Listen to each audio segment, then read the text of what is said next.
Brilliance Audio presents the unabridged recording of One Salt Sea by Seanan McGuire, performed by Mary Robinette Kowal. For Chris. Thanks, Bunny. 1. June 30th, 2011. As many arrows, loosed several ways, come to one mark, as many ways meet in one town, as many streams meet in one salt sea, so may 1,000 actions, once afoot, end in one purpose. William Shakespeare, King Henry V. The sword swung fast and hard toward my face, leaving me with barely enough time to raise my own sword into position to parry. The force of the blades colliding knocked me back a step and made my wrists ache even more than they already did. "Oberon's balls, Sylvester!" I snapped. "What are you trying to do, kill me?" "That's generally the point of hitting someone with a sword," he said, almost cheerfully, and swung at me again. Having Sylvester Torquil, Duke of Shadowed Hills, pure-blooded Dunyashi, and most importantly, my chosen liege, swinging a sword at my head wasn't getting less unnerving or more fun. Not even the knowledge that our blades were magically blunted could stop my atavistic "oh hell no" response. I blocked this stroke marginally faster than the last, shoving his sword aside and sliding my own blade under his arm. Theoretically, this should have let me hit him. Reality wasn't that forgiving. Sylvester twisted his sword underneath mine and slammed the flat of his blade against my fingers, causing them to open involuntarily. My sword dropped to the ballroom floor, clattering on the polished marble. The sudden disarmament startled me enough that I forgot to dodge. Sylvester grabbed my arm, spun me around, and slammed my back into his chest, pressing his sword against my throat. "Dead again," he said conversationally. "Can you tell me what you did wrong?" I swallowed, trying to ignore the blade pressing against my skin. It wasn't easy. "I didn't run away the second you suggested I learn to use a sword?" "You left an opening." He let me go, stepping back. "You need to watch that." "I'm sticking with my first answer." I took a moment to wipe the sweat from my forehead before bending to retrieve my weapon. Cold moonlight flowed in through the windows above us, filling the ballroom with shadows. "Are we done yet?" "I'll tell you when we're done. Now, on my word. Begin." Sylvester fell into a defensive position. I mimicked it as well as I could. At least he'd managed to teach me that when someone's about to swing a sword at you, you should be prepared to stop them. Not that I ever seemed to succeed, but hell, I was trying. That was something, right? We started circling. Sylvester was annoyingly cheerful, as always, making supposedly helpful comments about my form as he watched for the chance to hit me again. I didn't really care about hitting him. I just wanted to take his damn sword away, since that would make him stop hitting me. It didn't look like I was going to be getting what I wanted anytime soon. It had been a month since King Solus, the highest Fae authority in North America, pardoned me for my role in the death of Blind Michael. With my so-called crimes forgiven, the Queen of the Mists was forced to let me go, rather than setting me on fire like she really wanted to. Her life is so hard. A month was sufficient time for me to do a lot of laundry, take a few freelance jobs, pay some bills, assume control of the now I semi-inherited from Evening Winter Rose, and learn more than I ever wanted to know about the proper use of a sword. Sylvester Torquil's an excellent teacher, blessed with a degree of patience I'll probably never have. Patience isn't one of my strong suits. I was starting to think swordsmanship wasn't a strong suit either. He'd swing at my head, and I'd duck instead of blocking. He'd move in quick, and I'd fall over my own feet getting away. I was, in short, hopeless. Sylvester aimed for my torso. I already had 3 bruises on my ribs, and I didn't want another one. Bruises hurt, no matter how fast I heal. Maybe that was the motivation I needed, because I managed to bring my sword around in time to block him. Sylvester beamed. "Good!" "Right." I feinted, trying to hit his left leg. He parried and turned the blow aside. I still don't see why I need to learn this. You have a talent for getting into trouble. Sylvester pushed his advantage, keeping me off balance with a series of quick thrusts. The bastard wasn't even breathing hard. I'd like you to continue getting out of it again. And you think giving me a sword is the answer? I could hurt somebody with this thing, probably myself. I scrambled to keep my guard up, watching to see where he'd go next. I needed to keep him from pushing me back to the wall. If that happened, it was all over. Golden Green may be my home ground, but that doesn't actually give me any advantage I've been able to find. Sylvester just laughed. The thing was, he was right. I do have a talent for getting into trouble. I'm just not sure giving me a weapon I can barely use is the solution. I guess it's better than nothing, but I'd still feel safer with something more my speed, like my knife, or maybe a brick in a burlap sack. Sylvester feinted for my ankle. I parried, bringing my blade down on the wrist of his offhand before a sharp hit from his pommel forced my hand to open. My sword hit the floor. Again. I stepped back, breathing heavily. "Jerk," I said between gasps. "You're getting faster. I would have lost that hand if your blade weren't blunted." He picked up my sword and offered it to me, hilt first. "Shall we take a break?" I glared and snatched the sword from his hand, sheathing it as gracefully as I could before I bowed. He bowed back a heartbeat later, doing his best to conceal a smirk. The session wasn't over until we exchanged bows, and walking away without observing that little formality would leave me open to an ambush. He'd managed to hit me upside the head 3 times before I caught on, but now I wouldn't turn my back on Sylvester without seeing him bow. He was sneaky. He also hadn't taken a student in a long time, and he was positively glorying in the chance to beat me around the block. 15 minutes, and then it's back to work, said Sylvester, straightening. "Let's get something to drink. You look terrible." I groaned. 15 minutes? You're killing me. "You're only complaining because you're used to being lazy." Sylvester sheathed his sword as he walked. If I tried that, I'd probably stab myself. "This will be easier when you're in better shape." "Says you." What Sylvester was carefully not saying is that I'm in better shape now than I've been in for years, if ever. I was born a changeling, half human, half fae. My heritage made me slightly faster and sturdier than the human norm, but it was still nothing to write home about. I got tired, I got broken, I nearly died, several times. A little fae blood doesn't make you immortal. All it does is make you slightly harder to kill. All that changed when a paid assassin hit me with elf-shot, a type of enchanted arrow that puts purebloods to sleep for centuries and kills changelings. It should have killed me. Instead, my mother emerged from her private madness and saved my life by changing the balance of my blood, burning out part of my mortality in the process. What Amandine did was impossible, for everyone but her. I grew up knowing my mother was the best blood worker in Faerie. I also grew up believing she was Dunya, which meant that I was too. That's just one of the lies my mother told me. It turns out that Mom is Oberon's daughter, making her just as much firstborn as the Lushak or Blind Michael. The normal rules don't apply where she's concerned, and her descendants, namely me, aren't Dunya at all. Some things started making sense after Amandine's little parlor trick. My crappy illusions, for one. Dunya are supposed to be great illusionists, and mine, frankly, suck. Titania is the Lady of Illusions, and I'm not hers. Everything else just got more confusing. According to the Lushak, firstborn daughter of Maeve and Oberon, which technically makes her my aunt, I should have always been this way. Amandine didn't want a changeling daughter, so she tried to turn me human when I was too young to understand. She didn't succeed, but she did weaken me enough that for years I believed her when she said that I was just a low-powered Dunya.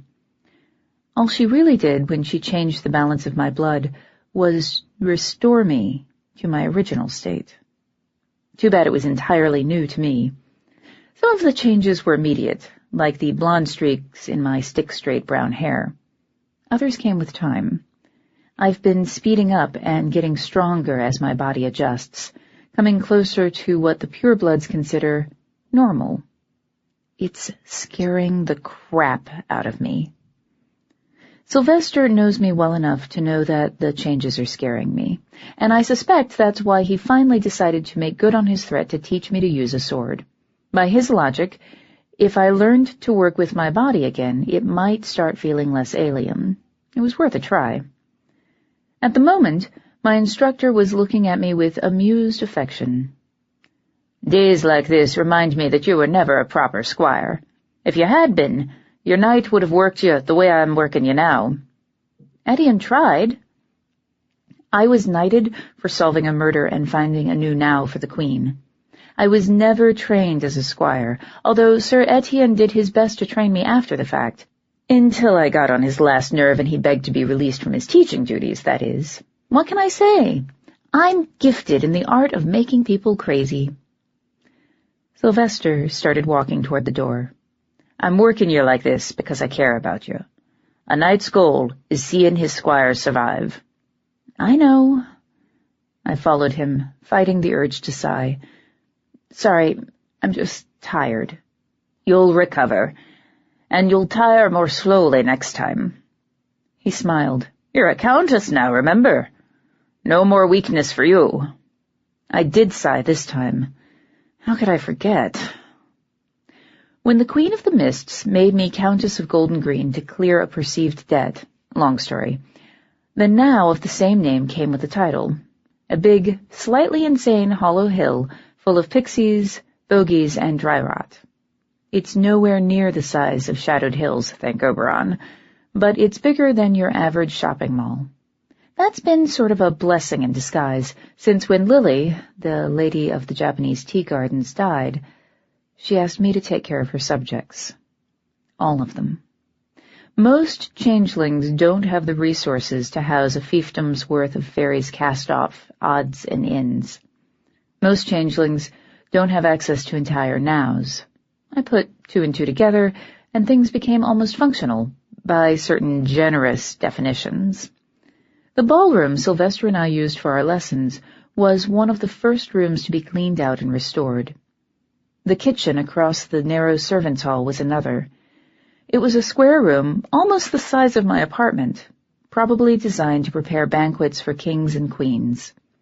One side of the room was dominated by a scarred oak table, used both for meals and for food preparation. A tray of sliced bread, cheese, and apples was laid out for us there, next to a clay pitcher of water. I smiled, recognizing Marcia's handiwork. Sylvester unbuckled his sword, hanging it from a hook on the wall before sitting. I mirrored the gesture, taking a seat on the other side of the table. Sometimes it amazes me how well I've internalized the often erratic etiquette of the purebloods, which mixes the sensible and the insane with surprising ease. Never say thank you if you can help it. Keep your promises, even if it means your death. Never bring a weapon too big to double as a dining utensil to the table when dining with friends. I took the cup of water Sylvester handed me and emptied it in a single gulp, holding it out to be filled again.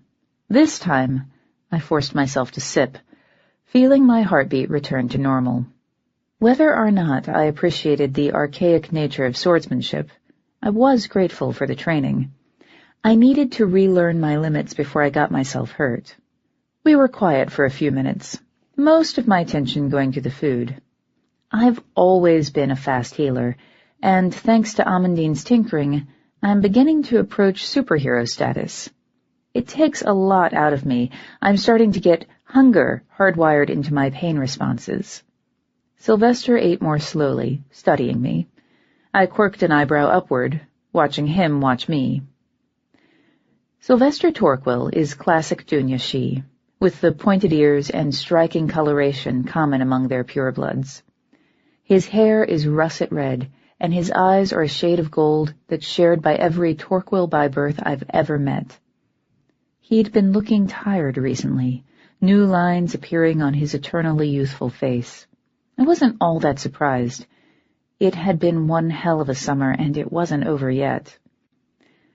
The silence lasted until half the bread and all the cheese was gone. Then he said, "I wanted to discuss something not related to our lessons, if you don't mind." "Sure," I said. "You're my liege." "Only because you still swear to me. You're a countess now, and could ask to be released at any time." He smiled a little. "I'm here on your sufferance." "My sufferance has nothing to do with it," I said, grimacing. "You're here to remind the Queen that you have a standing invitation to visit my lands, and she doesn't, even if she has a clear line of fealty on me, and it was your idea." "Even so, I'm asking you as a friend, not your liege, and I'd like you to consider my request the same way. It's a request, not an order." I sat a little straighter. "Sylvester, what's going on?" "Nothing bad. Don't be so paranoid." "I can't believe you just said that," I said, eyeing him. "In the past 2 years, I've been shot, stabbed, poisoned, betrayed, and nearly clawed to death, frequently while in Sylvester's service.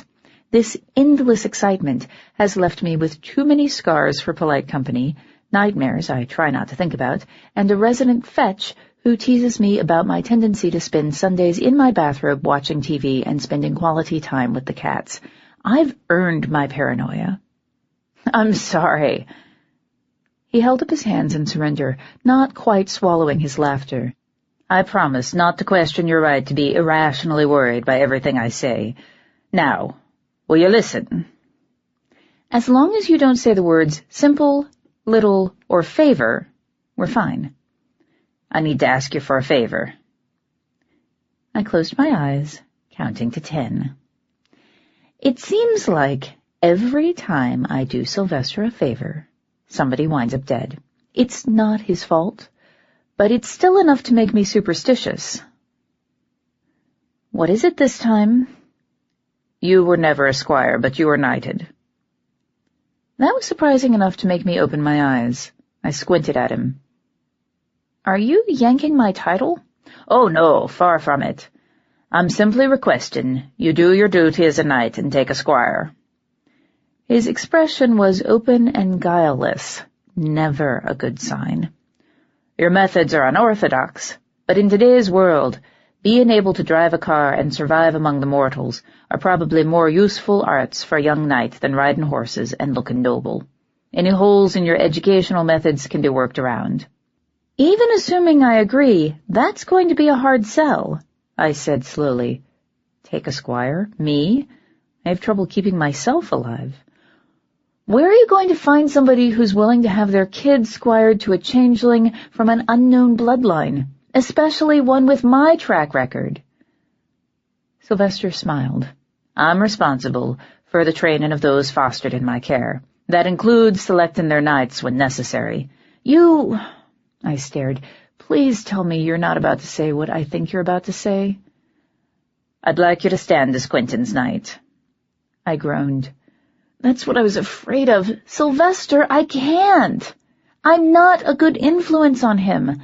I keep getting him shot. I swear too much. I don't brush my teeth every time I go to bed, and I never remember to eat a balanced breakfast. You want someone with culture, poise, a lack of gunfire." "You're his friend. You've already been responsible for much of his training. You're the one who convinced Etienne to start giving him fighting lessons. No one else had seen the need to start them until he was older, and I saw my chance, and I seized it. Yes, Etienne. Etienne would be a much better knight for him. Etienne even lives at Shadowed Hills. He's convenient. He's a great guy. He'd be perfect for Quentin. He knows how to do proper knightly things like using a sword and not getting shot, and being hidebound, formal, and unwilling to deal with the modern world when he doesn't have to." Sylvester said, "Are these qualities you'd like to inspire in Quentin?" I stopped, closing my mouth, and glared at him. "That's low." "That's as may be. Did it work?"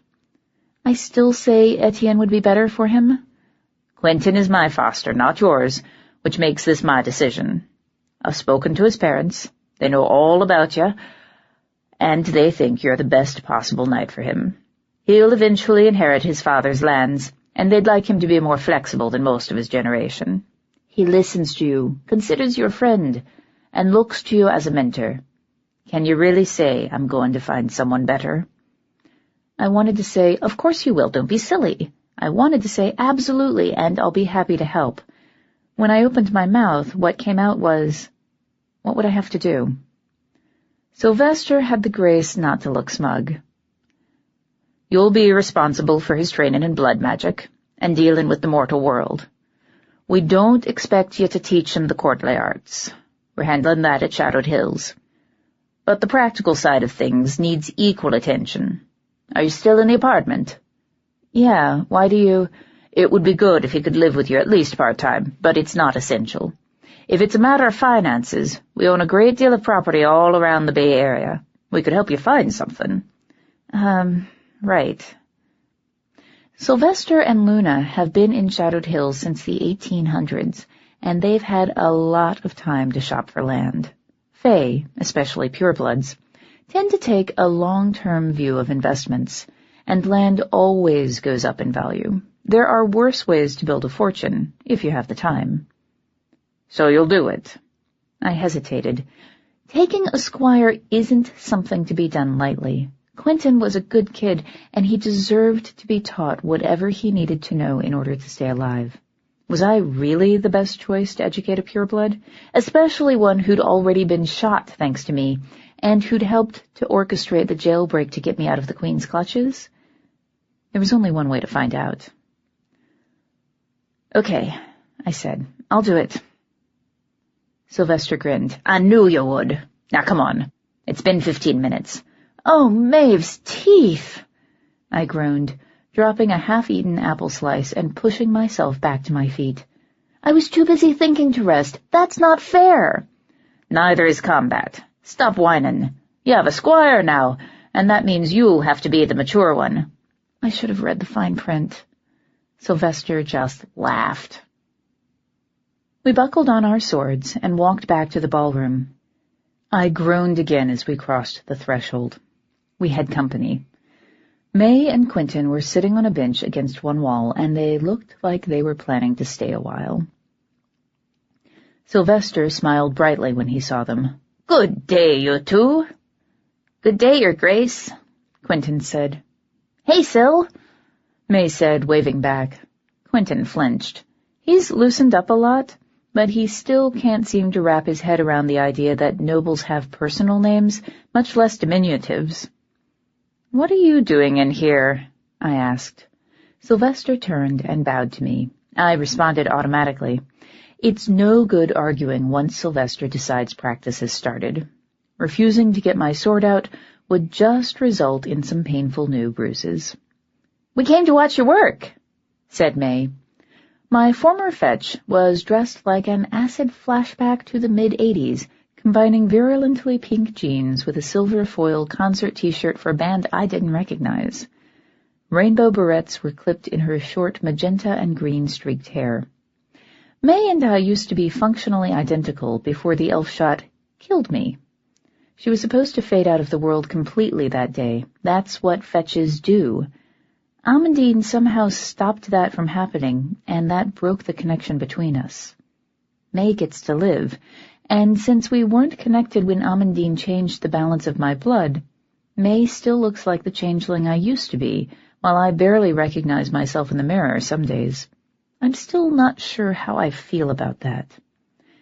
It was May's idea, Quentin added. I'm sure it was, I said. Sylvester started circling. I dropped into a defensive position. I'm not really comfortable with this, May. Cope, she said. Maybe an audience will make you shape up, Sylvester said, and lunged. I parried. Maybe an audience will distract me and get me gutted. Let's see some carnage, hollered May, pumping her fist in the air. This isn't professional wrestling, I snapped, trying to hit Sylvester's ankle. He blocked, turning my thrust aside and nearly disarming me. And I swear if you shout, take it off, I'm coming over there. Take what off? Asked Sylvester. Nothing, Your Grace, Quentin and I said in unison. Wimps, May said. Shut up. I parried again. Sylvester pressed his advantage and I fell back, trying to keep him from hitting me. The distractions faded away as I focused on the rhythm of his attacks. There was a slight pause after each swing. It wasn't long, but it was there. I knocked his sword aside and lunged for his stomach, slamming the blade of my own sword into his middle just above the navel. Sylvester stopped immediately. "I believe that was a killing blow," he said, sounding both slightly winded and ridiculously pleased for someone who'd just had the wind knocked out of him. I lowered my sword and stepped back. "Does that mean we're done?" "My dear, you just killed me for the first time. This calls for a celebration." He bowed, signaling the end of our bout. I bowed back. "How did you catch me?" "There was a pause between your attacks while you brought your sword back." "I wondered how long it would take you to notice. It won't be there next time." He winked as he sheathed his sword and handed it to me. "We're ready to make things hard." "Oh, lucky me," I muttered, walking over and hanging our swords on the wall before heading toward May and Quentin. "Happy now?" "Don't touch me." May wrinkled her nose. "You're all icky and I have a date." "Jazz meeting you here?" She nodded. "Will you be home tonight?" May and Jazz, her raven-maid girlfriend, had been getting serious, despite the little issue of May being essentially nocturnal, like most fae, and Jazz being diurnal, like most birds. We'd already had the discussion about whether or not Jazz was allowed to move in. I said yes, of course. At least when Jazz is around, May occasionally lets me have the remote control. "We should be," May said. Sylvester walked up, wiping his forehead with a handkerchief. He didn't look half as beat as I felt. Sometimes the world isn't fair. "Ah, Quentin, a word with you?" I glanced to him, and he nodded. "It seems appropriate to do it now." I swallowed the urge to protest. "You're the boss." We'd have to tell Quentin eventually. Quentin looked between us, frowning. "What's going on, Your Grace?" "Quentin, do you remember that I said I was looking for a knight for you?" "Yes, Your Grace," he said. "If you assign them to Etienne, I get to hit you," May added. I eyed her. "Why?" "Because boring is not a virtue." Sylvester smiled. "No, I'm not assigning him to Etienne." Quentin's shoulders relaxed. Interesting. I hadn't realized he felt so strongly about the subject. "I can guarantee that the knight I found for him isn't boring." May gave me a speculative look. "Is that so?" "May?" "Your Grace, may I speak?" Sylvester and I both stopped, blinking at Quentin. Sylvester recovered slightly faster than I did and asked, "Yes, Quentin?" "I'd like to request I be assigned to Sir Daye." "All right. I hadn't been expecting that." "Oh, Ganache, why?"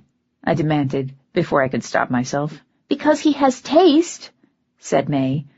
"Because I think I have a lot to learn from you," Quentin said, before elbowing May sharply in the side.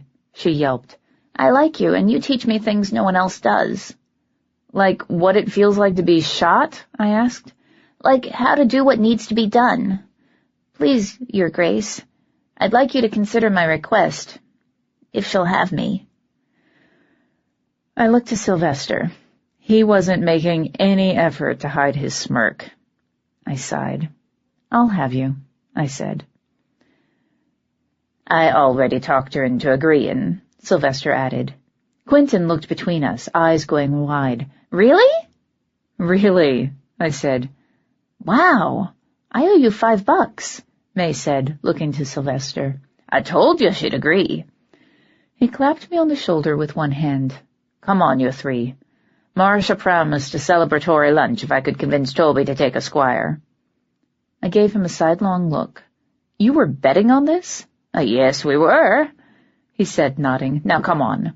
We need to work out when his squiring ceremony will be held, and whether you'd like it here or at Shadowed Hills." Still smiling, he turned and started to walk away. May flashed me a thumbs up and followed.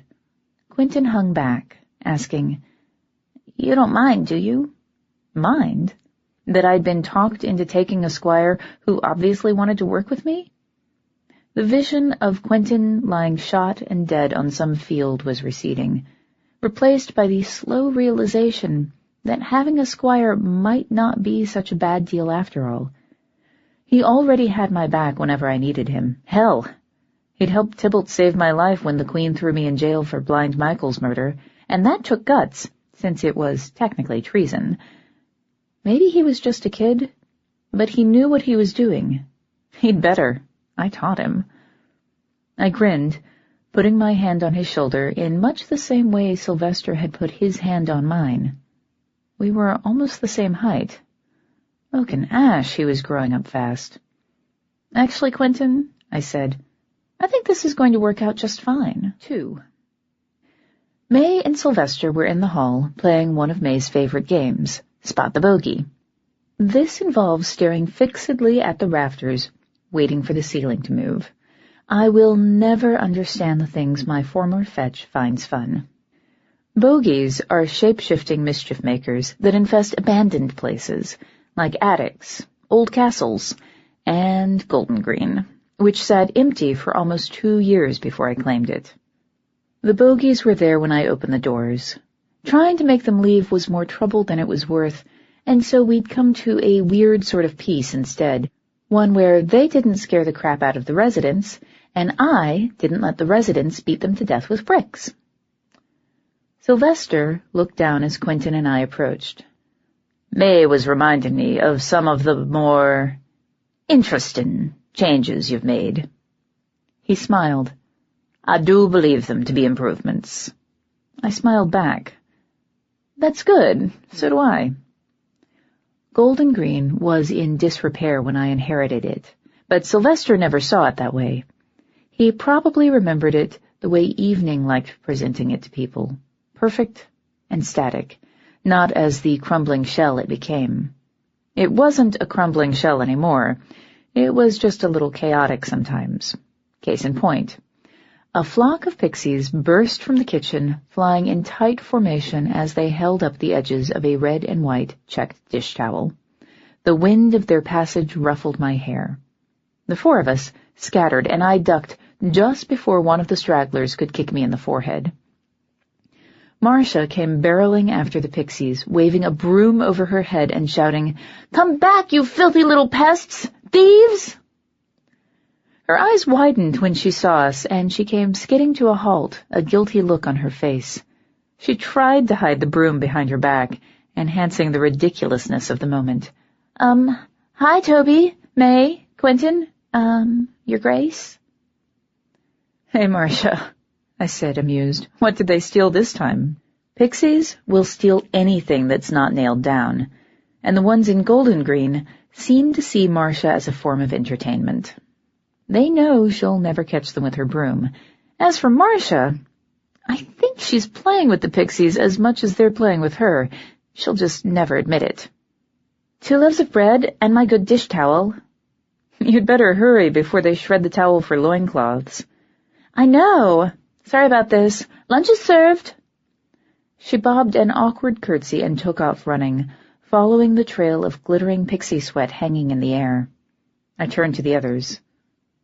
"Well," I asked, "anybody hungry?" "Starving," said Quentin.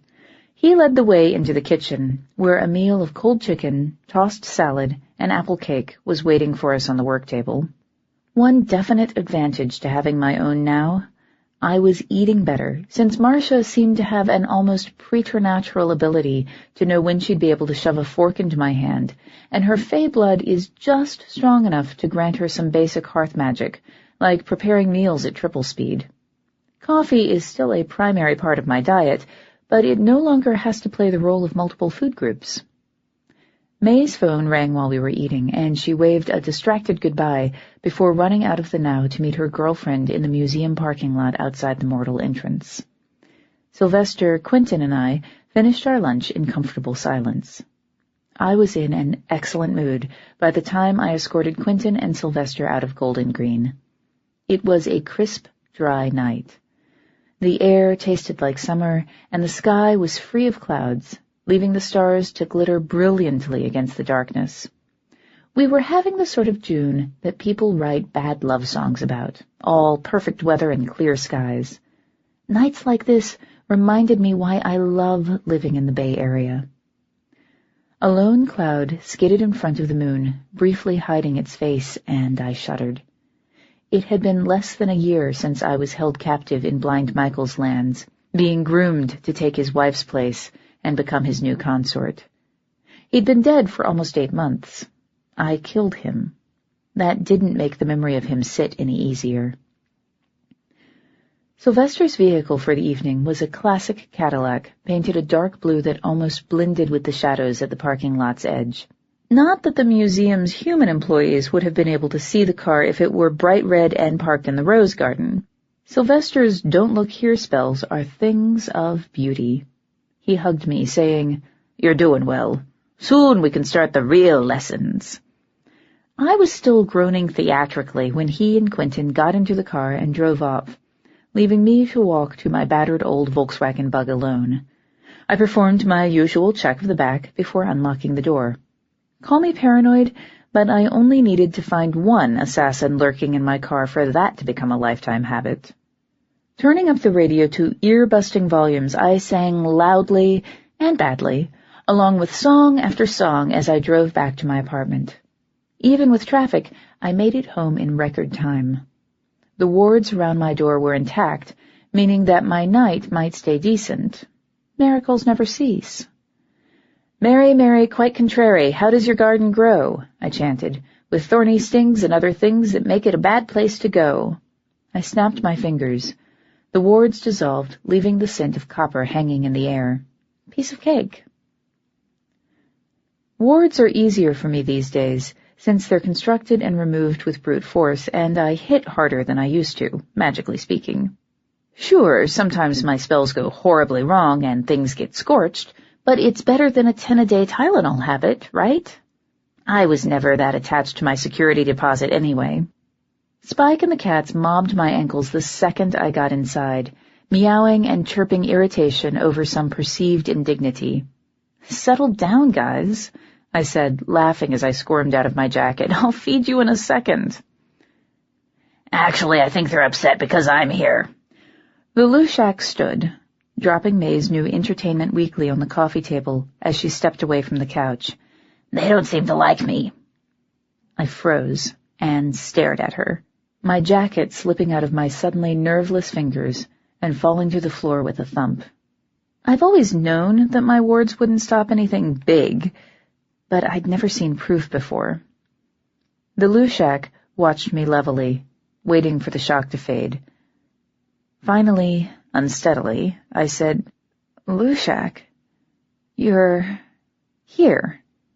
"Good catch. You should go into detective work." Her amused tone was underscored with bleakness, like she was making jokes because it was easier than screaming. Somehow that was even scarier than finding her in my apartment. The Lushak isn't scary on the surface. Most days she looks more human than I do, like the sort of plainly pretty woman you probably pass on the street every day. She stands about 5'6", tan verging into sunburned, with freckles on her nose and the ghosts of old acne scars on her cheeks.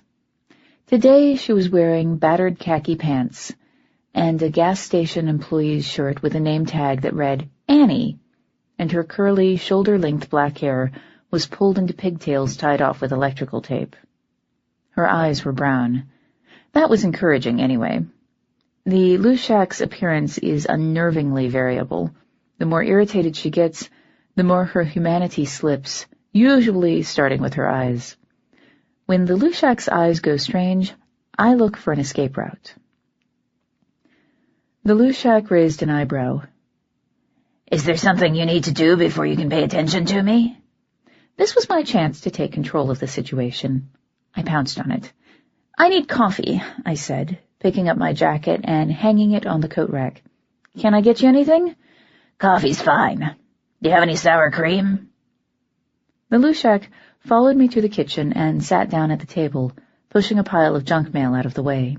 Spike and the cats followed her. "I think so." I grabbed the half-full pot of coffee from the warmer and filled 2 mugs. I've always belonged to the school of thought that says coffee improves with age. Give me a pot of 3-day-old diner coffee, and I'll prove that sleep is an unnecessary luxury. "I'll take mine with salt and a spoonful of sour cream," said the Lushak. She gave the cats a thoughtful look.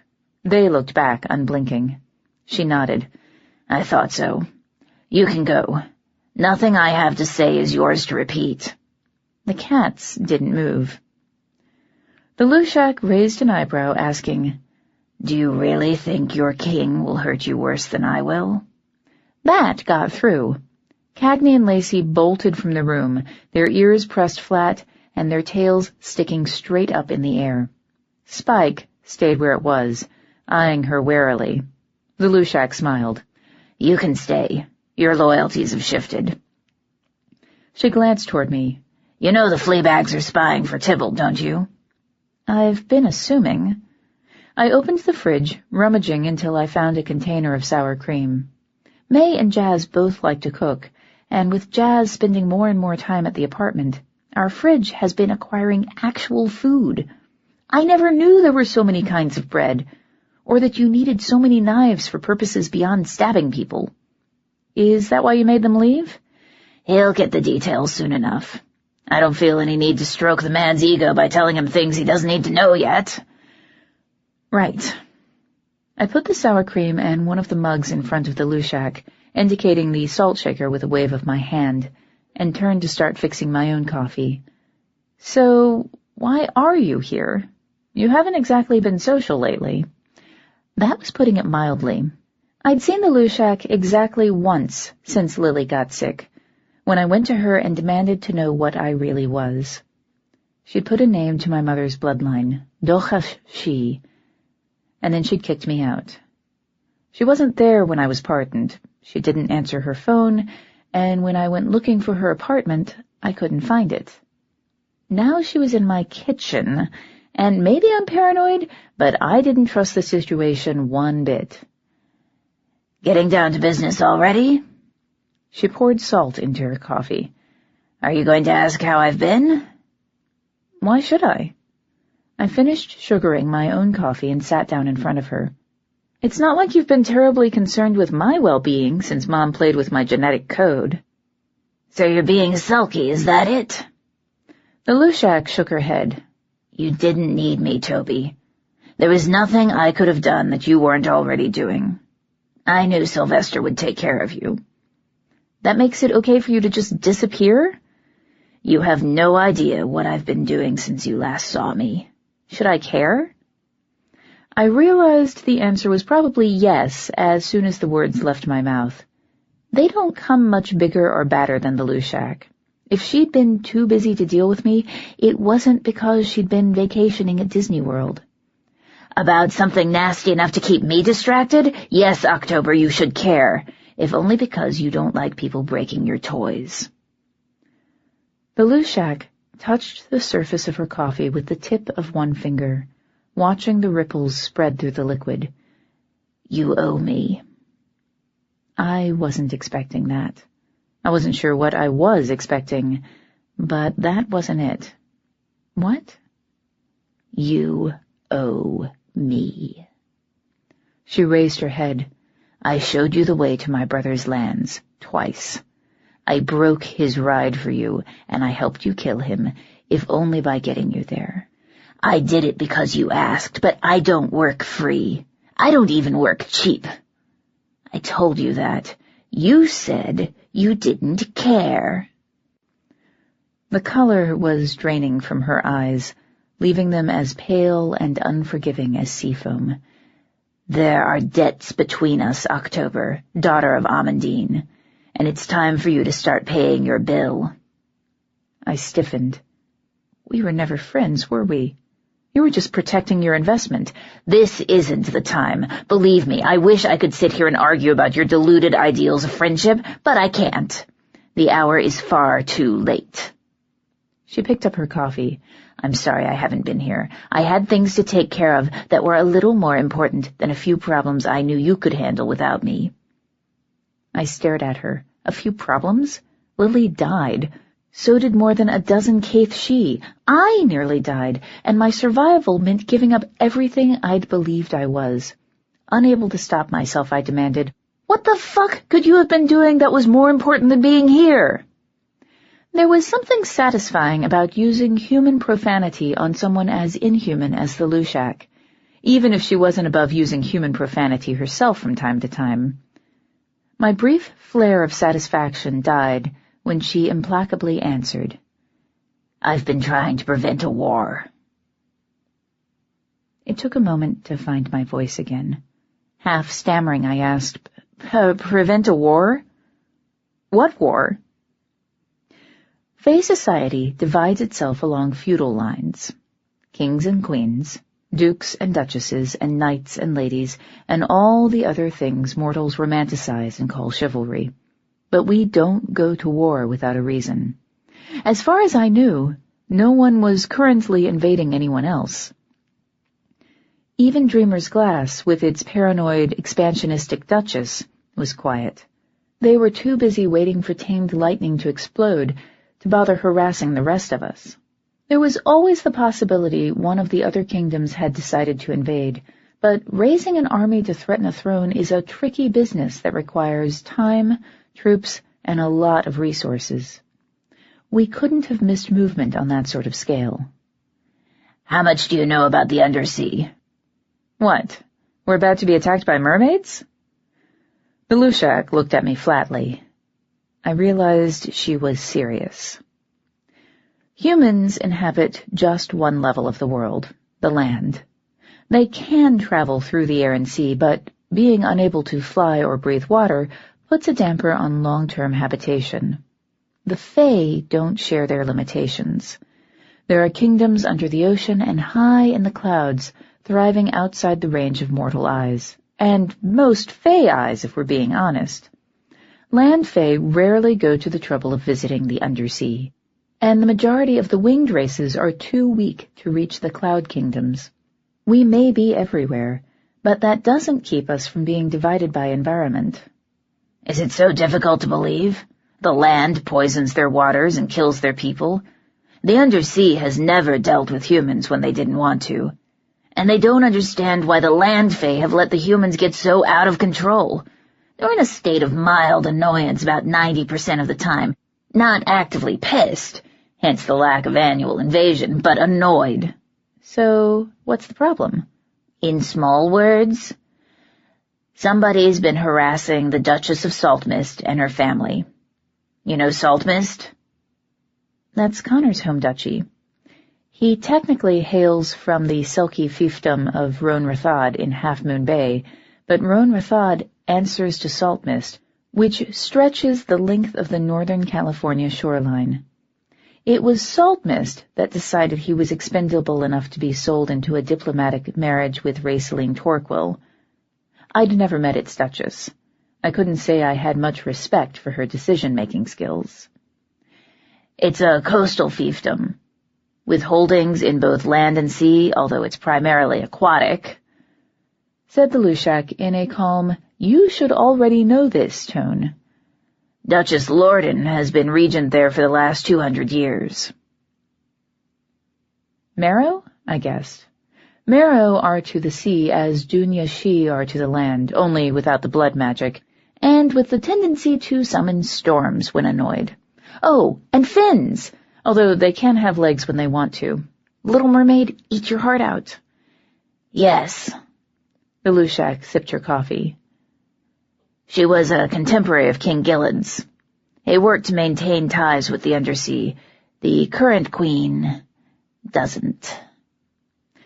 I was starting to feel like I'd missed a whole series of memos. King Gilled had open dealings with the Undersea? Things were very different in this kingdom before the 1906 quake. Her expression turned distant. She set her coffee cup gingerly down. The Queen of the Mists hasn't cared to stay in Saltmist's good graces. I doubt she believes they matter. She has sea white blood. Didn't her parents teach her where she came from? The Lushak paused, looking at me levelly. Then she continued like I hadn't spoken. Dianda Lorden has a soft spot for land fae. Her husband's Dunya. He was a landless baron before he ran off to play ducal consort. So how does he not drown? I was interested despite my innate dislike of water.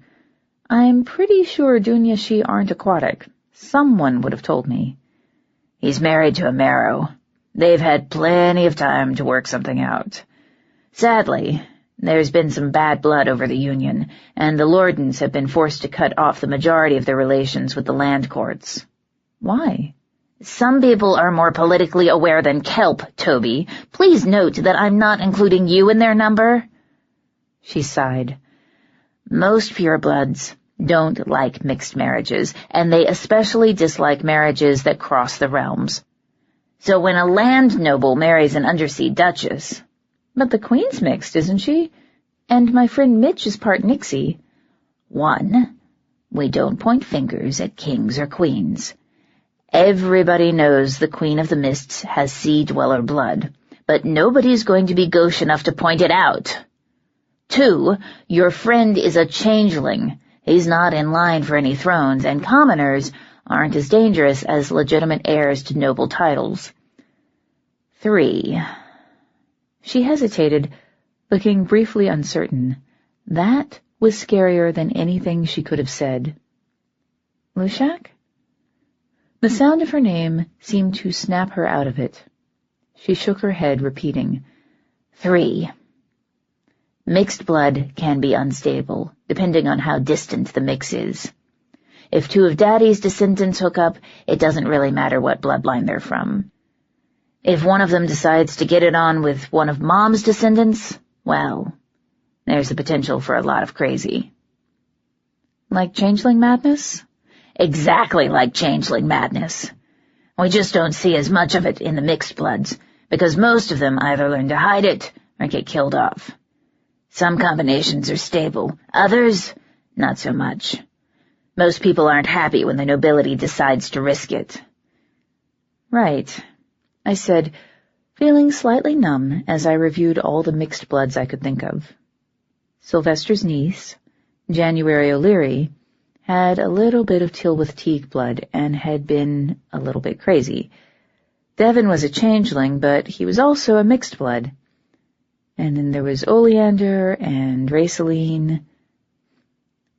If Dianda and Patrick got married 100 years ago, why is it a big deal now? Someone's been threatening to kill their children. I nearly dropped my coffee. What? The claim was so outrageous that I had trouble giving it credit, but the Lushak had never lied to me.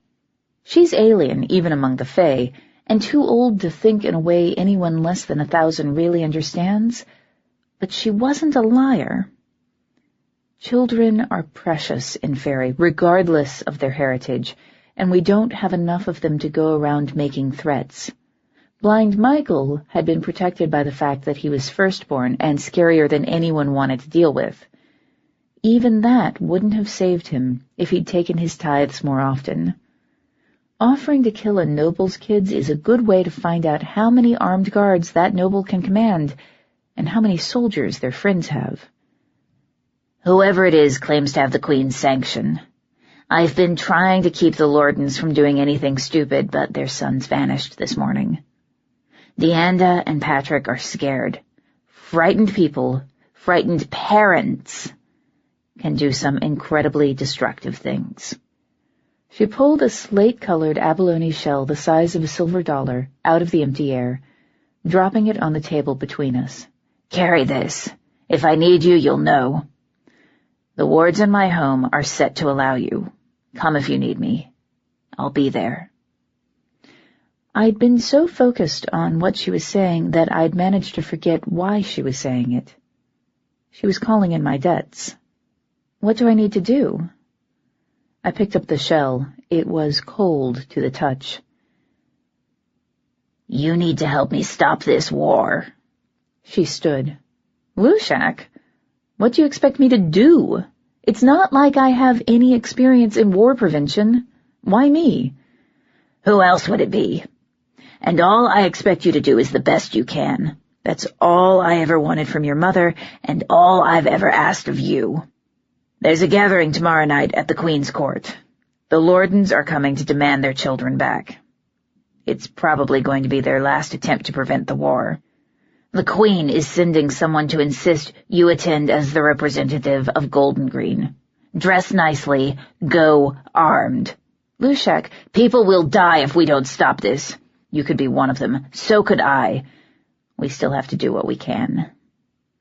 She turned and walked out of the kitchen. I stood, shoving the shell into my pocket, and followed her. Cagney and Lacey were sitting in front of the door, ears flat and tails lashing. The Lushak stopped, looking down at them. Tell your king he can't save her this time. My claim comes first. However far that means she has to go. What are you talking about? It doesn't matter. They know what I mean. She looked over her shoulder at me as she opened the door and stepped outside. Be careful. Keep your eyes open. We don't have time to screw around. What are you— Be careful, she repeated, and closed the door. I stared at the door for a moment and then ran after her, wrenching it open. Will you stop being obscure for 10 seconds and explain yourself? I demanded. Dugan's hand had been raised to knock. He lowered it. He said. I sagged, letting go of the doorknob. Oh, I said, it's you. Dugan Harrow worked for the Queen of the Mists. He was an untitled courtier from Deep Mists, and exactly the sort of prejudiced, arrogant bastard our system of nobility tends to encourage. The last time we talked, he was taking a really irritating amount of glee in carting me off to be executed. We don't get along. Shaken by my distinctly non-standard greeting, Dugan cleared his throat and asked, May I come in? I gave him a weary look. What time should I be there? Am I supposed to bring an escort? 7:30. And yes, it's a formal event, and an escort is recommended. Sounding unhappy, he added, I was told to volunteer if— That won't be necessary. I closed the door in his face, snapping the deadbolt into place with a decisive click. It was almost dawn. Connor might still be up if I called him soon. That would take care of the escort. As for the rest of it— Missing children. The Lushak calling in my debts. Sometimes I wonder why I ever bother thinking life could be simple. That only happens in fairy tales. 3. The phone rang as I was reaching for it. I grimaced and picked up, mentally making excuses for why I had to hang up immediately. Hello? Oh, good. You're still up. All the tension went out of my shoulders. I slumped against the hallway wall, an involuntary smile tugging at my lips. Connor, hey, I was just about to call you. Then it's a good thing I'm still up too. Connor's laugh was slightly distracted, like his attention was being pulled in 8 directions at once. Can I see you? That's why I was calling, Connor. Tell me about it when I get there. I'm right down the street. He hung up before I could object. Not that I'd intended to.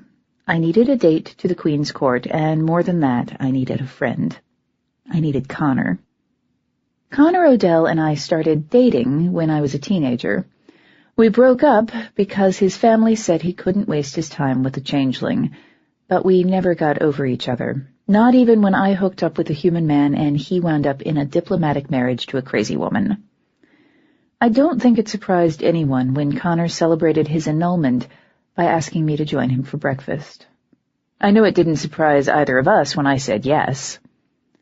Breakfast started at sunset, a perfectly reasonable hour since Fae are primarily nocturnal, and lasted until the restaurant closed.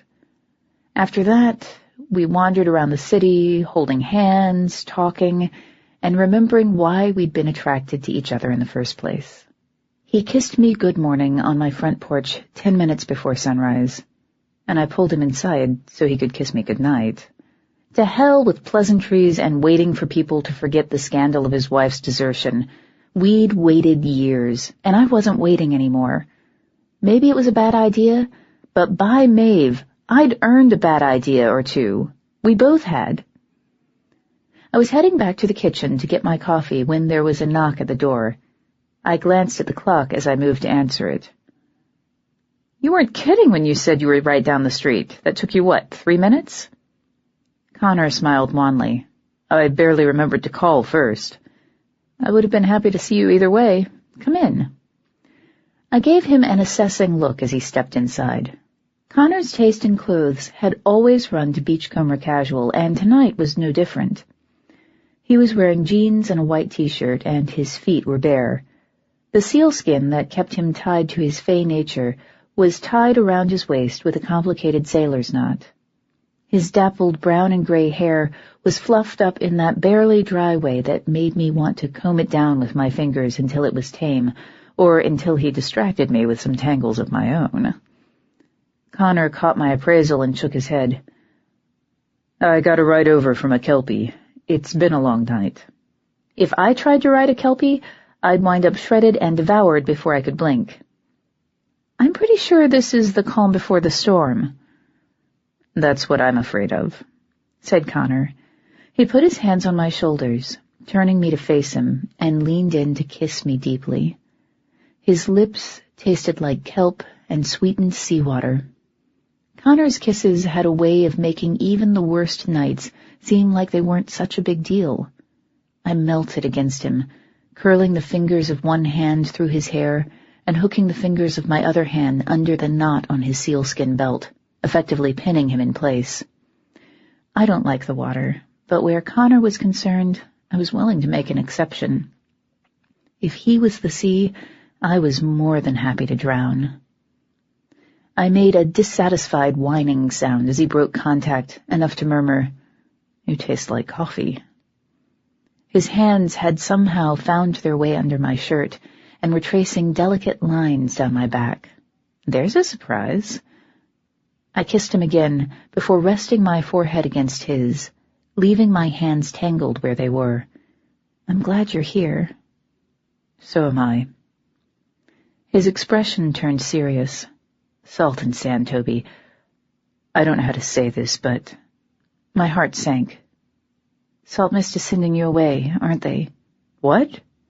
He pulled away, heart sinking further. I let him. Why would you think that? I forced a wry smile despite the ache in my chest. You're wet, and the Lushak was here just before you called. Is it really as bad as she thinks? Are you leaving? Connor was quiet for a long time, dark eyes searching my face. Finally, quietly, he said, It's probably worse.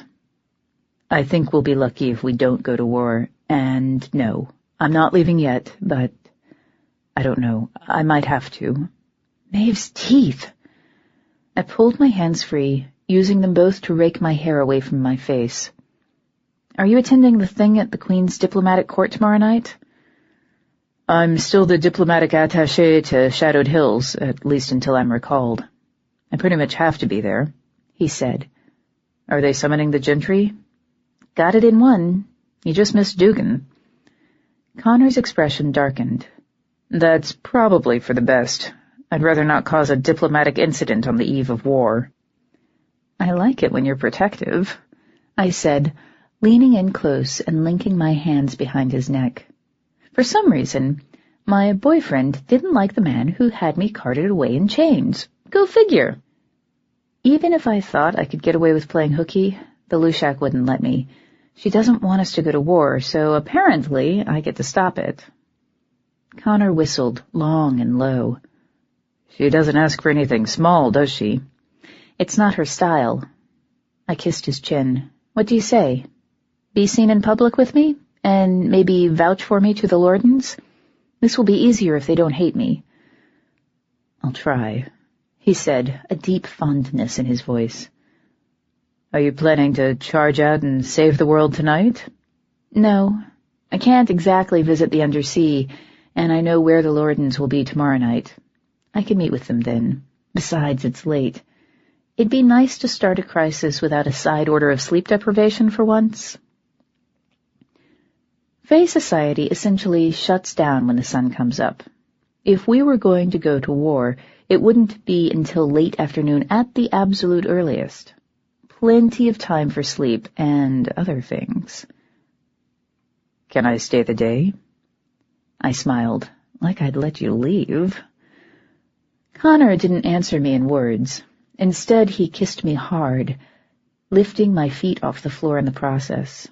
I responded by kicking off my shoes and locking my legs around his waist, grabbing hold of his sealskin belt again, this time for traction, and kissing him back, trying to grind myself all the way into him. He carried me down the hall like that, kissing me all the while, like he thought I might have forgotten how he felt about me sometime in the last 5 minutes. I barely had the presence of mind to pull one hand free of his hair and slam the bedroom door before any of my pets could follow. I really didn't care if Cagney and Lacey were spying for Tybalt, but there were some things he just didn't need reported to him. Connor kept backing up until he hit the bed and sat down, leaving me sitting in his lap. I unwound my legs so that I was straddling him, peeling his shirt off over his head at the same time. He was more than willing to help, especially since it meant he could balance the scales by unbuttoning my shirt and tossing it to the floor. I kissed him again while he worked the clasp on my bra with fingers that were surprisingly dexterous, considering that they were webbed all the way to the first knuckle. Both of us were naked to the waist when he paused, giving me a sidelong look that made me glad I was already sitting down. I'd waited for a long, long time to see that expression on his face. Now that I saw it on a semi-regular basis, it was one of my favorite things in the world. Then his hands were busy with the strap on my knife belt, and I forgot about anything beyond getting both of us as naked as possible as fast as possible. Selkies keep all their magic in the sealskins they carry with them. That meant that no matter what we did, Connor kept his belt somewhere on his body, keeping himself tied to Faerie. I barely even noticed anymore. His jeans joined mine on the floor, and then it was just us, tangled so tightly together that it would have taken an act of Oberon to pull us apart. He grunted when he came, the sound a close cousin to a seal's bark. I just moaned, rocking harder before the movement died. We'd timed things exactly right. The sun was just starting to crest when we pulled apart, and then the pressure of sunrise slammed down, burning the magic out of the world. I buried my face in Connor's shoulder, struggling to breathe. Sunrise doesn't hurt as much as it used to, but it still incapacitates me, and it still hurts like a bitch. Connor put his arms around me, holding tight. Skin shifters like the Selkies don't feel the dawn the way the rest of us do. It hurts them. It just doesn't render them completely useless. The pressure faded, leaving the air ashy with the taste of dying magic. I coughed, curling against Connor and breathing the reassuring sea salt scent of his skin as I drifted into an uneasy sleep. The quality of the light filtering through the curtains was dusky when I woke. Lewis Carroll's classic golden afternoon. The sheets were twisted around my waist, evidence of a restless day's sleep. Connor stirred beside me. I snuggled against him. "You up?" Good. I poked him in the shoulder. "It's already afternoon, sleepyhead." He opened his eyes, smiling drowsily. "Hey," he said, tugging me closer. This close, his lack of pupils was very evident. His eyes were like a seal's, dark from side to side. "Did you sleep okay?" I answered with a kiss. Connor replied in kind, sliding a webbed hand down my back to cup the swell of my hip. I wasn't thinking about the coming war, or the fact that I hadn't brushed my teeth. I was only thinking about the sleek line of Connor's body pressing against me. Selkies have less body hair in their human forms than you'd expect. They're natural swimmers, streamlined, with the sort of musculature Olympic athletes have to struggle for. He rolled me onto my back, wrapping his fingers around my wrists. The webs between them were as cool as the rest of his skin was hot. "How about you?" I asked him sweetly, running the toes of one foot down the side of his leg. "Did you sleep okay?" "Except for the snoring, sure," he said, and smiled. I couldn't stop myself from laughing at that, resting my head against his shoulder. This time of year, the way the light was coming through the window meant we had 2, maybe 3 hours, before we needed to get serious about heading for the Queen's court. I had too much to do to lie around in bed, the temptations of my sulky lover aside. "Sometimes being responsible sucks," I grumbled, and rolled out of bed. I grabbed my robe from the floor. "Come on, Connor. Time to face another night in fairyland." Connor groaned and followed me to the kitchen. Conversation died in favor of nutrition, or what passed for it around my place. Connor ate fresh fruit and granola, while I had most of a pot of coffee, pouring the last of it into a bowl of Lucky Charms before starting a new pot. "You eat like a 6-year-old, said Connor, grinning at me as he put his bowl in the sink. "A caffeinated 6-year-old, I corrected. "My apologies. You eat like a caffeinated 6-year-old. He walked back and kissed me lightly. "I need to check in and get changed for tonight. I'll come back and get you in a few hours?" "I should be getting ready myself," I said regretfully. "Stay safe, okay? I'm not ready to break up with you again." He laughed a little. "I'll try not to run into any knives." "I'll hold you to that. Open roads." Connor kissed me again. "Open roads, sweet tides, and I'll be back before you know it." "Liar," I said, and let him go. That was something I was getting less and less comfortable doing, and if we couldn't stop this war from happening, that was something I might have to do forever. 4. I finished my cereal after seeing Connor out. The Queen's Court isn't the sort of place I go when I want a good meal, and I was pretty sure there wouldn't be time for takeout afterward. When I was done, I picked up the portable phone and headed toward my room. If I was going to attend a formal affair without embarrassing myself, I was going to need a little help. That's why I have my friends on speed dial. A cheery, out-of-breath female voice picked up on the second ring. "Hello? Hey, Stacy." I held the phone between my cheek and shoulder as I started digging through my closet. What do you wear to a diplomatic event that's supposed to be the first step toward preventing a war, besides lots of weapons? The last thing I wanted to do was start a new conflict by wearing the wrong kind of sword. "Toby! What's up, honey?" Someone was shrieking in the background. That actually helped my nerves. Stacy and her husband have 5 kids. I'd be more worried if someone wasn't shrieking in the background.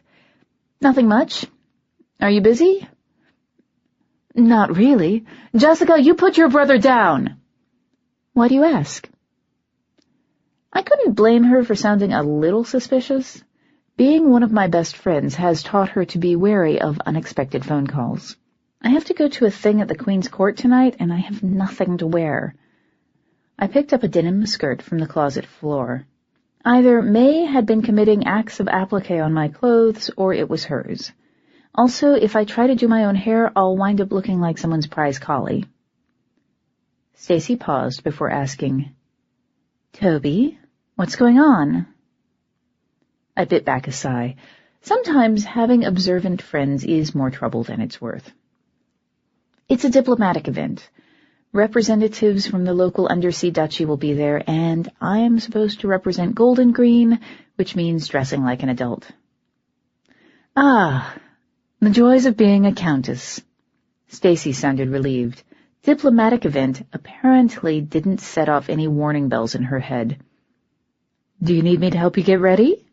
"Please." "No problem. Is May there?" "Not right now. Why?" "I have a horrible scarf for her. Karen silkscreened it in art class." "I'm sure she'll love it." "See you in an hour?" "Something like that. Open roads." She hung up. Most of the contents of my floor were on the closet by that point. I prodded them with a toe as I sat down on the bed.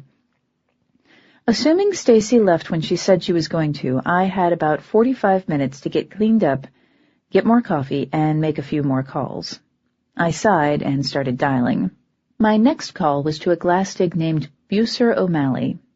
We used to live together in a place called home, back when I thought street thug was a legitimate career aspiration. We hadn't worked together in a long time, but I knew he was still in the kingdom. A lot of Devon's former kids have stayed at least loosely in touch, tied by shared secrets and shared shame. If anyone local had hired a kidnapper, Bucer would know.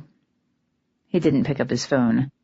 I left a vague message, including the strong suggestion that he call me back, and dialed again, calling a contact I felt a lot better about. Danny, the bridge troll cab driver who's somehow become an ally of mine. I blame it on his underdeveloped sense of self-preservation. I'm just glad he's on my side. Sometimes it's handy to have a 7-foot-tall mountain that walks like a man and is willing to hit things on my behalf. "Yo!" said Danny, shouting to be heard over the barking of his pack of resident bargeists. His house could give Stacy's a run for the money in the area of sheer noise. "Hey, Danny, it's Toby." "Tobes!" he said with undisguised delight. "What's up, girl? You need a ride somewhere?" "Not a ride, a favor. Have you heard about what's going on with Saltmist?" The delight vanished instantly. "Not in so many words, but everybody knows something's up. Nobody's seen any of the Mara. They'd usually hang out by the docks for days, and most of the Selkies are gone, too. There's something I need to be aware of?" "Well, we may be going to war. Does that count?" His silence said it did. "I want you to start asking around. See if anybody's come into money recently, or if anyone unfamiliar has been shopping around for henchmen." "On it," said Danny. "You got anything else you need?" "The sons of the Duchess of Saltmist have disappeared. I need to find them. First, I need to attend a diplomatic gathering at the Queen's court. So if there's anything you can do while I'm unavoidably detained, I'd be in your debt." "Don't need you in my debt, girlie. Just need you to keep breathing." "I'm working on that. Open roads, Danny." "Same to you." I felt slightly better as I left the room. Between Danny and Bucer, if Bucer bothered calling me back, I at least had eyes at the street level while I was busy hobnobbing with people who didn't even like admitting the street existed. Sometimes I think it's a miracle Faerie can function at all, since we seem to be constantly in denial about how our society works. Spike followed me to the bathroom, perching on the edge of the sink and chirping. I leaned over to stroke its thorny head while I waited for the water to warm up. Running water is one of the true beauties of mortal ingenuity. Faerie may have castles of glass and mirrors that talk, but it took humans to invent the flush toilet. Much as I wanted to spend an hour or two in the shower, letting it work out the knots from my lesson with Sylvester and my lessons with Connor, I had things to do. I rinsed off quickly, turning off the water and slipping on my bathrobe before opening the bathroom door. May was waiting for me in the hall, an amused expression on her face. "Hi," she said. "Hey, you're home." I brushed past her. "Bathroom's free." "That's nice." She folded her arms, mock glaring at me. "Jazz and I found Stacy sitting on the doorstep when we got home. You're a bad friend." "How long ago was that?" I asked, before raising my voice to shout, "You're early!" "I know," Stacy called back. I rolled my eyes. "This is going to be fun. Did she tell you why she's here?" "No, but Luna did when she called me to come pick up your dress. You're going to be the prettiest princess at the whole ball." May dodged my ineffective swipe and flounced off toward the kitchen. She was a good flouncer. I glared at her retreating back, secretly relieved. I didn't want to explain the situation with Stacy in the apartment. It would worry her, and worrying Stacy is never a good idea. Stacy was waiting in my room. She'd cleared the clothes off my bed and floor while she waited, putting them away with a precision most of my wardrobe hadn't experienced since leaving Old Navy. She was eyeing my underwear drawer when I arrived. "Toby, I think some of these predate synthetic fabrics." "Hello to you, too," I said dryly. "You're here to do my hair, not mock my taste in clothes. I'm here to help you get ready, sweetie, and that means doing both. She moved to hug me, ignoring the fact that I was still dripping. Then she jabbed a finger at my desk chair, which had been dragged in front of the bedroom mirror. You, sit. Your hair and I need to have a long overdue chat. Is this going to hurt? Having 3 daughters has helped Stacy keep up with modern fashions, and she has enough of a grasp of pure-blood trends to know what is and isn't acceptable. She was the best possible person to help me get ready. This did nothing to change my utter hatred of having my hair done. Probably. Stacy pushed me into the chair, positioning herself behind me. You need to take better care of your hair, she said, plucking the towel from around my neck and beginning to dry my hair one section at a time. Why? I've got you to do it for me. I'm serious. You're only in your 50s? What are you going to do when you're 200? Wear a wig? It's a thought, I said, closing my eyes. Think I could get one styled like yours? Stacy scoffed and kept drying. Both of us knew I was only half kidding. Stacy and I are both brunettes, but her hair is an elegant chestnut, while mine is a faded ash brown shot through with gold highlights. Her hair is thick and well-behaved. Mine is stick-straight and fine enough to make anything more complex than a ponytail hard. Really, Stacy's hair goes with the rest of her because she can stop traffic with a smile. I can stop traffic too. I just tend to do it by crashing my car into something. So they're inviting you to diplomatic events now? Stacy dropped the towel and started unsnarling my sodden hair with something that felt like a pick. I kept my eyes closed. I wondered when they'd start showing sense. I'm sure they're just inviting me to even out the number of place settings. Still, maybe you'll add a touch of sanity to the proceedings. Ha ha, I deadpanned.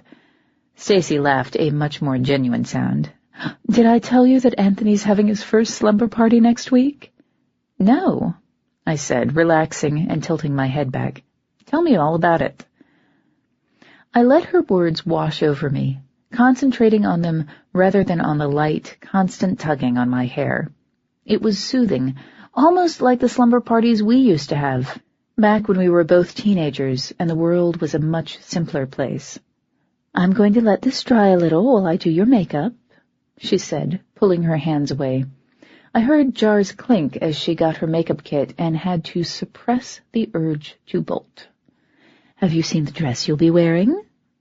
I was thinking I'd skip it. The Queen wants to see my new sweatshirt, right? Stacy pinched me. I yelped. Quit it! No, I haven't seen it. Have you? Yes, I think you'll like it. The jars rattled again before she started rubbing something on my eyelids. I'm doing a simple classic smoky eye. Try not to smear it too much, okay? Raccoon isn't a good look for anybody. I'll try, I said, resisting the urge to peek. That way lies madness and getting a mascara wand in the eye.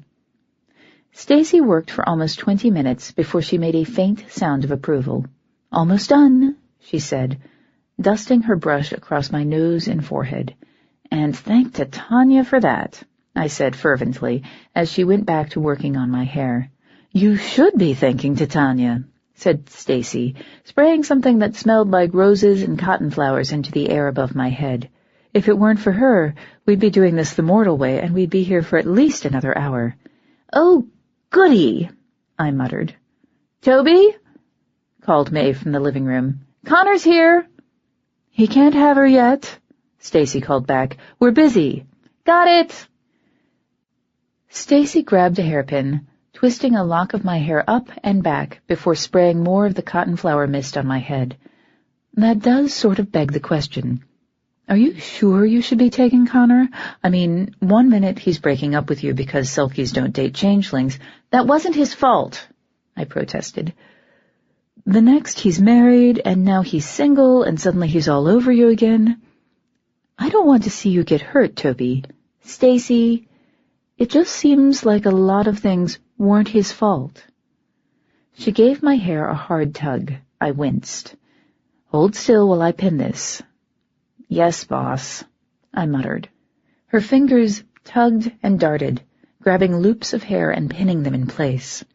Finally, she patted my shoulder. "Okay, we're done." "Yippee!" I stood, rolling my head to ease the stiffness in my neck. Then I took a good look at my reflection and stopped, blinking. My makeup was subtle, simple, and somehow perfect, calling attention to my best features while playing down my worst ones. My hair was pinned in sleek curls, held back with carved ash pins.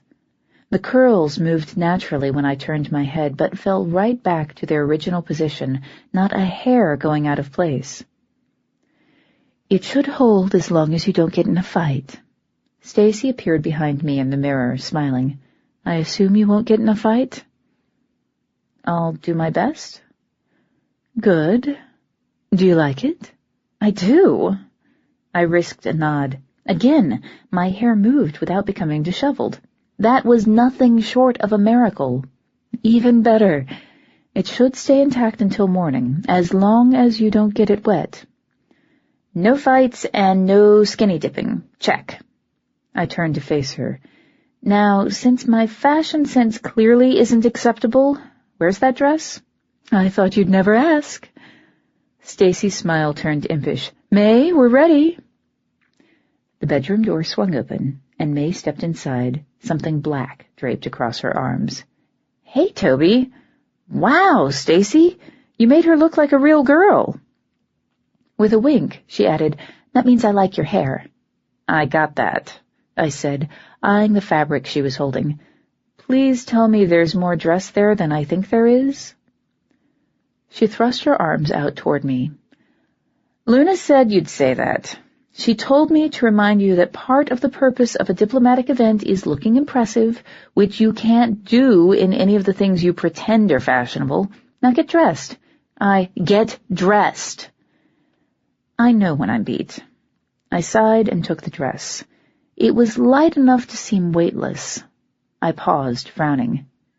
Is this spider silk? Yes. Spider silk is rare, even by Faerie standards. It's also unbelievably expensive. Most of it is purchased by purebloods to wear to events like this one. The lower classes can get away with attending formal events in everyday clothes, masked by illusion. Members of the nobility are expected to hold themselves to a higher standard, even if they have to sell the farm to do it. People can tell when you're wearing the real thing and not an illusion. At least, that's what my mother always said. She lied about a lot of things, but I've never had reason to doubt her in the arenas of diplomacy or fashion. Aware that I was holding a baronial fortune in my arms, I gave the dress a careful look.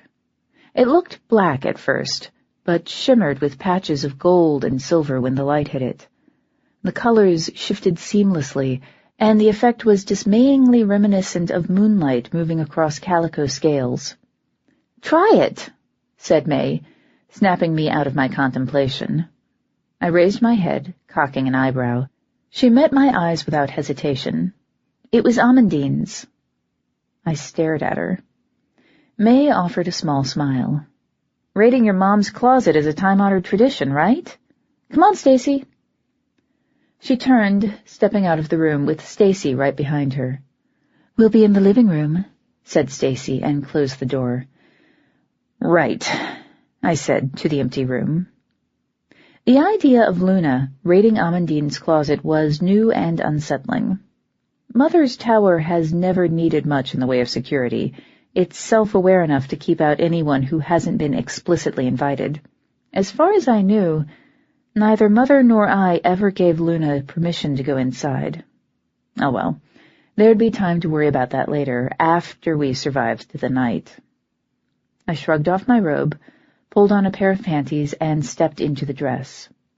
It was sleeveless, with a straight-cut neckline that came straight out of the 1950s. It was also several sizes too big, hanging around me like a tent. That was easily fixed. I held the dress up with one hand as I reached behind me with the other, gathering the fabric against the small of my back. The spider silk writhed like a living thing as the dress tightened around me, becoming form-fitting to the point of being practically painted on. There are reasons the stuff is so expensive. Better, I said, letting go and turning to look at my reflection. One of the nice things about spider silk is the way it conforms to the lines of the body. The dress fit like it was made for me, outlining every curve I have and a few I hadn't been entirely aware of. The straight-cut neckline somehow managed to be flattering, largely, I think, because the top was tight enough to make a bra an unnecessary extravagance. The skirt was knee-length and gently pleated. It was a good cut for me, classic yet easy to move in, and it called attention to my legs. I have good legs, probably because of all the running away I do. All my scars were visible, but I'm a knight. Scars are part of the job. Depending on how I wanted to look at it, I either looked fantastic or like a little kid playing dress-up with mommy's clothes. I was definitely voting the second. I've been an adult for a long time, but this wasn't me. "Hey, Toby, you decent?" May didn't wait for me to answer before opening the bedroom door. She froze, eyebrows going up. Then she whistled low, saying, "Nice," and calling over her shoulder, "Hey, Connor, you won the lottery." "Stop that," I hissed. "No," said May, laughing. She tossed me a mesh bag. I caught it one-handed. "Put these on, and for the love of Oberon, lose the scowl. You look like you just bit into a lemon." She slammed the door behind her as she left the room, still laughing. I glared at the place where she'd been standing for a moment before dumping the bag's contents out on the bed. It proved to hold a pair of low-slung black silk heels with ankle straps, my old footwear nemesis. I sighed as I picked them up. At least I wouldn't lose them if I had to make a run for it. There was also a black spider silk choker with an oval moonstone pendant the size of my thumbnail, and matching earrings. No surprise there. I put everything on and turned to give myself another long look in the mirror, trying to swallow past the lump in my throat. Taken all together, the outfit worked some strange illusion that had nothing to do with magic, playing down my mortal features, playing up my resemblance to my mother, and making me look like what the Queen's Court wanted me to be. I didn't look like the girl who worked for Devon, earned her knighthood almost by accident, and once tried to ditch Faerie. I looked noble. I looked like I belonged. I looked like the Countess of Golden Green. I took a deep breath to steady myself. I could do this. I could go out there and face the Queen's Court and play the part the Lushak and Golden Green needed me to play. I owed it to the people who'd somehow become my subjects. "Toby, May said to see if you were—" Connor stepped into the room, freezing in mid-step when he saw me. I guess I presented a startling picture, especially considering my customary cotton and denim chic. "Yeah?" I asked, forcing a twist of a smile. "You look—" I had to forcibly restrain the urge to rake my hands through my hair. "I know. Sucks, don't it?" "You look amazing." He gave me a besotted smile. "I mean it." He'd changed while he was out, replacing his white cotton shirt and denim jeans with a tailored blue vest, white silk shirt, and dark blue trousers a few shades lighter than his Victorian-style walking jacket. His hair was damp again, the artless tangle of his gray and brown curls somehow making the picture perfect.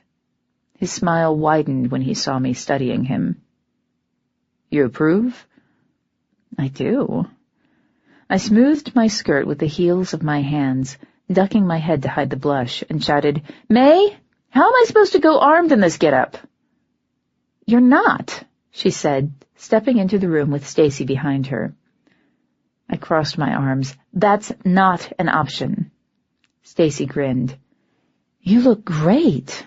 "I still need weapons," I said firmly. Stacy blinked, looking briefly concerned. "You're going to the Queen's Court armed? She already doesn't like you. Are you sure that's wise?" "No, but I'm going to do it anyway. I'm way too good at getting myself into trouble. I refuse to go without protection. I told Luna you'd be difficult, said May, handing me a thigh sheath. This, of course, is courtesy of Sylvester. Of course, I agreed, and strapped it on. My belt sheath was on the floor with my jeans.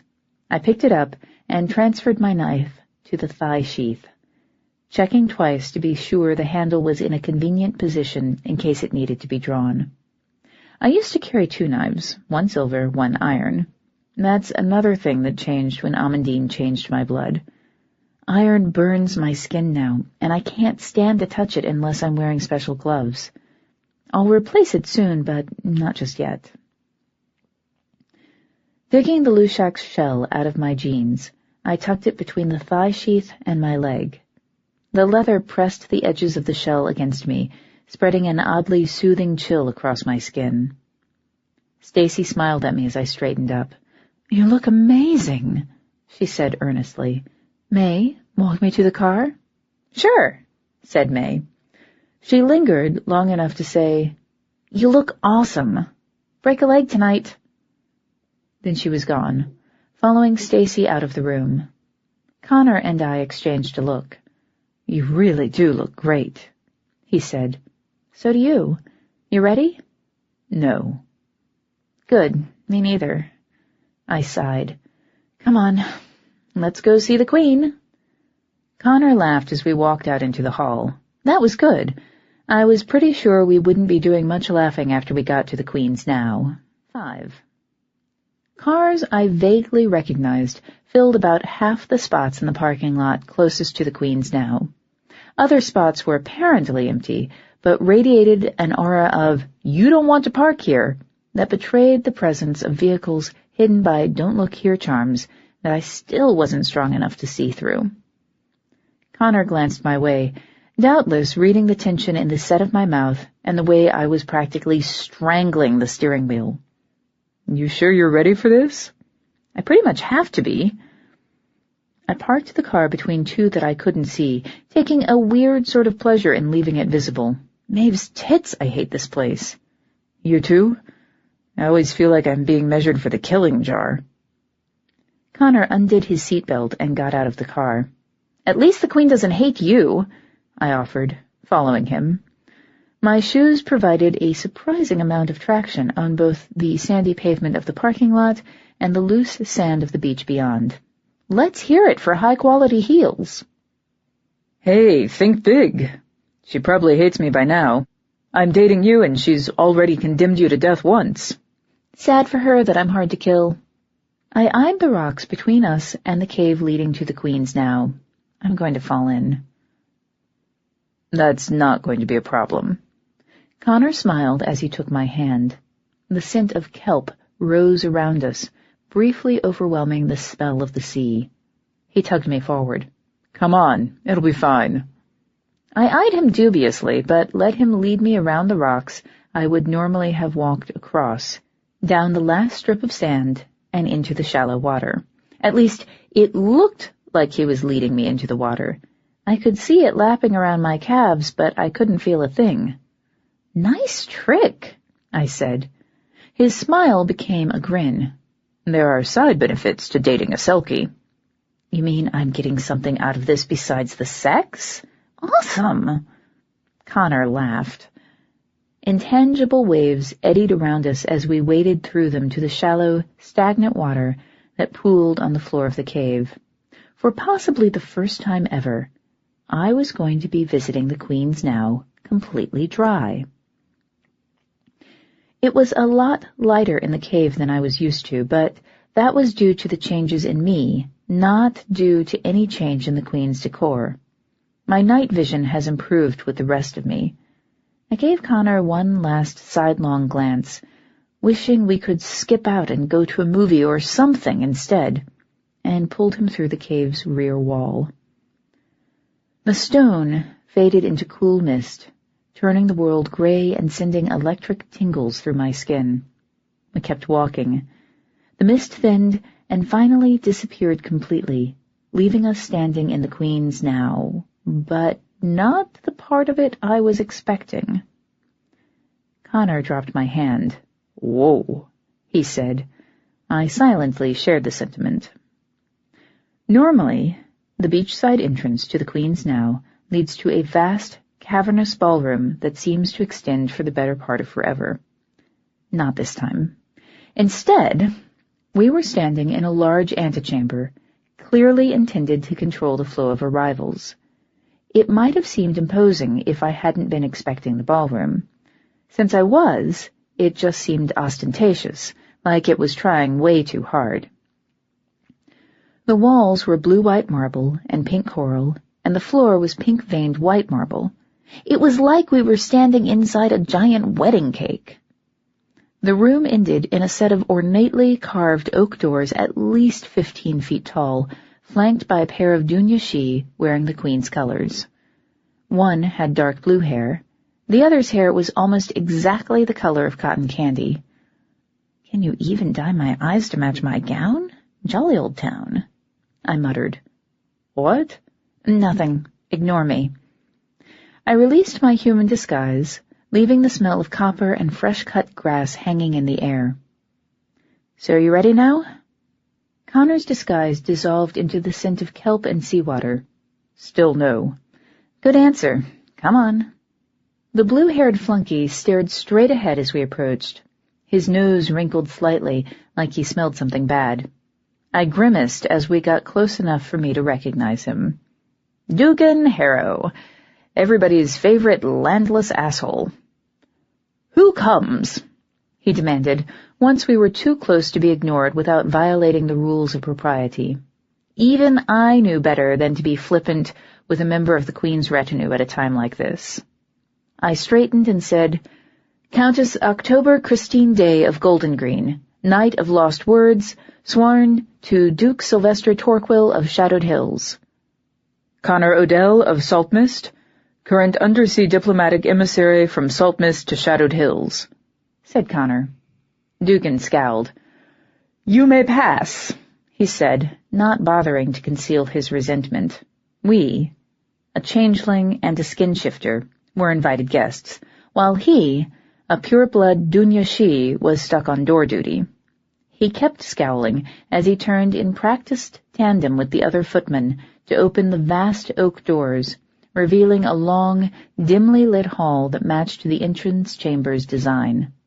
I walked past them, with my head held high, not making eye contact. Connor walked beside me, waiting until the doors were closed behind us to grin and say, "You always say you hate your name. Why don't you go by Christine?" "Be quiet. We could call you Chrissy." "Shut up!" Connor snorted and stopped talking. He didn't stop looking amused. A series of diaphanous curtains, the color of new-fallen snow, billowed from the ceiling at the end of the hall, turning the ballroom beyond into a watercolor abstraction. Connor's hand sought mine, gripping tightly. I shot him what I hoped was a reassuring look, and we stepped together through the layers of hanging fabric. The curtains parted around us like a slightly more solid version of the wall we'd walked through to enter the Now, and just like the wall, when the last of them fell away, it was to reveal a world transformed. The main hall had been decorated for the occasion, elevating it from grand to practically unreal. Gray silk ribbons were wrapped around the filigreed ivory pillars studding the room, and layers of white covered the walls, making it impossible to pinpoint the entrances. The royal crest of the Kingdom of the Mists hung from each of the 4 balconies. No matter where you looked, you'd know whose territory you were in. More ribbons hung from the heavy chandeliers overhead, eddying with the movement of the crowd below until they drifted dangerously close to the candles around them. The candlelight itself was bright and diffuse at the same time, turning everything faintly unreal. I shuddered, squeezing Connor's hand. I hate candlelight. And then there were the people. There are dozens of fiefdoms in the Kingdom of the Mists. Most of them have at least one noble family, and for an event this size, an event meant to prevent a war, everyone had come out of the woodwork to prove their willingness to make an effort. Everyone.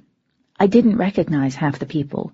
They were all dressed to the nines, mingling and chatting, while they ignored the servants weaving among them with trays of drinks and canapes. Only the faint air of unease disturbed the illusion of glamorous society. This might be the last peaceful night in the kingdom for quite some time. My feet were suddenly numb, refusing to let me move. "I don't think I can do this," I said. "Just smile." "I don't think I can do that either." "Try." I took a deep breath and scanned the room, looking for something safe to concentrate on. I found it in a woman standing at the nearest banquet table, picking disinterestedly at a roast wyvern. She had marigold-colored hair and was the only person in the room wearing jeans. I pointed at her.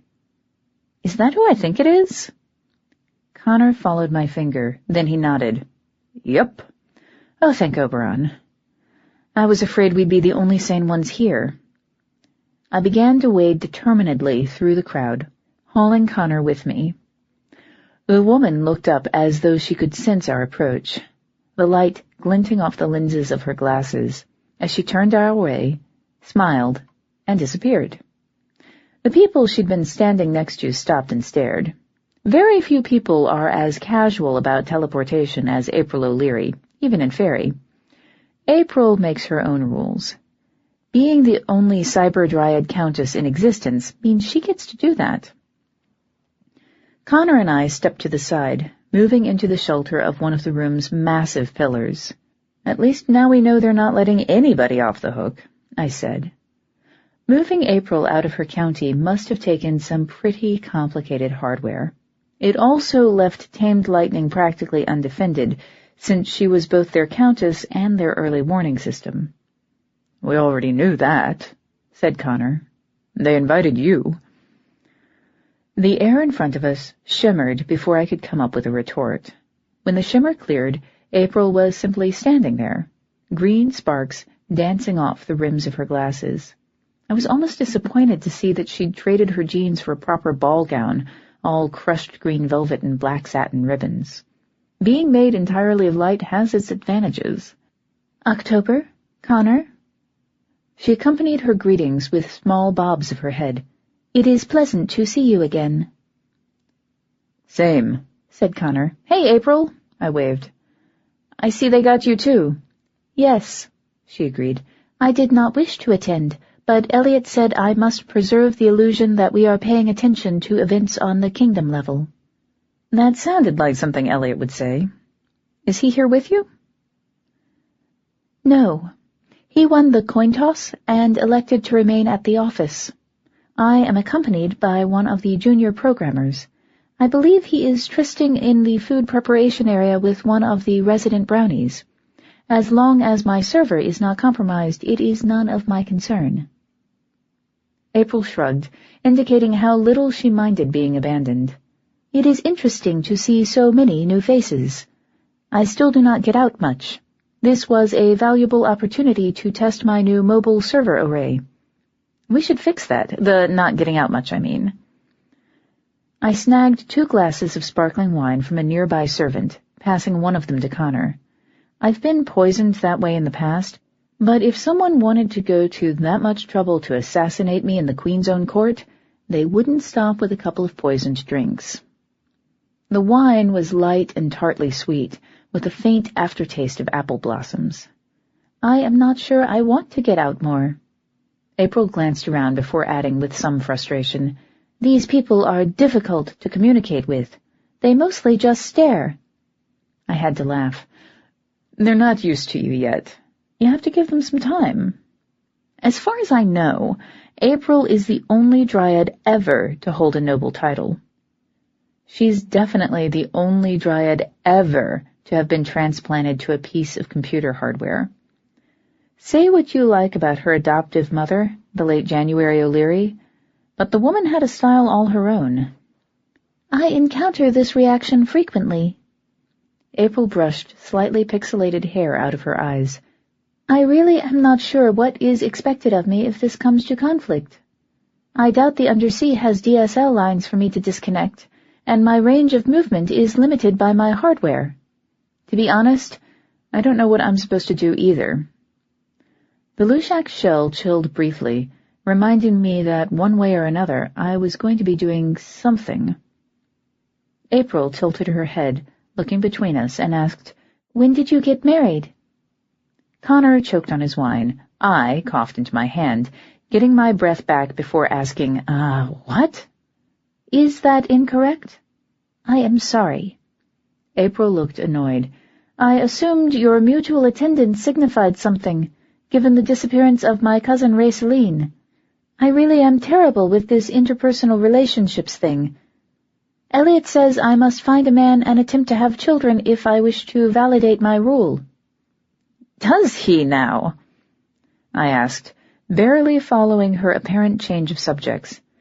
Connor was still struggling to breathe. He was almost amusing in a sadistic sort of way. It seems both silly and biologically improbable to me, but... April shrugged, encompassing in a gesture how silly she found most social traditions. If you will excuse me, I believe I see my Uncle Sylvester. I must say hello. Her dress shimmered back into blue jeans and a sweater before she vanished, leaving the air to rush into the place where she'd been standing. I gave Connor a sidelong look. Normally, this is where we'd go bother Sylvester, but for the moment, I think she can have him. A voice from my other side asked, "Is she like that all the time?" Mostly, I answered automatically. Other days, she's a little weird.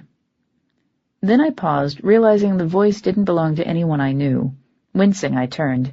I'm sorry, we haven't been properly introduced. The man beside me laughed with what sounded like sincere amusement. I didn't know him. I would have remembered. He was Dunyushi, but sturdier than the average, built more like a sailor than a nobleman. A light patina of verdigris covered his bronze hair, and his eyes were dark blue. His features were pleasant without being spectacular. That alone was unusual. The Dunyushi seemed to make a habit out of unnaturally refined beauty. He also looked exhausted. Thin worry lines were etched into the skin around his mouth, and he had the haggard complexion of a man who hadn't been eating or sleeping properly for days, if not weeks. "Oh, don't worry about it," he said. "It's nice to hear a little honesty around here. I don't think we've met, although you do look familiar." This is my first major diplomatic event. Connor had recovered from his coughing fit and was tugging on my elbow, trying to get my attention. I couldn't think of a way to stop the introduction without being rude, so I barreled on, saying, "That was Countess April O'Leary of Tamed Lightning. I'm Countess October Daye from Golden Green. You can call me Toby. This is my escort, Connor O'Dell," said the stranger. Connor let go of my elbow. "We've met, but you're Amandine's daughter, aren't you? The one who killed Blind Michael." Sometimes I think I'll never live either of those things down. "That's me." The stranger nodded. "They say you're a hero." "They say a lot of things." I looked at him blandly. "I'm afraid I didn't catch your name?" "Patrick." He smiled. "It's a pleasure to meet you." I shot Connor an apologetic glance. Well, that explained why he'd been trying to get my attention. "Patrick Lorden?" "The very same." "You're married to the Duchess of Saltmist, aren't you?" Leave it to me to strike up an informal conversation with one of the people we were gathered to pacify. "That would be me." Patrick didn't sound offended. That was something. "Dianda's yelling at the Queen, and I'm staying as far away as I can. My wife can be forceful when she gets going." "Hello, Connor. Cute date." "You're a Grace?" said Connor. He sounded mortified. I guess this wasn't how he'd pictured introducing his girlfriend to his liege. "Forgive me for saying so, Your Grace, but you seem more relaxed than I expected," I said carefully. "I'd heard there were some issues." "By issues, you mean the kidnapping and threatened murder of my sons?" His smile held neither warmth nor humor. "My current calm is a facade, I assure you. But as I can't do anything to help Dianda negotiate their return, I'm staying out of the way." "That's very reasonable of you," I said. If something happened to my daughter, I'd be a lot less capable of being sensible. And a lot more powerless, but in the end, that wouldn't matter. If something happened to Jillian, I'd rip the world down to save her, even if she spat in my face when I did. That's what parenthood means. Patrick tilted his head. You're a parent? I used to be, I thought. Aloud, I said, yes, her name is Jillian. She recently turned 18. Something in my voice must have told him not to push the point. Patrick nodded instead and said, It's a pleasure to finally meet you. Likewise. Silence fell between the three of us, no one quite sure what to say or how to say it. I tried to cover my awkwardness by raising my glass for another drink, and stopped cold. The candles were throwing hundreds of tiny, flickering shadows across the surface of my wine, everywhere but one small section at the rim of the glass, where the reflection of the room was crisp and perfectly clear. Everything but that one spot was distorted like the loophole in a personal invisibility spell. Patrick?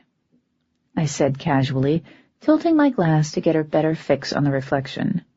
Now that I was really looking, I could make out the outline of a human-sized person on the balcony behind me, raising something that was either a gun or a small crossbow. The loophole wasn't quite good enough to let me make out any details, like what kind of weapon was being aimed in our direction. If it was a gun, there was no way to guess whether the bullets would be iron. If it was a crossbow, it was probably loaded with elf shot, not a call I wanted to make from the other side of a ballroom. Yes? I realize we've just met, and you're probably going to think I'm insane, but I need you to do exactly what I say, okay? Don't look surprised. Don't yell. Just nod if you understand. I glanced to the side long enough to see Patrick's nod. His shoulders were suddenly tense. I hoped our shooter wouldn't notice. I was happier with them trying to line up the perfect shot than I was with the idea of an early shot that might get lucky. Good.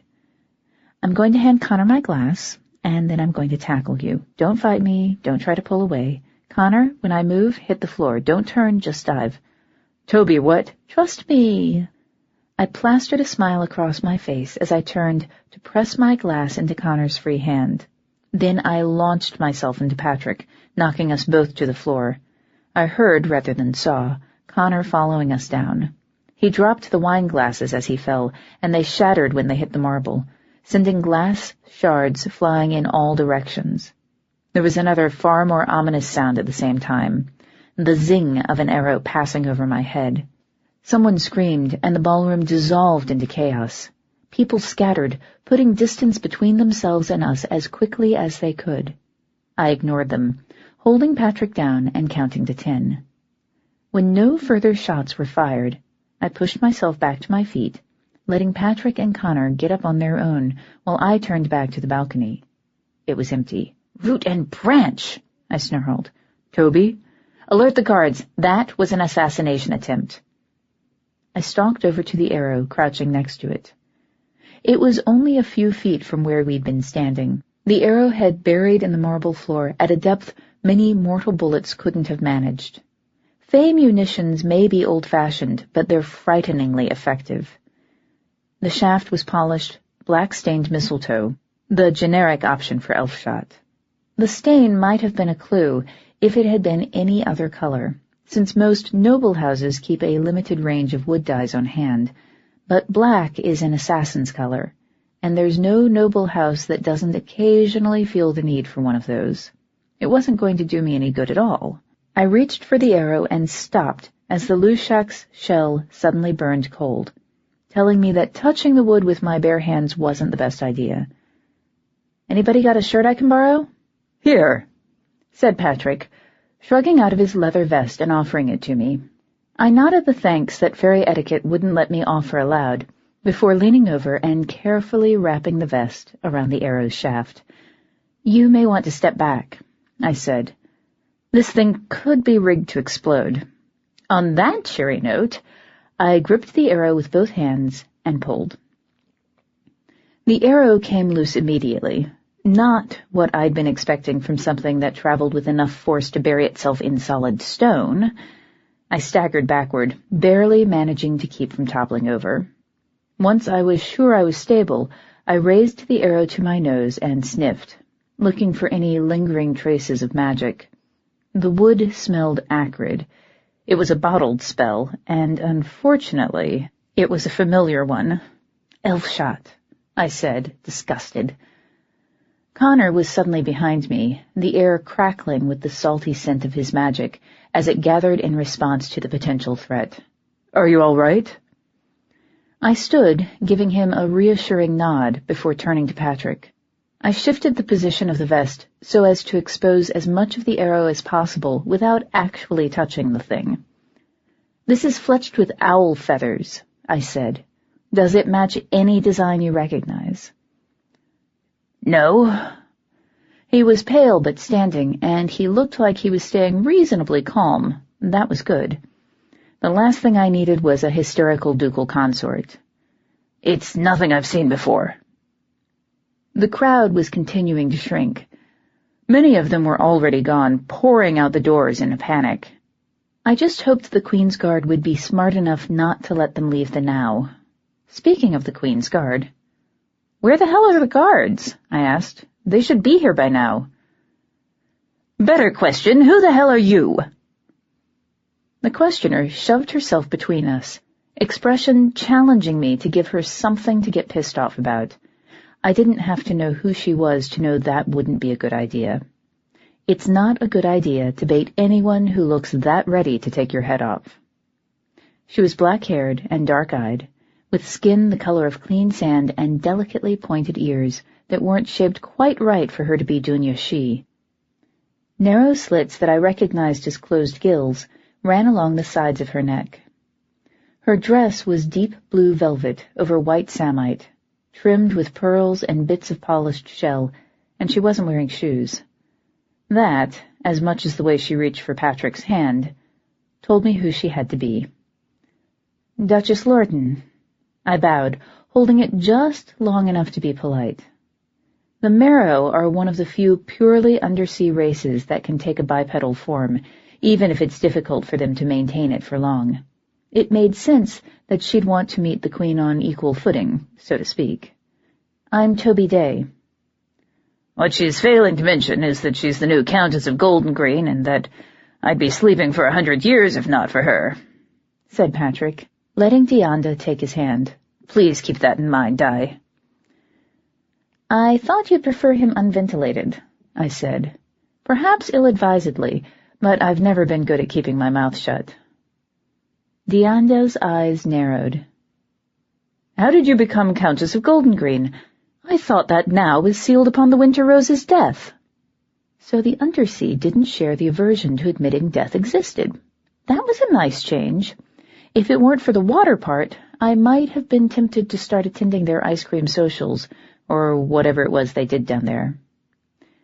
"It was a royal appointment. I killed Blind Michael, and they couldn't give me a medal for murder, so they slapped me with a county instead." I started to fold my arms and stopped, remembering the arrow. Dianda kept glowering as she looked from my face to the arrow in my hand and back again. "How did you know?" "The reflections in my wine were wrong." She looked at me blankly. I explained. Personal invisibility spells can be tailored to work on specific surfaces, but that won't stop them from throwing reflections on things the spellcaster didn't think to block, like liquid. I noticed something out of place, and I'm a little paranoid about that sort of thing. "Connor, you okay over there?" "I think so." He bowed to Dianda. "Your Grace?" "Connor," she said frostily. I cleared my throat. "Your Grace, I'm sorry I had to tackle your husband, but I'm glad to have been of service. I was hoping to—" My voice trailed off. The Queen of the Mists was storming up behind Dianda, moon-struck mad eyes bright with fury. She had the skirt of her white silk gown clenched firmly in her hands, creating a sea-foam froth of fabric around her feet. I swallowed and tried my statement again, hoping to finish it before the Queen reached us. "Your Grace, not everyone here is against you." Dianda never had a chance to answer. The Queen stepped between us, turning her back on Dianda and Patrick. "Countess Daye, what is the meaning of this?" she demanded, ignoring the undersea nobles. I've never been one of the Queen's favorite people, but I try not to piss her off. True anger lends her voice a dulcet shriek that can't help reminding me of her part banshee heritage, or of the damage she could do if she ever got really mad. "There was an archer under a personal invisibility spell, Your Highness," I said, holding up the arrow. "I saw him, or her, reflected in my wine and acted to protect your guests." "An archer, you say?" she sniffed. "How can I be sure it wasn't you?" "Because, Highness, the day I can shoot an arrow from behind myself and embed it in solid stone is the day I stop needing to shoot arrows at anyone." She glared. I sighed. "Ask anyone you like. It wasn't me." "I strongly recommend you have the place searched before there's another attack." "That won't be necessary." Dianda's voice could have stopped a heat wave in its tracks. "It's clear that there's nothing to be settled here, and we'll be going now." The Queen of the Mists gave her a look filled with the kind of loathing she normally reserved for me. "If you must." "We must. The land has made it perfectly clear what it wants, and we'll see you on the field of battle," said Dianda, and turned to stalk into the crowd. Patrick shot me a pleading look and followed. "Toby, what's going on?" Sylvester and Luna came rushing up from the other side. The Queen glared daggers at them both. He ignored her, focusing his attention on me. "What just happened?" "Someone tried to shoot the Duke of Saltmist. That's bad, and this place is emptying like a sieve. That's also bad, but I still have the arrow." I was clinging to whatever hope I could find. It wasn't much. "It's worse than that," said the Queen. I turned back to her, blinking. She smiled. It was a thin, bitter smile, and there was no joy in it. There was no joy in her voice, either, as she raised it to address the room. I could feel her banshee heritage at work, carrying her words through the now. "Lords and ladies of the court, those of you that remain, it is my duty as reigning monarch of the Kingdom of the Mists to inform you that as of this moment, we are at war."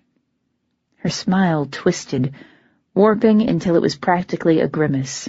"May Oberon see fit to guard us," she said, "for we'll have little power left with which to guard ourselves."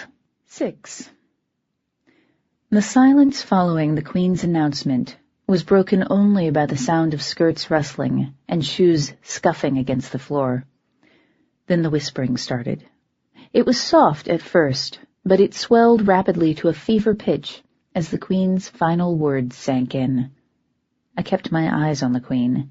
She watched me in return, a quiet challenge in her expression. The next move, whatever it was going to be mine. Fine. I turned to consider the room. Maybe a quarter of the original guests remained. The rest had poured out like the tide rushing out to sea, either vanishing deeper into the now or fleeing to the mortal world. Connor was still standing next to me, but there were no other undersea fae in evidence. There wasn't a Selkie or a Nixie to be seen. Sylvester and Luna were only a few feet away, standing at the edge of one of the few groups remaining. Seeing them made me realize what my next step was. The Torquil family has always had, let's call them unusual talents. Well before she became Countess of Tamed Lightning, April O'Leary, Sylvester's adopted niece, had served as the county intercom, combining the dryad talent for short-range teleportation with a total disregard for spatial relativity. I cleared my throat. "April, could you come here, please?" The air in front of me shimmered. There was a brief flare of ozone, and then April was simply standing there, looking annoyed. "Do you know what is going on?" she demanded. "Everyone appears to have gone insane. I have been forced to order my escort to remain with my server. He was prepared to run away and leave me." She sounded both wounded and amazed, like she had never previously considered that someone could do such a thing. The faster I got the explanation out of the way, the faster we could get down to business. An archer took a shot at one of the visiting nobles. They've stormed out in a huff, and now we're going to war. I held up the arrow, gesturing at the Queen with my free hand. Her guards aren't stopping the exodus. Can you do a quick check for people who aren't on the guest list? April looked at me blankly. I could, if I had a copy of the guest list. We both turned to the Queen. An expression of dawning anger was spreading across her face. It would be entirely inappropriate for me to share that information outside my court, she snapped. Nor will any of my court disclose it. Damn. Well, it was worth a shot. I looked back to April. Can you check for people who look out of place and come back here if you see anything that looks suspicious? It wasn't a good compromise. It was the one I had. Certainly. She vanished in a spray of sparks. A hand gripped my shoulder. I turned to find myself facing the Queen. What do you think you're doing? She demanded, moon-mad eyes narrowing with fury. I'm asking the Countess of Tamed Lightning to do a perimeter check, since otherwise we have no idea who's here and who isn't. I stepped out from under her hand. The Lushak's shell was so cold it hurt, but I didn't dare pull it out until I was away from the Queen. Unless you ordered an attack on Patrick Lorden, I can't understand why you're letting people leave. It doesn't make sense. This isn't a mere crime, said the Queen. Each word was precisely shaped and pronounced as though it were being hurled at a disobedient child. It was an act of war. Finding a single archer won't change that. I stared. Are you telling me some asshole can attempt an assassination and commit an entire kingdom to suicide? That's stupid. Welcome to politics, said Luna. If you want to stop the war, find the Lorden children, said Sylvester. Lives will be saved, possibly including theirs. People who steal children aren't always careful with them. I winced. The subject of stolen children is very personal for Sylvester. His daughter, Raisaline, grew up in a magical prison. It drove her insane. His wife is the child of possibly the greatest kidnapper and destroyer of children Faerie has ever known. Calling them a family with issues is putting it mildly. The Queen glared for a long moment before reluctantly saying, Finding the children might stop the war, especially as someone is claiming my court was responsible for their loss. Was it? I asked. Her eyes widened. What did you just say to me? Was your court in any way responsible for the disappearance of the Lorden children? I shook my head. I can't do anything about it if you did, Your Highness, but if you stole them and you're about to send me looking for them, it'd be nice to know before I follow the trail right back to you. What in the world makes you think I would send you? The Queen's anger was fading into disdain. Your failures outweigh your successes by too large a margin. Sylvester started to step forward. I gestured for him to stop. The Queen was still speaking in a reasonable tone rather than using her banshee gifts against me, and I was trying to take that as a good sign. Highness, despite my failures, I'm one of the few people in this kingdom who actually knows anything about handling a kidnapping case, I said. Unless you want this war, you need me. The Queen looked from me to Sylvester and Luna, and then to Connor, who stood silently beside me. Her expression calmed. Never speak to me like this again, she said, turning back to me. If you do, no number of powerful friends will save you. I will have you stripped of lands and titles and cast you as far from my shores as I can. I will send you into exile, and I will be glad. Do you understand? I swallowed. Yes, Highness. Very well. She waved a hand dismissively. You're welcome to try. It's not as if even you could make things any worse. How long do I have? 3 days, said Sylvester. We all turned to look at him. He shrugged. That's the traditional length of time between the declaration of war and the start of hostilities. The Lordens have to send official notice to all the local fiefdoms, and that slows things down. Pure-blood honor sometimes works for us as much as it works against us. Rarely, but rarely is better than never. The delay in hostilities would give the local fiefdoms time to send their children and fosters to safety before things got violent. Oberon's law allows adults to kill one another on the field of war, but there's nothing that justifies killing a child. I looked back to the Queen.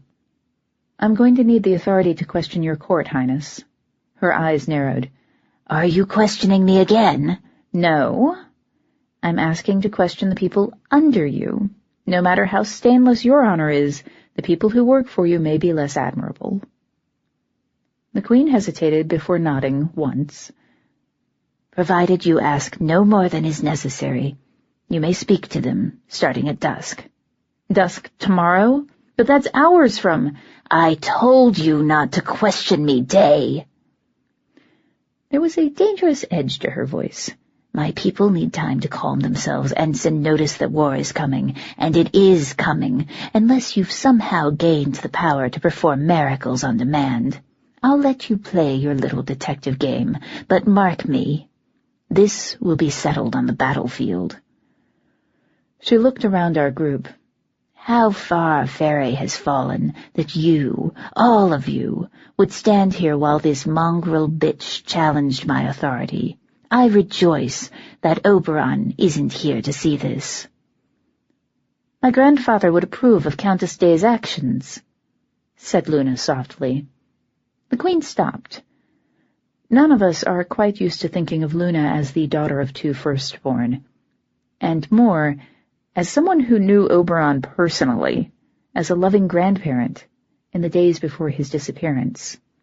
That gives her a certain scary credibility. Be that as it may, said the Queen finally, he's not here, and war stands before us. That's nice, I said flatly. Dusk? Dusk. May we be excused? No one else asked before fleeing, but in this case, civility seemed like the better part of valor. Go. The Queen pointed to the door. I didn't want to say anything that might set her off again, so I simply bowed before taking Connor's hand and starting for the exit. Sylvester and Luna followed. They weren't letting me turn my back on the Queen of the Mists alone, and I found that reassuring. We had just passed through the curtain dividing the ballroom from the entrance hall when April appeared. "The guards of this establishment are exceedingly jumpy," she said, scowling. "I got a crossbow bolt through my chest." April is only material when she wants to be. I still grimaced. "Glad you're okay," I said. "Did you find anything?" "Nothing of interest. People fleeing. Poorly trained guards unable to believe an attack would occur within a royal now, thus proving that they possess an insufficient grasp of historical fact. Several pages copulating in the kitchen. I believe they were upset when I appeared next to them." "There was no sign of our attacker." "None. I apologize."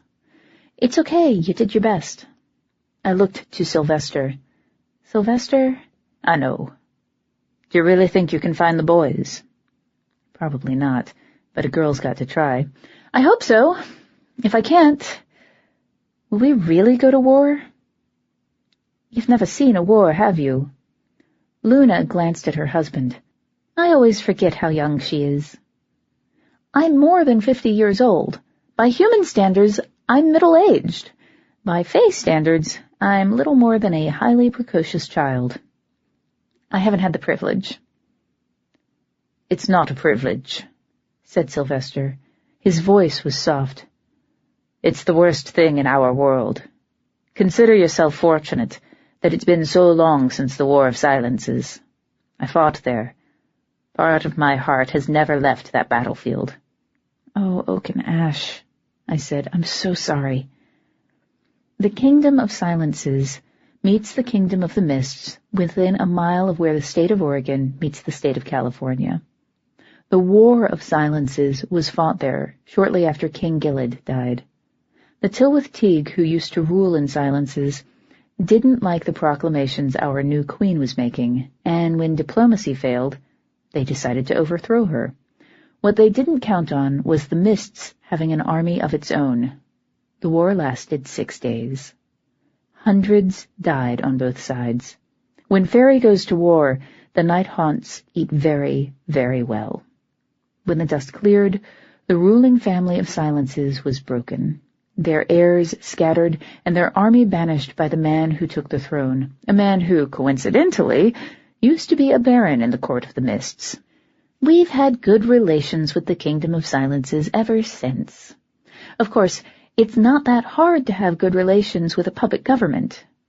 It's also easy to let your army fall into disrepair when your nearest neighbors would never dream of raising a hand against you. Silences might get the last laugh after all. "That fight ended long ago," said Sylvester. "Now it falls to us to keep the next war from beginning." I reached across our small circle to take his hand. "It won't," I said. "Not if I have anything to say about it." 7. Starlight frosted the beach in gilded silver as we stepped from the shelter of the cave and waded through the water to the beach, all of us emerging perfectly dry, courtesy of Connor. Sylvester gave me a fierce hug and turned to walk, hand in hand with Luna, toward the parking lot. April watched them go before turning back to me. "Is there anything else I can do?" "Just get home safely and tell your people to stay out of danger." I allowed myself a brief smile. "I don't have time to save their butts right now." "Acknowledged," she said, and vanished in a haze of static, presumably returning to her escort. Connor cast a quick, "Don't look here," over the both of us, the briny smell of his magic blending into the smell of the waves. He took my free hand once the spell was complete, his eyes going to the water. "Toby." "I know." I followed the direction of his gaze. "If it comes to that, I won't blame you." "That'll make one of us." "Connor." The Lushak's shell was getting steadily colder, reaching the point where freeze becomes burn. I shivered. I shouldn't have let April leave without asking if she had a phone. "Do you have a phone?" Connor blinked, apparently thrown. No. I spend half my time underwater. They make diving watches, but they don't make diving cell phones yet." "Oh, root and branch!" May's been trying to get me to start carrying a cell phone for ages now. I hate it when she's right. "Do you mind taking a detour? I think the Lushak's trying to get hold of me." I didn't want to pull the shell out while I was standing on a public beach. Don't look here or not. It might do anything, from transmitting her voice to exploding, and I didn't want to deal. "I guess not." Connor looked uneasy. I couldn't exactly blame him for that. If the Lushak is a legendary monster to most of Faerie, she's a well-known and very real danger in the Undersea. "If she wants you." "Good. Come on." The parking lot was empty by the time we reached my car. I passed Connor the arrow, still wrapped in Patrick's vest, and unlocked the doors. He offered the arrow back once we were in the car. I shook my head. "Keep it while I drive. Try not to stab yourself." Connor snorted. "There's a real vote of confidence." "Stick around. Maybe you'll get another one." He smiled a bit at that, setting the arrow across his knees with the pointy end toward the door. If anything got stabbed, it would be my poor car, which was better than the alternatives. Jokes aside, the enormity of what was ahead of us was staggering. For Connor, this was a choice between loyalties. For me, it was just too damn much to think about. My mind kept skipping tracks, too overloaded to settle on which was more important, the Lorden children or the threat of war. From the look on Connor's face, his thoughts were equally grim. I cleared my throat. "Are you sure you're okay with coming along on this?" "I have to be." "Why?" "Because I'd rather deal with the Lushak than risk winding up on different sides of the battlefield." I grimaced. "We're not going to war. I just need to find the kids, and this all goes away." That's assuming your queen didn't kidnap them herself. I didn't miss his choice of pronouns. The Undersea is technically part of the system of courts and kingdoms established by Oberon, but technically is a big word. There's a king somewhere in the Pacific Ocean. If Saltmist wanted to claim to belong to his kingdom instead of to the Mists, nobody could really stop them. I don't think she did, and anyway, it's not a good thing to say, I said carefully. She was ready to banish me for suggesting it. Yeah, well, the Queen's not here now, and I don't trust her. There's something we have in common. Neither do I. I get a little wary when people try to kill me. And I get a little pissed when people try to kill either one of us. He sighed. Toby, you know what's going to happen if things get bad. Do you really want to talk about that right now? No. Did you kidnap the Lorden kids? What? No. Then calm down until we get to the Lushaks. We're going to stop all this from happening, and then it won't matter. I flashed him a smile. That's the beauty of the future. We get to change it, okay? Okay. Connor put his hand on my knee. I put my own hand over it, squeezing gently before returning my focus to staying on the road. It was only 8:30. Were we really at the Queen's Court for an hour? It's amazing how quickly things can fall apart. And there was too much traffic for me to safely get distracted. The streets cleared once we moved into the less reputable stretch of the waterfront, and the smell of the docks slipped in through the vents, filling the car with a familiar mix of fish and sweet decay. Weird as it seems, I found myself relaxing. The Lushak was one of Faerie's monsters, but she was also a friend, and I trusted her. The Lushak's neighborhood looks like it might topple into the ocean at any moment.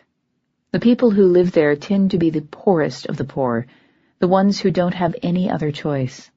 And it's probably one of the safest places in the city. I looked it up in the police department records once, after using a quick "don't look here" to keep the police from realizing I wasn't supposed to be there. Sure, you'll find drug dealers in the shadows and hookers on the street corners, but no one ever seems to actually get hurt. All the crimes are victimless ones, and even the poorest children don't go to bed hungry. There's something to be said for living in the haunt of a fabulous monster. I parked a block away from her apartment, taking the arrow from Connor before I got out of the car. He scanned the deserted street as he stood. Toby, are we in the right place? Not what you expected? From the Sea Witch? Not really. Connor shook his head. I don't know what I expected, but it wasn't this. Oberon, preserve me from purebloods and their expectations. Just follow my lead and try not to touch anything. I led him down the alley to the Lushak's door, a flat rectangle of rotting wood set in a crumbling frame. The door swung open before I could knock, revealing the Lushak herself. Connor froze. That's a natural response when confronted by the Sea Witch. Good thing all my natural responses were burned out years ago. Hey, I said. What in my mother's name took you so long? She snarled, stepping out of the way as she gestured me briskly inside. I expected you 20 minutes ago. Traffic, I said. The shell stopped radiating cold as soon as I was over her threshold. I rubbed my thigh through the fabric of my dress, wincing a little. I'd be lucky if I didn't have frostbite. As if she could read my mind. There was a terrifying thought. The Lushak said, Be grateful. It could have been a lot worse. I am, I said. I meant it, too. The Lushak could probably have blown my brains out with the thing if she'd wanted to. She swung her attention to Connor. Selkie. She half said, half spat. He swallowed hard. Ma'am? Oh, for Mom's sake. The Lushak rolled her eyes. I don't have time for this. Get in here. He stepped inside, and she slammed the door behind him, casting the hall into darkness. Now come on. She turned and strode down the hall. Not being entirely stupid, I followed. Connor followed me. The carpet crackled underfoot, bits of debris catching on my heels. I don't know what color the carpet was when the Lushak moved in, and she keeps the lights low enough that even the improvements to my vision won't let me see what color it is now. There are some small mercies in this world. The crackling was accompanied by the sound of insects scuttling for cover. The cockroaches, clever and quick enough to survive in the Lushak's presence, breed prodigiously. She crushes or eats the dumb ones. If an insect uprising ever displaces the mammals as the titular head of the food chain, I expect it to start at her place. The Lushak's living room is usually slightly better than the hall, in that the layers of junk covering the floor are shallower, and there are windows, which keeps the mold from getting more than a light foothold on the walls and furniture. The Lushak was standing at the center of the room, arms crossed, waiting. "Well?" she demanded. "What happened?" "How do you know something happened?" "You're here, which means the shell reacted. That means something happened. What was it?" I took a breath. Somebody decided to take a shot at Patrick Lorden. "Oh, rot and wreck." The Lushak took a step back, sitting heavily on the couch. Her eyes were wide. That was the scariest thing I'd seen all evening. "Is he dead?" "No. I managed to knock him out of the way before the shot was fired." I held up the arrow. "I dug this out of the floor." "Give it to me." It wasn't a request. I stepped forward, dropping the arrow into her outstretched hand. She peeled away Patrick's vest, first sniffing the wood, then licking the feathers fletching the end. Making a sour face, she offered it back. "It's just elf shot. It's safe to touch as long as you don't do anything stupid like cutting yourself." Assurances aside, I still used Patrick's vest to keep myself from touching the wood as I took it from her hands. She snorted, looking almost amused. "I'll ask Walter to take a look. Maybe he can figure out which recipe was used," I said. Walter Davies is Tylwyth Teg, and possibly the only alchemist in Faerie who holds a Ph.D. in chemistry. He cured my iron poisoning after I was rescued from the Queen's dungeon, and was largely responsible for saving Luna's life when Oleander poisoned her. If anyone could identify the specific spell used to craft the elf shot, it would be him. "Good. Now, while I was waiting for you, I got a visit from one of the Queen's messengers." She started peeling the electrical tape off her left pigtail, expression pensive. "Saltmist has declared war. You have to find those boys, Toby. You don't understand just how screwed you are if you don't." I frowned. "What do you mean? We're going to war if I don't find them. Isn't that screwed enough?" "He knows." She jabbed a finger toward Connor. He looked away. She glared. "Oh, he knows. The Undersea is marshalling their forces, isn't it, Selkie? It's going to be a massacre, because while the land's been getting soft, the sea's stayed hard. The sea can't afford to be soft, can it, Selkie?" "No," mumbled Connor. "No," repeated the Lushak. "Do you get that, Toby? The sea has more fighters than the land. They're better trained, they're better disciplined, and they're not as politically divided. They're going to slaughter you." "Us," I said. The Lushak was silent. "Lushak? You mean they're going to slaughter us?" "No." She looked at me gravely. "I mean they're going to slaughter you." "Lushak, the Undersea knows my limits." She dropped her pigtail, standing. "There's no one there that's willing to come here and take me on, but they know I won't take the fight to them. I can't attack the children of Titania. I won't attack the children of Maeve. This one's up to your Queen's army, and guess what, October? Your Queen's army ain't up to the task." Connor wasn't saying anything. That just made the Lushak's tone a mixture of anger, fear, and resignation, all the more terrifying.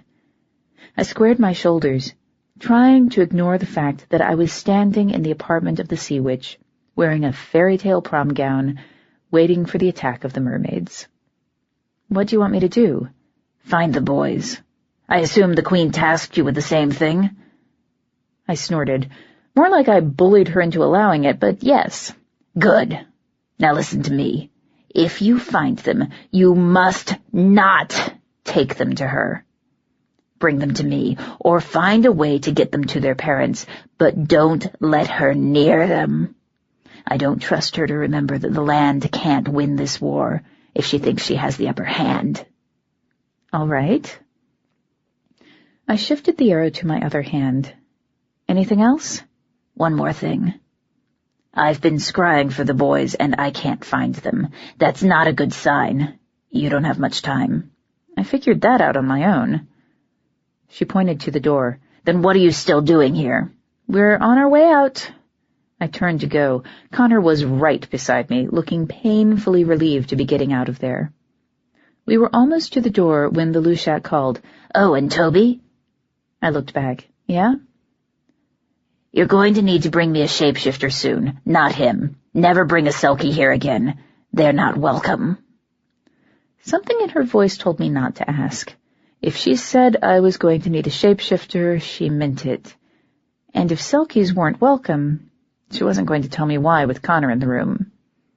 "All right," I said, and grabbed Connor's hand, yanking him out into the night. I didn't have to drag him for long. He pulled his hand out of mine as soon as the door slammed behind us, starting to walk steadily faster. He was almost running by the time we reached the car. I grabbed his elbow. He whipped around to face me, eyes wide, breath coming short and panicky. "Whoa!" I let go and took a step back, raising my hands. That probably wasn't as reassuring as it could have been, given the poisoned arrow I was holding. "What's wrong? What was all that about?" "The Sea Witch doesn't parley with Selkies," he said. There was some ancient, wounded longing in his voice, like the sound of the tide rushing out. "Don't ask me why. I can't tell you." "All right," I said. All right. Are you coming back to the apartment?" "For a little while." He sighed. "This doesn't have anything to do with you, okay?" "Okay," I said. "Now get in the car." It took almost half an hour to fight through the traffic and get back to my place. May and Jazz were snuggled together on the couch when we came in, watching a television show featuring a lot of 20-something actors pretending to be teens. They looked up when the door opened, initial smiles dying as they saw the expression on Connor's face and the arrow in my hand. Even for me, that sort of thing doesn't normally spell hot date. "Bad night?" asked May. "About like I expected. We're going to need to call Walter." I closed the door and stuck the arrow in the umbrella stand, point down. Connor blinked at me. "You have a better idea?" "Not really," he admitted. "Didn't think so. Guys, the arrow in the umbrella stand is elf shot. Don't touch it." "And that's why we're calling Walter?" asked May. "Exactly." "Right." Jazz got up. "I'm going to make some coffee." "Good call." One of the cats started twining around my ankles. I bent to scoop her up. "Hello, Cagney. You don't care that we're going to war, do you?" She purred. "Didn't think so." "Is it official?" asked May quietly. "Yeah," I said. I stood there, stroking Cagney, as I started filling May in on the events of the night so far. I was about halfway through when Jazz emerged from the kitchen and offered me a mug of coffee, which I took gratefully. Connor interjected occasionally, but was mostly silent, standing close and offering what support he could just by being there. It was surprisingly comforting. A brief silence fell when I finished speaking. Finally, Jazz asked, "Do you really think Walter can figure out who made the elf shot?" "It's worth a try." I glanced at Connor. The Lushak's sidelined for this fight, except for whatever she can accomplish through me, so we're basically on our own. "Super fun," said May. "I can take the arrow to Walter," volunteered Jazz. We all looked at her. She shrugged. "I don't need a car, remember?" "Fair enough," I allowed. "Just make sure you don't scratch yourself. The best-case scenario with Elfshot involves sleeping for 100 years? "I'll be careful," said Jazz. She kissed May on the cheek, grabbed the arrow from the umbrella stand, only touching the leather, I noted approvingly, opened the door, and was gone. Mortal ravens don't like to fly after dark. Fae ravens are more adaptable. They're also a hell of a lot more resilient. Jazz could probably fly 100 miles in a night, if she had to. I took a breath. Okay, that's one problem down. Now for the big one. We have 3 days to find the Lorden boys before things get ugly. Is finding the Lorden boys going to stop things from getting any worse, or is it just going to make them a little less worse? May paused. I'm not sure that was a sentence. Anyway, what I'm saying is, if they're at the stage of, shooting at people, are they going to back down just because we find the kids? Probably not, I admitted, but at that point, at least we'd only be dealing with people who want to start a war, rather than dealing with them and an actual war. That has to be an improvement over what we have now, right? It's worth a try, said Connor. He turned his head slightly, meeting my eyes. I almost flinched away. Selkie eyes are always dark. But the darkness in Connor's expression wasn't just a matter of biology. Not tonight. He was a man looking at a choice he didn't know how to make, and this time he was the one who looked like he was in danger of drowning. Me or the Undersea? If he had to choose, who was going to win? Connor, I began, and stopped as someone knocked on the front door. We all turned to cast wary looks in that direction. May, did you order a pizza? Good idea, but no, she said.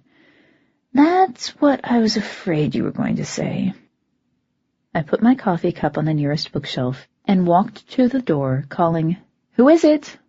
I wasn't going to waste the energy on a human disguise if I didn't have to. We wouldn't have to go through this little charade if you'd simply acknowledge me as an honored guest and agree that I can enter any time I like. Tybalt replied, managing to sound amused and tired at the same time. I opened the door. Tybalt was standing on my doorstep, only the barest veil of human illusion between him and the mortal night. Raj, his nephew and titular heir to the Court of Cats, assuming he can live that long, stood next to him, looking near terminally embarrassed. I barely even noticed he was there. I was too busy blinking at his uncle. Tybalt blinked back. San Francisco's King of Cats is difficult to describe. Too much of his appeal is in the way he moves, the way he smiles, the subtle tilt of his head when he gives someone his full attention. Not that he's not good-looking. He is. But he's more than that. He has fewer feline traits than some of the other Caith-Shi. Cat-slit pupils, black tabby stripes in his dark brown hair. The rest of him could pass for Dunya-Shi in the right lighting. Appearances can be deceiving. Tybalt's a cat through and through, and it's best to keep that in mind. I hadn't seen him since I left the Court of Cats before my second trial in the Queen's Court. He's always been prone to disappearing, but he'd never been gone for so long before.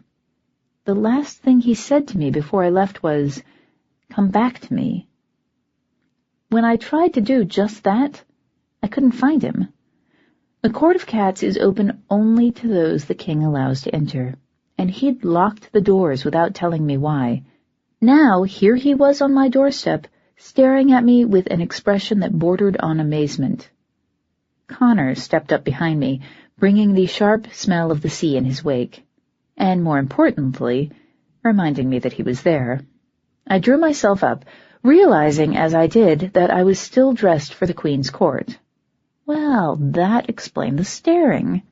Tybalt had never seen me voluntarily wearing a dress before, and all the involuntary dresses had been of the Disney princess variety. "Tybalt," I said, as neutrally as I could, "I wasn't expecting you." "What, really?" May shoved her way past Connor to the door. "Whoa! Hey, Tybalt! Long time no see. Come on in, Raj. You're probably going to stare at each other for a while before they get anything done." She offered her hand to the younger Caith-Shi. He took it, letting himself be tugged into the apartment. True to May's prediction, Tybalt was still staring at me, Finally, awkwardly, he said, "Toby." Was I happy to see Tybalt after a month of being avoided? Well, that depends. Could he possibly have picked a worse time than right after I'd failed to prevent a declaration of war? Knowing him, the answer was probably yes. He has an amazing talent for showing up when I don't want him to. He also has an amazing talent for saving my ass. No matter what we thought about each other, the fact remained that he was a king of cats, and if I was going to stop the war, I could do worse than having him on my side. Forget it. I stepped back, opening the door wide enough to let him pass. Come in if you're coming. A look of momentary discomfiture flickered across his face, there and gone almost before I could blink. "As you like," he said, inclining his head, and stepped inside. 8. Tybalt haughtily surveyed the living room, arms crossed in an attitude of nonchalant disregard. It was a bit too regal. Tybalt doesn't normally feel the need to act like that. He allowed his attention to fall on Connor, who was standing beside me and glaring. "Ah," said Tybalt. "I see that you have company." He managed to infuse the statement with an almost believable note of surprise. Only almost. The timing of his visit was too convenient to be coincidental, and if he didn't have spies at the Queen's court, I'm a leprechaun. "You know Connor and May," I said. "I believe you worked together on a prison break not long ago?" "Oh, Tibbs knows Connor," May said. "They totally hung out while you were sick. They're like best buds." Tybalt and Connor shot her matching glares. I had to stifle a smile. "We're acquainted," said Tybalt. "I suppose there's no accounting for the company you choose to keep." I stiffened.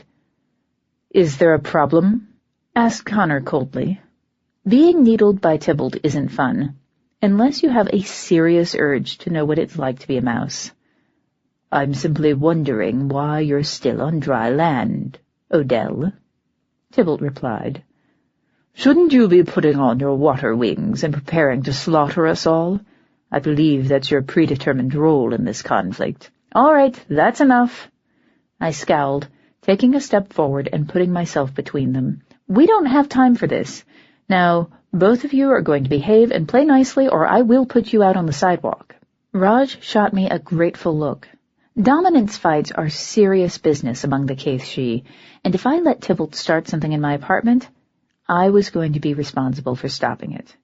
Raj and I both knew that wouldn't end well. Connor hesitated before saying, "Actually, Toby, he's right." "What?" May and I said in unison, turning to stare at him. "That's still creepy," muttered Raj. "I need to go to Saltmist and check in, or the Duchess may decide I'm siding with the land and banish me from the Undersea. I don't think we want that. I know I don't want that." Connor chuckled mirthlessly. It would make family reunions awkward. I'd been expecting this. I'd been waiting for this. It still stung.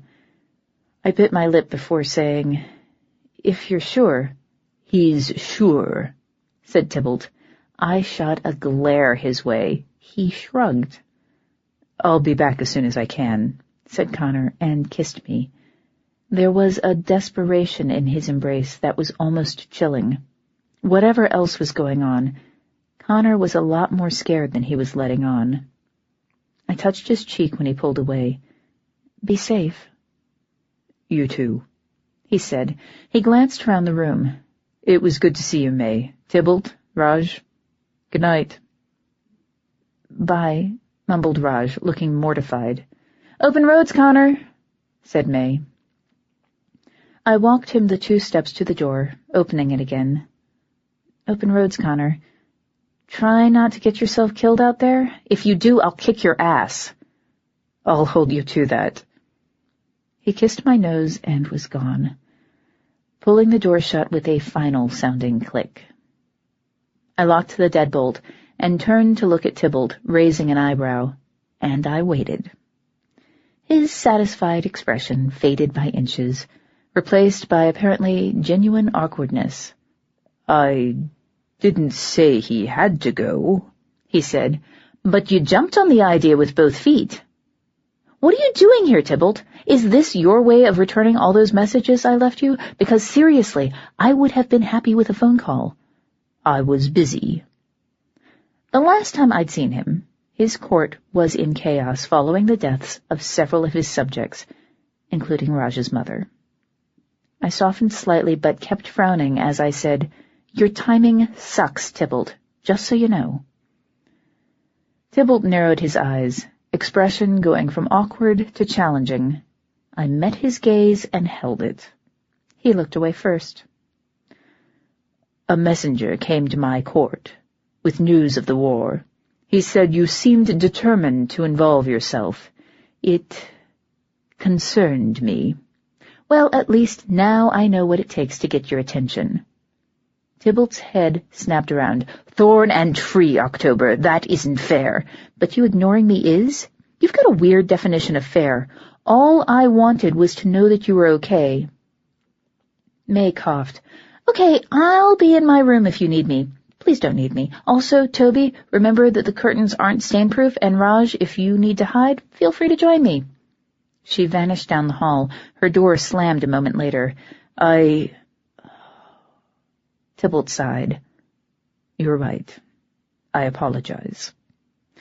I stopped. Of all the things he could have said, I don't think anything could have surprised me more than a simple and apparently sincere apology. Accepted, I said. Glancing toward the hall, I added, I think she's battening down the hatches back there in case we're about to start throwing things. Really? Tybalt's eyebrows rose. Should we smash a few plates and scream before we have an actual conversation? I don't think we need to go that far, but I want to get some real clothes on before we continue. Can I trust you two not to break anything? Yes, said Raj immediately. You might have an easier time trusting us if we continued while you changed, said Tybalt, allowing his eyes to travel the length of my body. I snorted, spreading my arms to give him the best possible view. Go ahead and laugh, because this is your only shot. You're staying out here while I get some pants on. I had no intention of mocking you. I think you look lovely. He hesitated a moment before adding in a softer tone, Whether you believe me or not, your mother was never as fair a child of Faerie as you are right now. The blush raced up my cheeks and the edges of my ears, leaving them burning. I let my arms drop to my sides, barely keeping myself from folding them over my chest. I have to go change, I managed, and turned to scurry down the hall. My cheeks stayed hot even after I was in my bedroom with the door closed. I stripped off the spider silk dress, letting it puddle on the floor while I fumbled with the thigh sheath. Once that came loose, I pulled my jeans on and fastened my usual knife belt around my waist, sliding my knife back into its customary home before putting the Lushak shell in my pocket. Sneakers and a long-sleeved red cotton shirt finished the change. I snagged a hair tie from the dresser on my way out of the room, snapping it around my wrist before beginning to pull pins out of my hair. Stacy's handiwork was good. Too good. I was still trying to restore my hair to its normal disarray as I emerged from the bedroom, swearing under my breath all the while. Quiet voices were coming from the kitchen as I walked down the hall. I had to smother a smile as I realized that Raj was tutoring Tybalt on the way I like my coffee. That would have been funny no matter what. It was made funnier by the fact that I wasn't sure Tybalt knew how much time Raj has spent at my place since I saved him from Blind Michael. He wasn't around as much as, say, Quentin, but he still spent enough time sitting on my couch and hogging the TV remote that I've occasionally threatened to charge him rent. I stopped in the kitchen doorway, watching Tybalt pour way too much sugar into a mug of coffee. That's good, I said before he could experiment with adding anything else. You can stop there, unless you're making coffee for a hummingbird? Tybalt whipped around like he'd done something wrong, mild disappointment crossing his face when he saw my clothes. He picked up the mug and held it out in offering, saying awkwardly, I made you coffee. I see that. I stopped fussing with my hair long enough to take the mug. Tybalt still looked uncomfortable. I took a sip of coffee to reassure him and managed not to choke as the hot sugar sweetness of it hit the back of my throat. "It's very good," I said, coughing into my hand. Tybalt looked relieved. "The principle was simple." "Yeah." I put the mug on the counter in what I hoped was a nonchalant manner. For a moment, the three of us just stood there, looking at each other.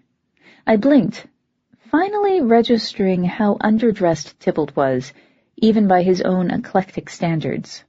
His jeans were tattered, and there were stains on his white silk shirt that could have been pasta sauce but were more likely to be— for my own peace of mind, I decided to view them as pasta sauce.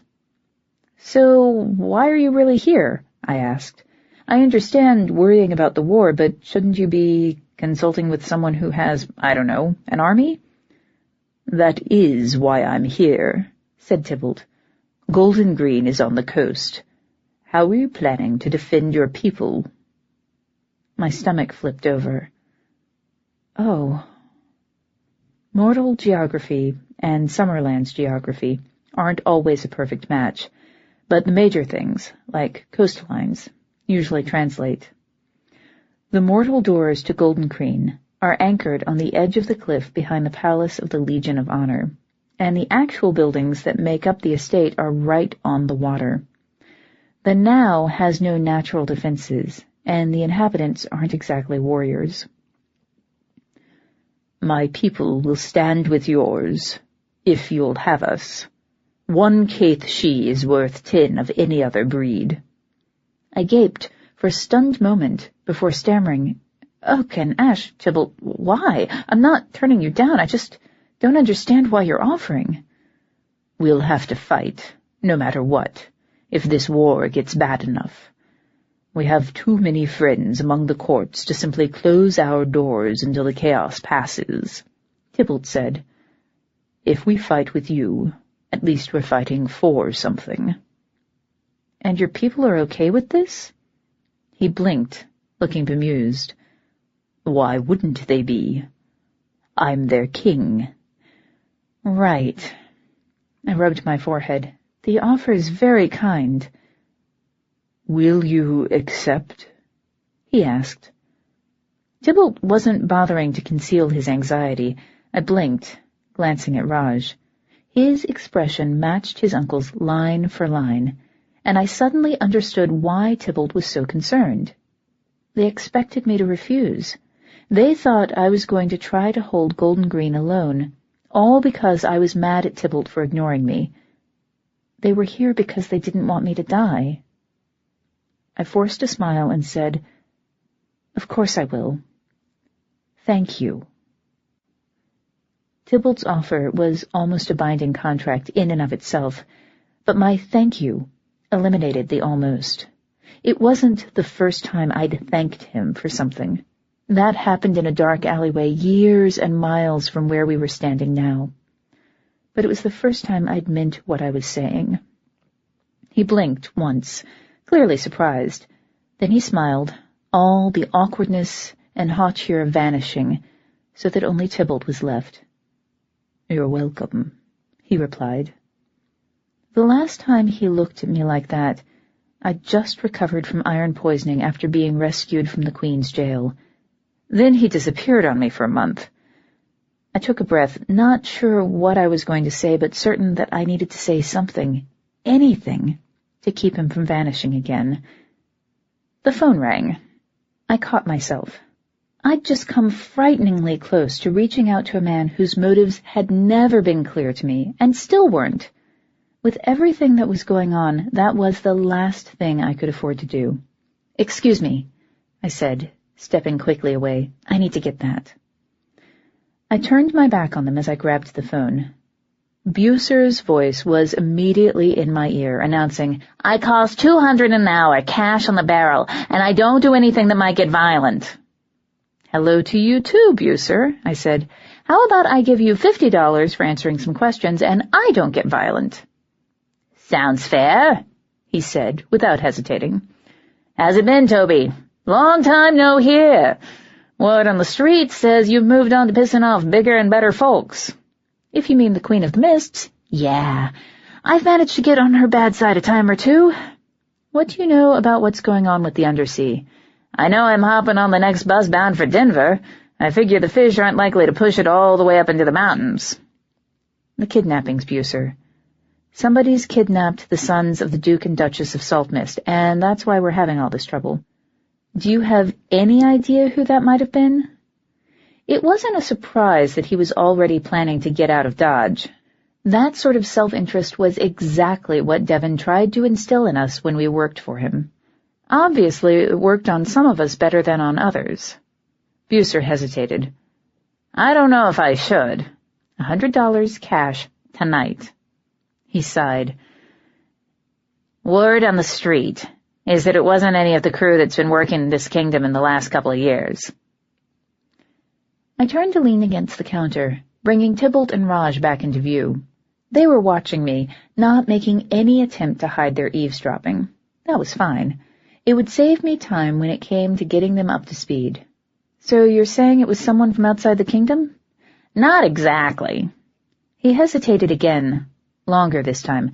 Look, Toby, I get that you have a thing for lost causes and shit, but maybe this is one you should leave alone. Dangerous people in dangerous places, you know?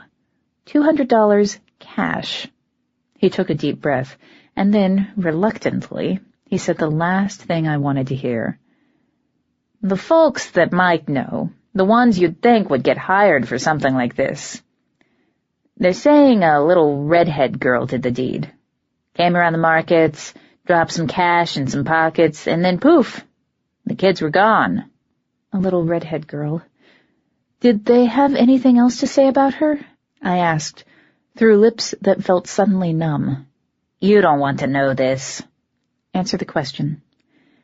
Just that she had them yellow eyes, said Bucer. You know the ones. Yes, I did. Every Torquil I've ever met has the same eyes, the color of honey wine. That includes Raceline, Sylvester's red-haired daughter, who disappeared after she tried and failed to kill her mother. Are you sure? It's not like I exactly went digging for this shit, seeing as how I'm not in the mood for a shallow grave in the Marin Headlands. But I got it from multiple sources. Red hair, gold eyes, giggle like she's already seen you with your throat cut. That was Raceline, all right. Give me your address. I'll send your money. This better not be a trick. Honestly, Bucer, I don't have the time to fuck with you. It's not a trick, you'll get your fee. And if you learn anything else before you head for the hills, call this number and pass it on. As long as you keep talking, I'll keep paying. Shit, he said, suddenly hushed. You're really serious about this, aren't you?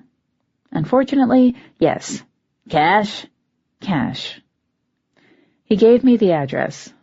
I hung up, after repeating my offer to pay him for any additional information he could dig up. Then I turned to Raj and asked, Can you do me a favor? What? He asked warily. Smart kid. I need somebody to run payment to Bucer. I figure if you go as a cat, you can dart in, drop the cash, and dart out without him getting the drop on you. I'd do it myself, but it would take too long. Right now I have more pressing commitments. Sure, said Raj, looking relieved to have something to do. I understood the feeling. Tybalt didn't share his nephew's relief. Folding his arms, he asked, Setting aside the question of what gives you the authority to give orders to a member of my court, what could possibly press upon you more than visiting such a treasured contact? I'm not giving orders. I'm asking for a favor. As for why, I've got to start looking for these kids. And if I go to Bucer, Titania only knows how long he'll keep me there. I resisted the urge to grab the over-sugared coffee. Rubbing my forehead instead, I said, I can't afford the delay. Tybalt's expression turned suspicious, pupils narrowing. What did he tell you? Hang on. I grabbed an envelope from the counter, scrawling Bucer's address on the back. Raj, get $200 from the jar on my desk and take it to this address. Don't let anybody see you. Sure. Raj took the envelope, glancing at Tybalt one last time before practically running out of the kitchen. Tybalt watched without comment. His pupils were thin black slits against the green of his eyes when he turned back to me. If he'd possessed a tail in his human form, it would have been lashing. "October," he said, a warning growl underscoring the word. Biercer's contacts have reason to suspect that Raceling Torquil is involved with the kidnapping of the Lorden children. My voice was as neutral as I could make it. Tybalt's response was anything but. His lips drew back from his teeth in an agitated snarl as he asked, "To what ends?" "Who the hell knows with her? Maybe she was bored. Maybe she's trying to kill us all. The possibilities are endless." This time, I didn't fight the impulse to pick up my too-sweet coffee. I've always had an easier time dealing with the world when over-caffeinated.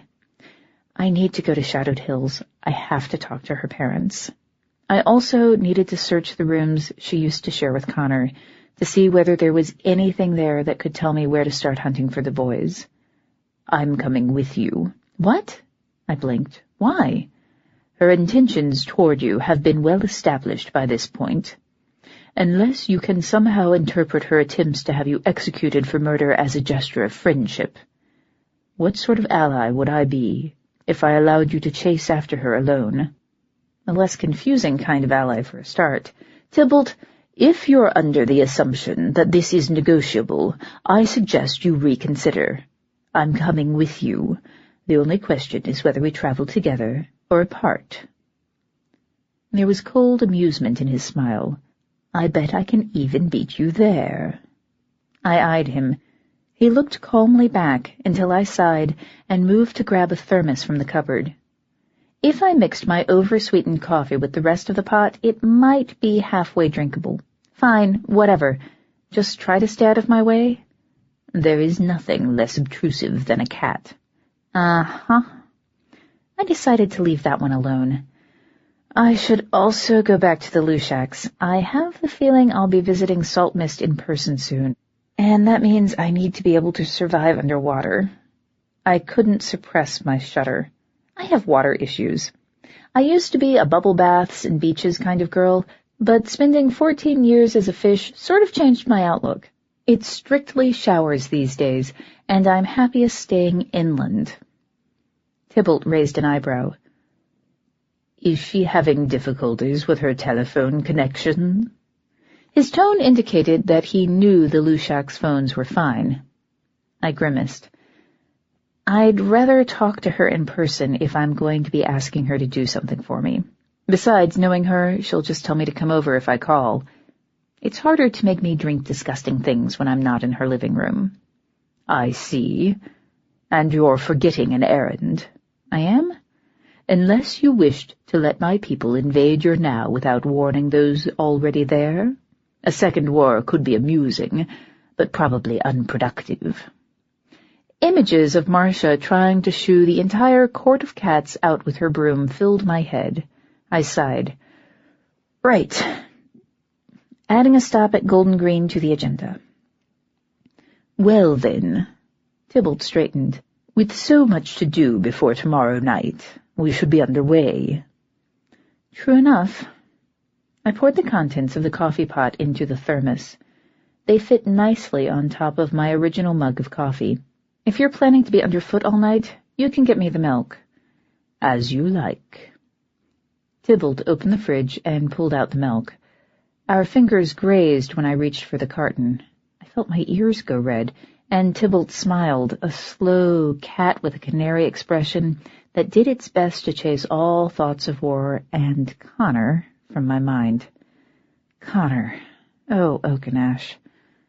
What was going to happen if we wound up on opposite sides of a war? Would the Undersea blame him if his ex-wife turned out to be the cause of their current situation? May forbid! Would the Queen? I snatched the carton from Tybalt's hand with a quick, almost jerky motion, topping off the thermos before thrusting the milk back at him. "Put this away." "Certainly," said Tybalt, taking the milk. "Be right back." I trotted down the hall to bang on May's door. "Hey!" She didn't open it. Hey, what? I'm going out. Call Danny if I'm not back by sunrise. Got it? Got it. She didn't ask any questions. May knows me well enough to know better. Any answers I gave would just make it harder for her to stay calm. There wasn't anything else I could do in the apartment. I walked back to Tybalt, sure I was making a mistake, and utterly unable to guess what that mistake might be. All right, come on. If you want to ride, now's the time. After you, he said, and followed me to the front door. I grabbed my leather jacket from the rack as we passed. Even in June, the nights can be chilly in San Francisco. The fact that my jacket originally belonged to Tybalt didn't make any difference at all. Honestly, it didn't. And maybe if I kept telling myself that, it would start being true? With Tybalt behind me and the thermos in my hand, I stepped out into the night. 9. Tybalt didn't say anything as we drove. He just stared fixedly out the window. I spent a few minutes trying to figure out what I'd done wrong this time, before I realized that it wasn't about me at all. Tybalt's older than I am. I've never asked how much older, but some of the things he said made me guess that he's at least 300. I grew up with cars, and he didn't. That's the thing about living forever. You eventually stop getting used to the way the world changes. We're almost there, I said, as reassuringly as I could. He shot me a grateful look before catching himself and sitting up in his seat. Are we? I was enjoying the scenery. Well, we could go around the block a few times if you want. No, he said hurriedly. Then he sighed, rubbing his face with one hand. No, please. I'm quite prepared to be out of this infernal construction. We could have walked the shadow roads, you know. We would have been there long since. What, and missed the fun of driving? I offered a sympathetic smile. It's okay. Have you been to the Lushaks before? I have never had the privilege or the need. It was his turn to smile, putting a trace of wryness under the expression. It seems you spend more time than most in a state of sheer emergency. It's a gift. Yes, he chuckled. I suppose it is. We drove in silence for a while longer. I was thinking about turning on the radio when Tybalt said, almost to himself, I don't understand why it always comes to this. I barely stopped myself from twisting to look at him. That would probably have sent us careening into the nearest tree. I don't understand. War. It seems that in Faerie, conflicts such as these must always come to war. But you're Caith She, no offense. But your people are some of the most violent I've ever seen. You fight constantly. Yes, we fight from the day we're born, and we learn that fights have consequences. When you cut someone, he bleeds. When someone cuts you, you scar. Nothing is free. Sometimes I think we're the only ones in Faerie who remember that. I slanted a frown toward him. Everyone knows wars have costs. If they did, they wouldn't fight them. Watch. The veterans are smart enough to leave for other kingdoms while they still can. Most of the ones who come when the call goes out won't have ever fought a war before. They'll come because they think it's honorable, or because they want to be called heroes. They'll show up in their pretty armor, and they'll litter the battlefield like leaves. He sighed, running a hand over his face. I've been to war. Believe me, what's coming won't be anything honorable. I thought Caith She didn't have wars. Bloody, brutal battles for succession, sure, but not wars. We don't. Tybalt flashed a humorless smile. What makes you think you're the first of your kind to befriend me?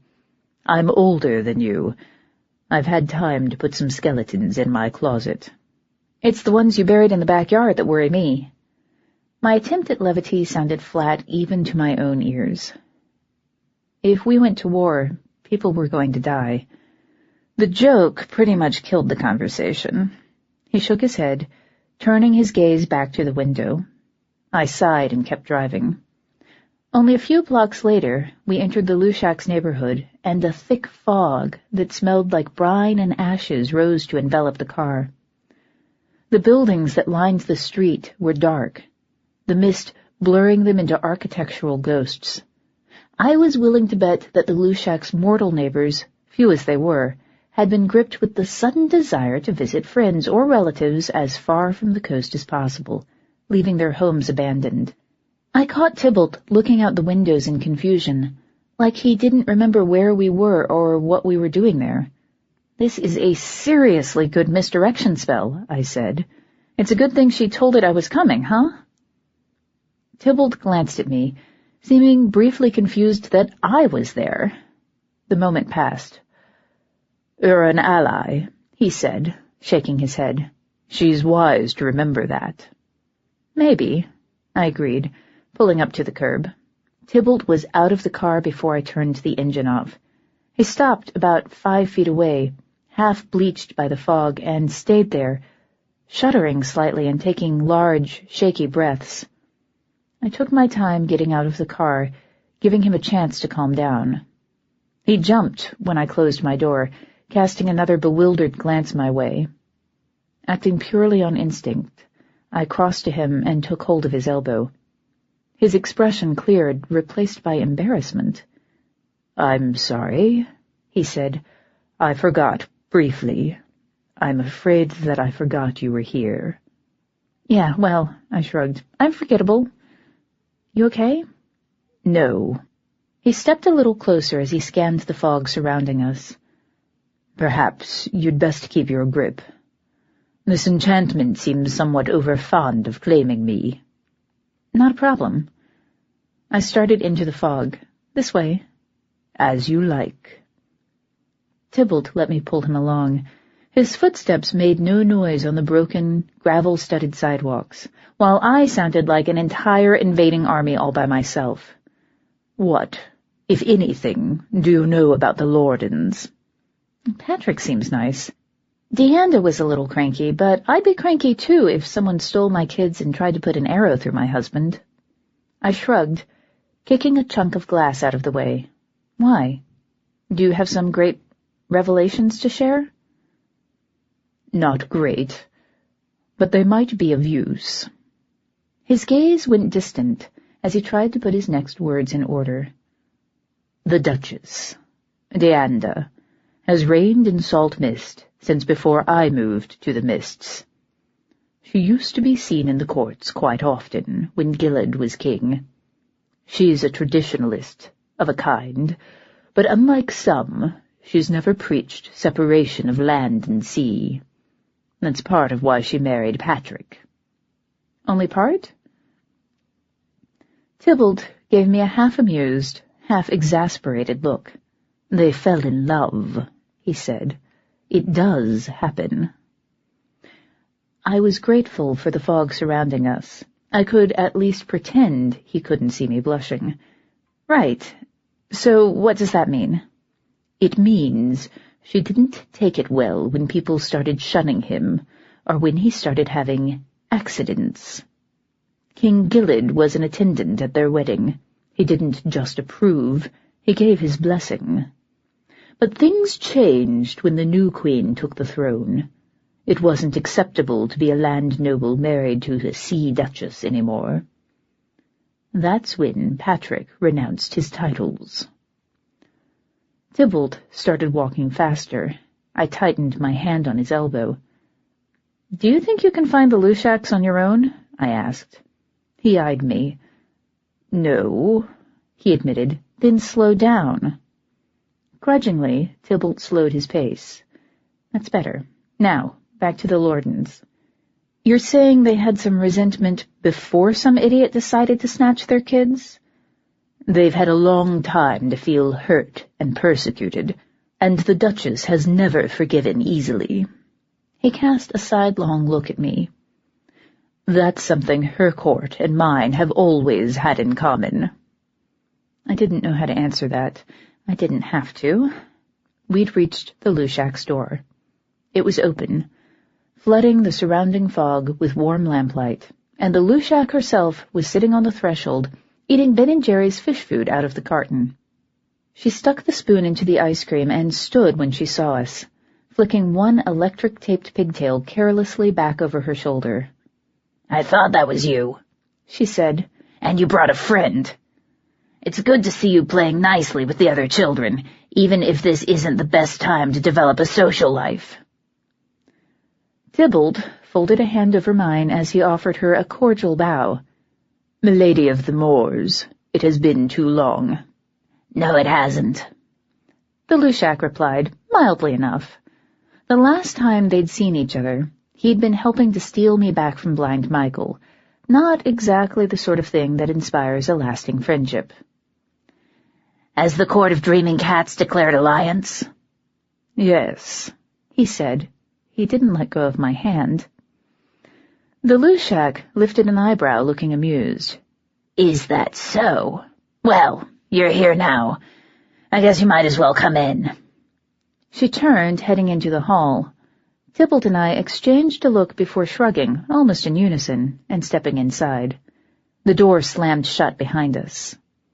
The smell of brine and ashes was stronger inside the apartment, and golden lamplight seemed to radiate from the walls, probably anchoring the misdirection spell blanketing the neighborhood.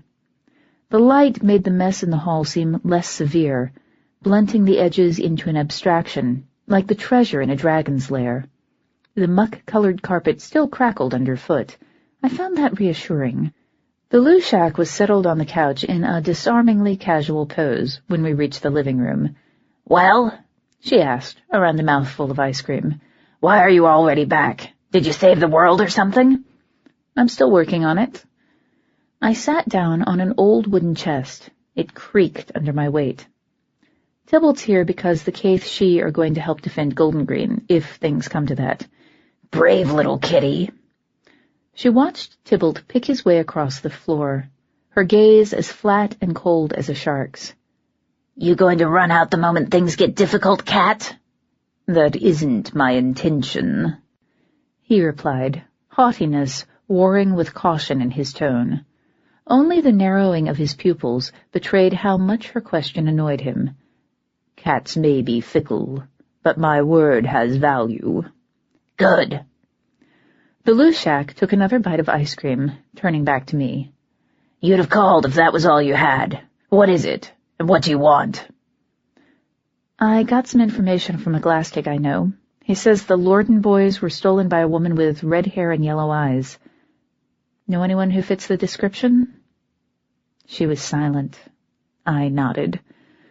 "Thought so. I'm going to Shadowed Hills next, to tell the Torquils in person and search Raceline's quarters. There's a chance, even if it's a slim one, that she'll have left something there that could give me a clue to why she's doing this, and whether she's doing it alone." The Lushak's eyebrows rose.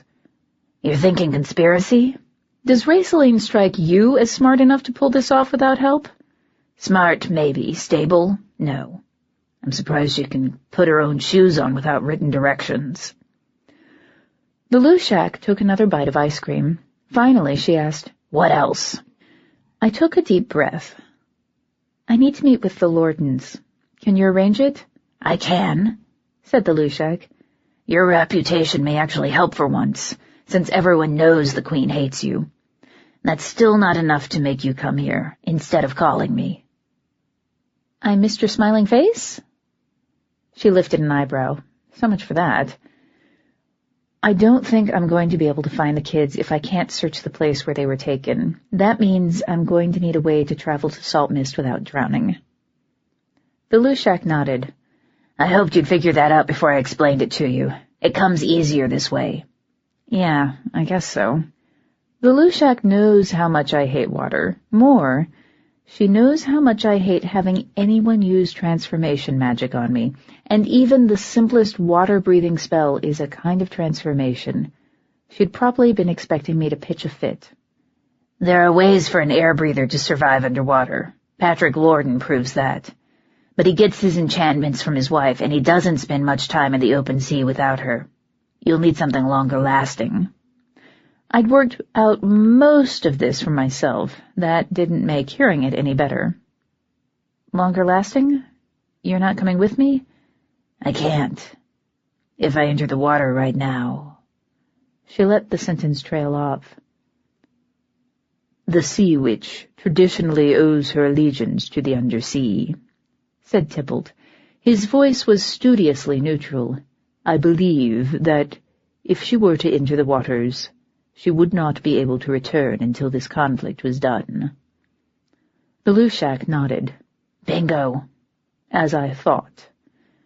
Tybalt crossed his arms. What, then, are you proposing? Can't you guess? Asked the Lushak. I glared. Could you just answer the damn question? The Lushak sighed, throwing her half-empty container into the corner. It splashed ice cream across the wall as it fell. Both of you, come with me. Tybalt blinked. She sniffed, standing. Yes, you, kitty boy. I don't leave anyone alone in my apartment without good reason. Besides, you'd just make me tell you what she says anyway, I said, smiling weakly as I stood. At least this way we're cutting out the middleman. Tybalt snorted. I suppose that's true. Very well, then. Let us go. We followed the Lushak to her bedroom. She knocked 3 times on the doorframe before opening the door, either to dispel some ward too subtle for me to see, or to warn something inside to get out of view. Then she turned the knob, waving for us to follow her into the dazzling candlelight on the other side. If most of the Lushak's apartment is decorated in early decay, her bedroom is more like a cross between a movie version of a medieval castle and an aquarium. Candles cover every available surface, and saltwater tanks filled with strange fish and stranger creatures line the walls. A sea dragon the length of my arm swam in the largest tank, casting a disapproving pearl-eyed gaze over everything it surveyed. I couldn't sleep in that room if you paid me, but the Lushak likes it. It's the one room in her apartment that she bothers to take care of. The few times I've seen it, it's been spotless, lit by those ever-burning candles, and candlelight is no comfort to me, not since Blind Michael. The Lushak saw my shudder. There was a trace of sympathy in her expression as she closed the door, saying, My little brother left his marks on people who knew him. You can say that again. I tried to focus on a tank of orange and white striped hippocampi, tiny, literal seahorses that chased each other in and out of the colorful anemones lining their tank, their miniature hooves lashing. So what are we in here for? You need to go to the Undersea. The Lushak opened a drawer in her nightstand, pulling out a long, wicked-looking pin crusted with pearls and loops of verdigris-stained silver. Straightening, she said imperiously, Give me your hand. Is this one of those things where you injure me to make a point? I asked, already extending my left hand toward her. Yes. She lashed out like a striking snake, burying the pin in the meaty part of my thumb. I'd been expecting the pain. I've learned to anticipate bleeding once the Lushak has a weapon, but I yelped all the same, jerking my wounded hand away from her. Tybalt hissed suddenly beside me. Settle down, kitty cat. I'll be needing your blood in a moment, said the Lushak, right before she drove the pin into the palm of her own hand. Voice still calm, she continued, It's all a matter of getting the right mix. Toby's not a shapeshifter, which is bad for our purposes, but she's easily changed, which is good for them. It's just a matter of telling her what to be, and how to come back to what she is. No big, then, I said numbly, trying not to look at the pin sticking out of the Lushak's hand. I hate the sight of blood. Tybalt's hand was a heavy, welcome weight on my shoulder. My blood only knows one transformation, and cats can't breathe underwater, he said. True, but your blood knows what it is to go from one thing to another and back again. The Lushak smiled, pulling the pin free. Mine's a bit more malleable, and I figure she'd like to go back to her semi-original shape when she's done. The word semi is a problem for me in that sentence, I said. Like you're mint in the box right now? You are what you were made to be. You're not what you've always been. Your poor body is almost as confused as you are." She walked to the tank where the sea dragon swam and knocked her finger against the glass. "Come to the surface, Katia. I need you." "What precisely are you attempting to do?" demanded Tybalt. "What I was asked to do. Send October down to the depths and bring her back again, with no nasty loopholes or conditions to complicate our lives." The sea dragon stuck its head out of the water. The Lushak stroked it with a finger, cooing in what sounded like Greek before continuing. "Normally I'd charge for something like this, but since you're doing it for me and it amuses the shit out of me, we'll call this a freebie." "That's sweet of you," I said blandly. "I know." The Lushak stroked her dragon's head one more time before pinching a scale between her thumb and forefinger and plucking it loose. The dragon hissed at her. "Hush now, Katia. You're a good boy. I'll bring you an eel tomorrow." The dragon seemed to approve of this. It stopped hissing and ducked back beneath the surface of the water. The Lushak smiled indulgently as she turned back toward us. "He does love eels," she said. Then her expression hardened, attention fixing on Tybalt. "Hand, kitty cat." Tybalt narrowed his eyes as he extended his hand toward her, but didn't pull away as she drove the pin in her hand into the meaty part of his thumb. "Should we be getting worried about infection?" I asked, looking at my own hand to keep from seeing Tybalt bleed. The place where she'd stabbed me was already scabbing over. Bouncing back fast seems to be a Duchess trait. It's hard to know for sure, since as far as I know, I'm the only one in existence. Amandine doesn't count. She's our firstborn. "Give me a little credit, will you?" I looked back as she pulled the pin from Tybalt's hand. She dipped it in the water of the sea dragon's tank 3 times in quick succession before holding it and the scale out to me. "Here you go." It's always best to take what the Lushak offers you. I did so, holding pin and scale at arm's length. "What do I do with them?" I asked. "When the time comes, you swallow the scale and jam the pin into your leg." The Lushak mimed stabbing herself in the thigh, smiling in an unsettling fashion. "You'll have 5 hours after that. Just don't fight it." I glanced uneasily at Tybalt, who was staring at her with such intensity that she would have been in danger if looks could actually kill. "What exactly will it do?" "What you asked for." She opened the bedroom door. A thin stream of red-black blood from her puncture wound ran down the side of her arm, making the entire room smell like a marsh. "Now get out of here. I have a duchess to contact, and you have a war to prevent. Time isn't stopping while we stand around here like a bunch of idiots." "I'm going," I said. I slid the scale into my jacket pocket, sticking the pin through a fold of the lining. I wasn't worried about losing it so much as I was worried about poking myself by mistake. "You're not going to tell me what this is going to do, are you?" "No," said the Lushak, and left the room. Tybalt slanted a glance in my direction. "Is she always this forthcoming?" "Oh, no," I smiled wryly. "Sometimes she's downright obscure." He actually laughed as we left the Lushak's bedroom. It sounded so natural, so normal, that I found myself joining in. We kept laughing as the Lushak ushered us down the hall and out the door, back into the cool mist that blanketed the San Francisco night. War was coming, and I was almost certainly going to end up underwater before things were finished. But we could still laugh. That was nice. 10. The laughter faded once the door closed. Tybalt waited until we were out of the Lushak's alley before saying, "The first time we met, she was very properly formal.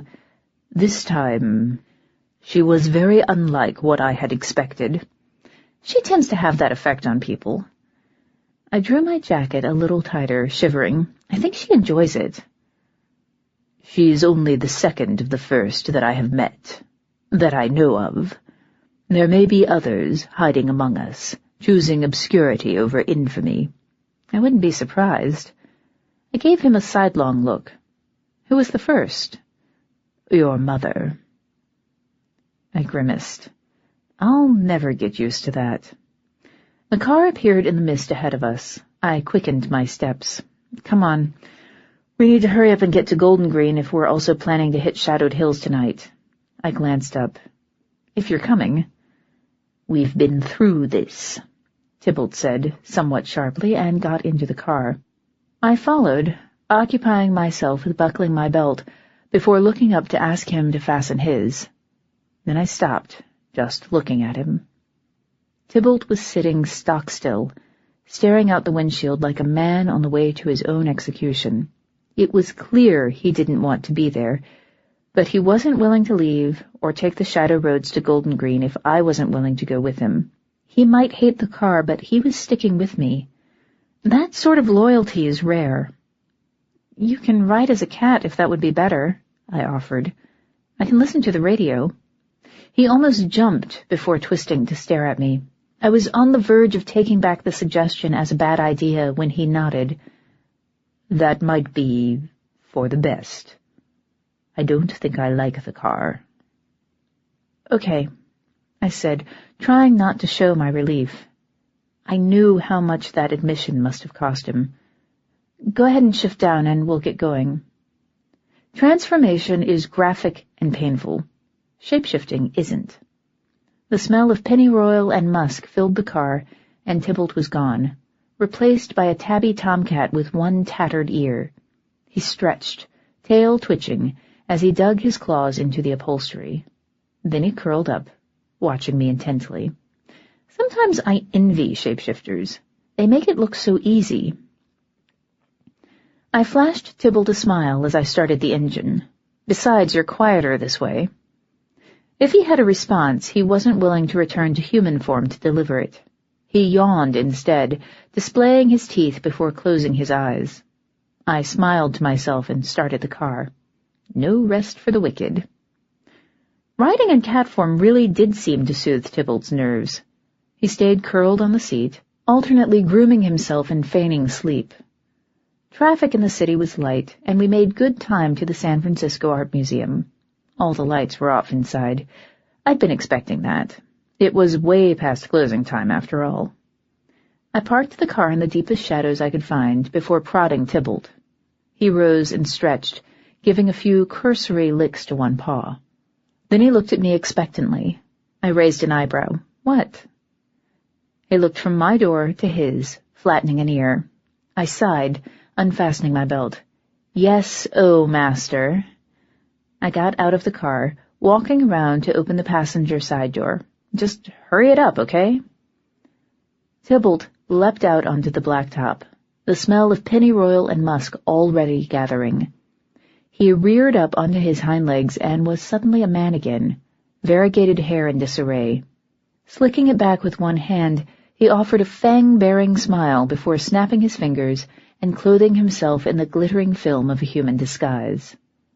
You were right. That was much better. Show off, I said. I suppose you were too comfortable to turn back in the car? Cats aren't built to sit like humans, he replied. Any reasonable position would have given me a concussion.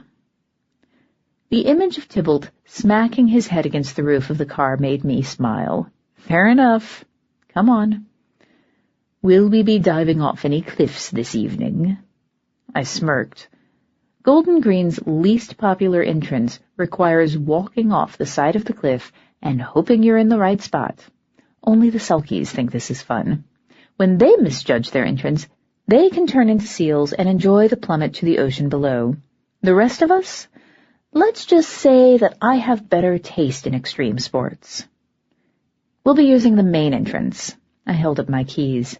Apartment, car, secret entrance into my private kingdom beneath the proverbial hollow hill. Yes, but do you have a can opener? I'll get right on that. I led Tybalt out of the parking lot and toward a rusty-looking old shed. Its doors looked like they were barely holding on. Appearances can be deceiving. Inserting my key into a crack in the metal 8 inches away from the visible keyhole, I turned it to the left and chanted, 3 blind mice, 3 blind mice, see how they run, see how they run. You'd run too if a hungry Caith she was on your ass. My magic rose around us in a veil of cut grass and copper, and the door to Golden Green, the real door, the one that had nothing to do with keys or sheds, swung open. Tybalt gave me an amused look. I assume that was for my benefit. Assume away. I swept a hand toward the entrance. After you.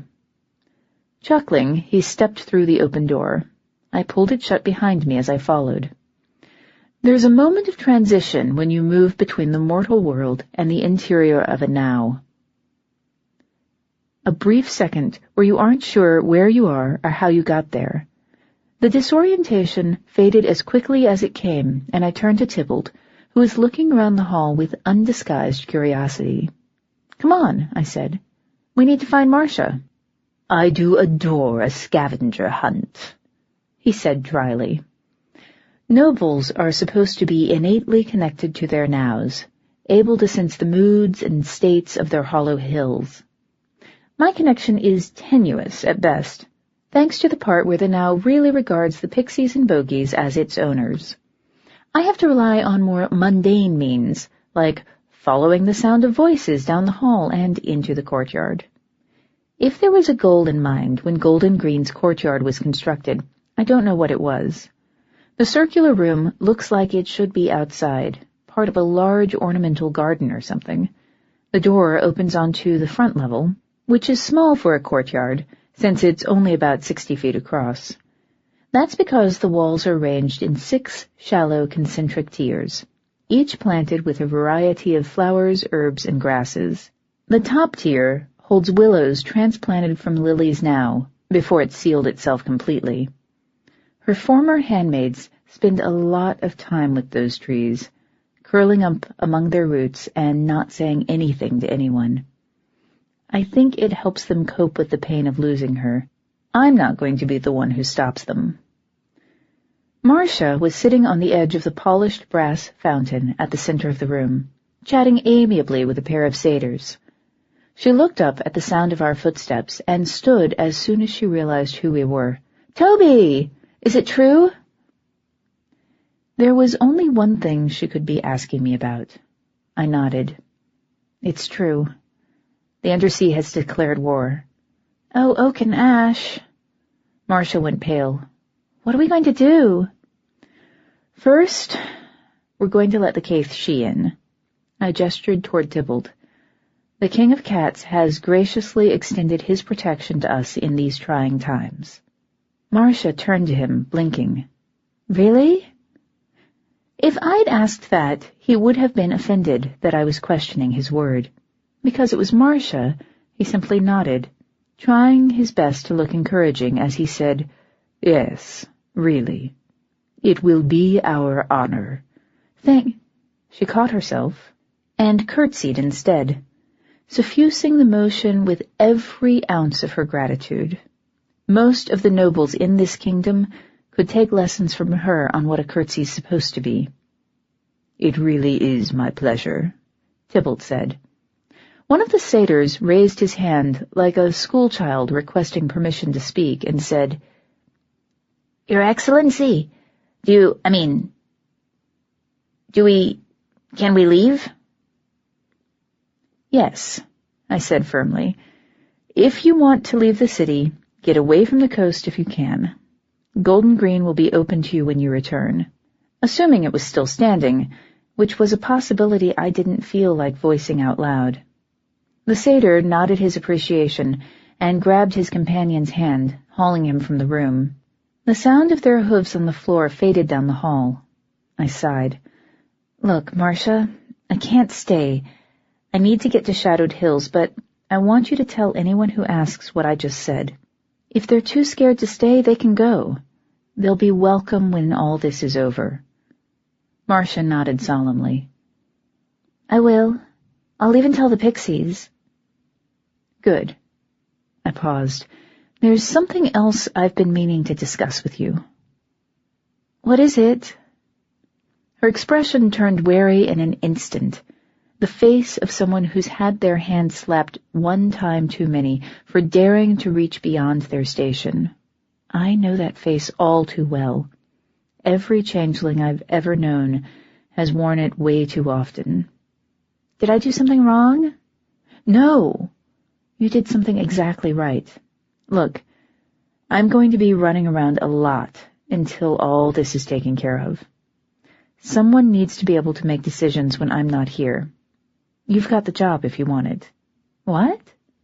She blinked at me, anxiety fading into confusion. I don't understand. I'm making you my seneschal, Marcia. I should have done it months ago. I'm sorry. But wait, really? Yeah, really. It'll be my next official decree. A smile broke through her amazement. You should probably start making those then. Yeah, probably. I turned to Tybalt. Did you get all that? Heard and witnessed, he said formally. Offering a deep bow to Marcia, he asked, May I be the first to congratulate the new seneschal of Golden Green? Marcia, looking stunned, just giggled. Okay, good. I looked between the two of them. Now that we've got that taken care of, Tybalt and I need to get to Shadowed Hills. Can you manage things here? Marcia nodded mutely. Good. If you need anything, if you have any trouble at all, call the apartment. May is there, and she can get me a message. Otherwise, my subjects can always find me, said Tybalt. That too, I said. Stepping forward, I gave Marcia a quick hug. You're going to be fine. Call if you need anything. I will, she whispered and hugged me back. I'll make you proud of me. You already have. Open roads, Marcia. Open roads, she echoed. I turned and walked back the way we'd come. Tybalt followed close behind me, leaving Marcia standing shell-shocked next to the fountain. Pitching his voice low, he said, That was a kindness. No, I smiled. That was the right thing to do. He gave me a thoughtful look and nodded, not saying anything else as we left the now and walked to the car. He didn't wait to be asked this time, but shifted straight to cat form, leaping through my open door to settle purring on the passenger seat. Hope you like 90s rock, I said, and turned the radio on, blasting Meatloaf. He was willing to do anything for love. Tybalt, meanwhile, was willing to take a nap while I drove. Cats never change. The lack of traffic extended past San Francisco. The Bay Bridge was practically deserted, and we made good time all the way to Paso Nogal Park in Pleasant Hill. That's where the mortal side of Sylvester's domain was anchored. The parking lot was empty when we arrived. No surprise there. Humans find the park unsettling at night. It's filled with strange shadows and noises they can't explain. Standing on an active now can do that to people, and the rose goblins that throng around the place are fond of playing tricks on mortals. There's not much I can do about that. If Luna won't control the rose goblins, I certainly can't. I left Tybalt's door open as I stepped away from the car, studying the park, and waited there until I heard the door close behind me. Now what? Asked Tybalt. Now? I turned to face him. Now we go in. He eyed me. I don't suppose they've installed a more convenient door since the last time I was here. You are feeling optimistic tonight. On a whim, I reached over and took his arm. Come on. I know the route into Shadowed Hills better than almost anyone. Practice makes perfect. But that didn't stop Tybalt from practically running rings around me all the way up the hill. I was in the best shape of my life. Tybalt was still better, a point that was driven home when he reached the top of the hill a full 10 steps ahead of me. He smirked. Should we take the long way next time? Very funny. A door appeared in the hollow oak. I knocked 3 times and had barely pulled my hand away when the door opened, revealing a short, sleek-haired woman with gauzy mayfly's wings. She looked harried, but she smiled when she saw me. Toby, hey, honey. I was just thinking about you, largely in the capacity of, I wonder what she's managed to break recently, sure, but... She trailed off when she spotted Tybalt. She tilted her head, wings twitching. The king of dreaming cats, I presume? You presume correctly, said Tybalt. Hi, Jen, I said. Is the Duke in? I need to see him. Jen's been Sylvester's personal physician for as long as I can remember, but she's only been short and dark for a few months. Elilan change appearance periodically, shedding their old skins like butterflies breaking out of cocoons. She swears it isn't any more painful than losing a few strands of hair when you brush. I find that difficult to believe. Still, to each their own. Given that people are taking pot shots at his undersea equivalent during formal events, yes, he's in. She offered Tybalt her hand. I'm Jen. Tybalt. He took her hand and kissed it before letting go. A pleasure. Aren't you sweet? Jen smiled wearily before turning to head into the now. Come on. His Grace will want to see you. Right, I said, and stepped inside. The entrance hall was bustling with pages and courtiers, all shuttling fabric-wrapped bundles into the ballroom. I looked toward Jen, raising an eyebrow in silent question. She shook her head. Not my place, Toby, so don't even ask. Right, I repeated, frowning as I followed her down the hall. Tybalt paced silently behind me. I took an odd degree of comfort from his presence. Jen stopped at the throne room doors, giving us an apologetic look. This is where I leave you, she said. I have some things I need to take care of. I only got the door because everybody else was busy. I'm pretty sure we can handle it from here, I said. Good. Jen squinted at me. You're tired. Please get some sleep once you've made sure we don't have to host a war. Is that an order? I asked, amused. She turned to Tybalt. You're a big boy. If she doesn't go to bed on her own, get some rope and tie her down. I couldn't even shake off my shock enough to sputter as she vanished in a hail of green glitter.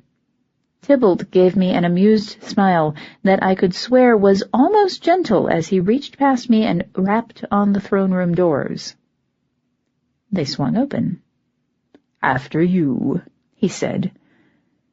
Gathering my dignity as best I could, I stepped inside. All of Shadowed Hills is built on the way too big, way too gaudy blueprint, and the throne room is no different.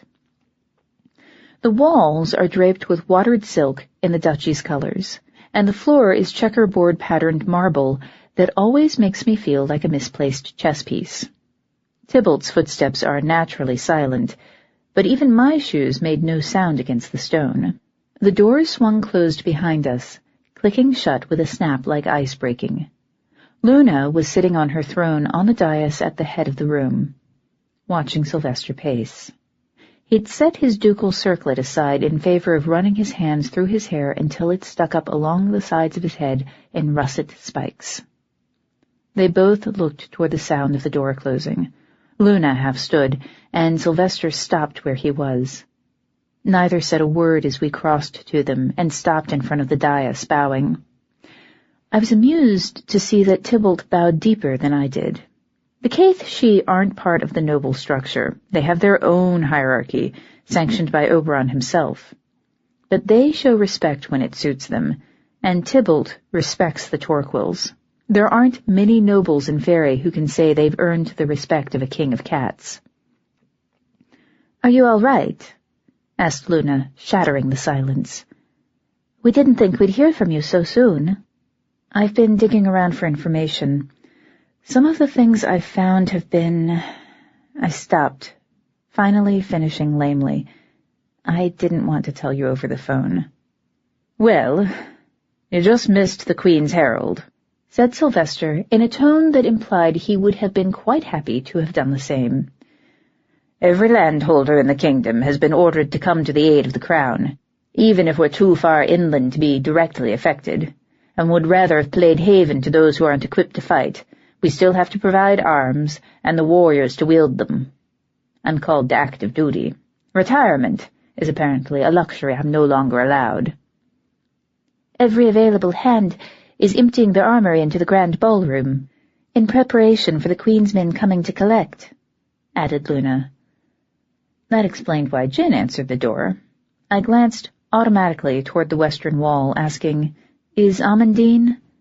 "She's summoned with the rest of us," said Sylvester. "That is, she will be if they can find her. I'm not sure they've even managed to find her tower." I allowed a fleeting smile. Mother always liked her privacy. Privacy, insanity, they're basically the same where Amandine's concerned.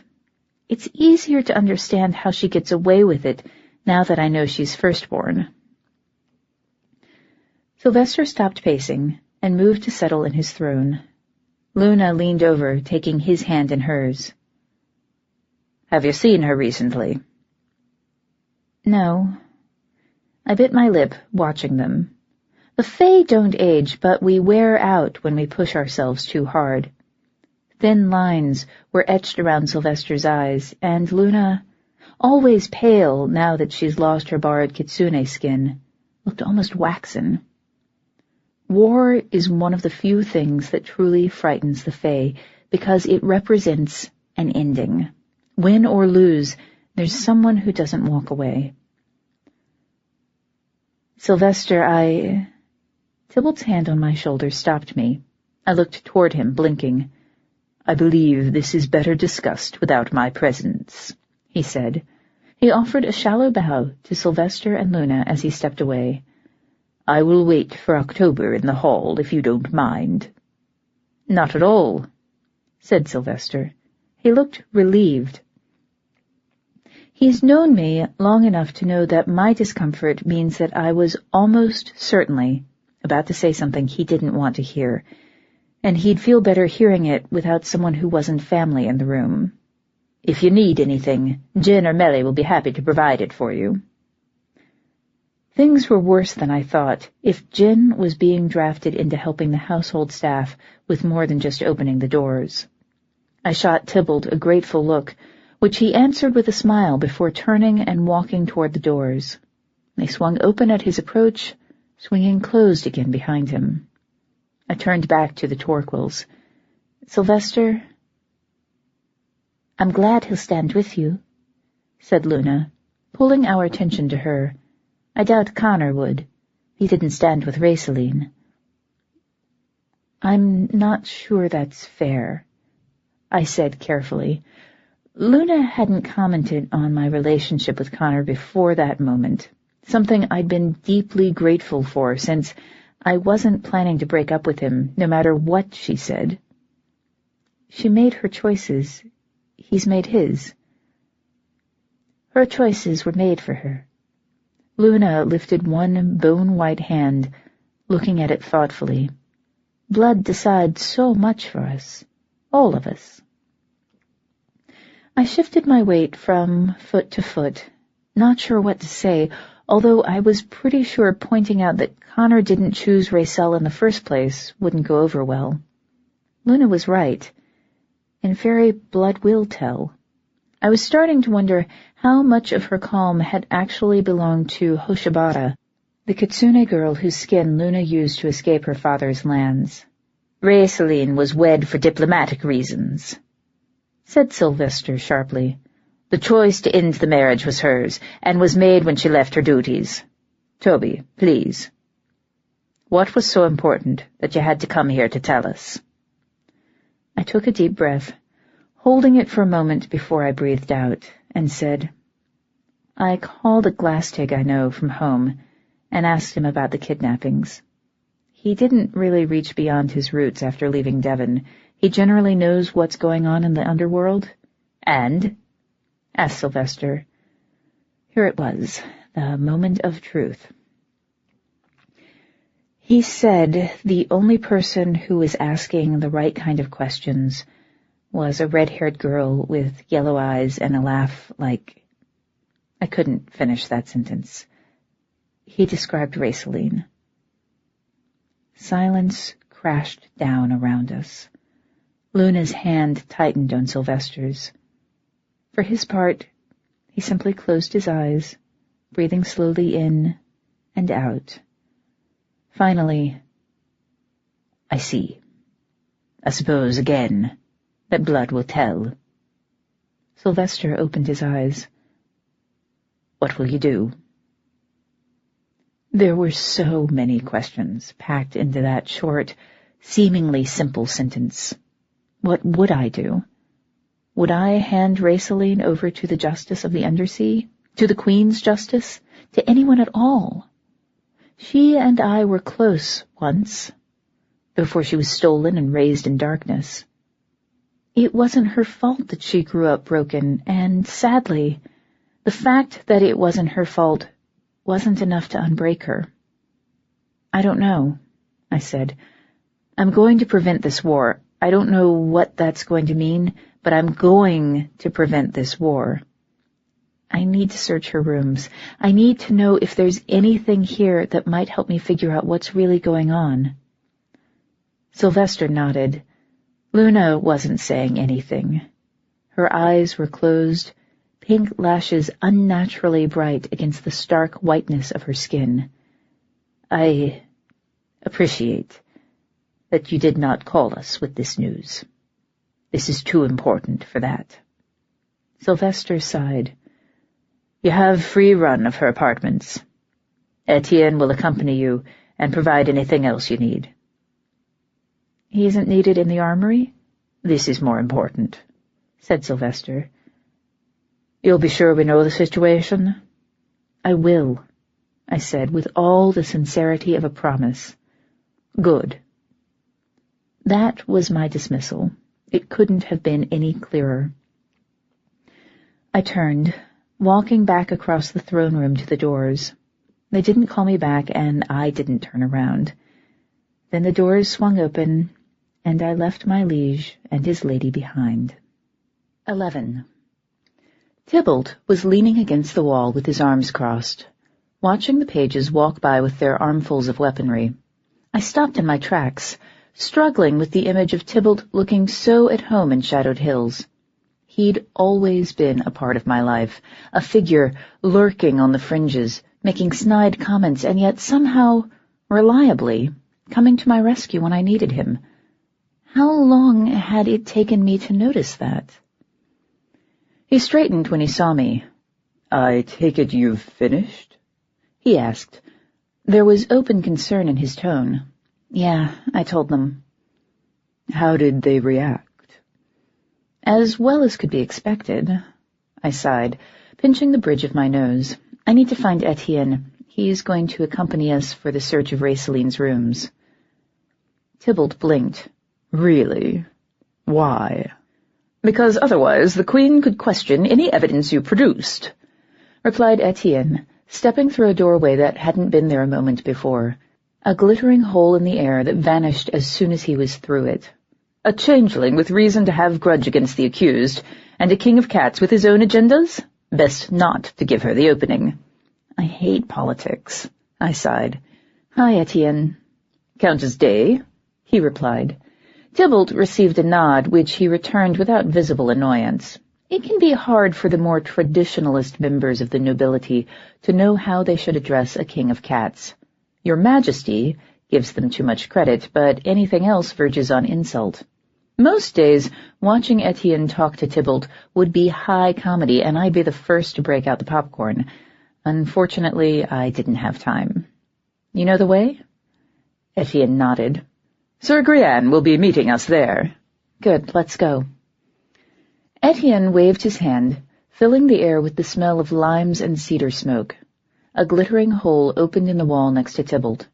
I could see the arched windows of the Torquil's private hall through the portal.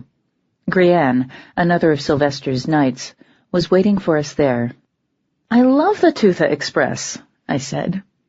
All breeds of Fae have their own strange skills. The Tootha Dedanan are teleporters, capable of opening temporary doors between places.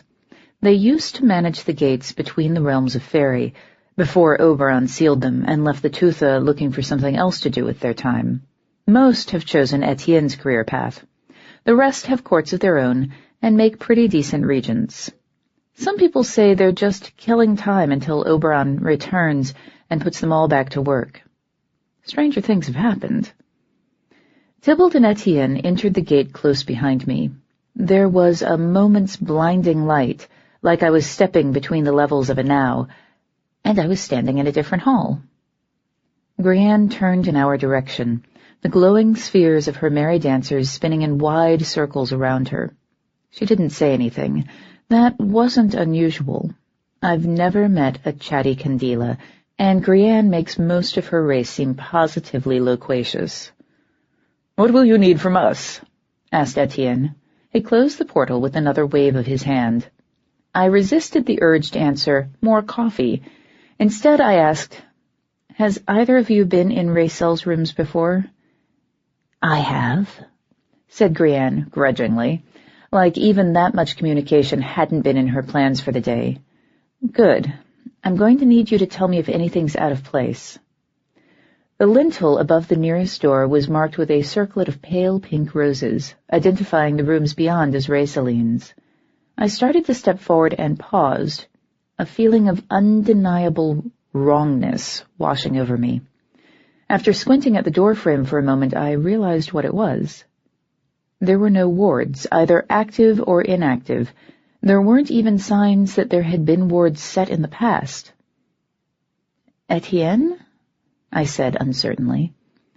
He followed my gaze and sighed.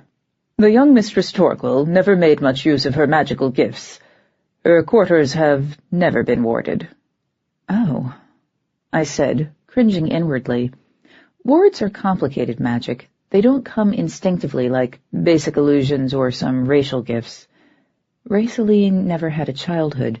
She never got the training that was her birthright. Out of everyone in Faerie, she might be one of the few who had less of a clue about her own abilities than I did. Something about that struck me as unutterably sad. But there was nothing to be done about it now, and tragic or not, Rayceline was no longer on the side of the angels. I took a breath to steady myself, trying to dismiss any preconceptions, and stepped past Grianne into the receiving room. My first impression was of overwhelming pinkness. Everything was one shade of pink or another, the walls, the rugs, even the upholstery on the chairs. Evening Winter Rose had had a similar decorating scheme for her apartment, but while she'd made it look like a private Valentine, this looked more like a preschooler's room, one who dreamed in Disney princesses and Once Upon a Times. Oh, that was exactly what this was. The room Sylvester and Luna decorated for their precious baby girl. Then she went away and came back broken.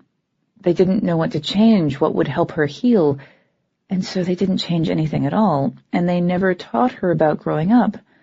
I don't think anyone or anything ever did. There were traces of her adulthood visible around the edges, but not many. Raycel shared this room with the ghost of her own childhood, the little girl who died on the day when she was swept off into the darkness. Her kidnapping was, and is, the case I couldn't solve. We're all still paying for it. I walked forward, scanning the area. This was a showroom, the entry to a noble's private space. If Raycel had slipped up, it wouldn't be here. There were 2 doors at the back of the room. I indicated them, asking, "Grianne, where did these doors lead?" "Bedroom, washroom." Each word was accompanied by a merry dancer soaring over to bob in front of the indicated door. Grianne paused before adding, "There's a door from the bedroom to the family's private garden." "Gotcha." I started for the bedroom door. "Tybalt, can you shift to cat form and see if anything smells out of place?" "Will you never learn that I am not a bloodhound?" he asked without rancor. "Nope." The door was warm under my fingertips, like some unseen sun had been shining on it. I tried the knob. It turned easily, the door swinging open to reveal a darkened room that seemed like a much better match for Rayceline's adult character. Heavy drapes were drawn across the windows, blocking any light that might have tried to slip inside. "Grianne?" She didn't answer me, but the merry dancer that had been marking the door swooped inside and hovered slightly above head height, brightening to cast a soft white glow through the entire room. I stopped where I was, taking a moment to simply look. This was where Raisel had lived, free from the expectations of her family. This was where she hadn't been forced to hide. The walls had been papered pink at one point. Scraps of wallpaper still clung around the ceiling and near the floor. The rest had been ripped away, revealing smooth plaster. Even some of that had been torn down, leaving bare the rough gray stone of the actual walls. The floor was hard, uncovered oak. Raisel had removed any trace of softness, leaving the room as stark as she could. A standing wardrobe was shoved against one wall, and a simple bureau was up against the other. In the darkest corner of the room, the one farthest from the windows, a twin bed that was practically a cot had been made up with a thin blanket and a single pillow. A lump formed in my throat as I looked around. Raisel might have returned from the darkness that stole her, but in a very real way she never came home. A tabby-striped tomcat slipped past my feet, nose pressed low to the ground as he stalked through the room. That snapped me out of my momentary freeze. Etienne, search the wardrobe. Grianne, get the bureau. I started for the bed. What are we looking for? Asked Etienne. Anything that shouldn't be there. I knelt, peering into the narrow, shadow-filled space between the floor and the bottom of the mattress. If Raisel had kept anything hidden there, it was long gone. The only things I saw were dust bunnies and a few more scraps of wallpaper. How specific, said Etienne, as he started going through the wardrobe. I live to serve. Peeling back the blanket revealed nothing but the mattress, sliced open along the side to allow for the removal of half the stuffing. I reached cautiously through the slit and found nothing but wadded lumps of silk. This isn't a room for two. No, said Etienne. Master Odell maintained his own quarters. Oh. I always knew things between Connor and Raisel were less than ideal. I wasn't even sure the marriage had been consummated, and I'd never quite been able to bring myself to ask.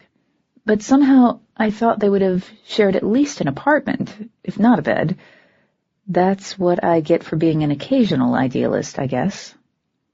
Tybalt stalked over to the bureau, letting out an ear-splitting yowl. I stood, turning in his direction. What's that, lassie?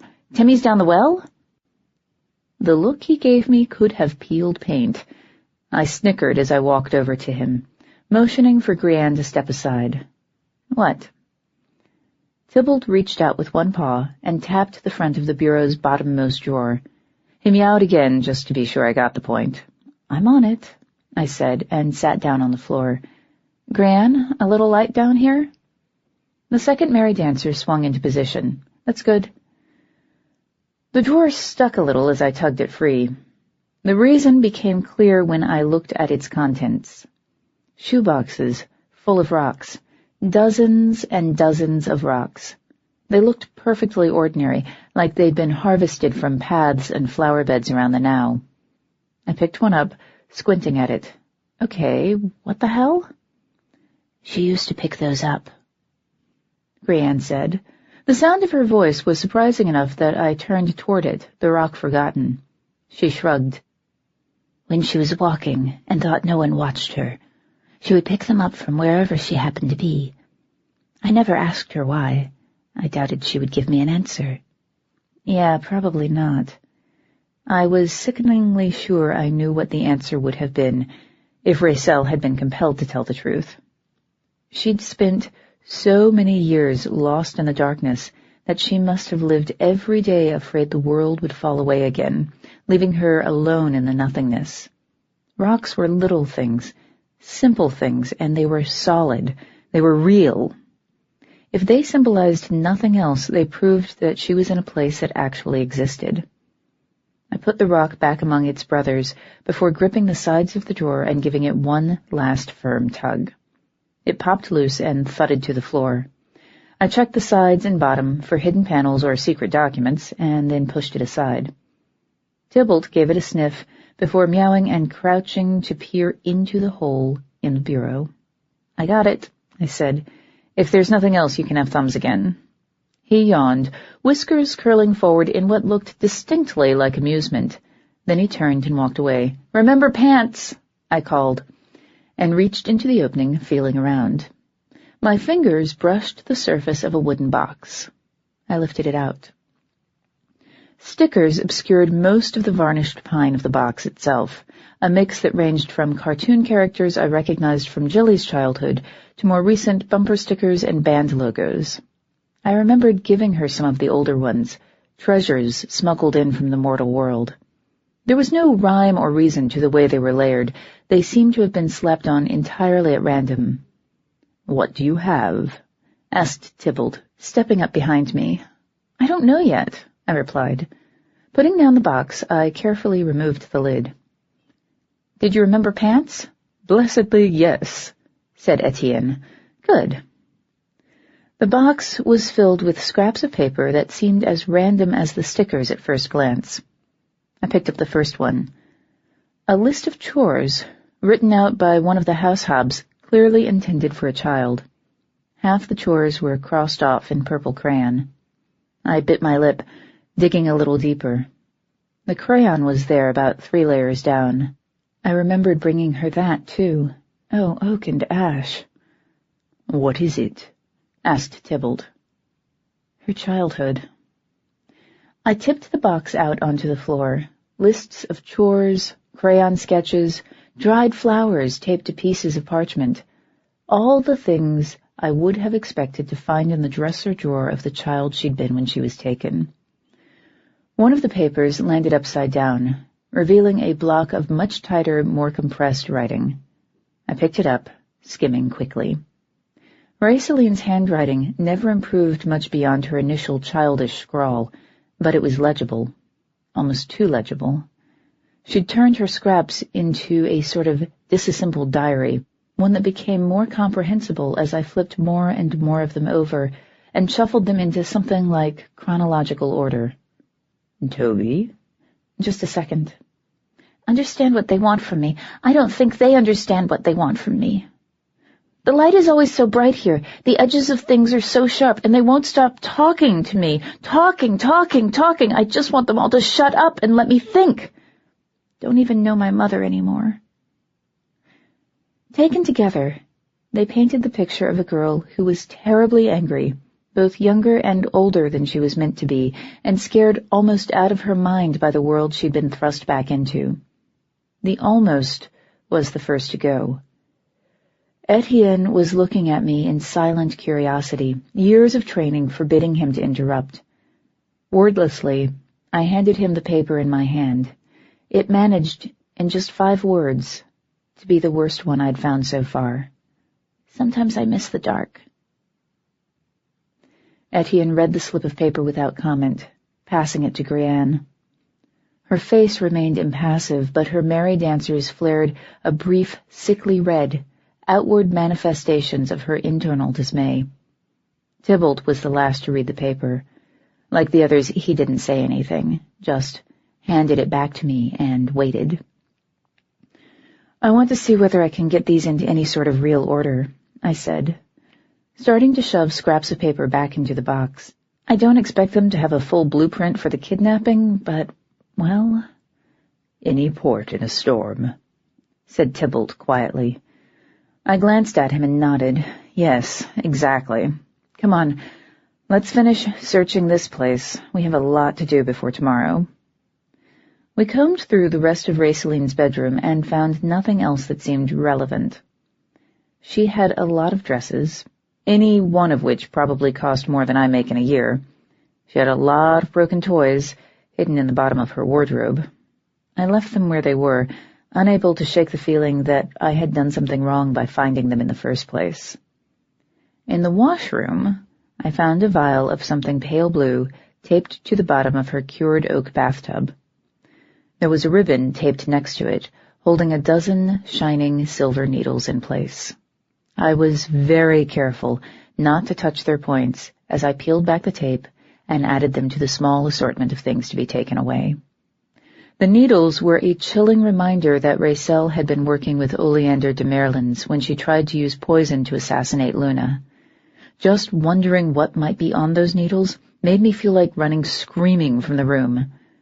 We didn't find anything after that, and I was secretly glad. I'd had about as much as I could handle. In the end, I was grateful to take what we'd found: the box, the bottle, the needles, and the drawer of shoeboxes filled with rocks, and leave. I wanted to be gone.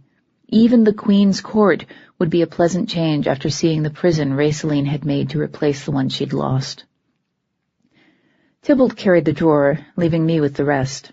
I placed the needles and vial in the box of papers, waiting while Etienne opened a gateway back to the receiving hall. Tybalt cast a glance in my direction. "Are you all right?" "No," I said, "but right now that's going to have to be good enough. Let's get the hell out of here." "So soon?" He smiled wryly. "I was just becoming accustomed to the decor." That was surprising enough to wring a laugh out of me. I was still laughing as I stepped through Etienne's gateway, feeling the familiar dip and weave as the now settled into its new configuration. Tybalt followed half a step behind. Grianne was already gone. I raised an eyebrow at Etienne. "Sir Grianne had duties elsewhere," he said, closing the gate with a crisp motion of his hand. "I shall give her your regards if you would like." "Yeah, I'd like that." I'd looked down at the things I was holding. "Look, I hate to ask you to do this, but can you—" "I will inform His Grace of our findings, and make him aware that you're removing them for further study." Etienne's gaze darted toward the throne room doors. "He'll ask where you'll be. He'll ask when you'll know anything." "Yeah, well, I'm going to be at the Queen's Court at dusk tomorrow. She's agreed to let me question the staff. And at some point I'm going to be visiting Saltmist. I need to search the boys' rooms." "Can you be reached?" "I have got to get a phone." The urge to rake my hair back was thwarted by the things in my hands. I settled for blowing my bangs out of my eyes. "If you need me, call the apartment. I'll check in regularly, and May can pass along any messages." "I suppose that will have to be sufficient." Etienne sighed. "This is a twice-cursed mess, October." "Oh, believe me, I know. But I'll do the best I can to bring it to a resolution that doesn't kill us all." "I'll hold you to that," said Etienne, and bowed before turning to walk slowly toward the throne room doors. He was moving like that to give us time to get out of the area before Sylvester could call me back. I know an escape when it's offered to me, and I took it without hesitating. Nodding toward the end of the hall to signal Tybalt to follow, I started briskly for the exit. It was long past time to get moving. The world wasn't going to hold still while I caught up with it. 12. Tybalt waited until there was a corner and half a hallway between us and Etienne before asking, "So, now what happens?" "Now I call Walter and ask him to analyze the contents of the vial," I said, nodding toward the box I was carrying. "I'm willing to bet that it's poison, but I'd like specifics. I'm going to check with the Lushak to see if she's arranged that meeting with Dianda. After that, I'll head for the Queen's Court, and—" I sighed. "After that comes whatever comes after that. I can't be any more specific. A nap might be nice." "It's a beginning," said Tybalt. "Whatever comes next, we'll confront it. There's nothing more than that to be done." I smiled a little. "Deal." Tybalt smiled back. It was nice how normal that was starting to seem to me. The stream of pages and courtiers heading for the ballroom grew thicker as we moved through the now. Their burdens had grown more obviously awkward. They'd had time to empty the lighter parts of the armory, stripping away the arrows, daggers, and chainmail shirts that blocked the serious weapons of war. I suppressed a shudder as a Candela staggered by, half bent under the weight of a bridge troll-sized shield. Purebloods are immortal, but they can be killed. Faerie wars used to decimate the population so much that entire races died out, becoming legends even to the Fae. We kill each other when the excuse seems good enough, as if there's any excuse good enough to justify killing something that was meant to live forever. The Lushak once said, in a moment of particularly black humor, that nature made us territorial and temperamental because otherwise we'd have overrun the world within 5 generations. Times like this made me wonder if she was right. No one came to stop us or wave goodbye as we stepped out the exit and into the warm air of the mortal night. Everything smelled green, like the mustard flowers and tall grass that grew all through Passonagal Park. It was the kind of night that makes war seem impossible, even when you know it's inevitable. I sighed and started down the hill with Tybalt pacing alongside me. His presence was reassuring. I'm not used to being uneasy in shadowed hills, but with the threat of war so close at hand, I couldn't help but wonder about the shadows too deep for me to see into. Having Tybalt there made it easier. If anything attacked me, I wouldn't be fighting it off alone. Crickets chirped in the tall grass, and pixies chattered in the distance, their tinkling bell voices adding to the illusion that everything was business as usual in shadowed hills. That illusion died when we reached the edge of the parking lot, and I stopped just short of the pavement, swearing under my breath. Quentin was sitting on the hood of my car, his increasingly copper-colored hair reclaiming some of its childhood gold in the glow of the streetlights. A rose goblin was curled in his lap. He stroked its yellow-gray back with one hand as it kneaded his leg, keeping the bulk of his attention on one of the more common pathways down the hill. Tybalt followed my gaze and blinked. "Perhaps he wishes to avoid heavy lifting? Oberon only knows," I said, and started walking again. "Come on." The rose goblin spotted us before Quentin did. It stood, rattling its thorns in greeting as it stepped off him. Quentin looked up, eyes wide. Then he slid off the hood, standing at something approximating attention. No longer in possession of a convenient lap, the rose goblin jumped off the car and trotted into the darkness. "Quentin!" I stopped in front of him, Tybalt a silent presence by my side. "Shouldn't you be emptying the armory with everybody else?" "No, sir." Quentin looked me squarely in the eyes. "I should be right here." "Sir. Uh-oh. Why?" "In times of war, all squires are required to attend to their knights." He flashed a smile. "That's you." I groaned. "Did Sylvester put you up to this?" "Of course." Quentin shrugged. "That doesn't mean I argued. He says you've got more problems than just the war. I'm your squire. Your problems are my problems." "You have a squire now?" asked Tybalt, sounding amused. "When were you going to mention this to me?" "Oh, half an hour after never," I said. "Quentin, this is too dangerous. You need to stay at Shadowed Hills." "So this is more dangerous than getting shot by a crazy woman?"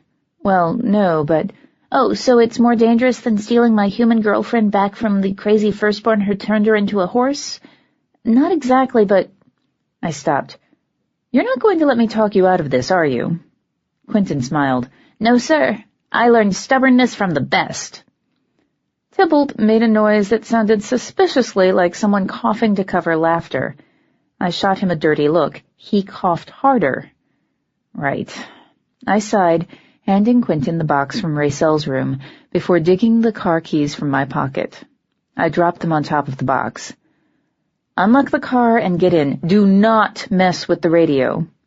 Quentin's smile became a grin. "Yes, sir, and stop calling me sir." This time Tybalt definitely laughed. I scowled at both of them. Still grinning, Quentin ducked away and moved to open the car. I turned my focus to Tybalt. "So." His laughter died, his expression sobering. "Is this the point at which you tell me that my company is no longer desired?" he asked. "No, this is the point where I tell you I need your help." Tybalt blinked. Whatever he'd been expecting, it wasn't that. "I am intrigued, and will hear your proposition." "All right, I paused, glancing back toward the car. Quentin was in the passenger seat, clearly pretending not to eavesdrop as he buckled himself in. I returned my attention to Tybalt. I have a lot to get done, and a limited amount of time to do it. I can only be in so many places at once, whereas I can be in quite a few," he said slowly. "Am I correct in presuming that you want me to talk to the cats?" "I do. Ask them if they've seen anything that might lead us to the Lorden boys or to Raisaline. I'm going to do what I can at the Queen's Court, but I don't think that's going to be enough, not without some extra help. Extra help and one hell of a lot of luck." He stepped a little closer, the air between us crackling with the hot pennyroyal and musk scent of his magic. "And if I do this for you, I'll owe you a favor?" I offered him a small smile. "Also, maybe we'll all survive long enough for me to repay it." "Perhaps we will." He looked at me gravely. "October." "Yes?" Tybalt stopped and shook himself, looking for all the world like he was trying to dry himself off after an unexpected dunking. "Nothing. Open roads, October. I'll see you shortly." He handed me the drawer before he stepped backward, drawing the shadows around his body like a veil, and was gone. Well, that was one problem dealt with, at least for now. Cats get just about everywhere, and even the ones that aren't Caith-She are usually willing to cooperate with their king. If anybody would be able to find out more about what was going on, it would be the cats, and through them, Tybalt. I put the drawer on the back seat before getting in the front and taking the keys from Quentin. "And we're off." "Where did Tybalt go?" asked Quentin. "Did you guys have another fight? Because I don't know anybody who fights as much as you two." "Your insight is appreciated, Squire," I said dryly, and started the car. "Aren't you supposed to be respectful now or something?" He snorted. "About what I thought," I said, and pulled out of the parking lot. Quentin spent most of the drive back to San Francisco changing the radio station and telling me about the war preparations at Shadowed Hills. They were worrisome, to say the least. Sylvester might believe this war could be avoided, but the Queen was going full speed ahead getting the kingdom ready. I suppose it made sense. Better to be prepared and not need it than unprepared and in serious trouble. But it felt almost like she wanted this war, and that scared me. Having Quentin along was useful for at least one thing. I made him carry the drawer of rocks down the path to my apartment, while I took the substantially lighter collection of papers. The living room lights were on when we arrived, and the wards were open. I opened the door and stepped inside, calling, "Hey, I'm back!" "Hey," May replied. She was on the couch with Jazz's head in her lap. The Raven maid was sound asleep, black hair fanned out like glossy feathers on her girlfriend's leg. She probably needed the rest. Keeping up with us nocturnal folk can be exhausting. A masked psychopath was on the TV, vivisecting a teenage girl in a way that was probably supposed to be new and inventive, but was nothing compared to watching a Kelpie shred a surfer. "Sorry." I closed the door, motioning for Quentin to put the drawer of rocks on the floor next to the umbrella stand. He did so with obvious relief. "Don't worry about the noise. I don't think a nuclear explosion could wake her right now." May clicked off the TV. "You brought Quentin. That's new." "Hi, May," he said. "Hi." She twisted around to focus on me. "So, what's going on?" "What do you mean?" I leaned over the back of the couch, putting the box of papers down before scooping Spike off the cushion where it was curled. It chirped before ramming its head, cat-like, against my upper arm. I winced. "Ouch! Yes, I missed you too." Spike chirped again, sounding pleased. The sound caused the lump of fur on the beanbag chair to raise all three of its heads. Two were brown and cream, belonging to my half-Siamese cats. The third was russet red and belonged to Raj, currently lounging in the form of an Abyssinian cat. "You left with Tybalt and came back with Quentin?" May said. "I'm a little worried. I'd appreciate it if you'd throw me a bone before I gnaw my fingernails to the quick." "Ah." I sighed. "Well, we're going to war." "I knew that." Raj yawned, blinking glass-green eyes first at me, then at Quentin. "Hi, Raj," said Quentin. Raj mewled in answer. I stayed focused on May. I mean, we're really going to war. Sylvester's pages are emptying the armory, and the Queen's men are looking for Amandine so they can ask her to contribute. "Contribute what?" asked May with horrified fascination. "I don't know. A headache?" I put Spike down. It shook itself, rattling like a maraca, and wandered over to sniff at Quentin. "So where's Tybalt?" asked May, causing Raj to turn and watch me intently. I asked him if he'd talk to the cats for me. People aren't always careful to check the corners for strays before they open their mouths, and I need information. I pointed to the drawer of rocks. We need to get these to Walter. These being Raiselian's rock collection. I want him to see if there's anything special about them. No. I blinked. No? No, we're not getting them to Walter. Then who? Oh, I don't know. How about that big bridge troll guy that's always hanging around? You know, the one who talks to rocks for fun? I'm just putting that out there.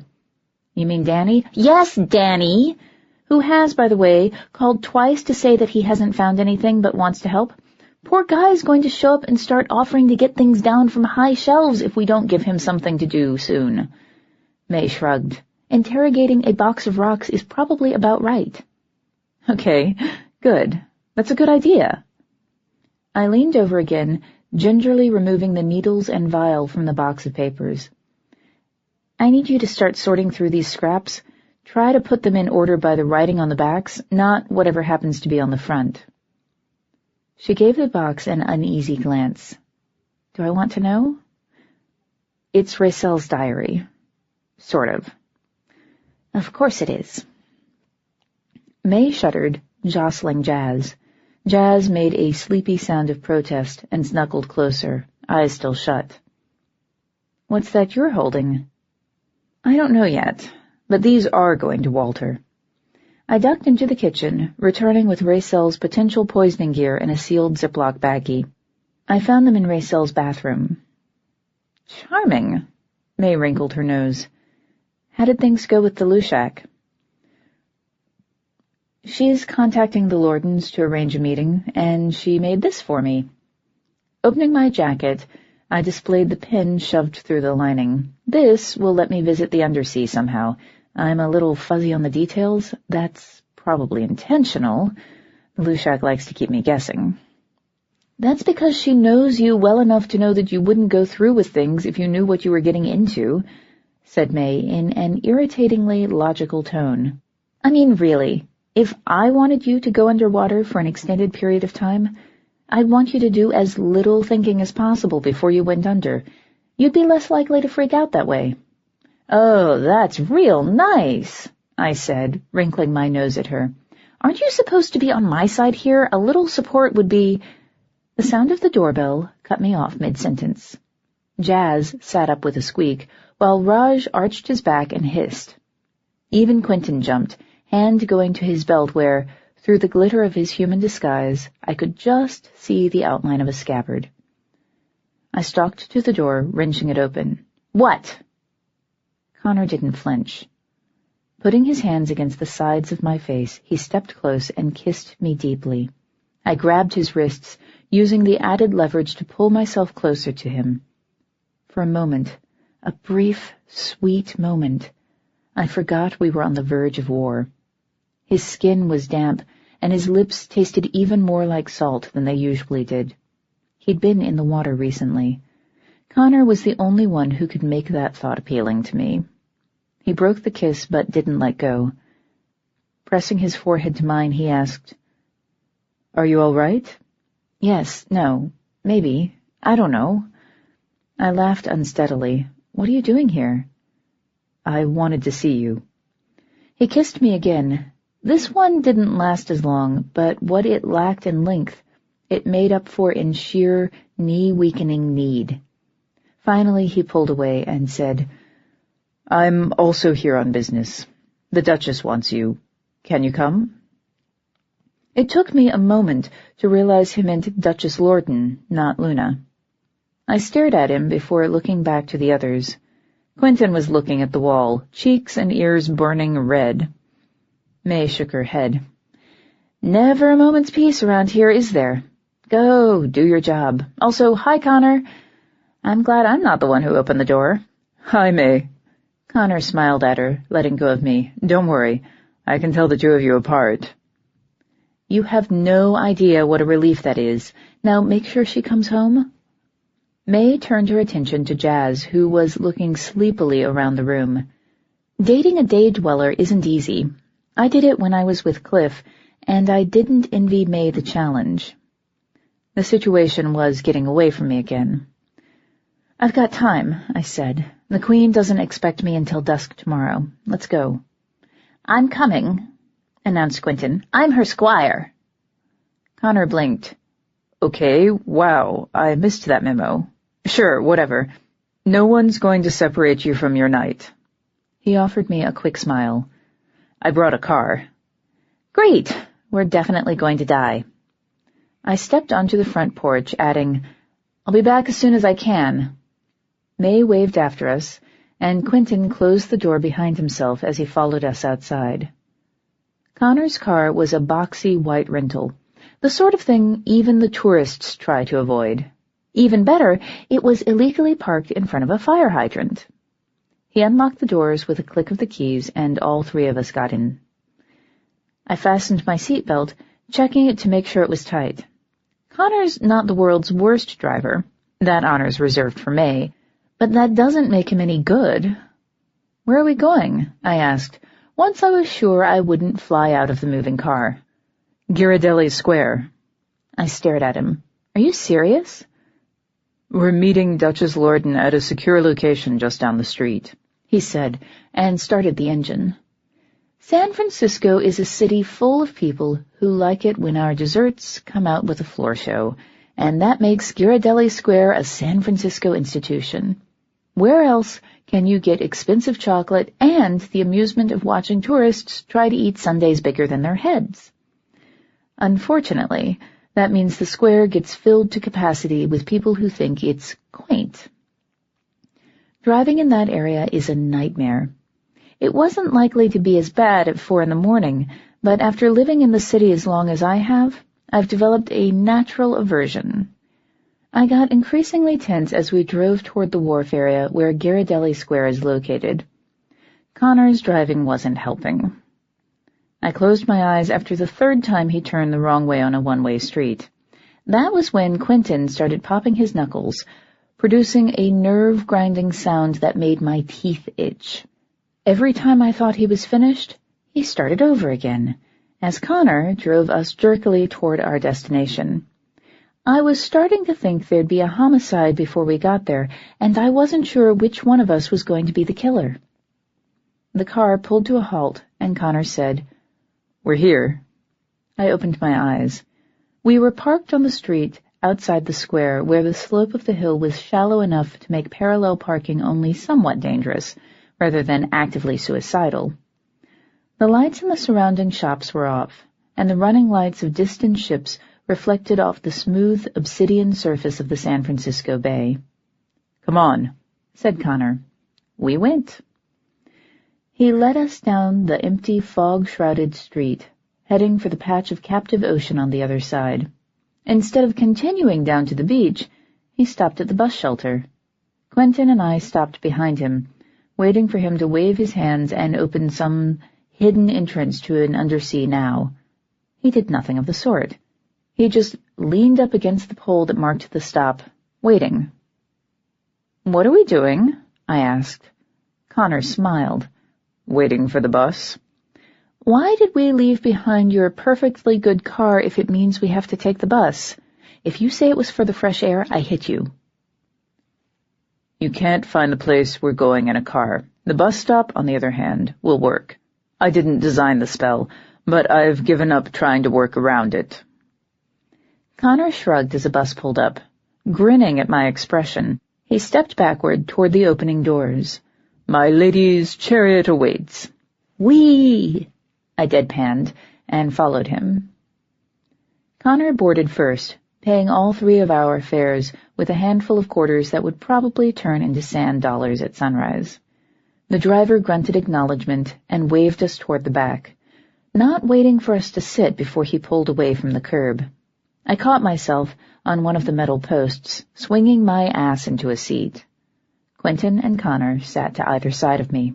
There are always a few people on the all-night buses. They viewed our arrival with everything from exhaustion to mild suspicion, but didn't say anything. Connor leaned forward, resting his elbows on his knees, and started talking, voice pitched low and urgent. You have to play nice.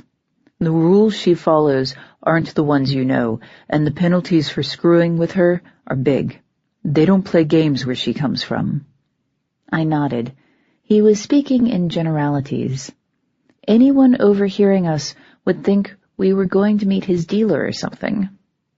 His advice was likely to be good. He's always known how to play the system, and he's a lot more political than I am. Then again, that's how he wound up married to Raceline Torquil. Maybe there are advantages to being politically inept. So what do we... Here's where we get off. Connor hit the signal button, bringing the bus shuddering to a stop. The other passengers watched in silence as we rose from our seats and filed out the rear doors. The bus stop was about 5 blocks and a hell of a lot of hill from where we'd started. Looking down gave me a view of the ocean from a practically vertical angle. Now where? I asked, tearing my eyes away from the dizzying drop. This way. Connor pointed at a dingy storefront whose guttering neon sign identified it as Bill's Seafood. It was the only thing on the block that looked open. A menu was taped to the window, next to a sign that offered a 10% discount for anyone who wore a shirt and shoes but no pants. Cute. And risky, at least in San Francisco, where people would probably be more than happy to take the management up on their offer. Well, Quentin, I said, it looks like we're having dinner. He offered an uneasy smile, and the two of us followed Connor inside. 13. The diner was small enough to be claustrophobic, and the state of the floors and windows told me the owners weren't particularly worried about the health department. The smell of hot grease and fried fish was so thick that breathing it was probably enough to clog the average man's arteries.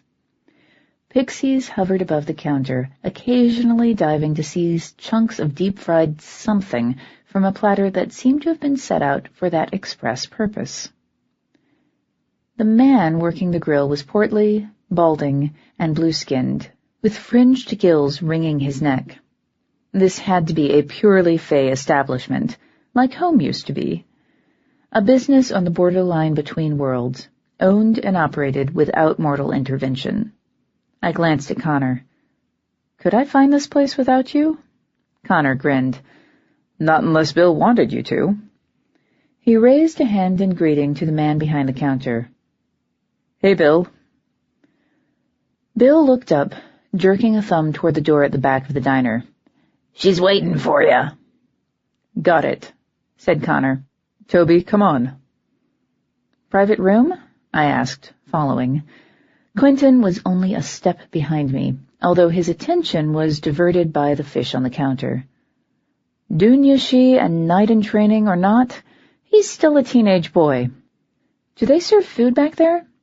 Quentin shot me a grateful look. Connor nodded. Sure. Looking back over his shoulder, he called, Bill, 3 seafood stews and a fish and chips platter to the back? He glanced at Quentin and added, and a chocolate milkshake. Large, said Quentin. Got it, rumbled Bill. Herself has already been here for a while. I'd move it if I were you. We're moving, said Connor. He pushed open the door to the back, shooting me a pleading look before stepping inside. I'd have had to be blind to miss the please behave in his expression. I rolled my eyes, following him into the room, and stopped dead. Holy! We could have been standing in the main dining room of a 5-star restaurant, the sort that tourists would sell kidneys to get reservations with. The opposite wall consisted of 3 sets of massive sliding glass doors, leading out to a balcony that might, on a warmer night, have been a pleasant place to nurse a cocktail or two. They were open, letting a breeze blow in to circulate the air. The other walls were varnished redwood, and the tabletops were gray slate shot through with veins of white. An appetizer in a place like this would cost me a month's rent. Maybe 2. Dianda Lorden sat alone at the sole occupied table. A half-empty plate of seafood linguine was pushed to one side, and she was sipping from a wine-glass of cloudy liquid. Whatever she was drinking was probably heavily laced with salt. Marrow shunt salt almost as fast as they take it in. Normally, just breathing underwater would replenish her body's supply. Up here, she needed to find other ways to add it to her diet. The other local duchess of my acquaintance, Luna Torquil, nearly died from salt poisoning not that long ago. The irony didn't escape me. Dianda seemed to be wearing a long blue dress and sitting in an oddly low chair. I looked again and realized that it was actually a short blue blouse. She was sitting in a wheelchair. That made sense. The wheels would give her a certain amount of mobility out of the water without the strain of being bipedal, and she was definitely not bipedal. Where her legs had been, she now had a classic mermaid's tail, scaled in jewel-toned blue, green, and purple. Her flukes trailed to brush the floor, flipping upward every few seconds in what looked like an involuntary motion. She couldn't have been mistaken for human, or even for Dunya She, but oak and ash she was beautiful. She looked up, gaze going from me to Quentin, and finally to Connor, before she raised her eyebrows in silent question. If anyone was going to justify Quentin's presence, it was me. "He's my squire, Your Grace." On land, any invitation issued to a knight automatically includes their squires. I didn't know if things worked differently in the Undersea, but Connor hadn't said anything, and I trusted him to keep me from sticking my foot too far into my mouth. Dianda's attention swung to me. "Countess Daye," she said, raising her wine-glass for another sip. "Patrick couldn't join us. He was afraid you'd decide to knock him over again." A slight quirk of her lips told me she was joking. Maybe. "I could have decided not to, Your Grace, but then he'd probably have been out cold until sometime next century. Elf shot won't kill a pureblood, but it'll put a major crimp in their social life. I appreciate your seeing me on such short notice." "When the Lushak asks me to do something, I try to oblige." She set her glass aside. "Besides, I know you.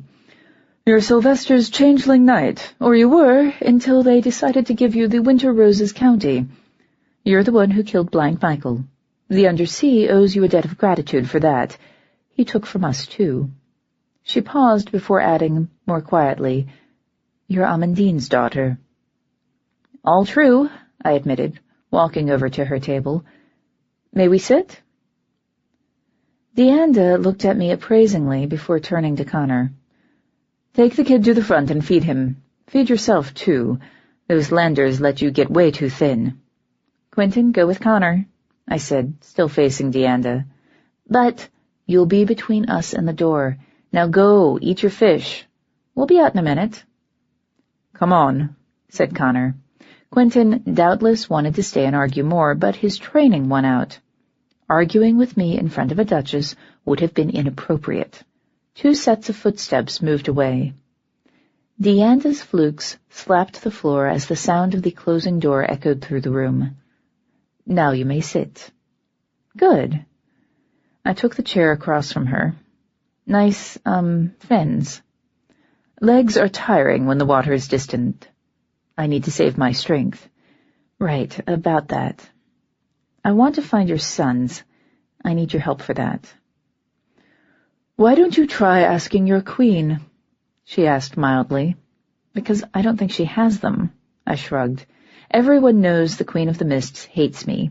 She wouldn't let me anywhere near this investigation if she had your sons, because she knows that if I find them, you'll get them back. Not her, not anyone else, you. They won't be bargaining chips. Dianda reached for her wineglass, picking it up and turning it in her hand. She seemed to reach a decision because, without looking up, she said, "Their names are Dean and Peter. Dean's older, he's almost 18, and he's less willing to trust strangers. He lost his best friend to a fishing boat a few years back, and it's made him cautious." "There's no way he'd have gone willingly?" "Not unless it was someone he knew, and my domain has been searched. We deal with conspiracies quickly and permanently in the Undersea. If it were one of my people, the boys would be home by now." "What's Peter like?" "Innocent. Sweet. He's 12. Dianda's expression was pained. "He likes the sun, says it's pretty. He takes more after my side of the family." "Takes after—" Dianda was Marrow, but Patrick was Dunya. Dunya can't breathe water. "How do you keep Dean alive?" Her wince told me I'd guessed right. "The court alchemist brews a special potion for him and for his father." "How often does the dosage need to be refreshed?" "Once a day." If Dean was being held underwater, he was either dead already or would be soon. The son of a mermaid drowning. There was a sort of horrible poetry to the idea. "So we don't have much time. Do you know anything that might help me find them?" She paused, studying me as she put her wineglass down again. "You mean it, don't you? This isn't some crazy attempt to stall for time. You're serious?" "Even if you said that proving the innocence of the land courts wouldn't make you call off the attack, I'd look for your kids." I shook my head. "Children aren't pawns. They deserve better than this." Dianda offered her hand across the table. "That's what I needed to hear." "Good." I took her hand. Her skin was chilly, almost cold. I let go. "I'd like your permission to visit Saltmist. I need to see the place the boys were taken from." Dianda nodded. "How exactly were you planning to manage that?" "I'd say scuba gear, but I have something a little better." I opened my jacket, showing her the pin. "The Lushak made this for me. She says it should let me visit your land safely. Well, assuming we count capable of surviving as safety. I guess you could still have me shot on sight." "The Lushak gave you that?" said Dianda. Her expression was torn, half dubious, half hopeful. More like made it for me, but yeah, she used my blood, her blood, the blood of the local king of cats. It was a production. Things with her generally are. She said I should meet with you. She didn't mention that." Her fluke slapped the floor again before she nodded. "All right. You are welcome in my waters." It was a ritual phrase, and that meant it carried the weight of law. I nodded the thanks I couldn't give her. "Good. Now, I was wondering if—" I paused, eyeing the glass doors with sudden suspicion. The fog outside reduced visibility to mere feet. I was getting real sick of fog. "Did you hear that?" "Hear what?" "I'm taking that as a no." I rose, starting for the wall. "Stay where you are." "Why?" She pushed herself back from the table. "No, really, She was already wheeling herself in my direction. I sighed. "Suit yourself." I stepped onto the balcony, noting the gate and 3 broad steps connecting it to the sidewalk below. The wood had been treated with some sort of varnish that kept it dry despite the fog, and made it easier for me to keep my footing. There are advantages to being in an establishment owned by the Undersea. Nothing gets wet unless they want it to. The angle was all wrong, and the surrounding buildings were unfamiliar. It took me a moment to realize why. I was facing away from the direction my internal compass said I should be facing. Somehow the balcony was oriented entirely in opposition to the rest of the building. If I squinted, I could make out the word Leavenworth on the nearest street sign. I shot a glance back at Dianda. "Leavenworth? That's a mile from where we came in, and on the other side of the street." She shrugged. We like our privacy. A lot of people like their privacy. Few like it enough to put the front and back rooms of a diner several streets apart. I was considering the geography when I heard the sound again, more clearly this time. A short, crisp snap, like a branch breaking, or a crossbow bolt being slotted into place. Your Grace? I took a step back. Do you have any guards here? Dianda stiffened, expression registering mild alarm. Just Bill and Connor. I was trying to be subtle. Bill and Connor were up front, which meant, issues of geography aside, they were probably distracted by Quentin, the appetite that walks like a squire. You managed it, I said. The fog was getting thicker. Can you please stay where you are? This time she did as I asked. That was a small mercy, or maybe it was just that she was starting to pick up on the growing air of something not quite right. My only warning before the shot was fired was an eddy in the fog to my left, a swirl of motion that could have been natural if not for the light glinting off something at its center. I hit the deck, literally, as the arrow whizzed through the space where my head had been a moment before. Dianda gasped. I lunged to my feet and ran back to her, scanning the room. The corners were full of fog that was too thick to be natural. There were 3 more small snaps from the room behind us, as more bolts were slotted into place. Right, I said, and leaned over to grip the handles of Dianda's chair. Your Grace, I just want you to know that I'm really, really sorry about this. What? She asked. Another snap sounded behind us. There wasn't time to explain. I started to run. Dianda was shouting for me to let go and stop acting like a crazy woman when we hit the balcony. I turned the chair to face the room while I fumbled for the latch on the gate, and her shouting got even louder, turning frantic. I glanced up to see what she was yelling about, and swore, redoubling my efforts to find the latch as 4 men stepped out of the fog. 3 were goblins. 1 was strange and bat-eared. They weren't wearing the colors of any fiefdom I knew, but that mattered less to me than the loaded crossbows in their hands. The latch wasn't there. I kicked the gate as one of the goblins opened fire. Dianda shrieked and ducked to the side of her chair, letting the bolt embed itself harmlessly in the padding. I boosted myself up and hit the gate with both feet as hard as I could. The gate swung open. "Brace yourself!" I shouted, and stepped off the edge. Going down a short flight of stairs is easy. Doing it while pulling a wheelchair full of agitated mermaid is a little harder. We thumped hard down to street level, and I danced rapidly backward to keep Dianda from overbalancing. She was clinging to the arms for dear life, barely keeping her head from knocking against the back of the chair. Shouts from the balcony told me we didn't have long. I backpedaled into the middle of the street. Dianda twisted around to stare at me, face white, eyes wide. "Hold on," I said. She must have realized what I was doing because she shouted, "Are you insane?" as I started to run, pushing her along in front of me.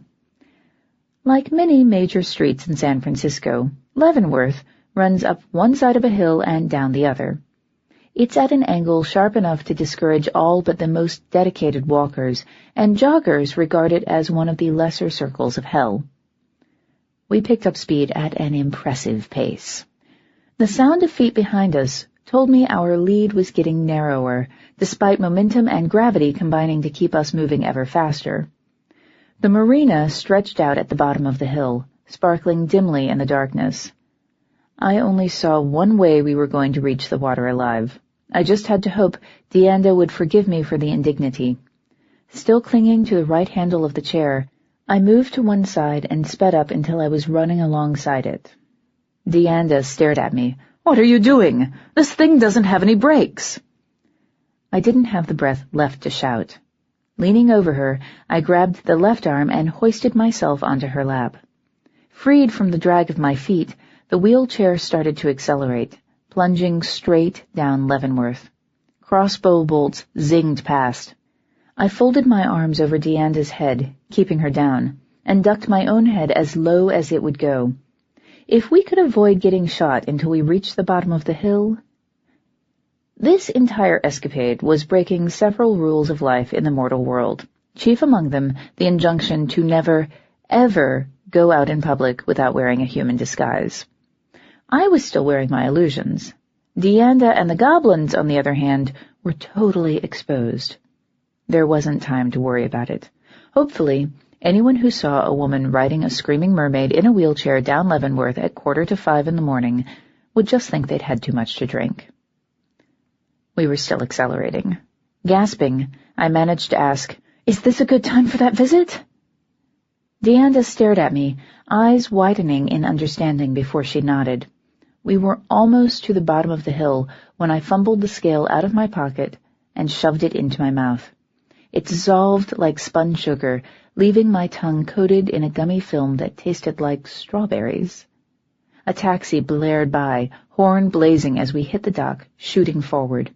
Dianda screamed again, the sound magnified by proximity to my ears, and I heard a crossbow bolt whiz by as I yanked the pin from the lining of my jacket and jabbed it into the meaty part of my right thigh with all the force I could muster. Then we hit the water, and everything went black. 14. I only lost consciousness for a moment. Then the cold shocked me awake, and I started thrashing, trying to find the surface.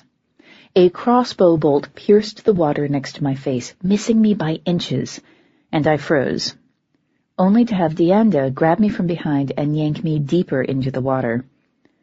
She stopped when we hit the rocky seabed, and we huddled there, with crossbow bolts flashing around us and failing, thankfully, to find their marks. A wooden arrow the length of my arm sliced through the water like it was air.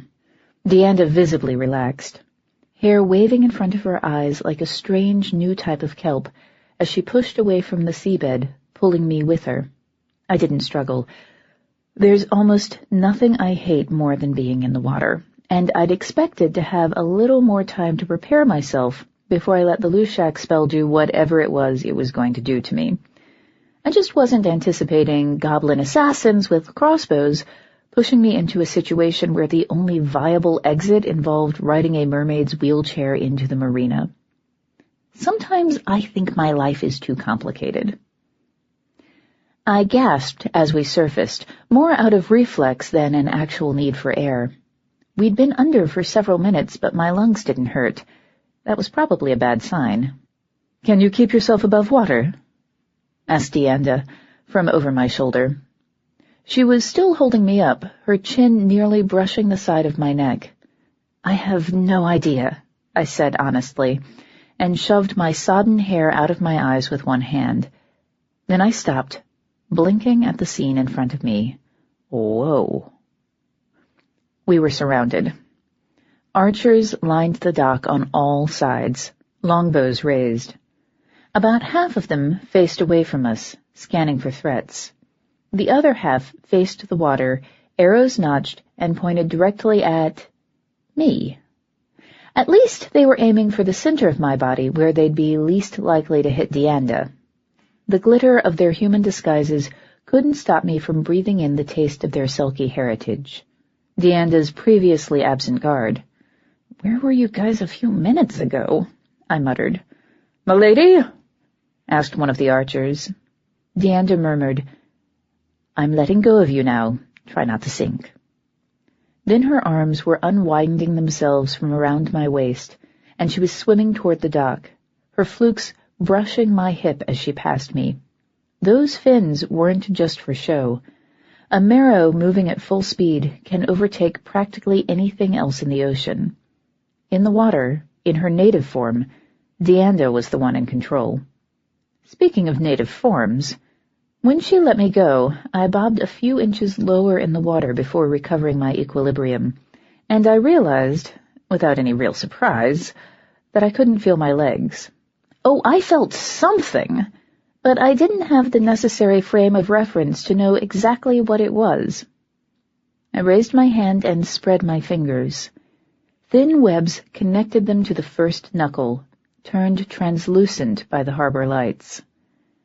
"Yeah," I said, to myself as much to anyone else. That's about what I thought. Send half your men up the hill looking for the men who were shooting at us, and stand the rest down, Anya," said Dianda.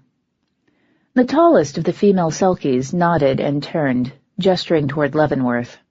Half the archers turned and ran into the night, while the other half lowered their bows. That was a relief, anyway. Dianda sounded wearier than I expected. I dropped my hand, studying her. I didn't see any blood. The gills lining her neck were open, revealing the pearly fringe inside. I sighed, relieved to see that our emergency trip down the hill hadn't been enough to get her hurt. She must have heard me. She looked back over her shoulder, smiling thinly. "In case you were wondering, I am uninjured." "Good." I looked down at the water. It was dark enough that I couldn't see what it might be hiding. That wasn't particularly reassuring. "Not to be alarmist or anything, but do you know where my feet are?" Dianda's smile broadened, becoming genuinely amused. "You mean you don't know?" "Not as such, no. The Lushak didn't tell me exactly what her charm would do, just that it would give me 5 hours to visit your duchy without drowning." "Take a look." She grabbed the edge of the dock, flukes flashing just below the surface of the water as she pulled herself into a static position. In for a penny, in for a pound. It wasn't like I could change my mind at this point, even if I wanted to. Taking a breath I was starting to suspect I didn't actually need. I stopped trying to stay above water and went under. It was easier to see than I expected. My eyes sorting through the darkness of the waves the way they would normally sort through the darkness of the world above. I could even see colors. Green clots of kelp, mossy barnacles clinging to the pilings, the jewel-toned sweep of Dianda's tail, and beneath me, in the space where my legs should have been, the crimson and copper scales covering my own tail. It wasn't a surprise. That didn't stop my heart from dropping into my stomach, and for a brief, terrible moment, I wasn't sure I was going to be able to swallow my panic. "Well, at least you can't drown," I thought dizzily. That struck me as funny for some reason. I swallowed my laughter, since I wasn't sure what would happen if I sucked in a lungful of water. The effort helped me get the panic back under control. I tipped farther forward, trying to get a good look at myself. The combination of buoyancy and the unfamiliar length of my body turned the motion into a somersault, fins flashing past my face just before I broke the surface. Dianda watched me expectantly, waiting for my reaction. The sulky archers were doing much the same. At least they'd lowered their bows when given the command to stand down. I pushed the hair out of my eyes, tucking it behind my ears. My pointed ears. I guess there's no point in wearing a human disguise if you're going to run around being a fish from the waist down. "Well," I said, "that's different." Dianda raised her eyebrows. "You're fairly calm." "I don't think I have a choice just now." I felt better for knowing what was going on, even if the Lushak and I were going to have stern words later about her turning me halfway back into a fish without more in the way of an explicit warning. "I'm sorry about the whole, writing thing. It seemed like a good idea at the time." "Don't worry about it." Dianda waved a hand. "I saw them shooting at us. Still, if you ever do something like that again without telling me first, I'm not calling off my archers." "Noted." I gave the circle of Selkies another look. I didn't recognize any of them, but a few looked similar enough to Connor that they might have been family. So now what? "Now I take you to see my duchy. If you can find my sons and prove the land courts didn't do this, maybe I'll call off the war. No promises. And if I find out you've played me, if I were playing you, I'd have toes right now." Footsteps came pounding down the dock.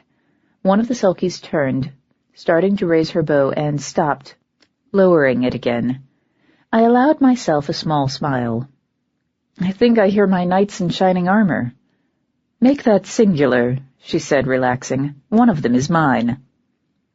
The footsteps were joined by a second set, and the sound of panting. "You need to work out more. said Quentin, as the top of his head came into view. "Hey, guys," I waved, turning to face them. Connor staggered to a stop, bracing his hands on his knees as he struggled to breathe. "Hello, Your Grace," he wheezed toward Dianda before looking anxiously in my direction. He knows how much I hate water. "Toby?" "Hello, Connor."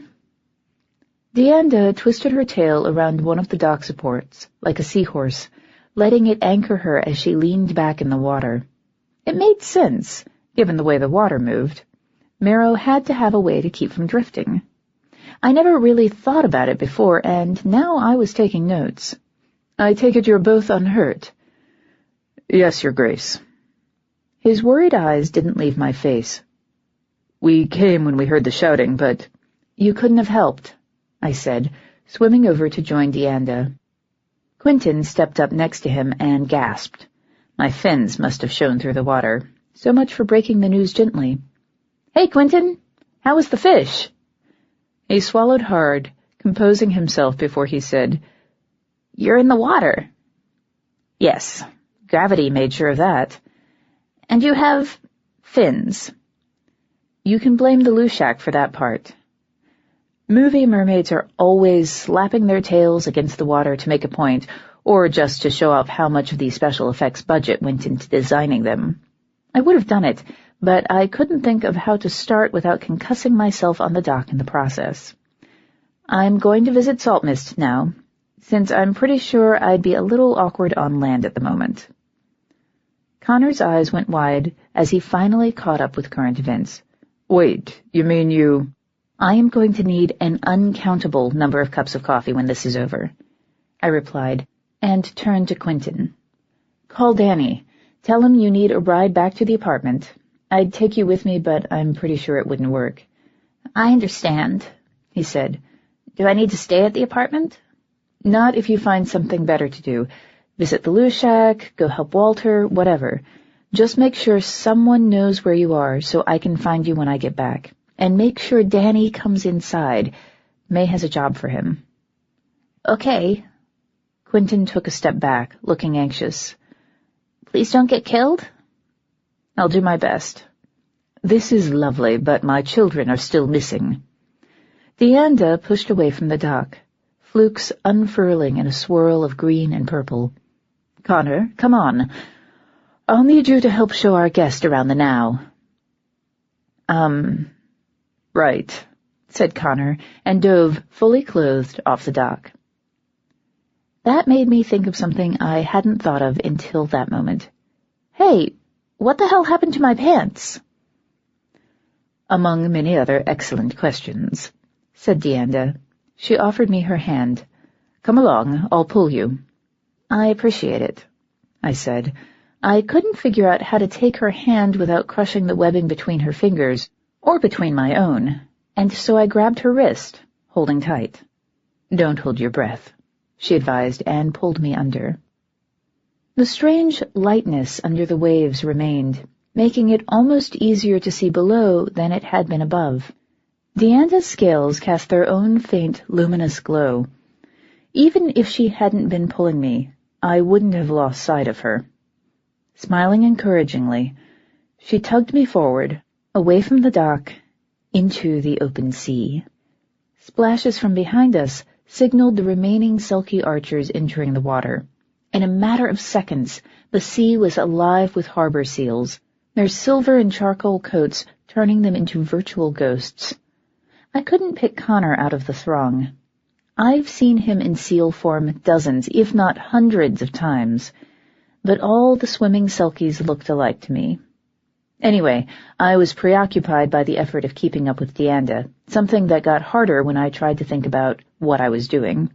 It was like my body knew how to swim, but my brain complicated everything by insisting I was doing it wrong.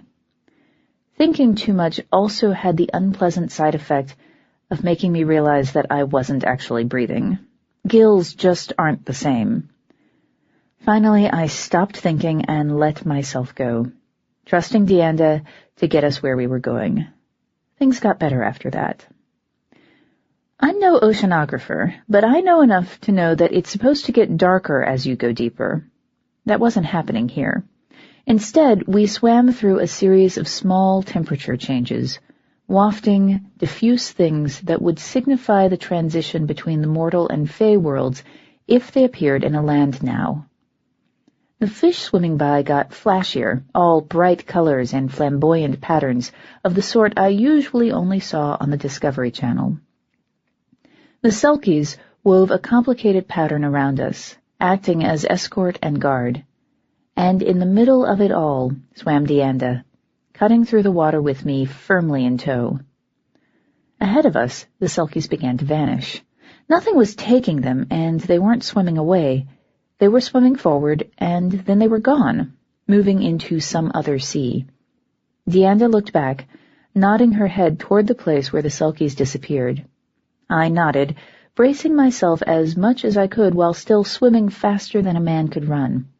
Dianda smiled and put on a burst of speed, towing me into a patch of water so cold it was like liquid ice.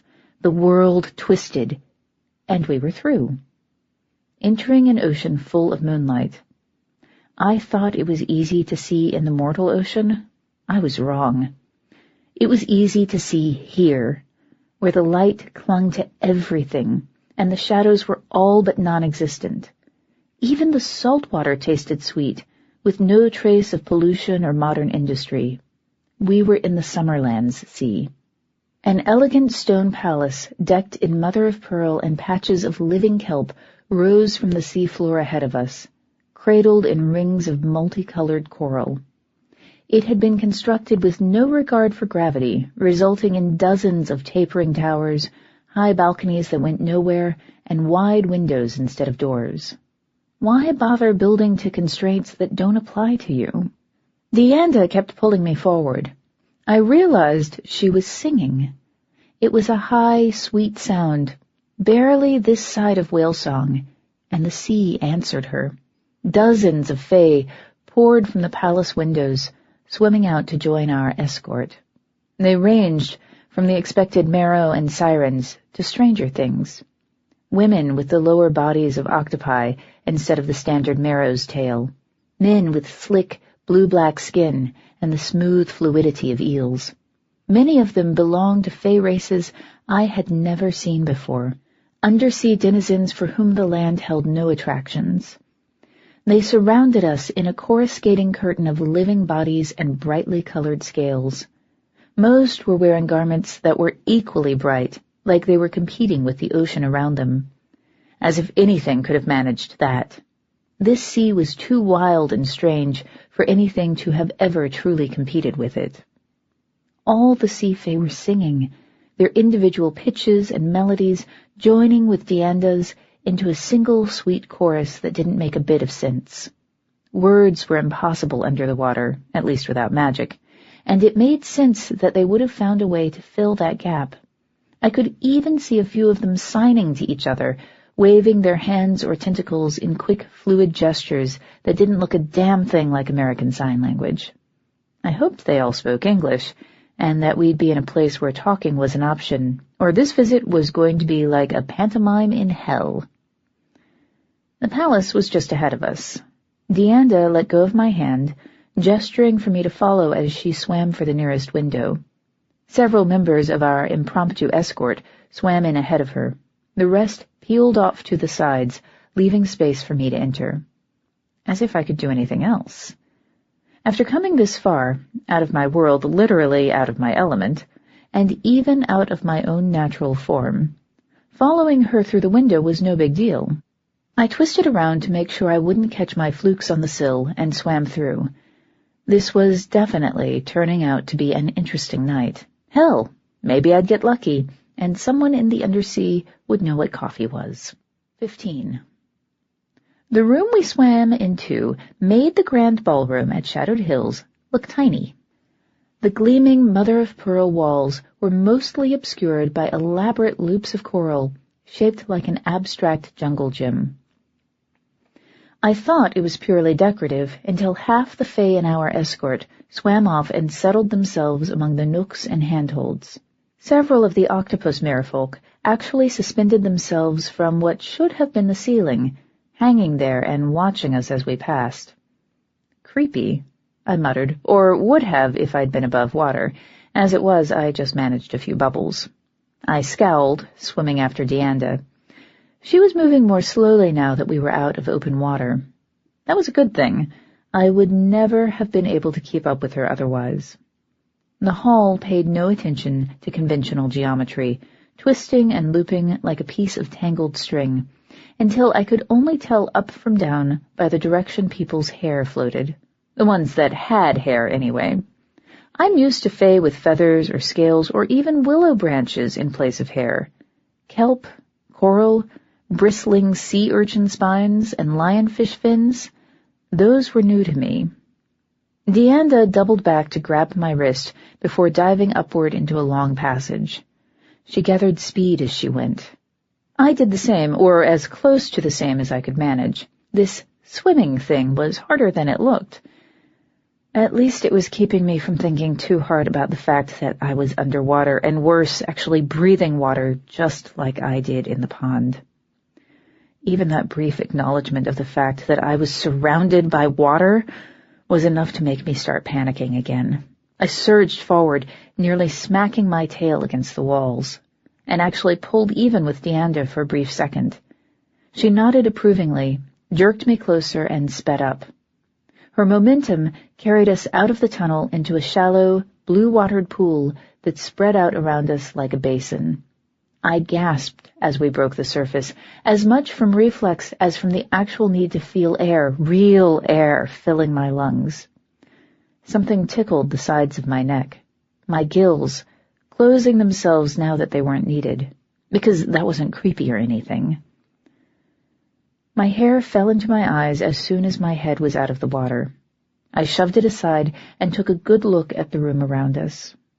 It was built much more along the lines I've come to expect from buildings, walls that went straight up rather than curving and twisting in odd angles, and ended at a flat ceiling. Everything looked like it had been carved from a single, massive piece of pink coral, but aside from that, it was all normal. If it weren't for the pink walls and the lack of windows, I could easily have believed that we had somehow managed to swim into a land now. There was even furniture, clearly designed for use by human-shaped people. It looked like it had been scavenged from old sailing ships, creating a sort of Jules Verne meets Martha Stewart design aesthetic. Even the chandeliers appeared to have been fashioned from old ship's wheels, with glowing anemone things in place of candles. Dianda paddled to the edge of the pool and pulled herself out of the water, twisting into a sitting position. All she needed was a hairbrush and a ship to sink, and she could have passed for a waterhouse painting. "I'm betting you don't know how to do this." "Since I don't know what this is, you're probably right." The water got shallower as I got closer to Dianda. I stopped trying to swim and put my hands on the bottom of the pool, walking myself along. "What are we doing?"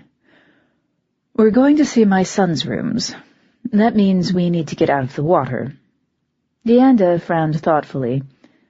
"Most of our children figure this out on their own. I'm going to try something that works with the ones who don't. Close your eyes." "Okay." I closed them. Dianda's hands closed on my shoulders. "Breathe in," she said, the smell of water lilies and amber rising around us. "Think about walking. Think about the mechanics and the structure of walking. The feet, ankles, and calves. The knees, thighs, and hips. Think about how nice it would be to stand, how strange to see the world from such a different angle." I furrowed my brow, trying to do as I was told. I remembered walking. I also remembered running for my life, something that seems to happen more frequently than is necessarily good for me. I remembered May tickling my feet to get me to move when she wanted the couch, and the feeling of getting dressed in the morning, jeans and socks and shoes. I remembered being the right shape rather than the wrong one. My own magic rose, sharp, sweet, and familiar. "You can open your eyes now." Dianda pulled her hands away. "Also, you may want to get out of the water." "Huh?" The spell broke as I twisted to look at myself. It was easier than I expected. I've had years to practice rolling over in my natural form, and that's what I was looking at, complete with absolutely soaked jeans and running shoes. I blinked once and pulled myself out of the pool as fast as I could, just in case the Lushak's charm decided to reassert itself in the presence of water. I had to fight the urge to shake myself like a wet dog as I stood. The webbing was still stretched between my fingers. The Lushak's charm was apparently designed to let me do all the normal marrow things for the duration, including acquiring feet. That was convenient. Dianda finished her own transformation and stood, the smell of amber and water lilies fading. She had also acquired clothes when she transformed, adding a short blue skirt to the blouse she was already wearing. Her feet were bare, and her clothes were dry. I guess that's one of the perks of being a real marrow, rather than a marrow wannabe on a day pass. You're dry whenever you want to be. "We can get you some dry clothes," said Dianda, frowning at the puddle rapidly forming under me. Even her hair was dry. That was just not fair. Splashes in the pool behind us signaled the arrival of our Selkie honor guard. "Welcome to Saltmist."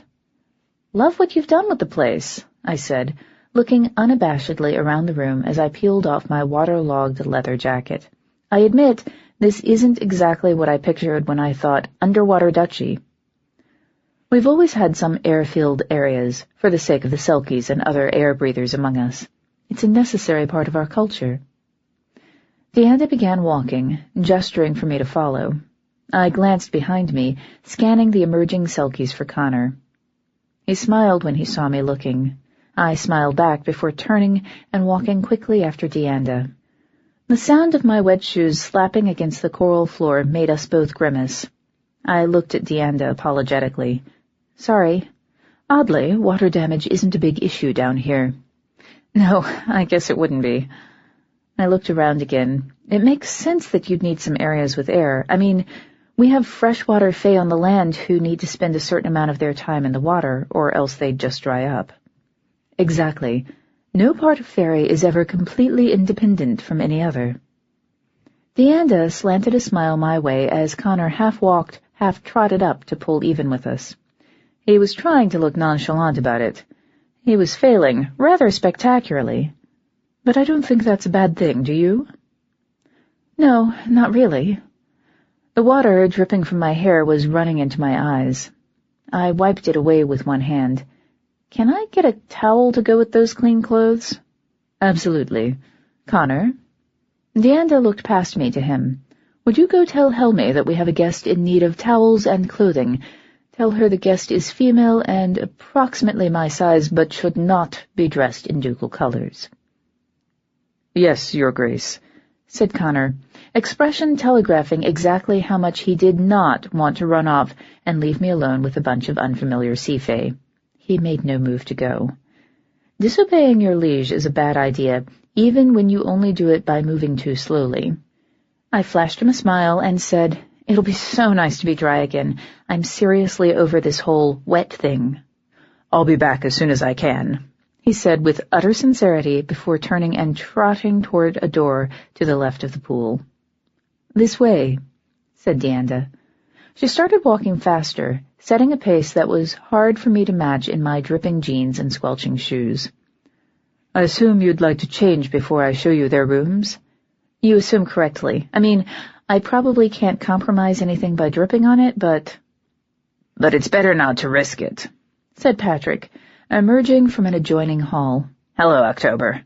I'm pleased to see that you're able to arrange a visit." "Yeah, well, we can blame the Lushak for that one. Hello, Your Grace. I'd bow, but I think I'd fall on my ass if I tried it before I get some dry shoes on." "Entirely fair." Patrick fell into step on Dianda's other side. Neither of them broke stride as he laced his fingers with hers. "What do you think of our humble home so far?" "It's very pink," I said carefully. Dianda laughed. "Why is that the first reaction of every lander that comes here?" "Because it's very pink," said Patrick. He kissed her cheek before releasing her hand and moving to open the door ahead of us. "Ladies first." So kind." Dianda smiled at him fondly and stepped into the darkened chamber beyond.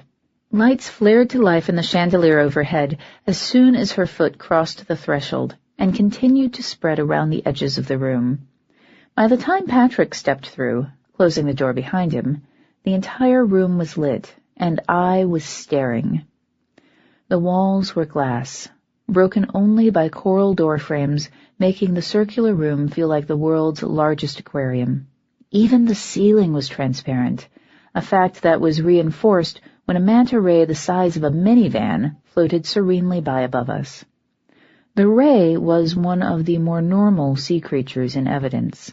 Impossible fish swam everywhere I looked. Sea dragons, 3 times the size of the one in the Lushak's room, chased each other through a patch of kelp, while a herd of hippocampi grazed on a nearby reef under the watchful eye of a black and white mermaid who appeared to be the result of crossing a Tuatha De Danann with a killer whale. Dianda followed my gaze and said mildly, "That's Anseline, one of our herders." "What is she?" I asked, before realizing how rude the question really was. I blanched. I asked the same thing when I first came here," said Patrick. "She's a cetacean. They rarely come to the surface. They prefer to stay deep, where there's less chance they'll encounter human whaling ships." That led to horrifying mental images I didn't want to explore further. I nodded. "I understand. She's beautiful." "I'm sure she'd be pleased to hear you say so," said Dianda. I was trying to figure out whether she was serious or not, when one of the coral-rimmed doors opened and one of the octopus people slipped through. This one's lower body was the shocking red of a maraschino cherry, and her upper body was pure Irish, with pale, freckled skin and corkscrew curls the color of her octopus half. She moved with remarkable efficiency, her tentacles seeming to find and discard perches independently. She stopped and bowed when she was roughly 6 feet away. That was also a fascinating process, since it involved twining her tentacles into an elaborate knot while she bent forward. "Your Graces," she said. The curtain of her hair almost concealed the bundle of fabric she was clutching against her chest. "Sheffley," murmured Patrick. I flashed him a relieved smile. "Rise, Helmi," said Dianda. "Helmi, this is Countess October Daye, our guest from the land. She's here to help us find Dean and Peter." Helmi's eyes widened, and she stared at me as she straightened. "Truly?" "Truly," said Patrick. "Can you take her to change and then bring her to us?" "Yes, Your Grace. Absolutely." One of Helmi's tentacles whipped out and wrapped itself around my wrist. I barely managed to keep from yanking away. She didn't hold tightly. It was more like the tugging of a toddler. "Come with me, Your Excellency." It took me a moment to remember that Your Excellency meant me. "Sure, and you can call me Toby." "As you wish, Your Excellency." Helmi began moving back the way she'd come, pulling me along in her wake. "We'll see you shortly," called Dianda. "Right," I answered. Then Helmi opened the door and pulled me into a small, cluttered room that looked reassuringly familiar, despite the pink coral walls. I guess a changing room is a changing room no matter where you go. Helmi's bearing changed dramatically in the absence of her lieges. She released my wrist and straightened, tapping her tentacles against the floor as she studied me. "It will do," she said finally, and extended her bundle in my direction. "If they'd given me the name of your fiefdom, I might have been able to find you visitor's motley in appropriate colors, but it will do." "Honestly, right now, anything will do as long as it's dry," I said. I hung my leather jacket on what I presumed was a drying rack before taking the bundle of fabric and rolling it out atop a nearby chest. The outer 2 layers were towels. Inside was a short green dress that looked suitable for spending a day at the beach, dry underclothes, and a matching green headband for my hair. No shoes. I suppose shoes never became a high priority in the Undersea, since half the population didn't need them. "Is it suitable, Your Toby?" "It's perfect." I peeled off a towel and began vigorously rubbing my hair. Just give me a minute to dry off before I go changing. Do you need to be somewhere? Not at the moment. Good. Mind if I ask you a few questions? Helmi's tentacles beat a complex pattern against the floor before she asked, Is this in service of returning the young masters to us? Yeah, it is. Then you may ask me to cut the very limbs from my body, and I will do it. Only promise me it serves toward their return, and it is yours. That was dramatic. I stopped rubbing and blinked at her. Judging by her expression, she was serious. Okay. I resumed drying my hair. What do you know about the wards here? How are they configured? They're mastered and maintained by the Asrai. Clever things the wards are. In my experience, clever is never a good thing where wards are concerned. Clear, concise instructions are the key to not waking up with something nasty under your bed. Clever how, exactly? Well, you're Toby. I don't know how it is on land, but in the sea most of us are migratory. The cetaceae follow the herds, and the sirens follow their kraken. The Asrai don't move much, but then they wouldn't, would they? She rattled off the names of unfamiliar Fae races with easy familiarity. To her, they were as normal as Caithshi and the Tuatha De Danann were to me. I, on the other hand, was starting to feel like I needed some sort of field guide. So you move around a lot. Have these, Asrai come up with a way to shortcut adding people to the permanent wards? Casual wards, like the ones on my apartment, are constructed and taken down daily.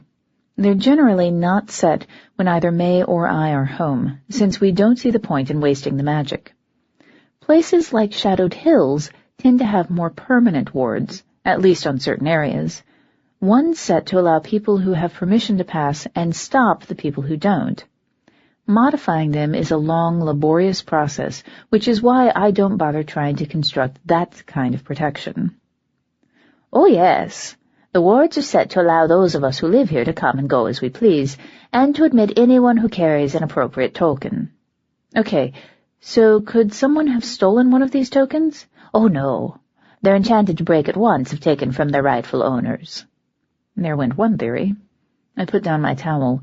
And everyone migratory has one of these tokens? All but the messengers. I picked up the green dress, stepping behind a screen of what looked like woven kelp. Messengers? The sealkin. Do you mean the sulkies? I pulled my shirt off over my head, a slow certainty blossoming in my chest. Aye, she confirmed. They're easier and more difficult at the same time, because they're skins, not souls. Right. I unbuckled my knife belt. Peeling off my jeans took a bit more effort. So the wards are keyed to sulky skins, not individual sulkies. Yes, Your Excellency, said Helmi, sounding surprised and delighted by this strange display of logic from one of the land fae. The skins pass hands with such frequency. It seemed best to allow their bearers to come and go easily. No one would want to present the Selkies an unfair barrier, given their limitations, and besides, they're needed all along the coast. It would be quite a bundle to ask them to carry if they needed a token for each of the nows. Uh-huh. Selkie skins pass hands every few decades at the most. Connor is older than I am. That must make them almost as transitory as humans to a true immortal. How many Selkies pass through in a given week? 5, 8, maybe, if there's news to be passed along. And how many of them do the guards stop for questioning? The green dress was made of a soft, cottony material. I shrugged it on, pushing my salt-matted hair back with the headband, and belted my knife around the outside of my hips. It might spoil the line of my borrowed attire, but at least I wasn't hiding the fact that I was armed. None? Why would they? The Selkies travel on legitimate business. Or do you not have messengers where you dwell? I stepped out from behind the screen. Helmi's expression was one of honest curiosity, like this was exactly the sort of barbarism she expected from land dwellers. We do, but they're not quite as standardized. I smoothed my skirt with the heels of my hands. It was definitely a step up from my usual Old Navy couture, and I just had to go to the bottom of the sea to get it. I think I'm ready to go back. Surely. Helmi rotated her entire body, tentacles slapping the floor as she turned, and then made her way back to the door we'd entered through. She knocked 3 times before opening it, revealing a room that was absolutely not the one we'd been in before. For one thing, this one had walls, wooden ones no less, making them seem strange and exotic after all the coral. Dianda and Patrick were standing near one wall, arguing quietly with Connor. All 3 looked up when Helmi and I approached. My bare feet were silent against the floor. Her tentacles weren't. Connor's eyes lit up when he saw me, and he took half a step forward before he remembered that he was in the presence of his liege and stopped, standing at sudden attention. "You clean up well," said Dianda, giving me a once-over. Helmi was a great help. Another careful 2-step in the dance of avoided thanks complete. "Your Graces, Connor, I wanted to verify something Helmi told me. Is that possible?" Dianda nodded. "Certainly. What did you want to know?" "Is it true that the wards on this place are set to admit Selkies with no verification of identity or allegiance?" "Yes." Dianda frowned quizzically. "All the Undersea Duchies set their wards this way. Selkies act as messengers, and messengers are honor-bound to do no mischief in fiefdoms other than their own. Even in times of war, Selkies are safe guests." "Right." I turned to Connor. "Am I a marrow?" "What? No." "But if I ask the wards right now, would they say I was a marrow?" He paused, looking confused. Patrick, on the other hand, looked horrified. Patrick, who was born in the land courts and knew how they operated. He'd been in the undersea for a few 100 years, but there are some things you never forget. "Please tell me you're not saying what I think you're saying," he said. "I can't, because I think someone used a stolen Selkie skin to get past your wards." I met Dianda's eyes. It was harder than I expected it to be. "I'm afraid your sons weren't the first ones taken in this war." 16. To her credit, Dianda didn't flinch. Eyes narrowing, she asked, "Who could have done this?" Moving past the part where I say, someone who is willing to steal your children to provoke a war, it would have to be someone who understood the way the undersea operates, someone who understood the way Selkies operate. I let my eyes drift to Connor. He was staring at me, an expression of terrified understanding on his face. Somebody who understood that a Selkie is the skin, and not the one who wears it. "Oh, Oberon," he whispered. Patrick frowned, following my gaze. "Connor?" "Well?" I asked. Connor took an unsteady breath. "She knows how the skins work. I told her, showed her even. I was trying to make her understand me a little better. I thought, if we were going to be stuck with each other for a few 100 years, we should at least find a way to be friends." "Showed who?" asked Patrick. Connor didn't say anything, so I said it for him. "Raiseline Torquil," I said, "his ex-wife." "Connor, what have you done?" Dianda's question was raw, aching, a mother yearning for impossible answers. "What you told me to do," he said. I barely recognized the desperation in his voice.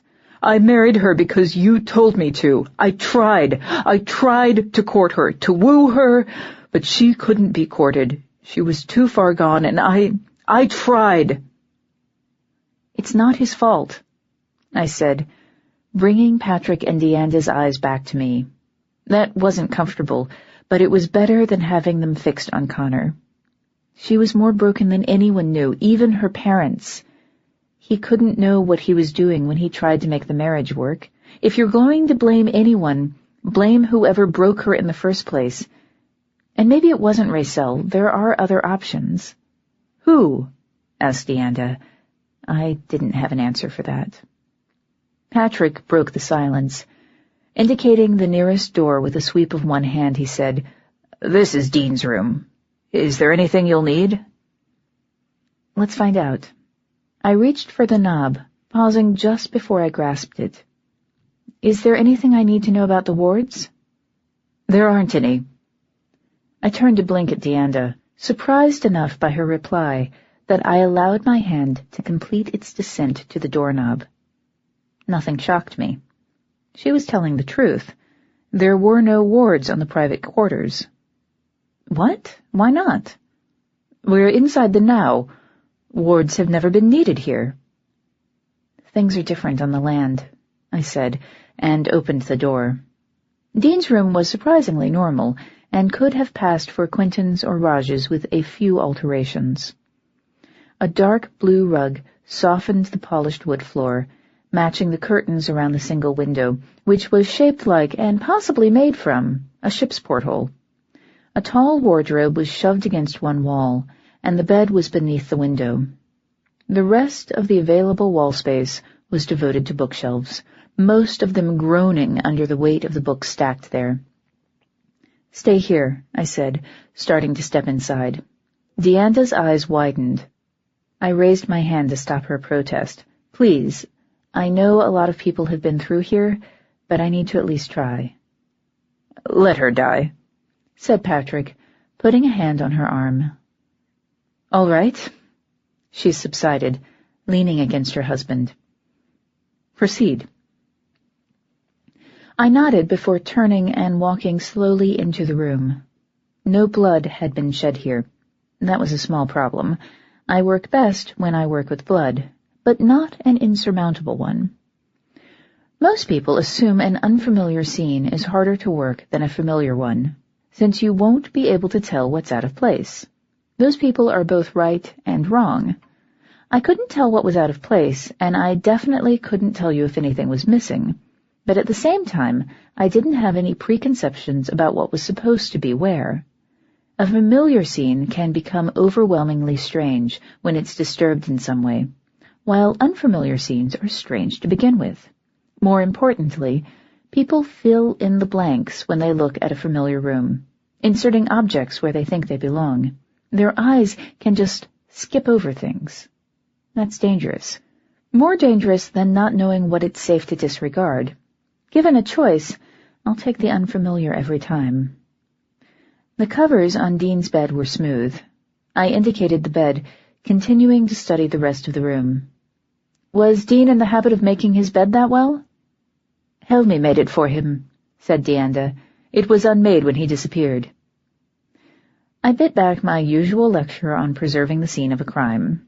At least most land fae have heard of police detective shows and sort of understand what I'm talking about. I didn't even know if the Undersea knew what television was. Was there anything strange about it? No. Right.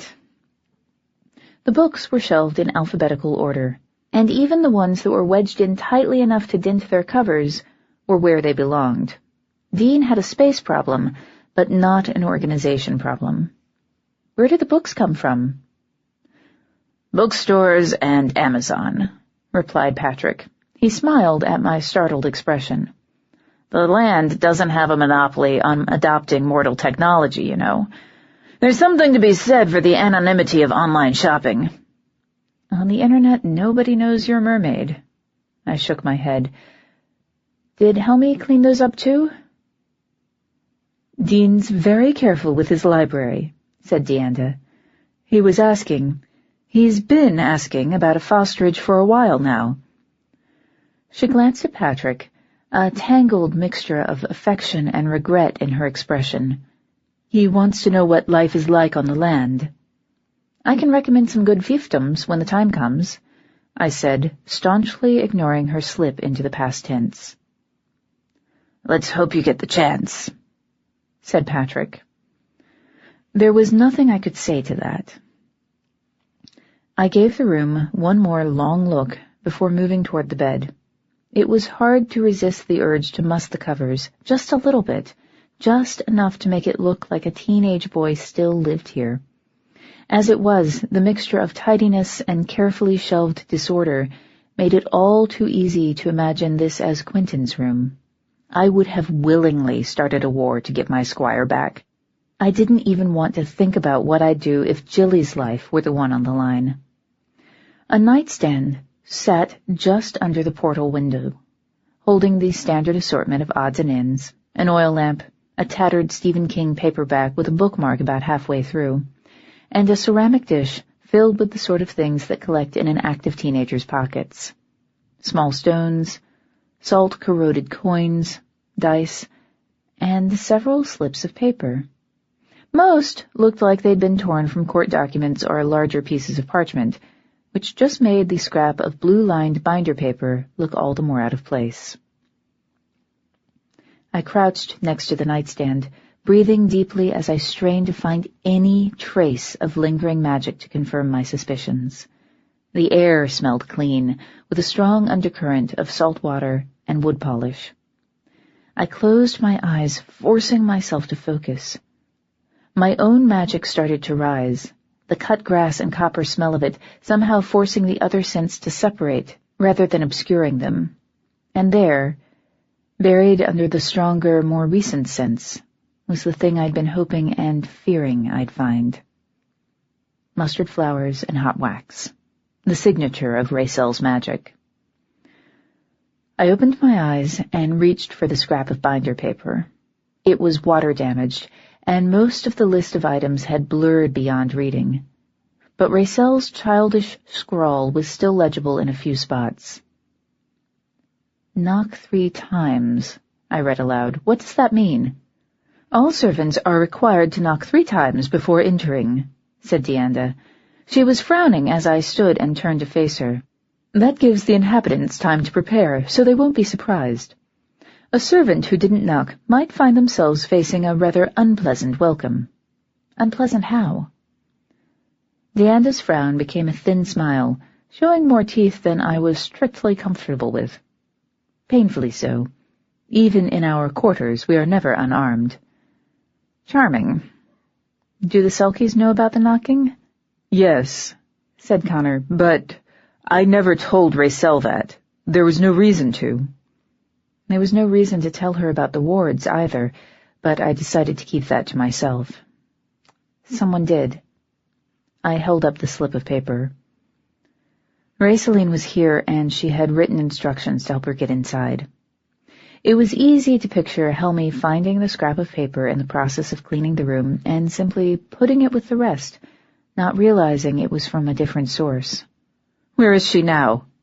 demanded Dianda. "Where are my sons?" "I don't know, but I'm going to find out." I dropped the scrap of paper back into the dish, straightening. Dean's room yielded nothing else of interest, although I'm pretty sure he wouldn't have been happy to see me rooting through his underwear drawer. Eventually, even Dianda had to admit that we were done, and we moved across the hall to Peter's room. If Dean was a budding scholar dreaming of the land, Peter was a normal 12-year-old.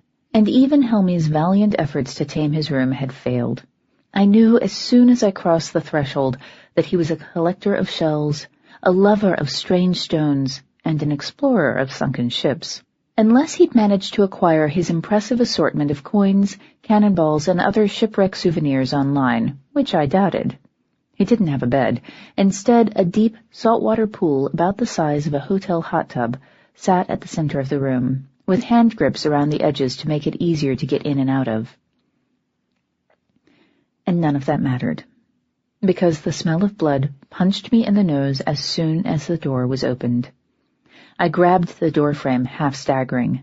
Connor caught my shoulder, lending a bit of extra stability. "What is it?" Dianda demanded. "What's wrong?" "Blood," I said, trying to make my eyes focus. "Someone's been using blood magic here." "That's impossible. If someone had, we'd know." "Maybe not," said Patrick. "Amandine could find a single drop of blood in a field of love lies bleeding. I saw her do it once at a summer festival. It was a party trick for her." "She was a pureblood. October's a changeling." "Not where blood is concerned," said Connor staunchly. I barely heard them. I was too busy trying to sort through the conflicting information I was receiving from the room, which smelled like blood that wasn't blood, and magic that wasn't magic. I shrugged off Connor's hand and started forward, not allowing myself to look where I was going. The trail was too tenuous for me to get distracted by silly things like what was actually around me. 1 step, 2. On the 3rd step I stumbled, nearly tripping over the edge of the pool, and had to dare a glance down in order to recover my balance.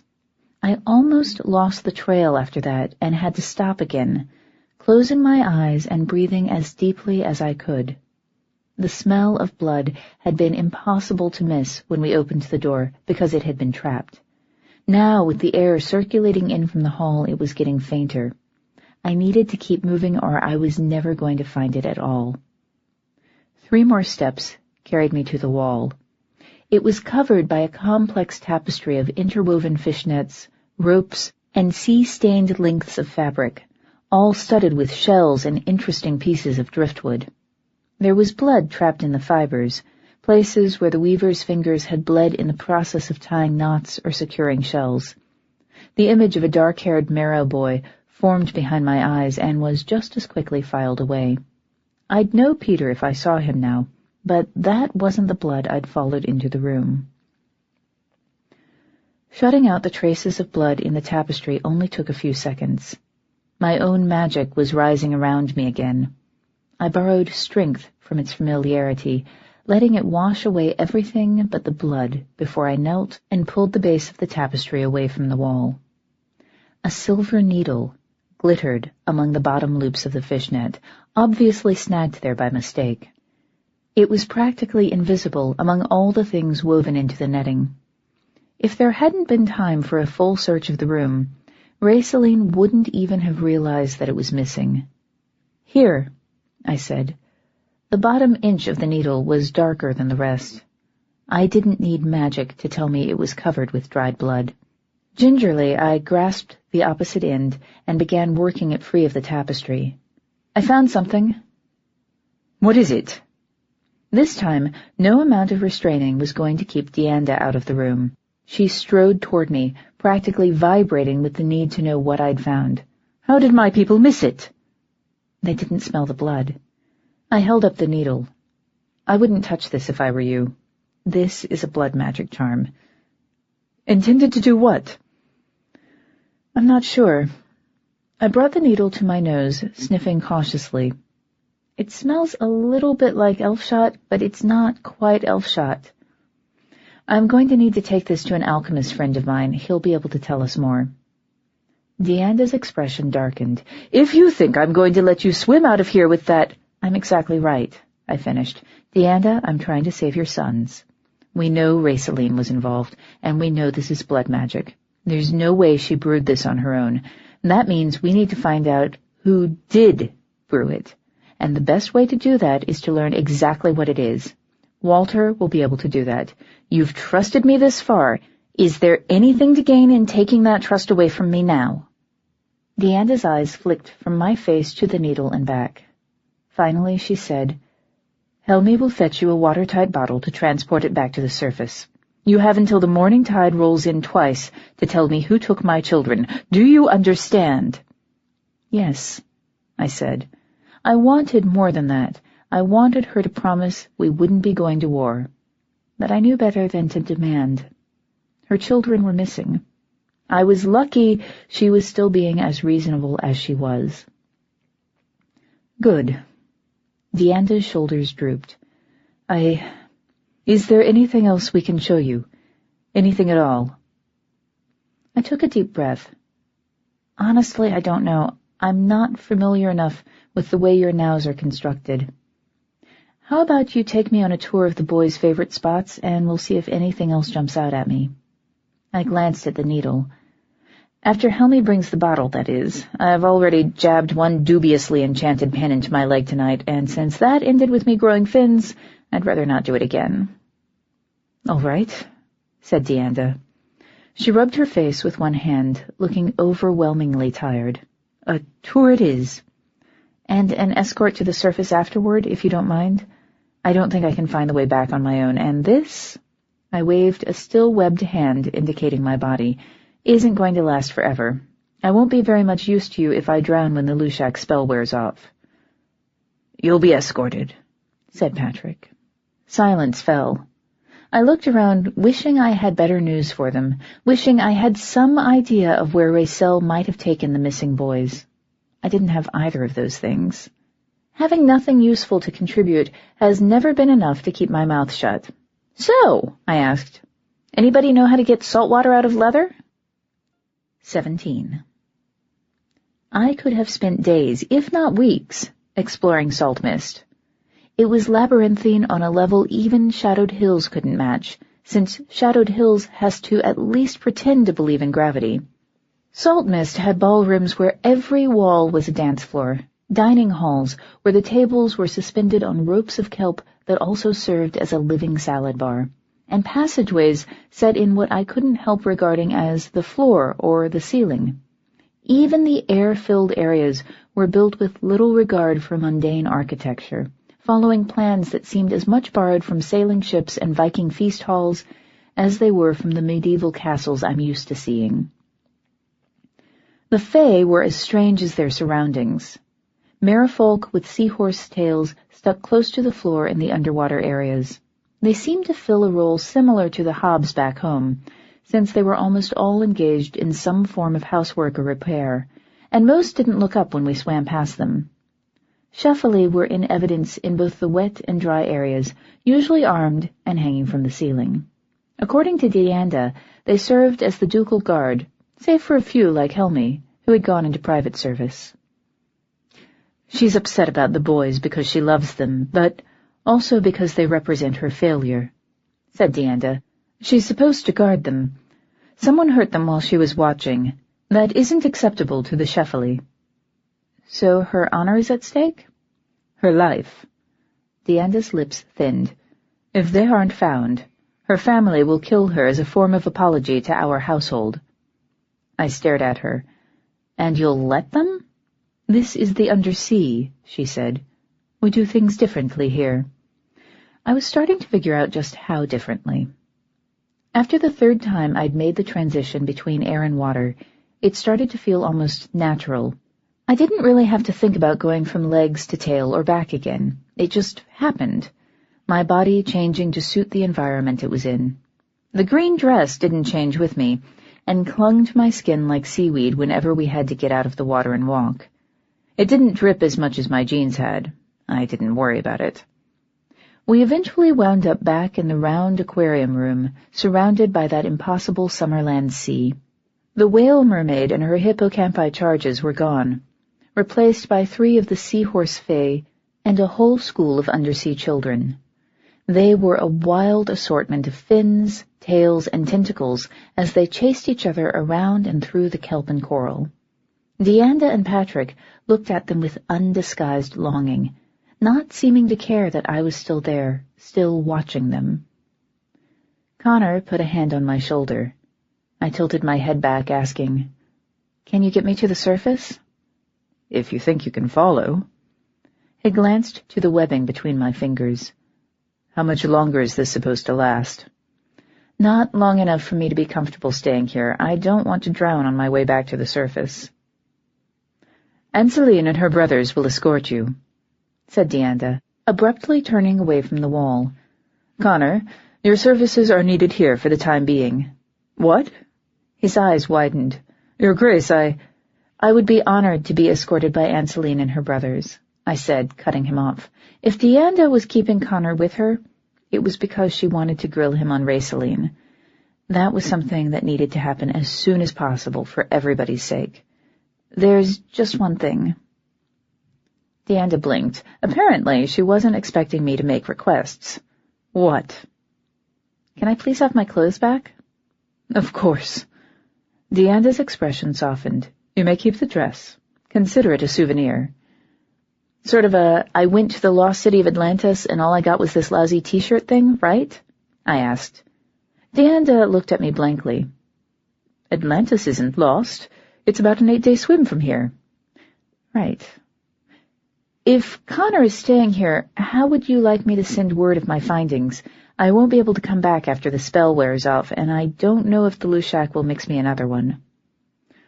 I'll release him before the deadline. Failing that, she dug a hand into the pocket of her skirt, producing 3 tiny glass bottles with cork stoppers and bits of rolled-up parchment inside. They looked like the sort of genuine pirate treasures you can buy 6 for $1 in the shops along Fisherman's Wharf. If you throw one of these into the water, it will find me. Handy. I tucked the bottles under my knife belt, which held them fast. I promise. We're going to work on this as fast as we can. You'd best. Patrick put a hand on her shoulder, almost mirroring the way Connor was standing next to me.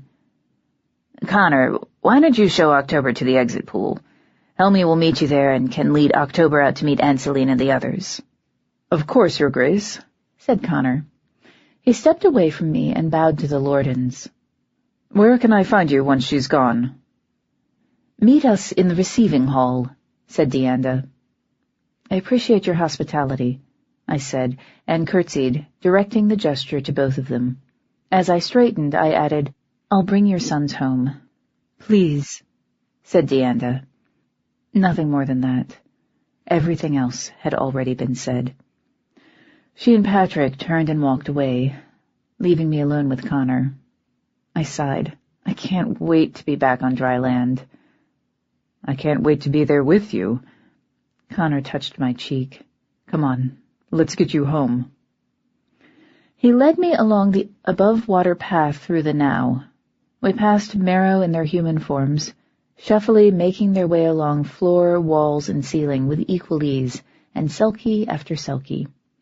I even glimpsed a few of the ward-weaving Asrai, tiny, silver-haired people who could have passed for children, if not for the decades I could see reflected in their eyes. None of them gave us a second glance. I was in the company of a Selkie. I looked like a Marrow, and clearly I belonged. It was becoming more and more apparent how Rayceline had been able to do what she did. For all Patrick's comments about the Undersea adopting mortal technology, they were still living in a time when Faerie was simpler. Back when humans didn't encroach on our land, and when our halls were full, because we had the bodies to fill them.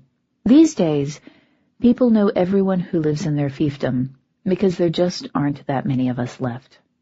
The Undersea didn't have that problem. Instead, they got its opposite.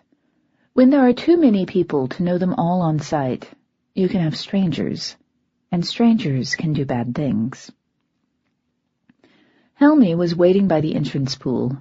She had my clothes, shoes, and leather jacket, all still dripping, held primly at arm's length. "These are yours," she said, as soon as I was close enough to take them from her. "I'm to take you to meet Anseline outside the hall, if you'll come with me." Just a second. I dug the bottles from Dianda out of my knife belt, before unzipping the jacket's breast pocket and dropping them inside, along with the bottle containing the needle from Peter's room. It wasn't a perfect solution, but it would prevent me from losing them during the trip back to the surface. After a pause, I put the cold, wet jacket back on, shivering as the heavy leather hit my shoulders. I could buy new jeans if I had to. My jacket was something I couldn't replace. Connor watched me pull the cuffs of my jacket tight around my wrists before leaning in to kiss me, pinning my sopping wet clothes between us. I didn't care. Kissing him was worth a little chill. Pulling back, he asked, "You good?" "I'm good." I hugged my dripping clothing. "Call the apartment if you need anything. One of us will be there. I may not be, but I love you. Now go and be safe." "I'll try," I said. Then I turned and jumped feet first into the water. Helmy was waiting for me in the mouth of the tunnel, connecting the entrance pool to the rest of the palace, by the time I had my fins back on. Her tentacles were wound around an anchor post to hold her in place. When I swam toward her, she let go and beckoned for me to follow her. Shafali moved more slowly in water than Marrow. Then again, so do most speedboats. Keeping up with Helmy was easy. Not even the green dress slowed me down. although it probably looked pretty silly, especially with the leather jacket. Mermaids in skirts are not likely to be the next big fashion trend. The question of why Anseline didn't come into the now to meet me was answered when Helmi led me out of one of the palace windows and into open water. A pod of cetacea were waiting there, causing me to stop and simply stare. Anseline was reasonably normal-sized.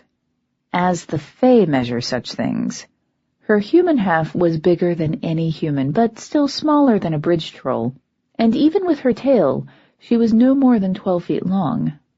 2 of the other cetacea matched her in coloring and size. The other 4 were almost twice as large, and resembled gray whales, not orcas. Helmi gave me an amused look, hooking my wrist with a tentacle as she swam past.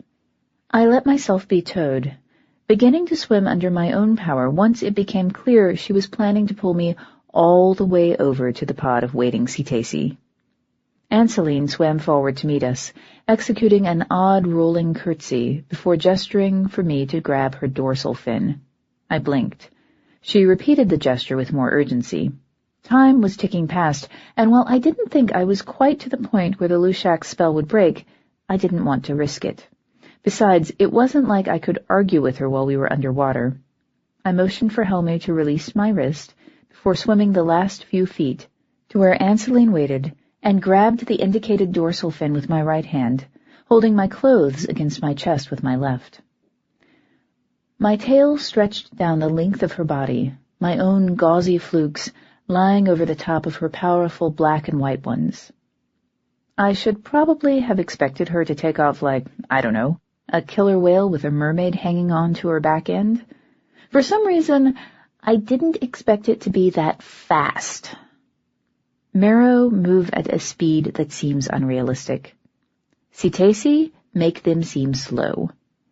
Anseline and the others cut through the water like they were running a race with themselves, hauling me in their wake. I would never have been able to keep up on my own. I doubt Dianda would have been able to keep up. As it was, I held on as hard as I could and kept my head down, praying I wouldn't inhale a fish or something while we were on the way up. We passed through the changes in temperature almost too fast to feel them. The water around us darkened as we moved back into the mortal seas, then started growing rapidly lighter as we approached the surface. The cetacea weren't slowing down. That probably should have worried me, but I was too busy hanging on for dear life to really think about it.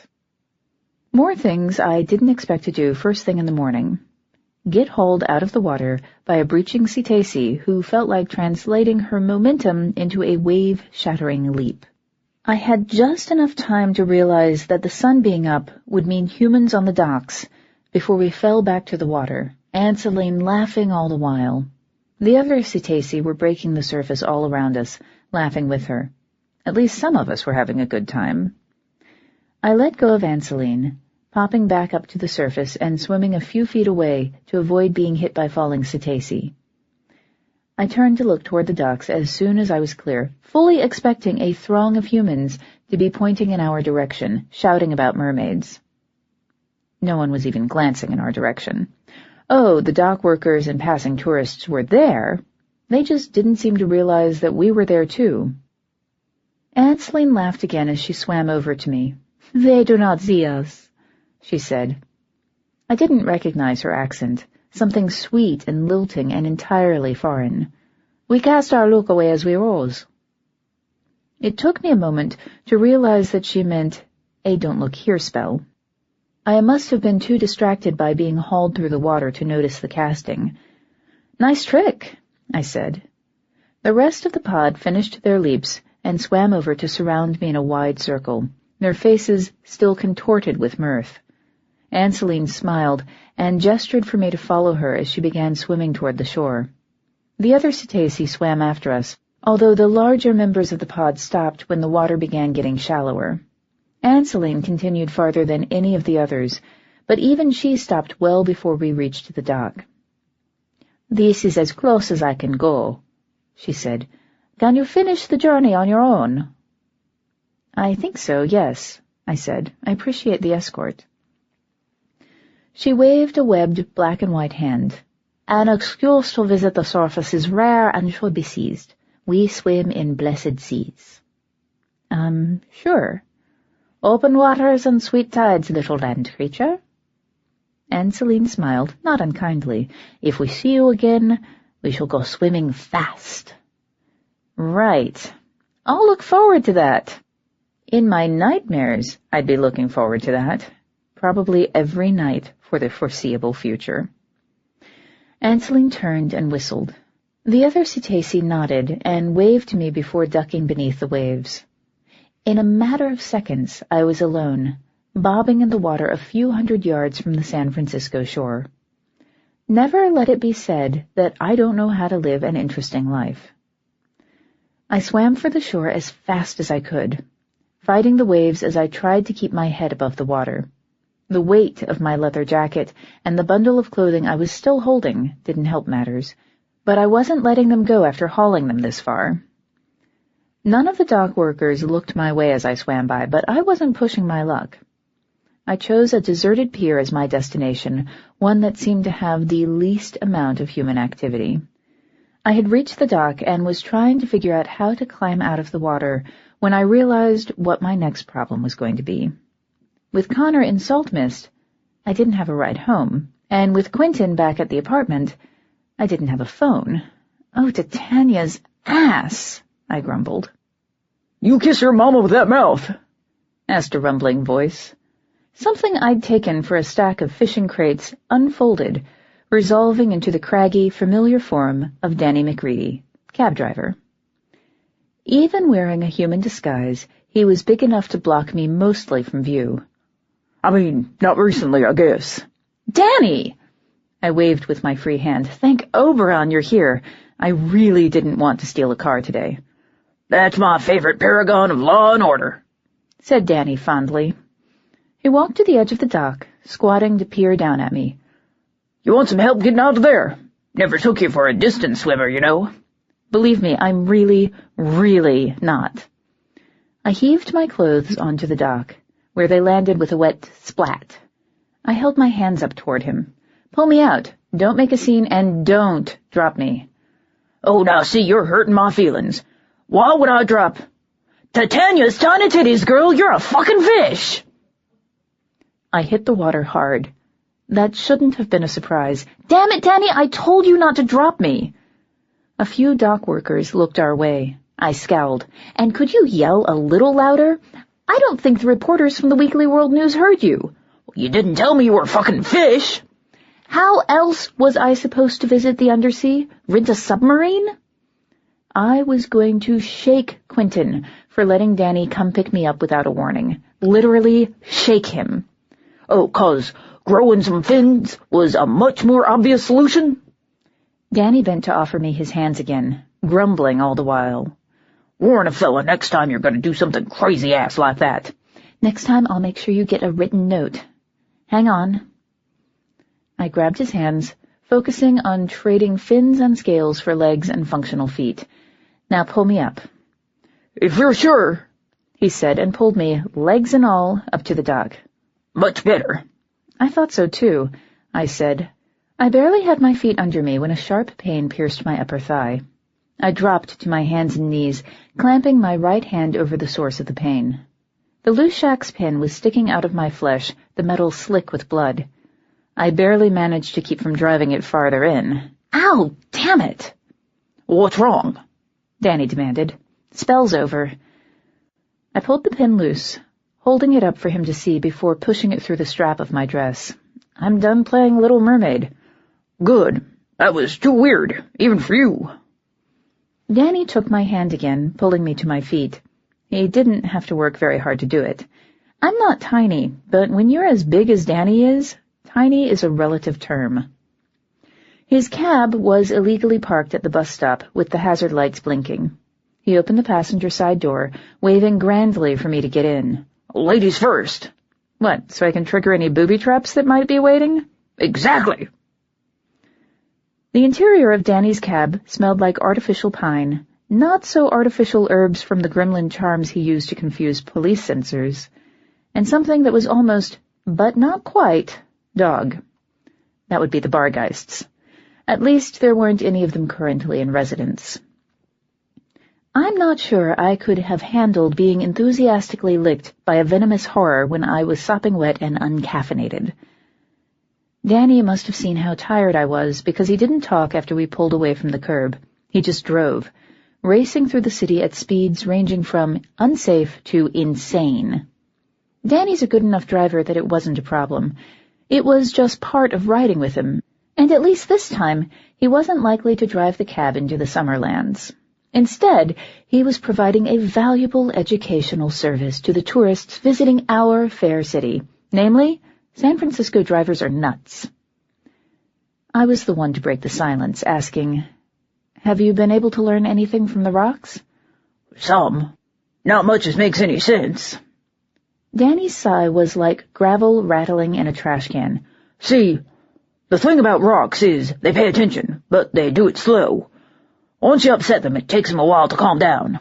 I'm still trying to get them to tell me their names and where they're all from." Knowing where the rocks were from would be a start. What do you have so far? "Gardens, rivers, sidewalks." Danny gave me a sidelong look, taking a worrisome amount of attention off the road. "Some of the older ones, the calmer ones, remember you. One of them says it came from your yard. Says it used to live under a eucalyptus tree." A lump formed in my throat.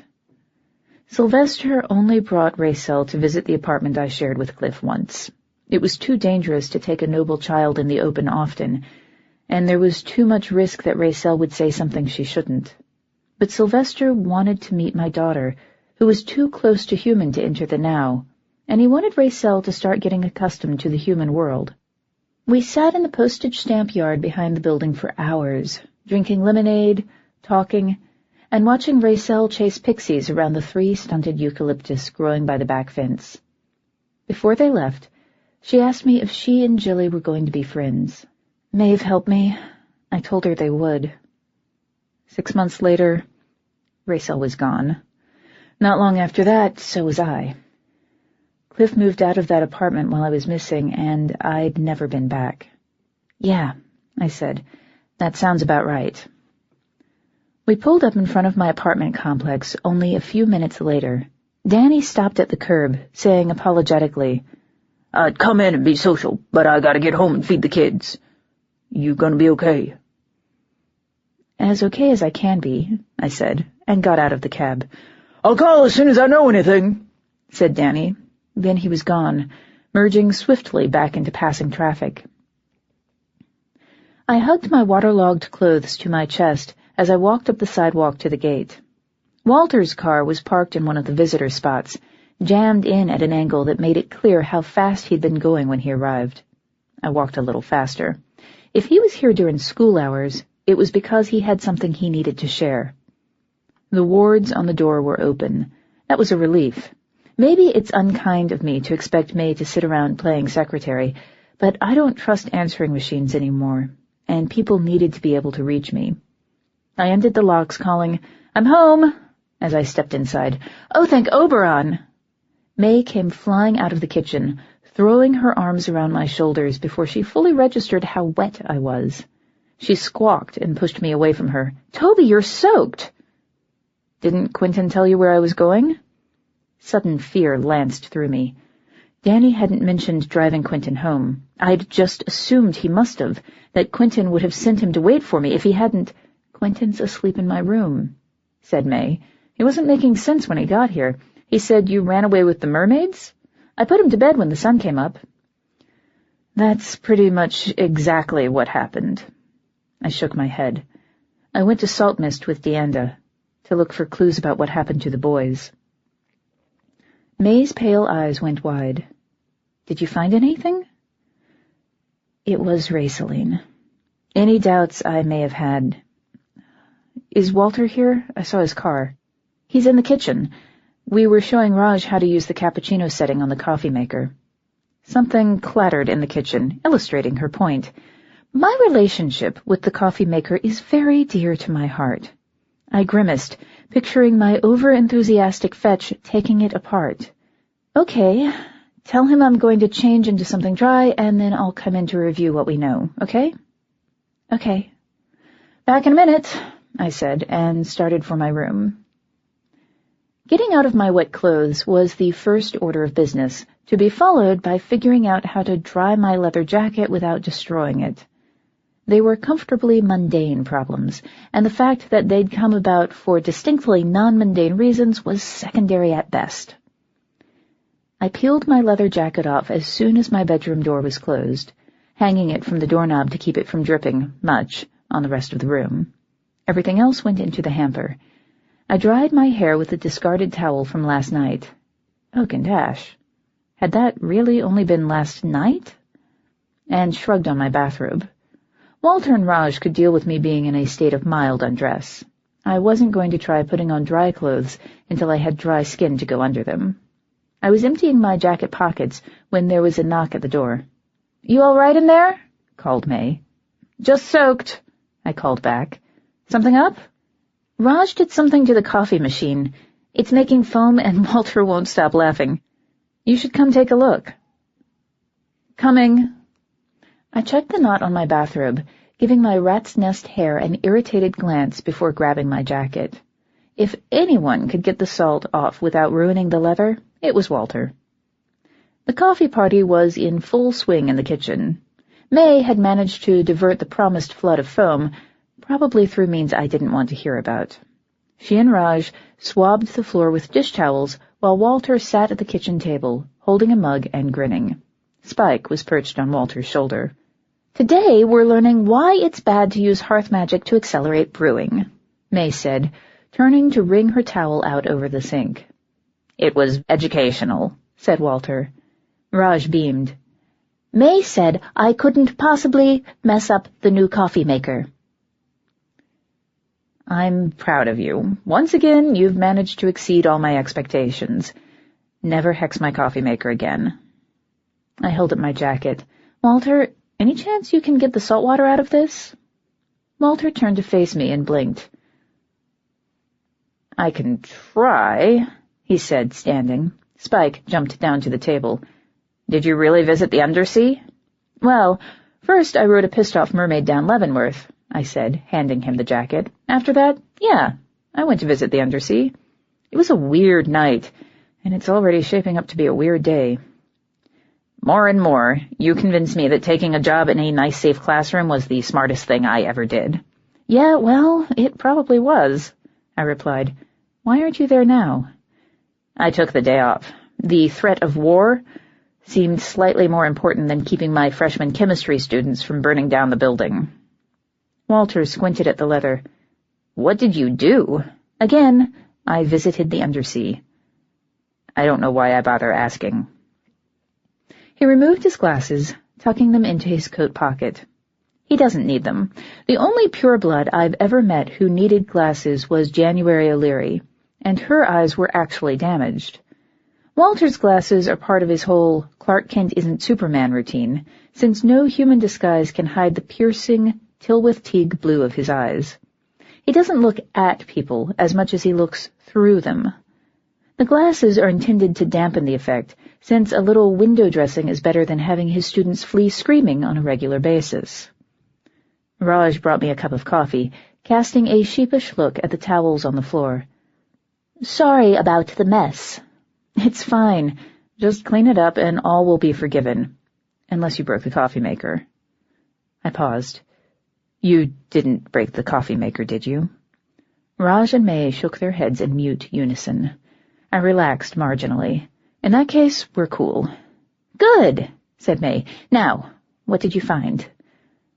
"Nothing good," I said, and sipped my coffee before launching into an explanation of what I'd seen in Saltmist.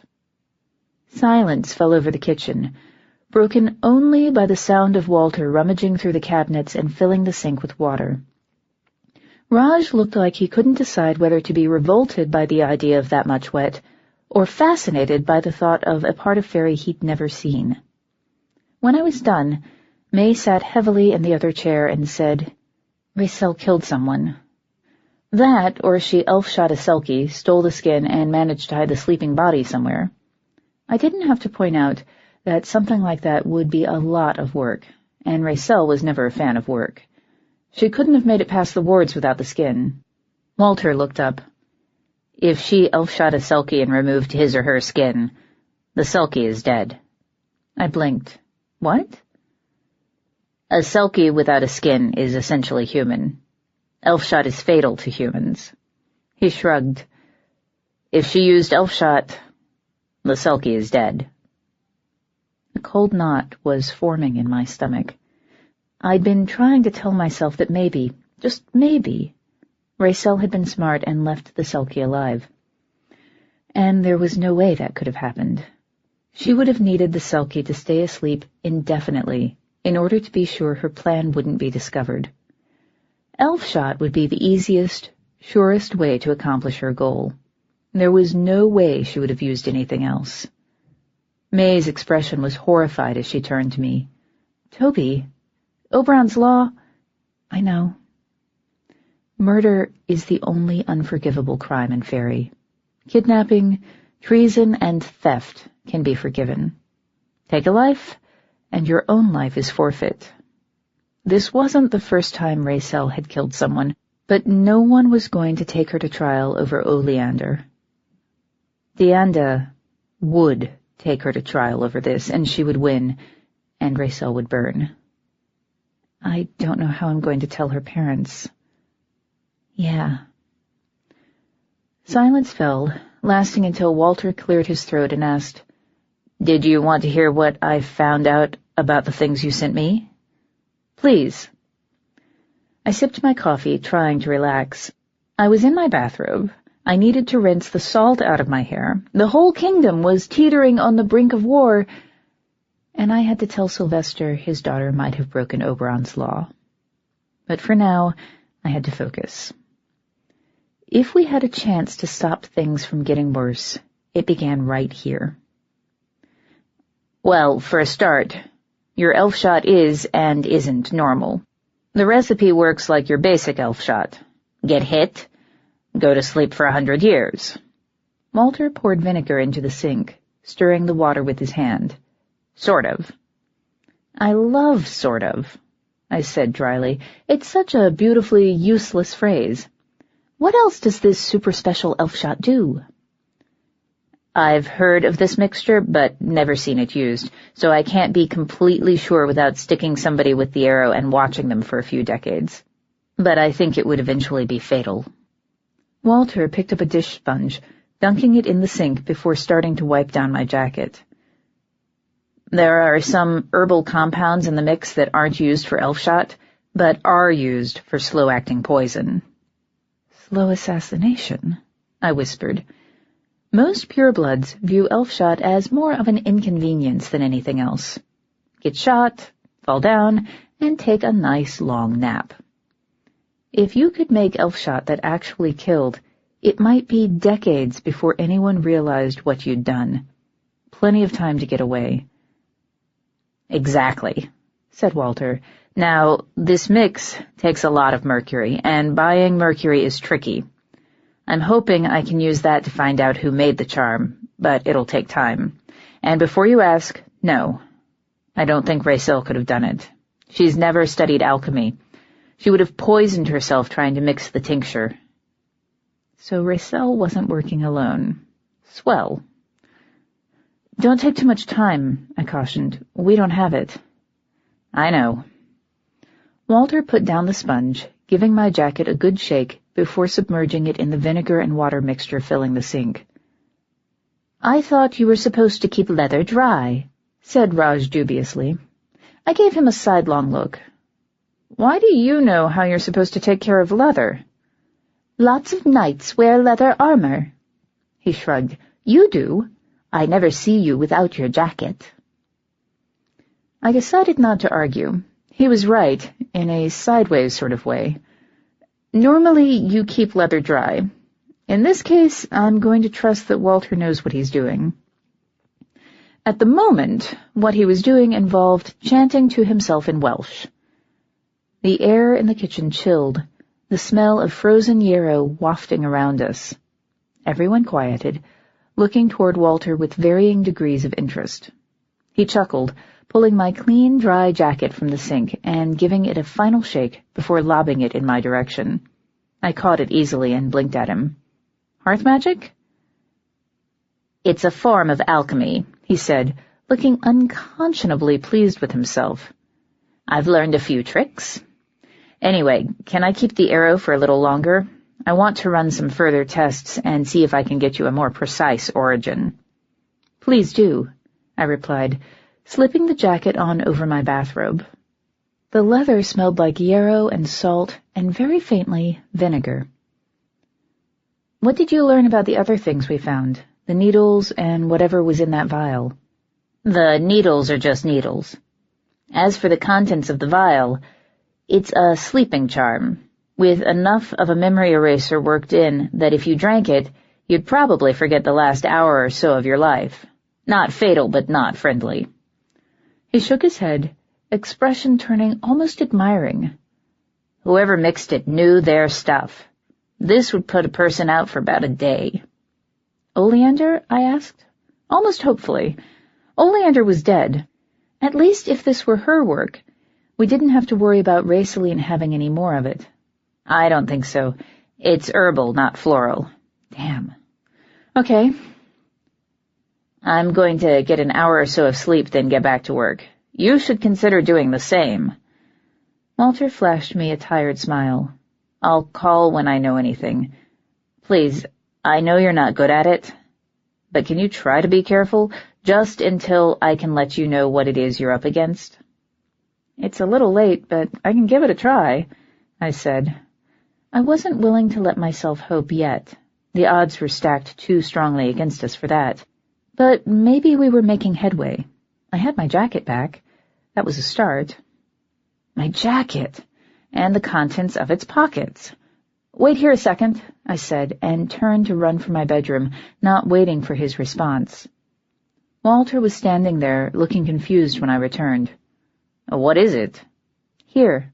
I held out the vial containing the needle from Peter's room. I found this in Saltmist. Can you check it out? I'll add it to the list.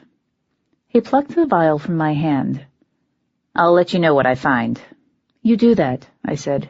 Open roads, Walter. Open roads, he echoed. May, I appreciate your hospitality.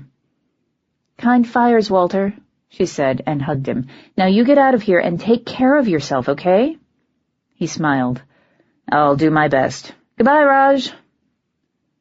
Goodbye, Raj replied.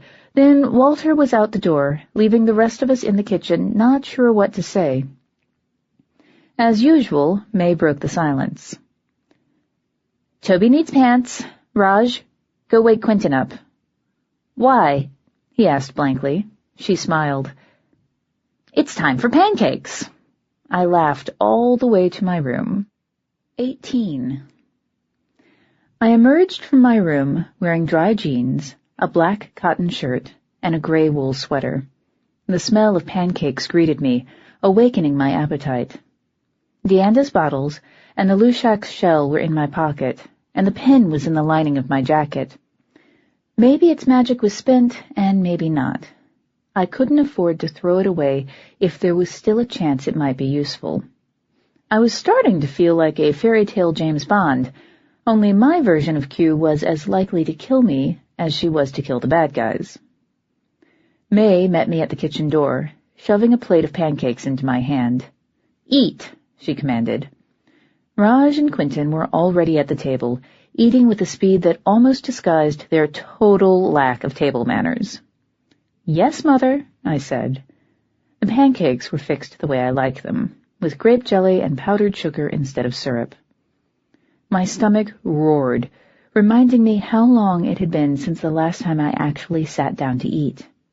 I was halfway through my second serving, and most of the way through my second explanation of what happened in Saltmist, this time for Quentin's benefit, when someone started hammering on the door. I dropped my plate onto the table and half walked, half ran to answer. No one would knock that way if it wasn't an emergency. Wrenching the door open, I demanded, "What do you—" The rest of the sentence died on my tongue as I saw the haggard, almost haunted look on Tybalt's face. For a moment we both stood frozen. Then he grabbed my wrist, jerking me forward. "We have to go." "What the hell are you talking about?" I demanded, trying to pull my arm away. He didn't let go. "What are you doing here? Did the cats tell you something?" "For once in your life, be quiet and come on." "Tybalt?" May walked up behind me, sounding bemused. "What's going on?" Tybalt's eyes stayed focused on me. "I've had Gabriel watching your daughter's house. You didn't ask for it, but it seemed like the best idea, given the circumstances. He just contacted me. Something's happened. They've called the police." I'd considered a lot of horrible scenarios for this war. None of them included my almost human daughter. I went cold. "Jillian?" "She's gone, October. She's missing. Now please, come." I turned. "Call Sylvester. Tell him Jillian's missing and that he needs to put the Knights on alert. Keep Quentin here with you." "Yes," she said numbly. She's not Jillian's mother. Some of her memories were probably telling her she was. Her fingers flashed in the air, accompanied by the scent of cotton candy and ashes, and the veil of a human disguise settled over me. "Go." I nodded my thanks. I was going to need all the magic I could muster if I was going to make it through the day ahead. "Raj," I began. "I'm staying here. If my uncle needs me, he'll call." If Tybalt had a problem with Raj choosing his own orders, he didn't say anything. He just nodded, fingers tightening around my wrist. "Hold your breath," he said, and yanked me across the threshold into the gathering shadows on the other side. Repeated exposure to the shadow roads has made them a little easier to handle, but this trip was worse than any in years. The cold bit my skin, seeming to worm its way all the way down to the bone. Every time my feet hit the unseen ground, it felt like I was running on knives. I have my limits, and I'd been going non-stop for hours. I was wearing out. Fear for my daughter drove me on. I'd played Fairy Bride over 18 years ago, and I had a child with a human man. His name was Cliff. Hers was Jillian. She grew up without me, thanks to Simon Torquil, and when I came back, she didn't want anything to do with me. I was something out of a bad after-school special. There was no room for me in her life. But I loved her. I always will. She's my darling girl, and even when she was screaming for me to leave her alone, I loved her. And now I was afraid she was already lost. Celine knew how to find my weak spots. Jillian was the biggest, and the most easily targeted of them all. Why didn't I think to protect her?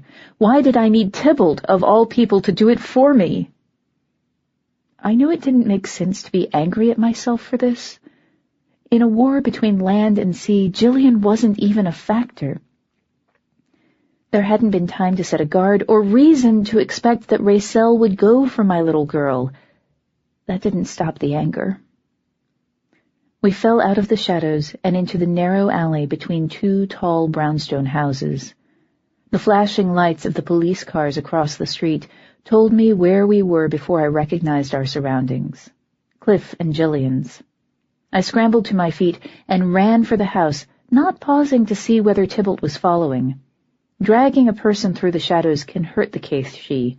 I knew that, and in that moment I couldn't care. Only Jillian mattered. I vaulted up the porch steps and pounded on the door until it opened. A human woman stared out at me, eyes wide behind the yellow fringe of her hair. Miranda, my replacement, Jillian's stepmother and, since we were never married, Cliff's first wife. Miranda and I don't get along. Maybe because I view her as a usurper, while she views me as an irresponsible bitch who thinks it's okay to walk out for 14 years and then stroll back in like nothing happened. In our own ways, we're both right. "October?" she said, sounding as surprised as she looked. "How did you—" "A friend saw the police cars and called me. I said, trying to see past her into the house. What's going on? Is Cliff here? October, this isn't a good time. She's my daughter too, Miranda. If something's happened, I need to know. She's gone, said a gruff voice. I looked up, meeting the eyes of the man behind her. Clifford Marks, my ex-fiancé. It was the first time I'd seen him in over a year. I was surprised to realize I hadn't missed him. I missed our daughter, but not her father. Not anymore. Cliff, I said, what happened? Someone broke her bedroom window, he said, gaze steady on mine. Miranda went up to wake her for school, and she was gone. Can I don't think that's a good idea, Toby. The police will handle things. Cliff. Tybalt stepped onto the porch behind me. Cliff's attention flicked briefly to him before returning to me. I raked my fingers through my tangled hair, looking pleadingly at my ex-lover. Please.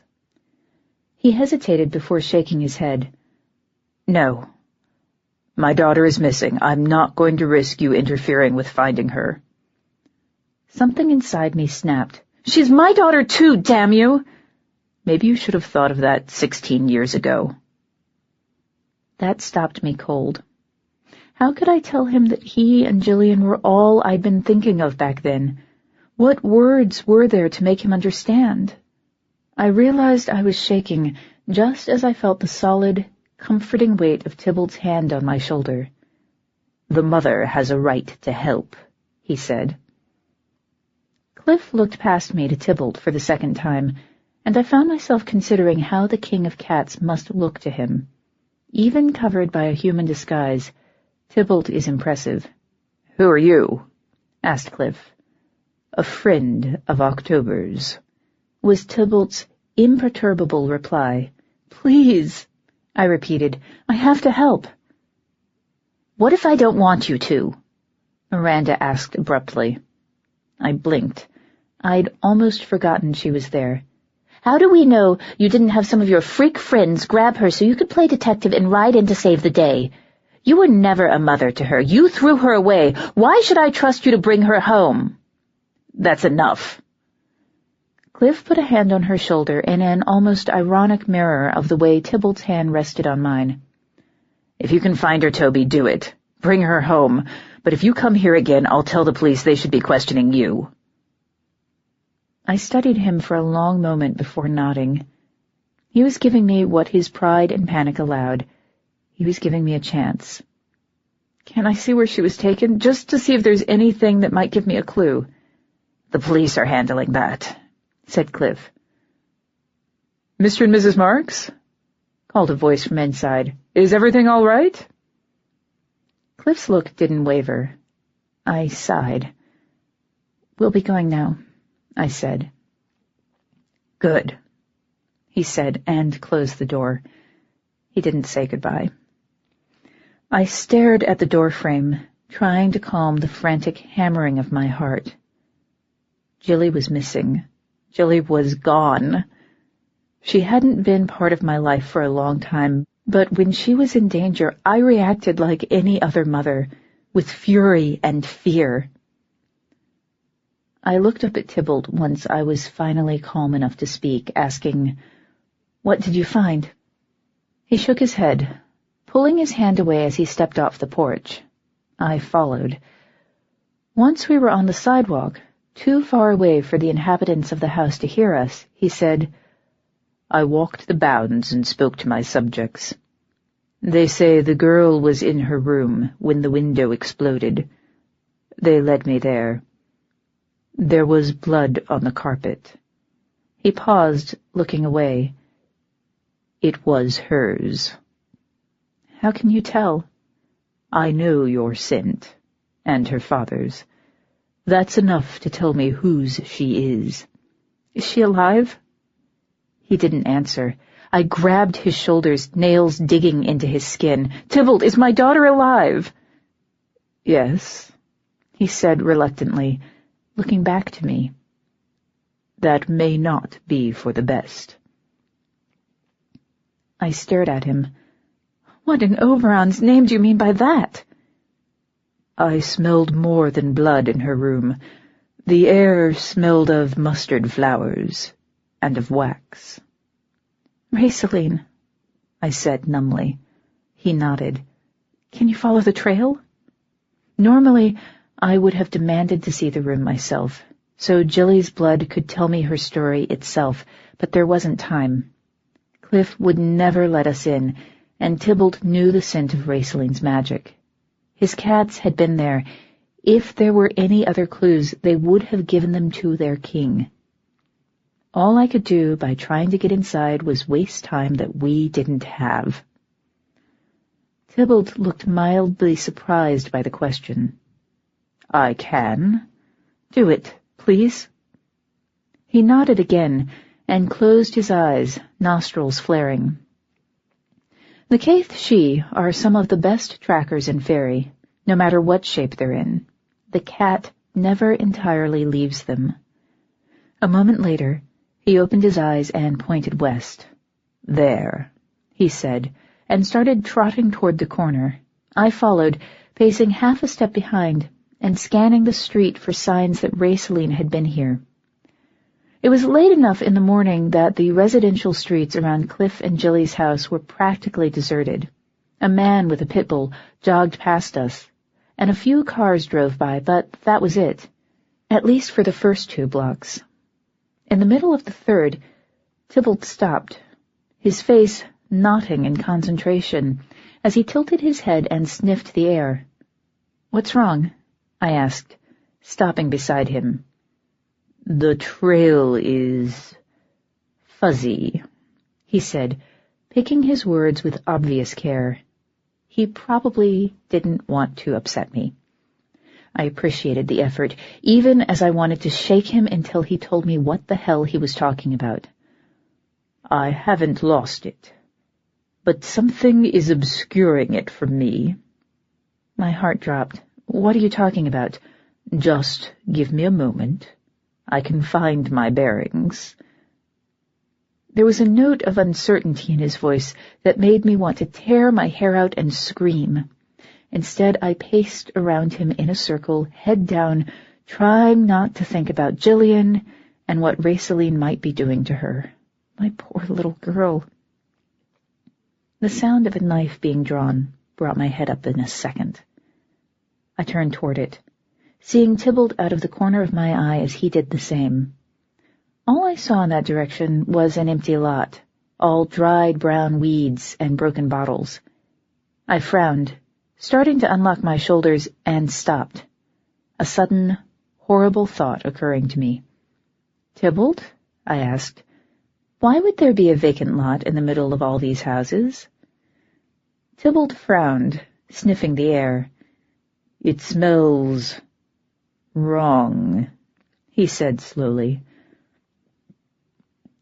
I can weigh the balance of a person's blood by breathing deep and rolling some intangible part of their Fae heritage across my tongue. I hadn't tried it at a distance before. I opened my mouth, tasting the air, and felt myself go cold. "We have to run." Tybalt looked at me, questioning but not doubtful. "What is it?" "Goblins." As if that were some sort of sign, the veil of illusion that had been concealing the alley across from us shattered, revealing a cluster of goblins. For an instant we could only stand and stare. Goblins are the shock troops of Faerie, and they represent the worst of what our world can be. I've met representatives of almost half the races in our world, and none of them have ever had a good thing to say about the goblins. Most go into mercenary work, selling their services to the highest bidder, and they have little respect for the sanctity of Oberon's law. Goblins kill the immortal without looking back. 20 of them charged toward us, cloaked in a blurry haze that hid them from human eyes. If they caught us, no one would see us die. They were armored in uneven patches of beaten metal and leather that looked suspiciously like human or Fae skin. Their ranks bristled with swords and spears, and they screamed at the tops of their lungs as they charged. It was meant to intimidate. It was working. Tybalt's lips drew back from his teeth, and he snarled, a low, guttural challenge that cut through the howls of the goblins. Their front ranks faltered, perhaps rethinking the wisdom of charging a Caith She. "There's too many of them!" I shouted, drawing my knife. "I know." Then the goblins were upon us, and talking ceased to be a priority. Goblins are cheap labor.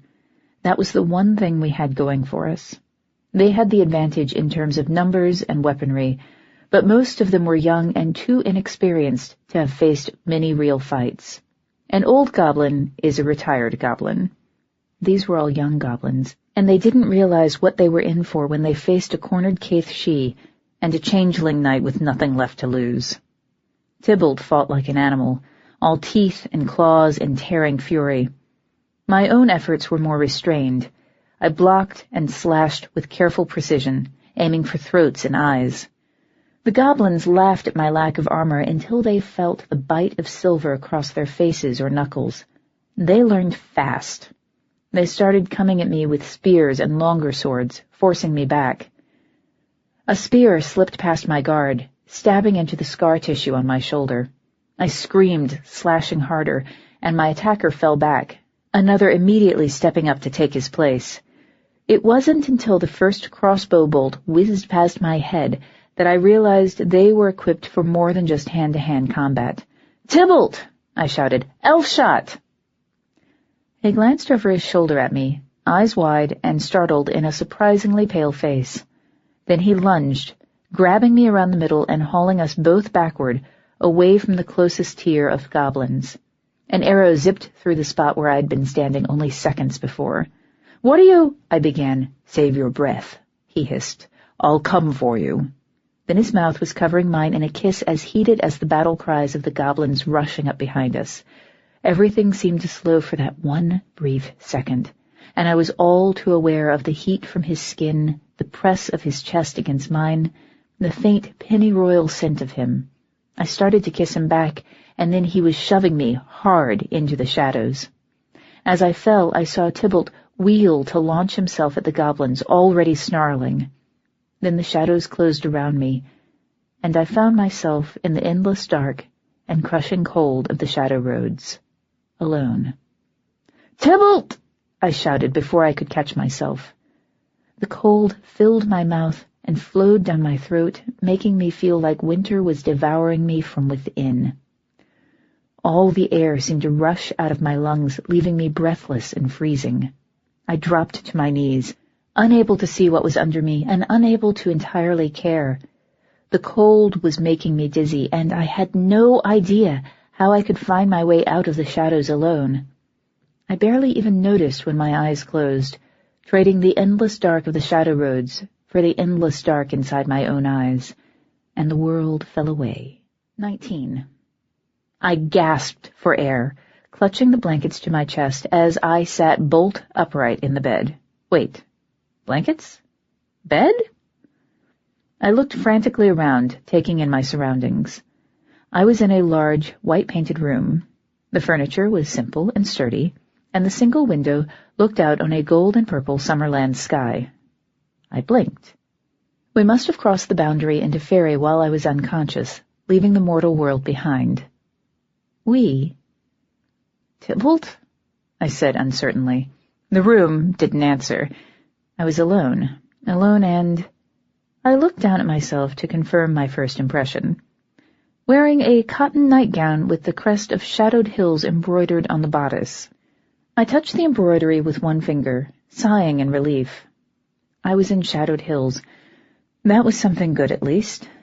The film of maze magic that had covered me was gone. Whatever happened after Tybalt threw me into the dark must have stripped away my human disguise. I stood slowly, keeping my hand on the carved oak bedpost to help my balance. My legs were wobbly, and my head felt like I was coming off a 3-day bender. "When I find that cat, I'm going to kill him dead," I muttered, and stalked to the door, yanking it open.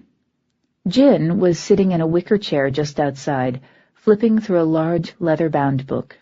She looked up when the door opened and smiled. "You're up," she said. "How do you feel?" "Naked," I snapped, before I could think better of it. Where's Tybalt? How did I get here? Are you having any muscle pain? Any difficulty breathing? Now I'm feeling annoyed. Where's Tybalt? Jin's smile faded into a look of aggravated amusement. It's always good to see that severe injury doesn't do anything to improve your manners. Tybalt's in the Garden of Glass Roses. He's been there since I kicked him out of your room, which I only did because I was afraid he was going to wake you. Why didn't you let him? I demanded. What did he do?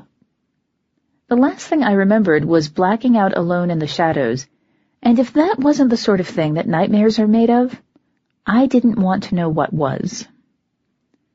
He pushed you through to the shadow roads to save your life. Jin shook her head. He told me what was happening at the time. Do you have any idea how close you came to being elf-shot? I survived it once, I said defensively.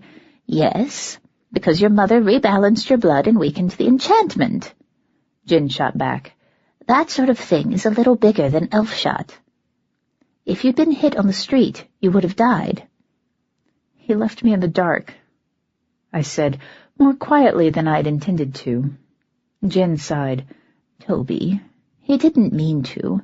As to why I didn't let him wake you, you needed the sleep more than he needed the reassurance. Healing as fast as you do doesn't mean you need to find new and exciting ways to get hurt. Healing is hard on the body, and doing it all at once doesn't make it any easier. That statement gave me something new to worry about. How long was I out? About 5 hours. It's late afternoon. Jin looked into my face, studying my pupils. You were suffering from hypothermia and had a minor concussion, as well as an impressive number of scratches and bruises. I sang away the worst of it. You healed the rest on your own. You'll live, especially now that you've had some sleep. Good. Where are my clothes? Wouldn't you like a sandwich? Maybe some coffee?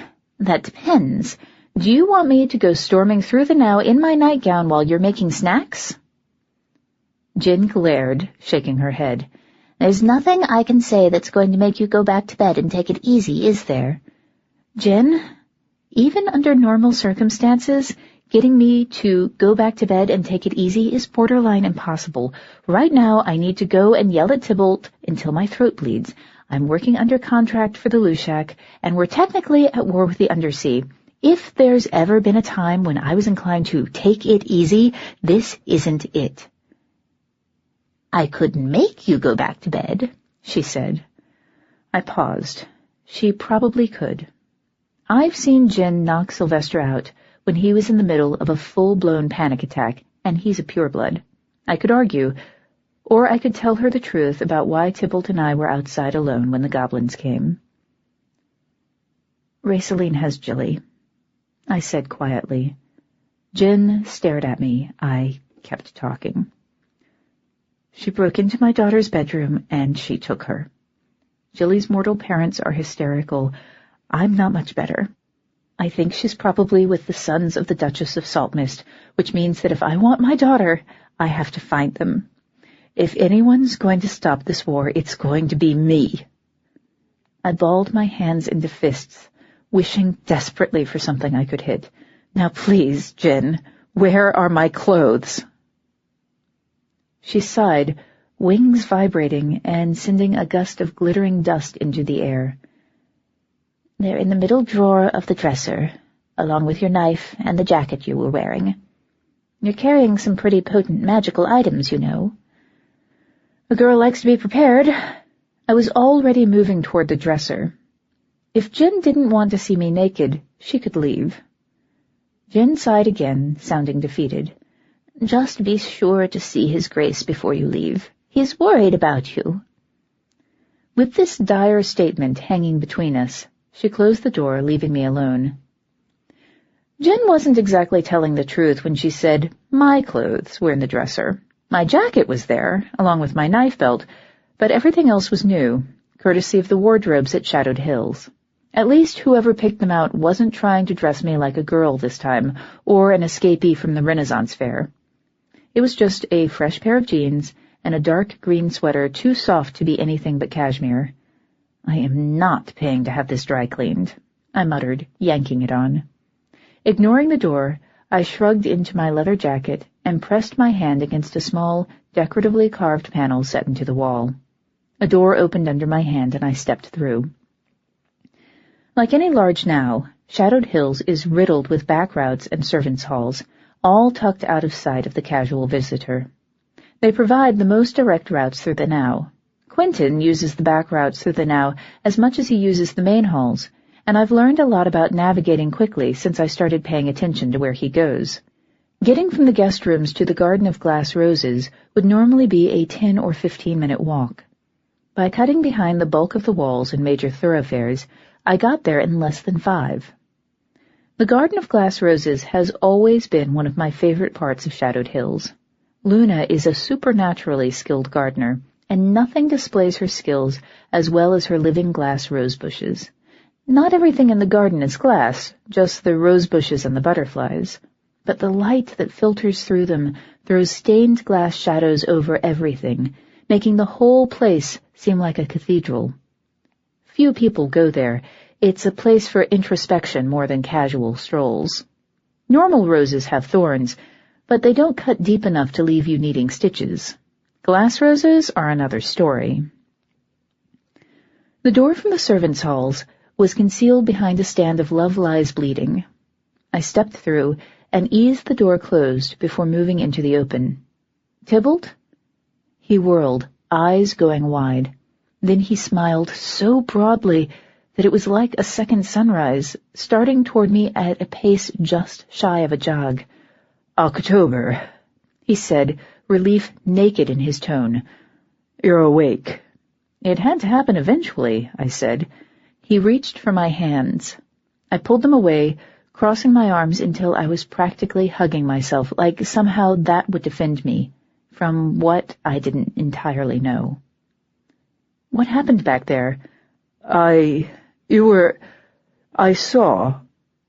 Tybalt stopped and sighed, something unendurably weary in his eyes. "They almost shot you. I had to remove you from the line of fire." "So you pushed me into the shadow roads?" "Maeve's teeth, Tybalt! Did you not pause to think that maybe something could go wrong with that particular stroke of genius?" He shook his head. "No, I did not pause. I did not hesitate. Your life was in danger, and while I knew the shadow roads would be less than hospitable, I also knew they wouldn't kill you. I'm sorry to have harmed you. I'm sorry to have caused you distress. But what I did to save you, and I would do it again were the same moment to be set before me." I glared at him. He glared back. Finally I said, "I'm supposed to be at the Queen's Court at dusk. I should really get moving if I'm going to be on time." "Then we should go." I raised an eyebrow. "We?" "We," he said firmly. "Be as angry with me as you like, October. The fact remains that you need me, at least for now. As I have already said, I'm sorry to have harmed you. I'm not sorry in the slightest to have saved you." I sighed. "You're right. Come on." The question of how we'd get from Pleasant Hill to San Francisco without my car or a trip down the shadow roads could be answered once we started moving. If all else failed, I could always call Danny. "October." "Not now." I shook my head. "We need to have this conversation, but we need to do it at a time that isn't now. After Jilly's back, after we stop this war, after I've had time to finish being mad at you." Tybalt smiled very slightly and nodded. "I suppose I can accept that." "Good," I said. "Now come on." We walked to the garden door. The hall outside was deserted. That made sense. It was afternoon. Most of Shadowed Hills would be asleep for a few more hours at least. "Where do we begin?" Tybalt asked. Now that I was past the initial rush of fury, every inch of me was screaming that I needed to go, find my daughter, and let the rest of Faerie hang. I couldn't do that. Thankfully, I didn't have to. Finding Jillian would mean finding Raceline and the missing Lorden boys. I could do everything at once. assuming I could accomplish anything at all. "First, we need to see Sylvester," I said. "I have to tell him what we've learned. He needs to understand what's been going on." "This isn't likely to be something he'll want to hear." I sighed. "It never is it?" I could hear voices up ahead. Some people were already awake and moving around. I picked up my pace, and was rewarded with the sight of 2 pages in the hall just around the corner, both of them sagging in that up way too early way. I vaguely recognized them as Quentin's contemporaries and members of his general social circle within the Now. Somehow, they looked like they were at most half his age. He'd been doing a lot of growing up lately, and doing it fast. The Glass-Steag spotted us first. His eyes went huge, and he poked his Cornish pixie companion in the side, fast, before jerking his head in our direction. Her eyes got even bigger. By the time we reached their position, both of them were standing at attention, spines locked like they'd been replaced with iron bars. "Countess Daye?" began one, in perfect sync with the "Sir Daye" from the other. I smiled a little. "You should really get your title straight before you try that again," I said. "Is Sylvester available?" The Cornish pixie swallowed hard. "He's waiting for you," she said, "in the throne room. He said to say if we saw you." Sylvester had to know I'd go looking for Tybalt as soon as I woke up, and there were dozens of routes we could have taken from there. I raised an eyebrow. "How many of you does he have stationed around the Now, waiting for me?" "All of us, sir," said the Glass-Steag. "That's my liege," I sighed. "Do me a favor. If you see any of the other pages, let them know that I've been found, and they should get some sleep already." "Yes, sir," said the Cornish pixie. Neither of them moved. They couldn't. Until Tybalt and I passed them, propriety demanded they stay exactly where they were. I offered them a shallow bow and started walking again, Tybalt walking along with me. He waited until they were out of earshot before murmuring, "You do seem to enjoy making things difficult for yourselves in the divided courts. A Caithshi page would have tracked us down, delivered the message, and gone off to chase rats until his mother called him home. Yeah, well, we get to skip the rat-chasing part, so I'm going to call us even." Tybalt smirked. We walked on. The throne room doors were standing open. I expected to find Sylvester and Luna alone, since everyone sane would be getting some sleep while they still could. Instead, we walked in on an earnest conference of knights, all of them assembled around the dais while Sylvester talked to them in a hushed voice. Luna was absent. Maybe that was for the best, given what I was about to tell her husband. Grianne's merry dancers were the first to spot us. They abandoned their position near the ceiling to swoop down and weave a quick pattern around our heads before sailing onward to circle Grianne. She turned. The other 2 knights in attendance, Etienne and Garm, did the same. Sylvester straightened, a look of naked relief sweeping across his face. The others stepped aside as he moved from the dais to the floor and started toward us. Tybalt and I kept walking. We were halfway across the floor when Sylvester reached us. He swept me into a fierce hug, whispering against my hair. "Tybalt told us. Oberon's bones, October. I'm so sorry. All my resources are at your disposal." That was the best thing he could possibly have said. It was also the worst. Up until that moment, it was like I'd been moving in some sort of protective bubble, a thin layer of numbness that kept me from really thinking about the horror of what had happened. I've dealt with a lot of missing children, more than I care to think about. This was the first time the missing child had been my own. "Sylvester," it was Raceline, I said, pulling away from him. I needed to see his eyes while telling him this. There were traces of her magic in Jillian's room. Sylvester froze. It was like watching him transform from a living man into a statue carved from ice. "Ah," he said, very softly. She took the Lorden boys, too. Someone's helping her.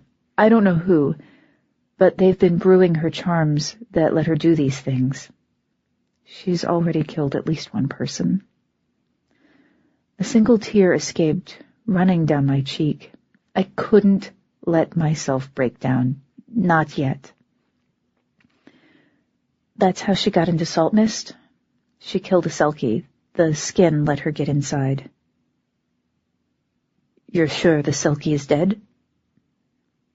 It was a small question. It was the biggest question in the world. I nodded. Yes, I am. She had to knock the Selkie out before she could take the skin, and she's been using Elfshot. A Selkie without a skin is essentially human. Oberon's law is broken, then. There's nothing else I can do. Sylvester stepped back. Tell us what to do, and we'll do it. Anything you need from me, or from my Holdens, is yours. He paused and added again, I am so sorry. So am I. We'd both lost a daughter today, mine to kidnapping, his to the cold reality of fairy justice. Rayceline had taken a life. There was nothing he could do to save her, not after that. Tybalt cleared his throat. If I may make a suggestion. Please, said Sylvester. Send the Lady Candela, a nod toward Grianne, out to search your lands, and the bounding lands as well. Her merry dancers see better than the majority of us, and she's quite familiar with the magical traces left by the individual in question. Should she find anything, she can report back, and your Tootha can easily investigate further. That sounds like an excellent idea, said Sylvester. I'm not quite done, if you would humor me. Tybalt's smile was anything but humorous. October has an unpleasant tendency to leave herself without means of contacting those who might come to her aid. Is it possible she might be provided with one of the phones modified for use in the Summerlands? It would doubtless be useful in what's to come. Of course. Etienne? Sire? Etienne was abruptly next to Sylvester, despite not seeming to transverse the space between us and the dais.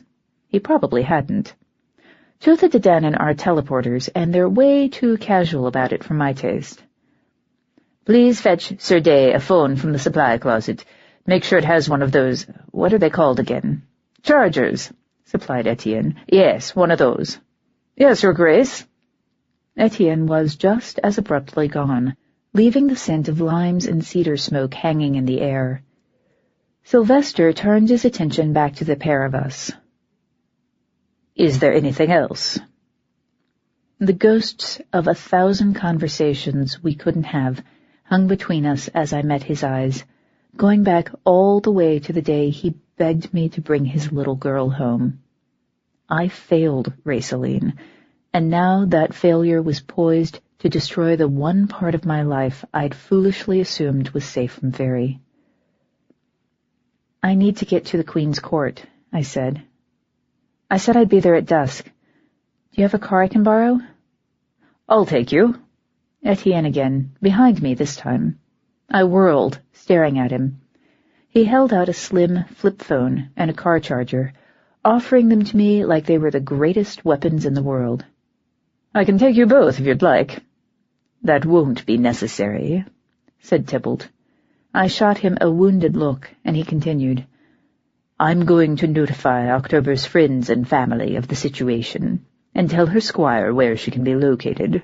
After that, well... A small smile creased his lips. One candela can search a great many shadows. My cats can search more. Tybalt...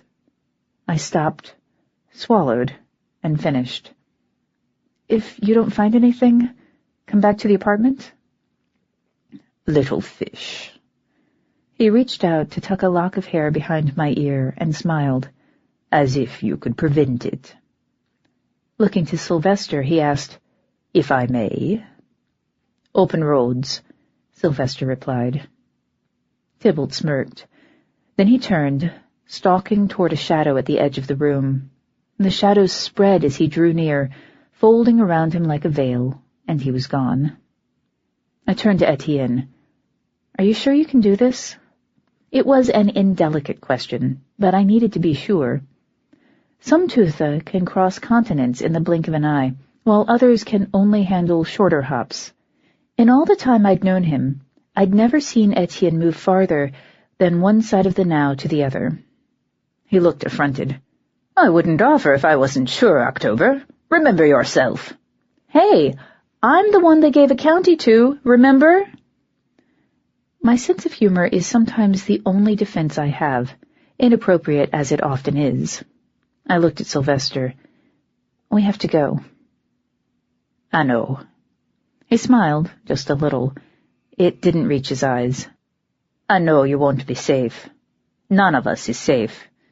But if you can, be careful. If I can be, I will. But there's nothing I won't give up for my daughter. You understand that, don't you? Sylvester nodded, barely.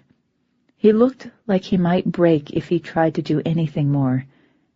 I do. And I also understand what that means. Now go. There's a great deal to do, and time is very short. I know. I turned to Etienne. Let's go. Etienne raised his hand, transcribing an arch in the air. The scent of limes and sweet cedar smoke followed the motion, gathering as he pulled his spell together. There was a pause, like the world was holding its breath, and a pale disk appeared in front of him. It was the size of a door, hanging suspended in mid-air. I couldn't see through it. After you, said Etienne. I looked around the hall one more time, maybe for the last time, considering what we were up against. And then I turned to the disk, took a deep breath, and stepped through. 20. There was a moment of blinding light, like we were stepping between levels of a now. Then everything froze. A second, turning into a dozen seconds, and finally into what felt like the better part of an hour. Nothing moved. Not even me. That's how I knew we were still in transit. I was starting to wonder if it was ever going to end. And then we were standing on the marble floor of the entry hall leading into the Queen's now. Etienne looked strained, but reasonably untroubled by the transition. I wasn't quite so lucky. I blundered forward until I hit the point where the wall turned misty, leaning through the phantom stone to vomit into the water just outside. And people wonder why I skip meals when I'm working. I pulled myself back into the now once I was sure I had nothing left to lose. That wasn't fun, I said, wiping my mouth as I turned to Etienne. Let's not do that again. As you have just been violently ill through the only exit I'm aware of, I think we may not have a choice, said Etienne, unless you feel like going wading. The thought made my stomach do another slow flip. Okay. We can do it one more time. I wiped my mouth again, wishing I had something to take the taste away. Come on. Naturally. We walked down the silent hall to the doors, unguarded for once, leaving the now open to potential attack from outside. Either that was sloppy work, or I was missing something. There were no obvious wards set. If there was anything lurking to strike at unwelcome guests, we were going to find out the hard way.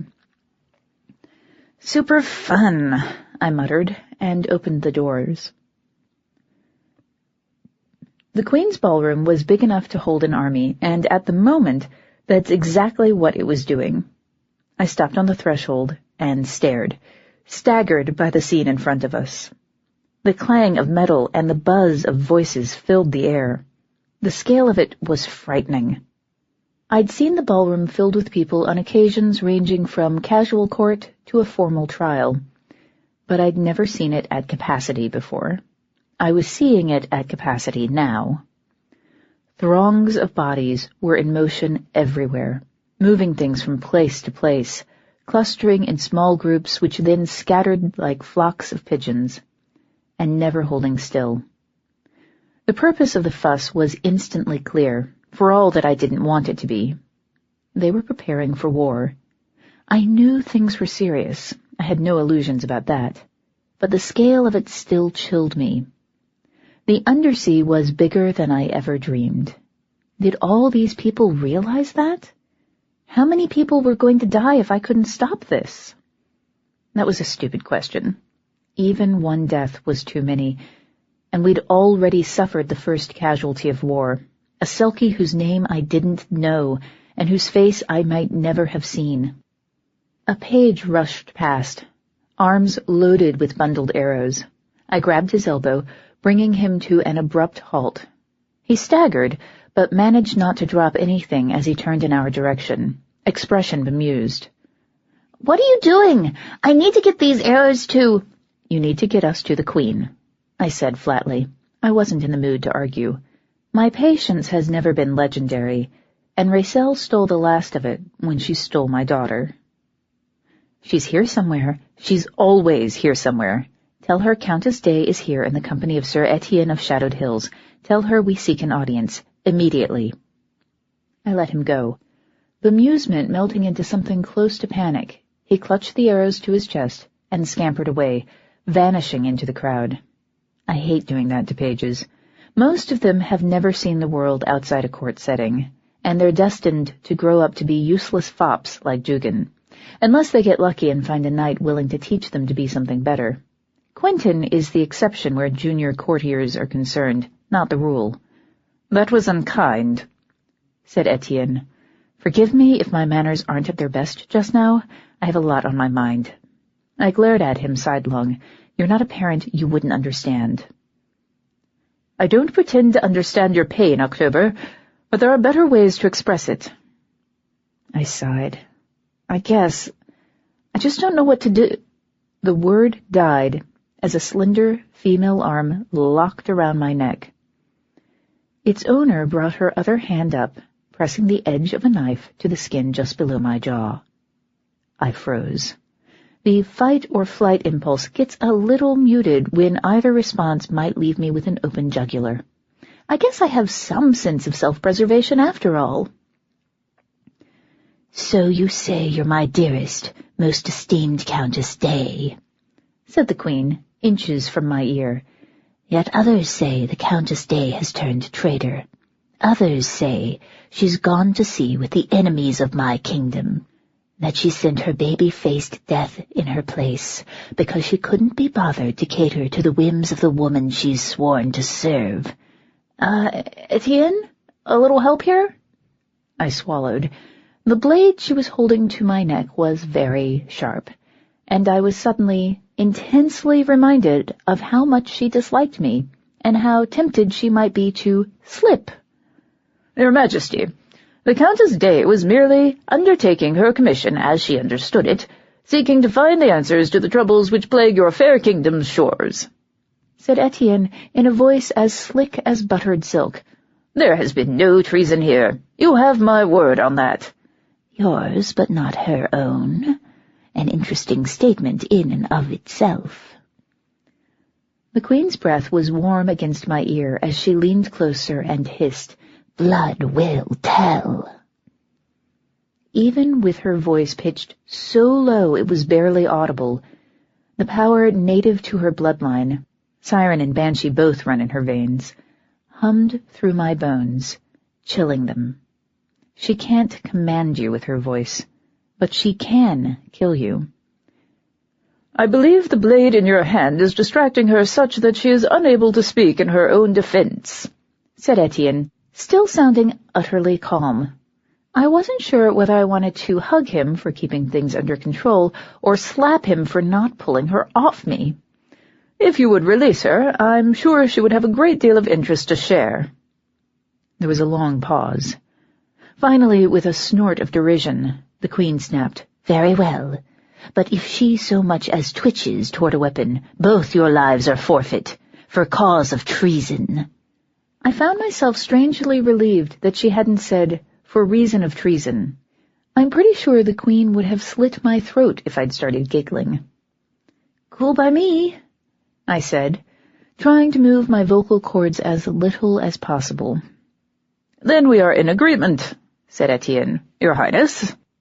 The Queen pushed me away, making a sound that would have been rude coming from anyone who wasn't royalty. I took advantage of the shove, using it to justify taking 2 long steps away from her before I turned, dropping immediately into a full, formal curtsy. It was the only appropriate thing to do. "Rise," snarled the Queen. "I would like the explanation I have been promised." I straightened, keeping my expression neutral. It wasn't easy. "Yes, Your Majesty." The threat of coming war had sea-changed the Queen of the Mists once again. Her white foam hair was plaited back, making the alien lines of her face seem sharper and more angular. There was a new madness in her eyes, layered thick over the old, making it almost impossible to look into them for long. I forced myself to keep looking at her. Whatever she was looking for, she wouldn't find it if I let her stare me down.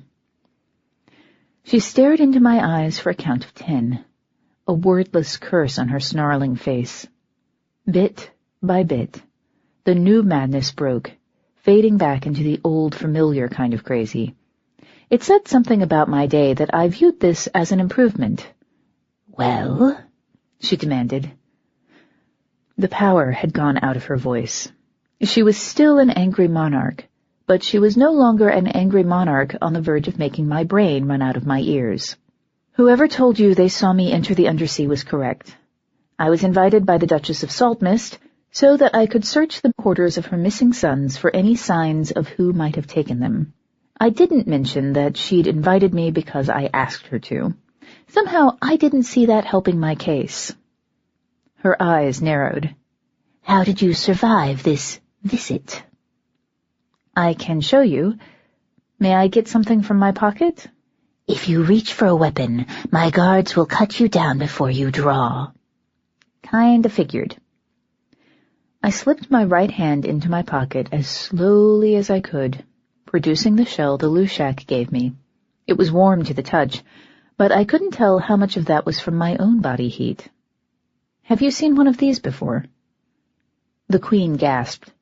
The sound grated against my bones. "Where did you—" "You know the Lushak and I have a long-standing association. She wanted me to monitor the situation between land and sea. The shell was nothing but a communication device, but she didn't need to know that. I sure as hell wasn't going to show her any of the other things I was carrying." "And is she siding with the land?" Was that hope I heard in her voice? Hope or something like it. I almost hated to dash it against the cold rocks of reality. She's not siding with anyone. She can't. But she can ask me to do it. I glanced toward Etienne, offering what I hoped was a reassuring nod. The poor guy didn't spend enough time around me to be used to this sort of thing. She wants this resolved as much as the rest of us do. "So she sent you to the seas." The Queen's moon-mad eyes narrowed. "What did you learn?" "That you weren't responsible for what happened to the Lordens, but someone from the land was." I took a breath and launched into my explanation once again. I was starting to feel like I needed flashcards, just to make things go faster. The Queen listened without interruption, her face giving away nothing of what she was feeling. I told her almost everything. Almost because I wasn't willing to tell her my daughter was among the missing. It wasn't because I was afraid she'd take me off the case. That sort of thing only happens in the mortal world. In Faerie, danger to family is supposed to make you better at your job, not worse. But because if she waved Jillian off as an acceptable loss, I'd have to kill her. Finally I finished, and fell into an uneasy silence, waiting for her to respond. After a long pause, she said, "I see. You come here only to add worse news to what I already have. Your courtesy grows with every passing day." "I'm here to ask you, to beg you, to please call off this pointless war. At least one person has already died. I offered my hands, palms up, in a beseeching gesture. The Lordens know you don't have their children. Help me find them. Give me the resources I need. Apologies and restitutions can be made, and we can end this. Her frown was almost puzzled this time. Call it off? But you said it yourself. People have died. There's no calling it off once blood is shed. But Oberon's law is very clear. You, more than anyone, should know that. Only in a time of war is killing justified, and I'd not make criminals of my subjects. The war goes forward. There will be a reckoning. For what? The damage is done? Won't that just do more damage? Then we'll have a reckoning for that, until the better side stands triumphant, and the last reckoning pays for all. She looked serious, like what she was saying made perfect sense. Her knife had vanished in the frills of her skirt, leaving her the very image of the innocent, slightly puzzled Queen of Faerie, Titania in disarray. I only had to see her eyes to know that I couldn't change her mind. As long as there was an excuse to fight, they'd fight. I had to take their excuses away, and that meant proving this war had been provoked. What if the Undersea forgives it? I asked desperately. Her innocence cracked, revealing the anger in her eyes. Would you have me forgive their insult? If they can forgive a death, yeah, I sort of would. It seems like the reasonable thing to do, you know? Etienne shot me an alarmed look. I did my best to ignore it. Maybe baiting the Queen isn't smart, but neither is going to war to prove that you can. The Queen took a sharp breath. Then, so marginally I almost missed it, she nodded. If the Undersea will absolve us of all complicity in this matter, and if no subject of this kingdom dies, perhaps I can see fit to standing down the troops. It wasn't enough. It was going to have to do. Who told you I'd gone into the water? I asked, trusting my abrupt change of subject to get me an answer. A messenger, she said, eyes narrowing. Who spoke to the messenger? Dugan. In that case, we'd like to speak to Dugan, if you don't mind. She looked like she wanted to refuse me, but couldn't find a good reason. In the end, she shook her head and grudgingly replied, Fine. He's in the armory. Your Highness is gracious, I said, and bowed before turning to walk away, leaving her standing, alien and angry, surrounded by the preparations for a war we didn't need to have. Sometimes I think the world never learns, or changes. 21. Dugan was where the Queen said he'd be, in the armory, conducting a small army of pages in the complicated business of preparing for a war. Most of them were too occupied with their tasks to notice our arrival. I cast a glance toward Etienne, raising an eyebrow. He was frowning, his attention on the children. I shared the sentiment. It's hard to estimate age in Fae kids. Differing rates of growth and standards of physical maturity mean it's possible for an adolescent to be in his 30s, although most don't slow that sharply until they hit puberty. But even so, I wouldn't have placed some of those kids at more than 9. There's a certain ungainliness that comes with the years between 8 and 14 that tends to fade away on kids who get stuck at that age for more than the customary span. These kids didn't just look young, they were young. Should I be calling child welfare Harrow?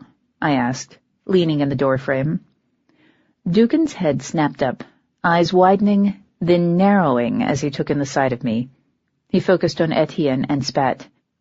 You bring the traitor here unbound. Is this a joke? Or have you elected to join her in her treasons? Hello? I raised a hand. Not a traitor. And the Queen told us where to find you. Or do you think we're such major badasses that we fought our way through the now to come and loiter at you in an imposing fashion? Because I've got to say, I'm flattered. I was forcing a levity I didn't feel. It had the desired effect. Several pages ducked their heads, trying to hide their amusement. Dugan's anger faded as confusion and irritation battled for dominance over his expression. As seemed to be often the case with Dugan, irritation won. "How is it that you were allowed to enter without being arrested, and, one would hope, executed on the spot?" "I'm starting to think I may be the only person in this kingdom who doesn't see my survival as a bad thing." I pushed away from the wall. Well, except for the local king of cats, and the Duke and Duchess of Saltmist, and most of the staff at Shadowed Hills, and everyone at Golden Green, and if we're done with the name-dropping and being pissy part of our program, we did come here for a reason. Beyond annoying you, I mean. That's just a really nice bonus. "October," said Etienne. He was trying to sound chiding, but he couldn't even manage to sound like he meant it. Turning his attention back to Dugan, he continued, "We were sent by Her Highness to speak with you, if you would have a moment." "Oh, of course. I always have time to drop everything for the Countess," said Dugan, sounding disgusted. I smiled. There's nothing like open disdain to make me feel better about my role in this world. "And that's how I like it. Can we get on with it?" "Will it make you leave faster?" "Generally. Please." "According to the Queen, you're the one who spoke to the messenger who saw me go into the water with the Duchess of Saltmist. Can you describe this messenger to us, please?" Dugan frowned. "You're here for that?" "Yep. So it should be easy for you to give me what I want and get me out of your hair." A page paused next to me, staggering under the weight of his armload of arrows. I leaned over to steady him, never taking my eyes off Dugan. "I can wait until you do." "She was a changeling. Brown hair, blue eyes. I'd never seen her before in my life," he sneered. "Just another bit of mongrel trash, seeking to purchase a place in the court." "I'm going to ignore the part where you're trying to bait me," I said. "What else? What breed was she? Did she use magic in your presence?" A nasty suspicion was taking shape at the back of my mind. Brown hair and blue eyes didn't describe any of the changelings I knew, except, by a very generous definition of blue, me. But illusions are wonderful things, and if you keep them subtle, they can make a lot of details difficult to be certain of. "Some sort of Dunya-Shi outbreed," he said, sniffing. "I'm surprised you don't know her by description, Daye. I think you mongrels would have a great deal in common." "I've been upgraded to mongrel? You flatter me." Taunting him was keeping me from losing my temper, if only just. "Magic, Harrow. Did she use any?" "She had some sort of filter around her," he said dismissively, as if nothing a mongrel did could be of any concern. Idiots like that are why I sometimes despair for the future of Faerie. "What did it smell like?" I asked, from between gritted teeth. "Wax," he said, with a wave of one hand. "Wax and some sort of flower." That was what I'd expected. It still hurt to hear it said. Cold wax, or wax from a candle that's still burning? Oberon helped me, but I had to be sure. Hot. I see. The scent and feel of a person's magic isn't 100% unique. I'm not the only one in Faerie who smells like copper when she casts a spell, although I've never encountered anyone whose magic incorporates all the elements mine does. Hot wax and flowers only described the magic of one person I'd ever met. "Do you?" The smugness on his face was too much for me to bear. I closed the distance between us in 3 long steps, grabbing his collar and yanking him toward me while the gathered pages gaped in dismay. "Do I see that you took the word of a woman whose magic marked her as being Raceline Torquil, a woman who was wanted for murder in this kingdom the last time I checked?" "You dare!" Dugan flailed, trying to pull away. "Release me at once!" "Make me!" I snarled, pulling him closer still. "Give me one good reason not to show you what this mongrel can do. October? Etienne grabbed my arm, trying to haul me off Dugan. That is quite enough. Bringing his face to my ear, he hissed, "Do not give the Queen cause to arrest you again. Not now, not over him. He's not worth your reputation." My anger needed something to focus on, and Dugan was more than suited to the position, but Etienne was right. If I got myself arrested, I wouldn't be able to find the Lorden boys, and I wouldn't be able to find my own daughter. The thought of Gillian was all that gave me the strength to relax my fingers. I shook Dugan once, hard, before releasing him. He staggered backward, staring at me, bug-eyed. "I never thought you were a genius, Harrow, but by Maeve's bones, before tonight I never knew that you were such a twice-cursed fool," I spat. "You dare?" He choked, clutching his throat with one hand. I hoped like hell it was going to leave a bruise. I took a step forward, feeling a cold satisfaction when he shied back, away from me. "I outrank you, and I'm pretty sure I can outfight you, so yes, I dare," I said flatly. Raising my voice, I called to the pages. "Be careful with this man. He'll give you orders that get you killed as long as they make him look good. If you have a choice, don't listen." "Time to go," said Etienne, taking my elbow. "Yeah, I think you're right." I turned on my heel and stalked out of the room, feeling the stares of the pages on my back every inch of the way. We were well down the hall and out of sight of the armory when Etienne tightened his grip, spinning me around to face him. "Are you insane?" he demanded. "Taunting Dugan Harrow is not a good idea." "Really?" I asked, scowling at him. "Why not? What can he do, Etienne? Glare at me across the room? Tell the Queen I'm a naughty girl? Oh, I'm shaking! I can't lose his good opinion. I never had it." "It doesn't matter that he's not her seneschal, and it doesn't matter that he doesn't think well of you. Taunting him is still foolish." He let go of me. "I taught you better than to lower yourself to his level. And he's hungry, October. Dunya without position are always hungry. You'd know that if you—" He stopped, looking stricken as he realized what he'd been about to say. "If I were Dunya, I finished, since he clearly wasn't going to. "If I were Dunya, I'd know about being hungry for power and position, and wanting to have something I could control. I guess we're all lucky I'm not Dunya, huh?" Etienne lowered his eyes, looking ashamed. "I apologize. I should never have said that." "You didn't." I paused. "If I were Dunya, what I always believed myself to be, I would have understood being hungry for power. But I'm Duchess. That means I understand something different. I understand blood." "Change of plans. Can you transport us again?" I asked. "What?" Etienne raised his head. Yes, of course. If it's only the two of us. Have you found everything you need? Is it time to return to Shadowed Hills?" "Not quite." I pulled the borrowed phone from my pocket, holding it up for him to see. "I need to make a few phone calls, but first, we're going to Golden Green." Etienne frowned.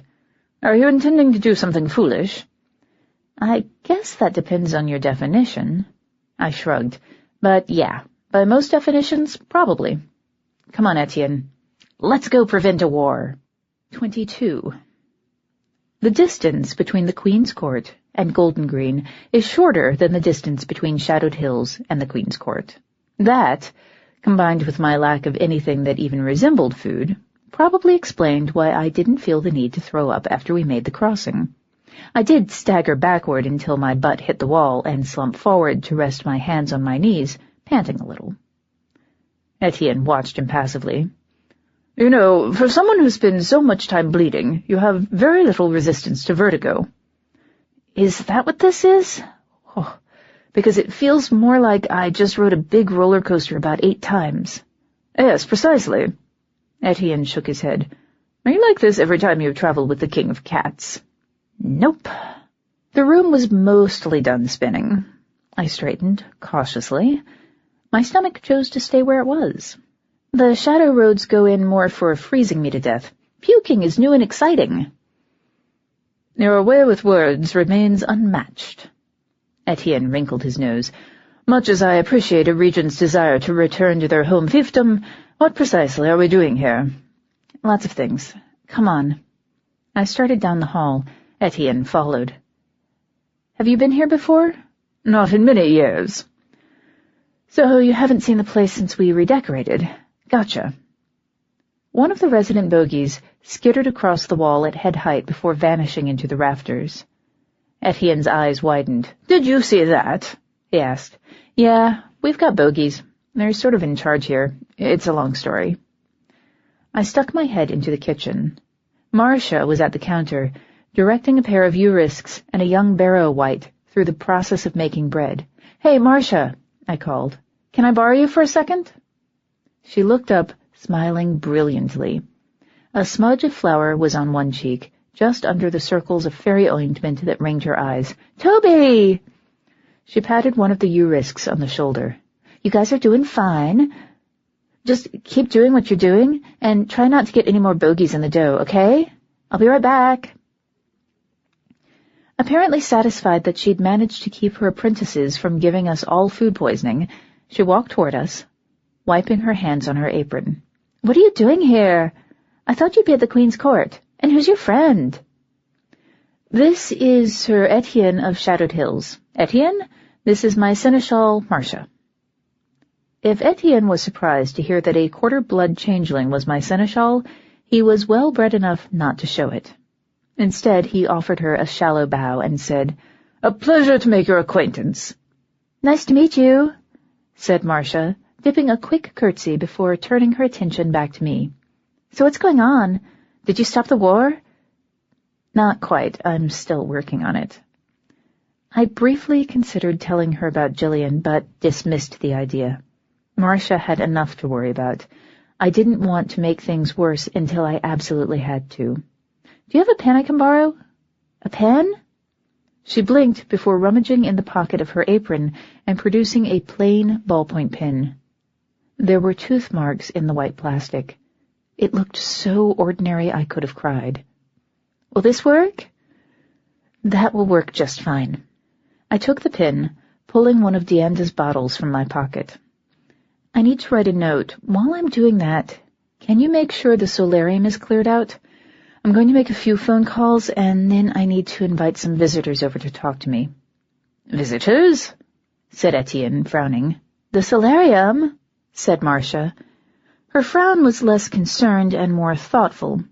Sure, we've been using it for storage, but we can shift everything in there out to the hallway. Do that. I'm going to need some privacy. What I was considering was probably insane. At that moment, I didn't care. Raceline Torquil had my daughter, and there was one person in the world who was likely to know where she was. The Selkie who she'd killed. I opened the first bottle, shaking out the scrap of paper and pressing it flat against the doorframe.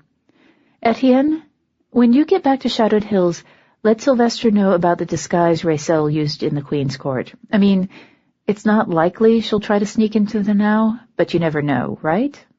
Better safe than sorry. Of course, he said, frowning. What do you mean, visitors? Who are you asking to come here? Pretty much everyone.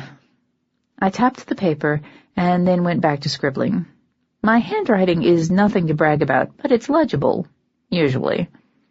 This is an update for the Duchess of Saltmist, since I'd rather she didn't get pissed off because she thinks I'm withholding information. Then I'm going to call May and have her bring the car. You're going to let her drive? Said Marcia, sounding both horrified and amazed. I need the car. Can you think of a better way to get it here? I handed Marcia her pen before re-rolling the scrap of paper and tucking it back into the bottle. Anyway, as I was saying, I'm going to call May, and then I'm going to call the Lushak and ask her for a quick and dirty version of the ritual I used to summon the night haunts. What? Demanded Etienne. What? Echoed Marcia. I really don't have time to argue about this. I corked the bottle, checking twice to make sure the seal was tight. Dianda said it would find her. I wanted it to find her with the contents intact. I'm going to call the night haunts. Why? Asked Marcia. Raiseline killed a Selkie in her efforts to steal the Lorden boys from their home. October believes that the murder victim will be able to provide her with answers, said Etienne, a slow mixture of revulsion and admiration in his tone. Sir Daye, I cannot recommend this course of action. Wow! I suggest something this crazy and I go back to being Sir Daye? What do I have to do to get you to call me Countess? Let's not find out, said Etienne flatly. The night is young. I whistled. One of the now's seemingly countless pixies appeared from inside a cabinet. I probably didn't want to know what it was doing in there, or how many others were in there with it, and came to hover in front of me at eye level. I held up the bottle. Can you throw this into the ocean, please? Don't open it. Just throw it in the water. Pixies are smarter than most people give them credit for. This one planted her hands on her diminutive hips, wings buzzing like mad, and said something incomprehensible in the tinkling language of the pixies. Fortunately, I've had enough experience with the local colony to know what she was asking for. A loaf of bread and a pitcher of cream, I said, like I was agreeing to something. The pixie darted forward and grabbed the bottle from my hand before flying out of the kitchen and down the hall. 5 more pixies appeared from inside the cabinet and flew after her. The bread-makers didn't even look up. After you've been in Golden Green for a little while, this sort of thing becomes commonplace. Marcia looked at me quizzically. Why did you bribe the pixies? I could have thrown your bottle in the water for free. Mostly because I'm about to summon the night haunts into there now, and I figure if I'm not going to ask for permission, I should try to make sure they're in a good mood. I wish that didn't make sense, said Marcia, and sighed. Are you really going to summon the night haunts? Got a better plan? Neither of them said anything. Didn't think so. I have no desire to witness this, said Etienne. I'll be returning to Shadowed Hills now, if you have no further need of me. No, I'm good, I said. Let Sylvester know what's going on and what I'm doing. Etienne nodded and offered a small bow to Marcia. Then he turned, stepping out into the hall. The smell of limes and cedar smoke wafted in his wake, and I knew, even without checking, that he was gone. Marcia glanced after him before asking, Is there anything I can do? Make bread for the pixies? I smiled a little, and tell anyone who comes asking for me that I'm busy until further notice. Got it. She smiled back hesitantly. Are you sure this is safe? Nope, but I need to know. There were other things I could have done. I could have called Bucer and tried to bully him into finding me more information. I could have called Danny and begged him to drive me all over the city looking for traces of Raisel's magic. I could have asked Tybalt for the loan of his court and sent them searching. There are always other options, but all of them would take time, and time was the one thing I wasn't sure Jillian had. Maybe if I hadn't passed out after Tybalt threw me into the shadows. But I had, and I needed to find Raiseline fast. I dialed my home number as I walked down the hall, nodding genially to the people I passed. I still didn't know all their names. That made me feel like a bit of a heel when I thought about it. May picked up, asking hopefully, Toby? How did you know it was me? I've been answering the phone like that since Jen called to say you'd left Shadowed Hills. Where are you? Is Tybalt with you? What happened? Where's Jillian? I'm at Golden Green, and I'm pretty sure you'd just freak out more if I told you what happened over the phone. So how about I tell you when you get here? May paused. When I get there? What? I need you to bring the car over. May managed to pack a truly impressive amount of dubiousness into a single syllable. Toby? Jazz doesn't drive. Quentin's too young to get a license. And I don't think he's had driver's education. And Raj is, well, Raj. How are we supposed to get the car to you? You're going to get the spare key from the bowl on my dresser, and you're going to drive. You're not really Toby, are you? You're a doppelganger or something. Toby would never tell me to drive her car to Golden Green. Desperate times call for desperate measures. Besides, how bad can it be? I hate you, said May balefully. So you'll come? We're on our way. She hung up. I had to smother a smile. My former fetch is the worst driver I've ever met. She might, with a little effort, be the worst driver in the world. I just hoped Quentin and Raj were smart enough to wear their seatbelts. I dialed again as I walked across the courtyard, heading for the hall that connected it to the Now's unused throne room. It was the only room in the Now that Evening really seemed to be fond of. We've left it empty, partially in honor of her, and partially because it creeps the rest of us out. Even the bogies stay away. I don't know exactly why, but Evening's fondness for using pixies as lighting fixtures may have had something to do with it. Getting through the mortal phone system and into the limited Fae exchange requires a unique approach to dialing. I hit all the keys in a clockwise spiral, then repeated the pattern in the opposite direction. I hit the 5 3 more times for good measure.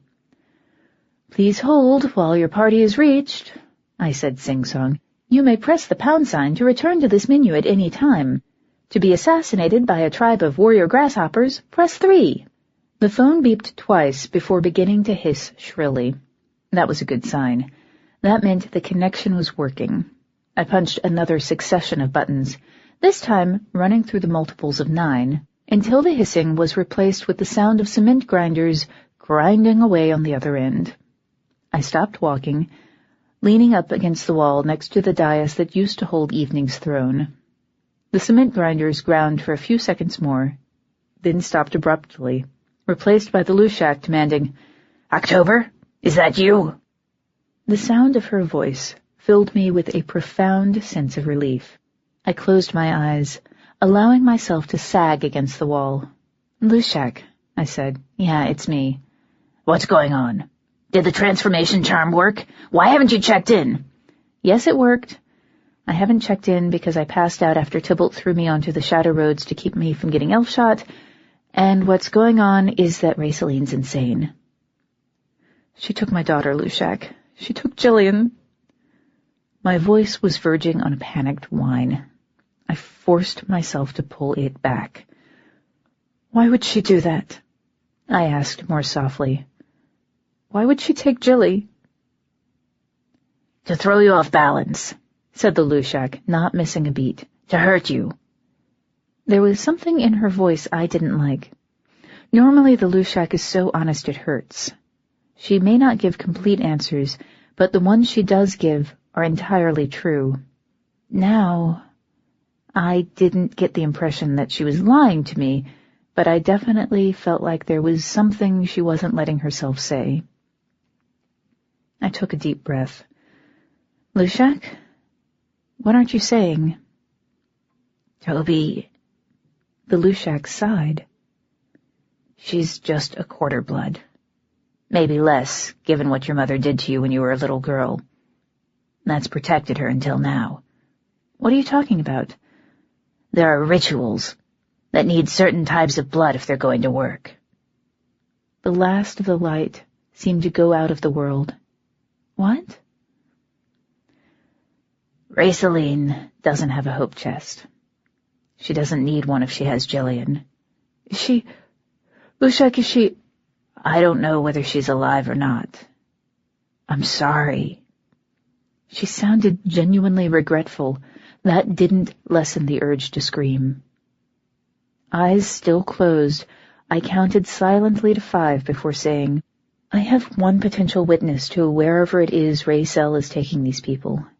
We need to talk. Immediately." "And?" said the Lushak, suspicion creeping into her tone. "And the person in question is dead. I need to talk to the Night Haunts, and I don't have time to screw around with waiting for midnight or with complicated ritual circles. Tell me how to get them here fast." The Lushak sighed. "This isn't the best idea." "I never expected it to be." "And there's no other way? You just told me the crazy girl who stole my daughter may have done it to fuel some big ritual that you can't tell me anything else about? The Lorden boys are still missing, and the Queen is still planning to go to war. No, there's no other way. Not now. Now tell me how to call the Night Haunts. Bleed for them. I opened my eyes. What?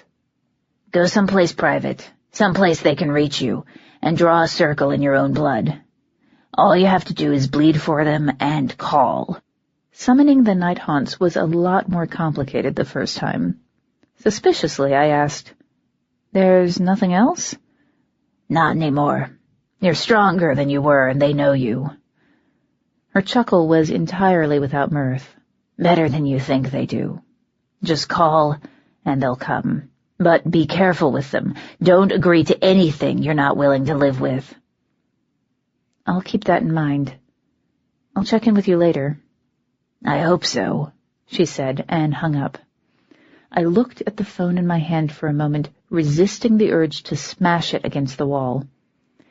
Then I tucked it into my pocket, turned, and walked through the archway behind the throne. Connor and I were running for our lives from Devon's hired assassins the first time I used that door. We didn't know the hall would end by opening onto empty air, or that running down it without a backup plan was a good way to find ourselves trying to figure out how to fly. I can't fly. I figured that one out fast. And that's why I no longer run down blind halls when I have any choice in the matter. I was moving more slowly this time. Marcia's assistant bakers brushed past me as I walked, both pausing long enough to bow shallowly in my direction. If they were puzzled by their orders, they weren't going to show it. Never question the nobility. It just annoys them, and irritated nobles are a dangerous thing. It bothered me that I could be classed with the nobility now. It bothered me a lot. The hall was narrow at first, but widened as I got closer to the solarium. It also became more cluttered, with boxes and pieces of broken furniture stacked against the walls. True to her word, Marcia had arranged to have the room emptied for my use. I smiled a little.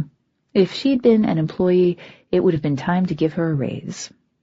The air tingled around me as I walked, crackling with excited static. The hall marked the dividing line between the Summerland side of the Now and the Mortal World cave that served as one of the primary anchor points. That made it a liminal space, belonging simultaneously to both worlds and to neither. A recessed doorway was hewn out of the wall at the spot where the static was the most severe, still in the Now, but close enough to the mortal world to be overlooked, almost hidden. A person could walk down the hall a dozen times and never find the opening. I put my hand on the flat groove worn into the door itself, pushed it open, and stepped through. It was time to do something I'd intended never to do again. It was time to call the Night Haunts. 23. The solarium walls were gray stone, shot through with veins of quartz, and studded with fossils. Careful study would show extra legs on the lizards and vestigial wings on the prehistoric mice. This was a Summerlands mountain, and the secrets it held had no real connection to mortal evolution. The smooth gray floor was patterned with the lacy ghosts of fossil ferns. Moonlight streamed into the room through the crystal panels set into a silver cobweb grid high overhead. I took a hook from the wall and walked carefully around the room, using the specially designed tool to open the windows one by one. The Night Haunts could have found a way inside without that small courtesy, but it never hurts to be polite, especially when asking for a favor. Once all the windows were open, I returned the hook to its place on the wall. Then I walked to the center of the room, drawing the knife from my belt. Moonlight cast sharp, secretive glints off the silver. I didn't pause before dragging the blade across the inside of my left elbow. Bright blood welled immediately to the surface. I tilted my arm down to let the blood run down my fingers and began to turn, drawing a bloody circle on the floor behind me. "I need your help," I said quietly. "I need your attention. I need you to come to me, please. If anything remains between us, please come to me now. I've never needed you more." The smell of cut grass and copper rose around me, heavy and cloying. I licked my lips and added plaintively, "Please." Silence fell.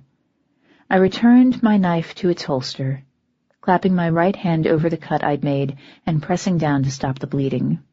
It was already slowing down, just one more advantage of supernaturally efficient healing, I suppose. Seconds ticked past, stretching into minutes. The smell of my magic didn't fade, and the night haunts didn't come. I was on the verge of giving up when the spell surged and burst around me, leaving my head aching and the smell of copper hanging in the air. And then I heard the sound of wings. A thin stream of night haunts flowed in through the windows above me, moving with an economy that made sense, considering that half of them were little more than shadows. The more solid members of the flock, the ones that had eaten the most recently, clustered around the outside, keeping their frailer companions from being scattered by the wind.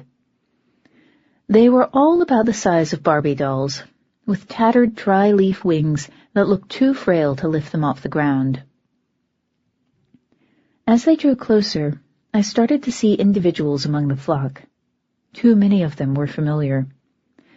The night haunts have no faces of their own, so they borrow the faces of fallen fae, taking on their minds and memories, for a while.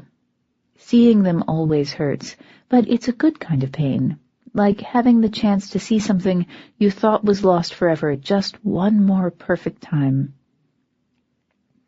The night haunts surrounded me, their expressions giving no clue as to whether they were pleased or aggravated by my summons. Most of them stopped about 6 feet above the floor, hovering in place, while one of the ones I recognized, the one with the face of Devon, my teacher, lover, and betrayer, barked instructions in a guttural language I didn't know. I swallowed, fighting the first tremors of fear. All I could do was hope they were willing to listen, and that I was right about the rules governing their interactions with the living. "We didn't think to see you alive a second time, October Daye, daughter of Amandine," said the night haunt with Devon's face. He landed on the floor, closing his wings with an audible snap as he looked me slowly up and down. "You aren't what you were." "None of us are what we were," I said, and frowned. He hadn't been their spokesman before.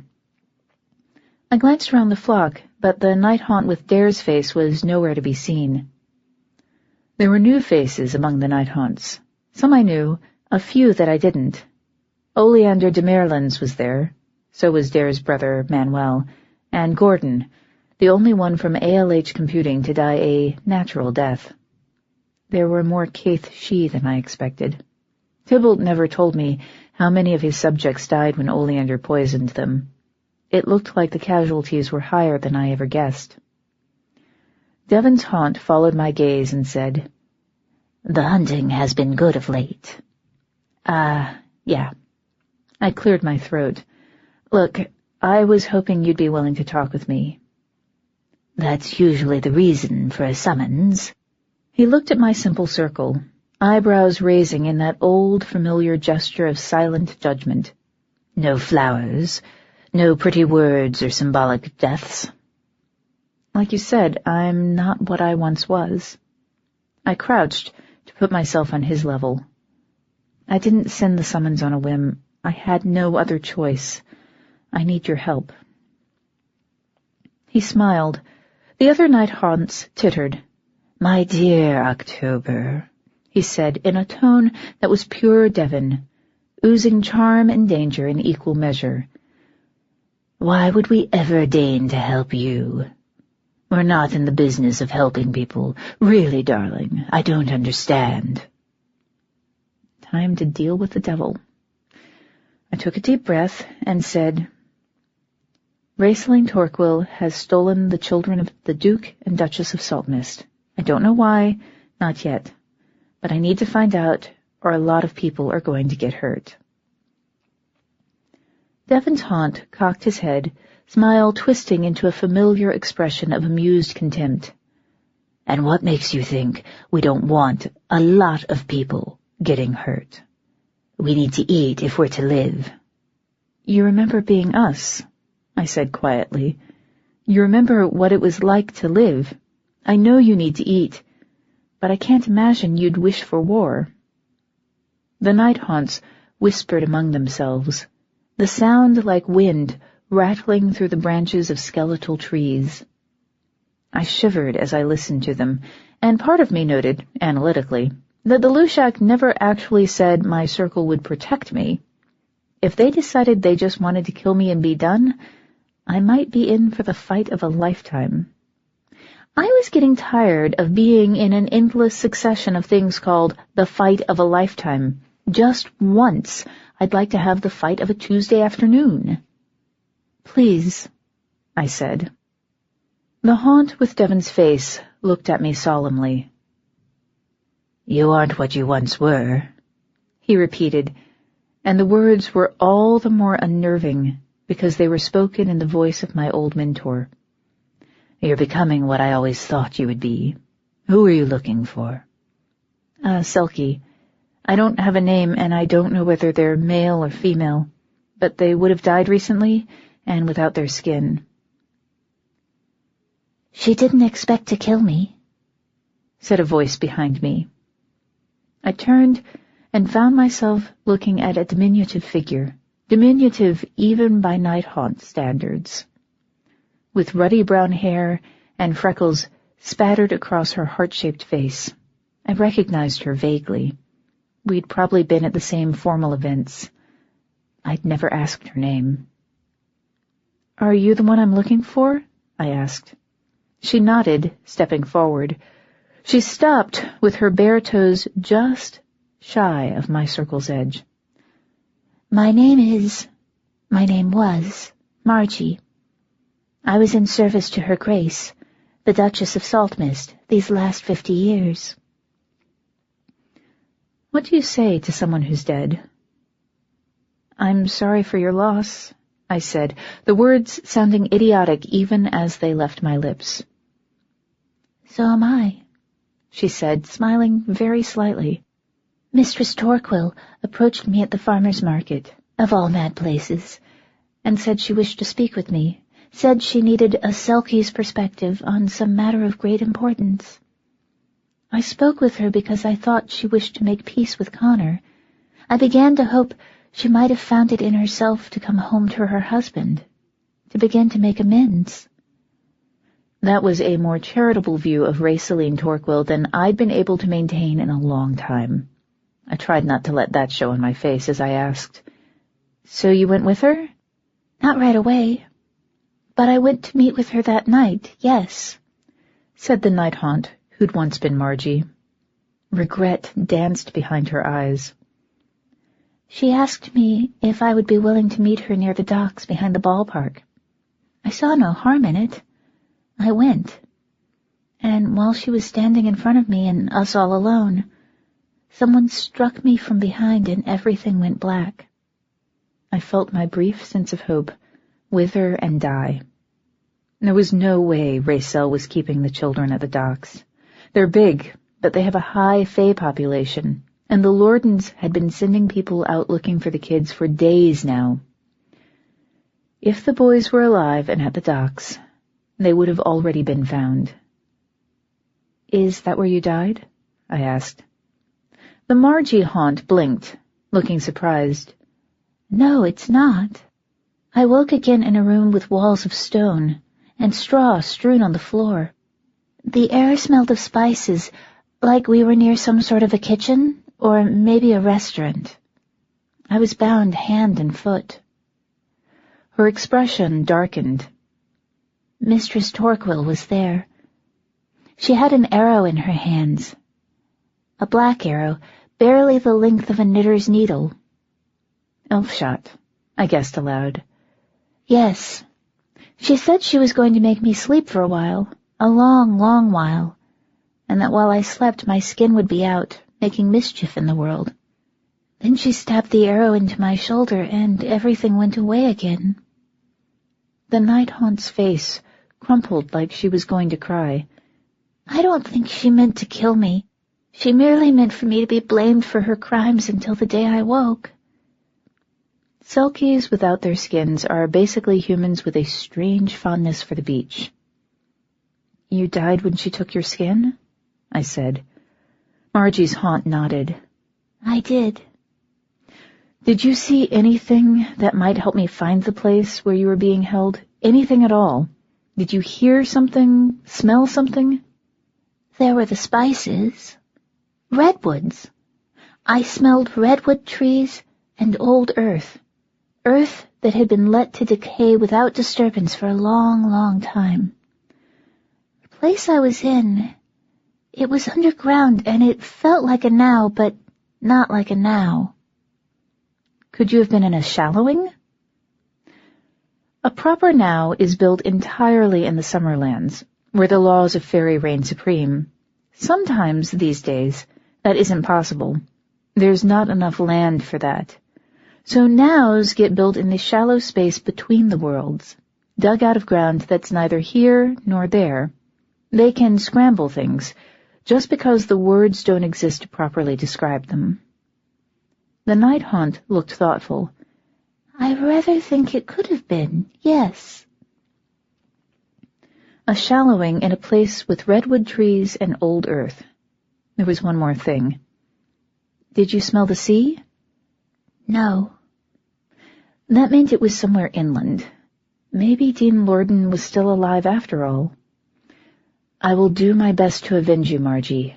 I'm sorry you died. I'm not, she said sweetly. I was still staring at her when she continued. I may look like the sulky lass whose death I wear, but without that death, I'd look like nothing at all. Don't forget that we are two things at once, and never only the thing you can see. This can't be the only reason you called us. The night haunt with Devon's face flew around the circle to land next to Margie.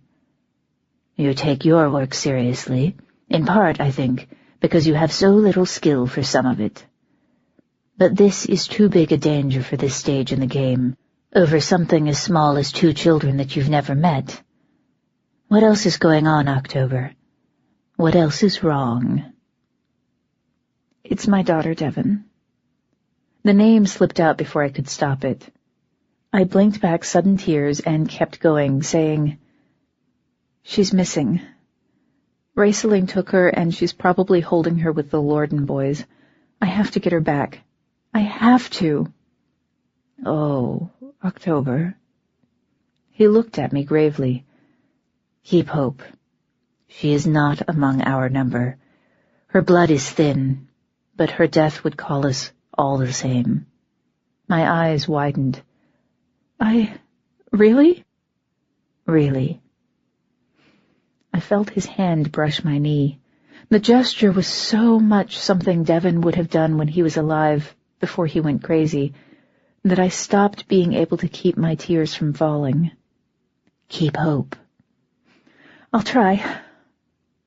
I wiped my eyes with my left hand, remembering the blood too late. Oh well, I've had worse things on my face. I don't know how free you are to go where nothing has died, but if one of them dies, can you find me? Can you tell me? I didn't want to think of any of the 3 missing children as expendable. 2 of them would start a war, and one of them was my only daughter. But if it happened, if one of them died, maybe I could get to the other 2 in time.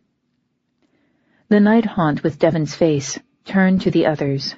Buzzing and rattling filled the room like 1,000 dead branches scraping against each other. Finally the susurrus faded, and he turned back to me. We will, he said.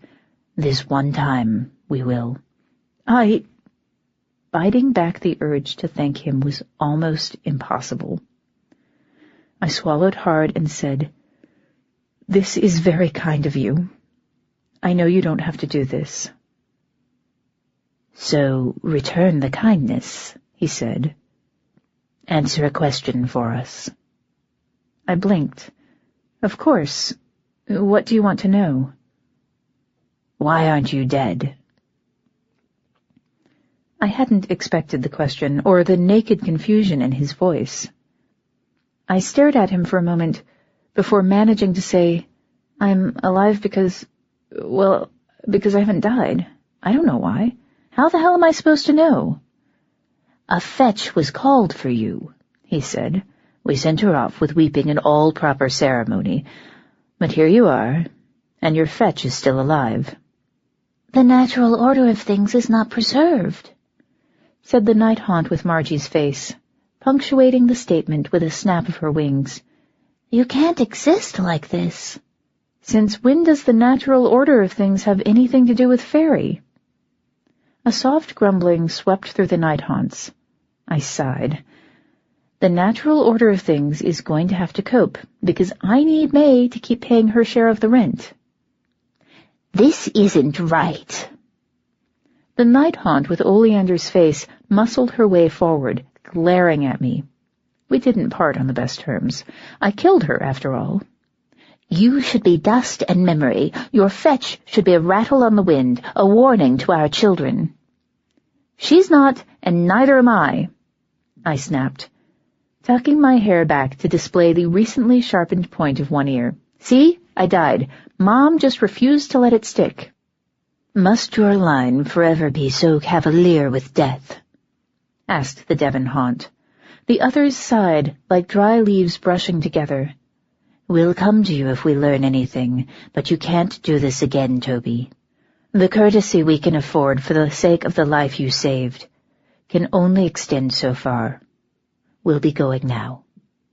The flock began to rise. Wait, I said. What are you?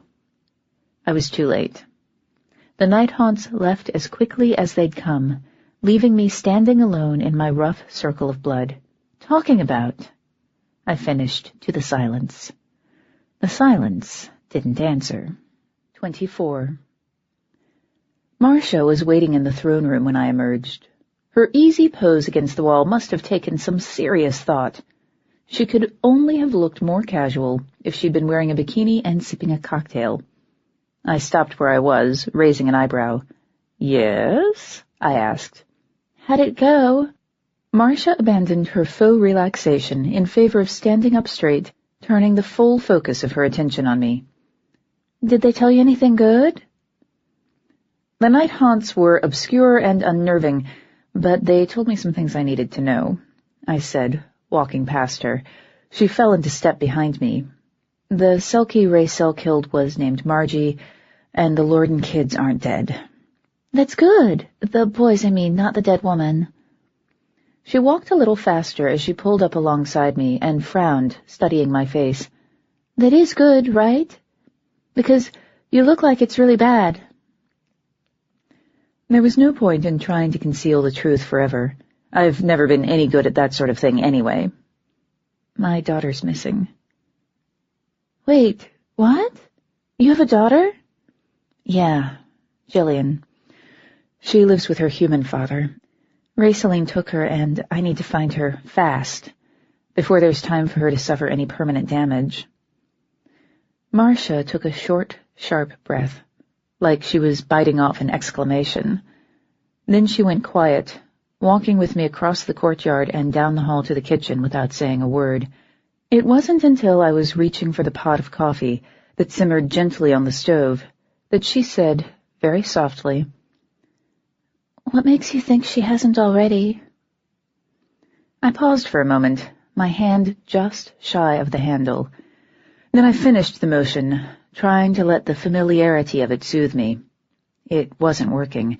Sometimes even ritual has no comfort left to give. What do you mean? I asked.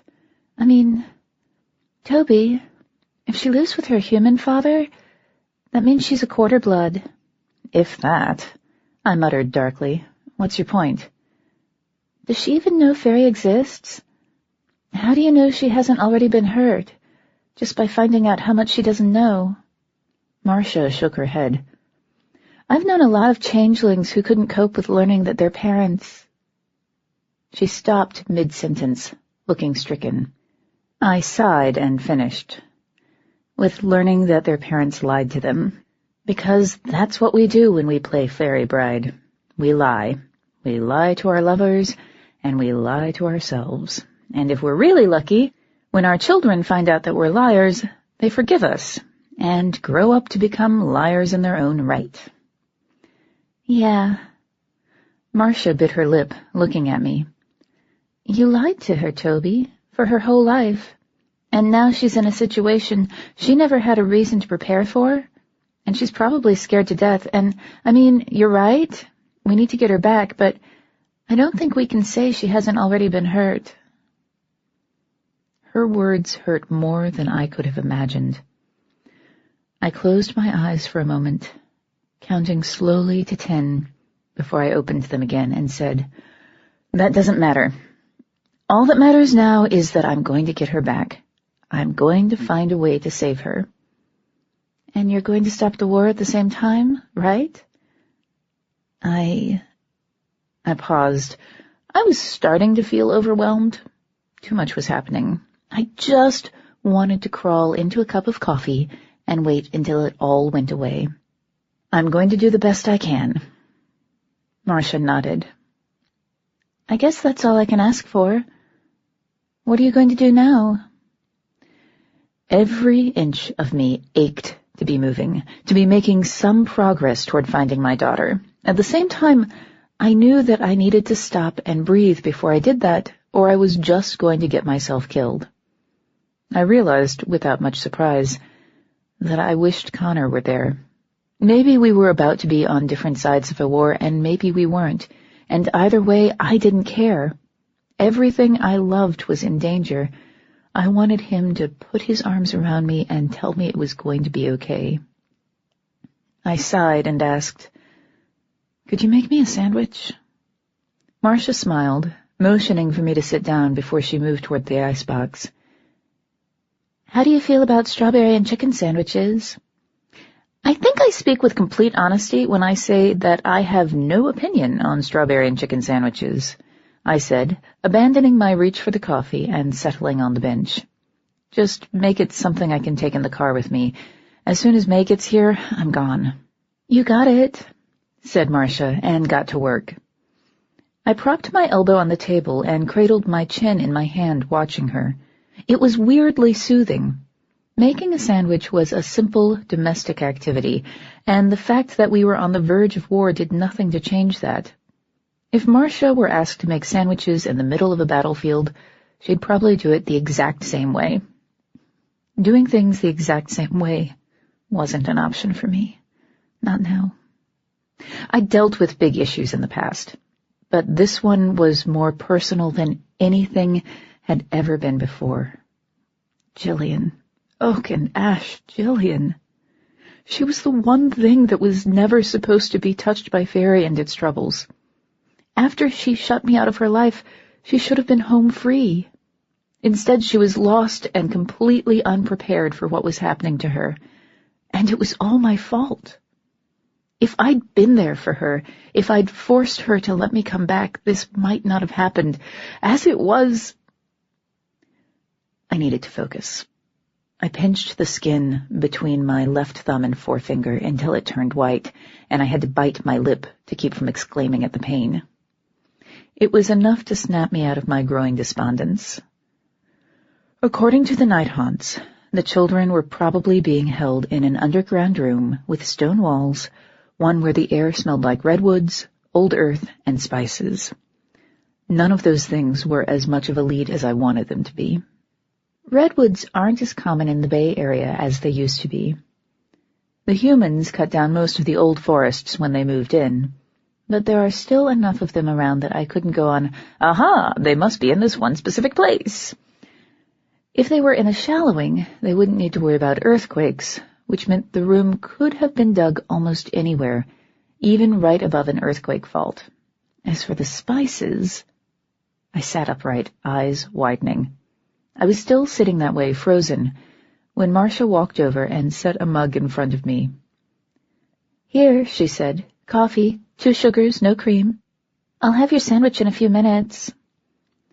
I reached for the cup without thinking about it, raised it to my lips and took a large gulp. The near-boiling coffee hit the back of my throat. I immediately started coughing. Marcia looked alarmed. "Toby, are you okay?" "No. Yeah, I'm fine. The coffee's just a little hot." I put the cup down gingerly. "I'll let that sit for a minute. Marcia, have you ever met a man named Dugan Harrow? He serves in the Queen's court." He's Dunyushi, right? Blue hair, sort of snooty?" "That's the one." "I've met him a few times." She didn't try to hide her disdain. "He came around the tea gardens once." "That was news to me." "Really? What for?" "He was trying to convince Lily to swear to the Queen of the Mists. He promised her anything she wanted, if she would just be the one to crack open the door keeping the Queen out of Golden Gate Park." "I hope Lily told him to shove it up his ass." "Not in those words exactly, but that was the sentiment." Marcia walked back to the counter, picking up my sandwich. "I don't think he even realized I was there. He never looked at me." "That doesn't surprise me." As a quarter-blood, Marcia was too close to human to really be protected by the rules of Fae etiquette.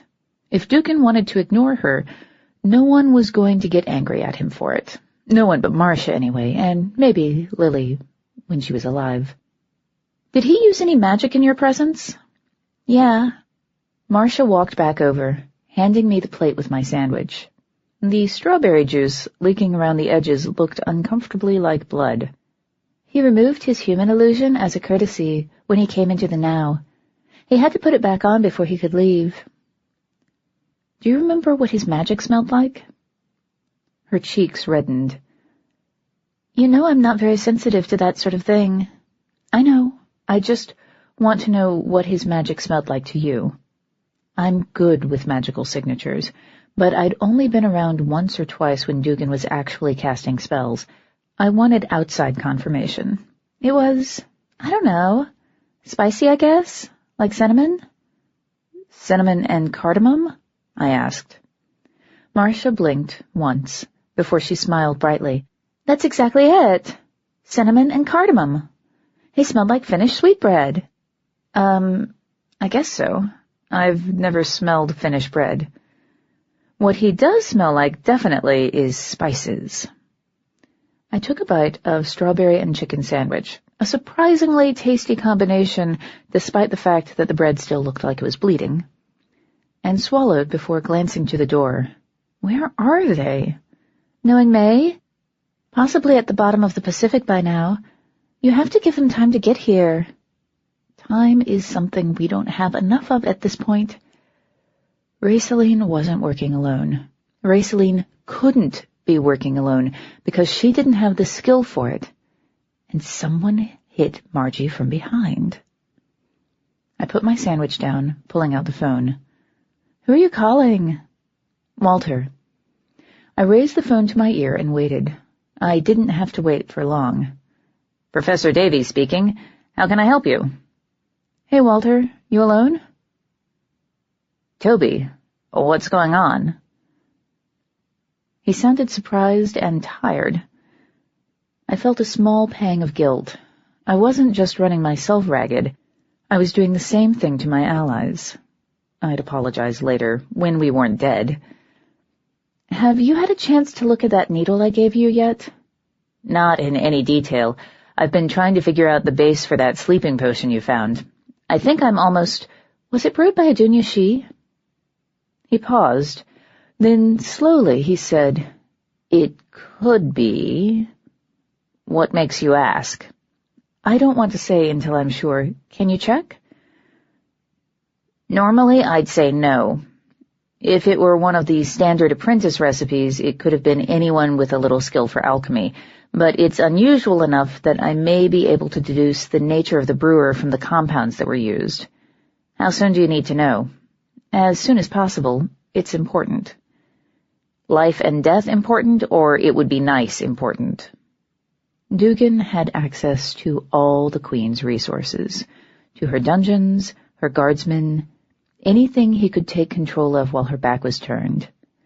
"Life and death," I said without hesitation. "I think I know who Rayceline is working with, but I have to be sure." "I'll get right on it," Walter said. "Call if you need me." "Don't worry, I will."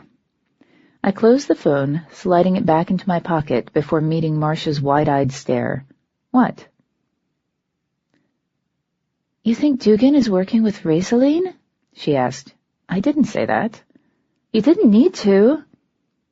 She shook her head, looking profoundly uncomfortable. If he is, Toby, he's got a lot of pull at court. Yeah, he does. As long as he stays on the Queen's good side. How happy do you think she's going to be when I tell her he's been trying to instigate a war she can't possibly win? The can't possibly win part was really the important thing. I was pretty sure the Queen of the Mists would be more than happy to get involved with a war if she thought she'd be leading the winning side. Not very, admitted Marcia. Exactly my thought. All I have to do is prove that he's the one who's been providing Raisel with magical support. She can take things from there. So why not tell her now? Because if I'm right, and he's behind all this, he could lead her to the children. I don't want that to happen. I shook my head, reaching for the coffee. I'm supposed to stop this war, not give the Queen a bargaining chip she can use to force Saltmist to surrender. I don't want anyone to surrender. I just want this whole thing to be over. You and me both, said May. I turned to see her standing in the kitchen doorway. Quentin was behind her, looking a little green around the edges, like he'd just taken the worst roller coaster ride of his life. Your car's out front. You should probably get the brakes checked. The brakes would be fine if you ever drove under 70, muttered Quentin. What was that? Asked May. Nothing, he said quickly, and pushed past her into the kitchen, staggering over to collapse on the bench next to me. I gave him a comforting pat on the back with my free hand, asking, Where are Jazz and Raj? Jazz had to go to work, and Raj decided to take the shadows, said May. He didn't want to ride with me for some reason. Lucky jerk, said Quentin. I'm not that bad of a driver, said May. She lobbed my keys to me underhand. I caught them and stood. Yes, you are, but that's okay, because you won't have to drive again any time soon. Call Danny when you want to go home. He can come and pick you up. I glanced toward Quentin. You want to come with me? Yes, he said fervently, scrambling to his feet. Please. No, said May, just as fervently. I raised an eyebrow. She glared. You're not going anywhere until you tell me what happened. Where's Jillian? Is she here? Is she... She stopped, no more capable of finishing her sentence than I would have been. I don't know where she is, but I know who has her, I said. Raisel took her, just went right into the house and took her. I have to get her back. So what? You're going to drive all over the city? Not quite. There was a Selkie named Margie. Raisel took her captive down at the docks. I'm hoping there might still be a blood trail for me to follow. And while I was down there, I could pay Bucer a visit. There was no way he'd skipped town already. Maybe he'd be able to tell me about a stone room in a shallowing where redwood trees grew. He might not want to tell me, but I can be very convincing when I have to be. Was a Selkie? Asked May slowly. She's dead. Raisel killed her. It was an accident. The law doesn't care about accidents, said Quentin. May, on the other hand, was staring at me with a new type of fear in her wide gray eyes. If you haven't already found the blood trail, how do you know about the Selkie? I called the night haunts. She stiffened, only a bit. I probably wouldn't have noticed if I didn't know her so well. What did they say? That Jillian isn't with them. Neither are the Lorden boys. There's still time, but that doesn't mean that we should be wasting it. That's a relief, said May. Yeah, it is. May was trying to keep her expression steady. It wasn't working. She's at a disadvantage when it comes to hiding her emotions from me. I grew up with her face, after all, and I know it better than I currently know my own. Her face held an odd mixture of fear and resignation, like she expected me to start yelling at any second. That look hadn't been there before I told her I was meeting with the night haunts. Her apprehension put some of the things they'd said to me into a new context, one that almost made sense. Maybe we'd talk about it later, and maybe we wouldn't. It was only going to matter if we made it through alive. I began, and stopped as Raj came running into the room. He wasn't wearing a human disguise, and his pupils were thin slits against the glass green of his eyes, broadcasting his fear. "Raj?" I took a step forward, hand instinctively moving to my knife. "What's wrong?" "There are people coming up the beach," he said, stumbling to a halt a few feet in front of me. "I came out of the shadows, down near the cliff, where nobody would see, and they were there, coming out of the water. They're on their way here." "Undersea?" I asked. Raj blinked, briefly looking at me like I was an idiot. I guess asking if they were from the Undersea when he'd seen them coming out of the water qualified me. "Yeah," he said, "and they have Connor with them. He doesn't look happy." Well then, he can join the club. I grabbed my coffee off the table, downing its contents in one long, fortifying gulp. "Looks like we're going to have guests before anything else gets done. Anyone who doesn't want to meet with the Undersea, this is your cue to exit. Everyone else, come with me." "Where are we going?" asked Raj. "The throne room. If we're going to be receiving guests, we're going to do it like civilized people, not like, well, us." I put down my mug. "Come on, it'll be fun." May looked at me dubiously. "Fun?" she echoed. "Isn't everything?" I shrugged, starting for the kitchen door. To my relief, the others followed. I'd been happy to let them duck out, if that was what they really wanted, but I had to admit I hadn't been quite as enthused about the idea of facing the Undersea delegation, whoever it included, by myself. Our footsteps echoed as we entered the throne room. I frowned a little, looking at the empty dais. "I should probably get a chair," I said. "Wait right here," said Marcia. Gesturing for Raj and Quentin to follow, she started down the hall toward the solarium. I folded my arms across my chest as I watched them go.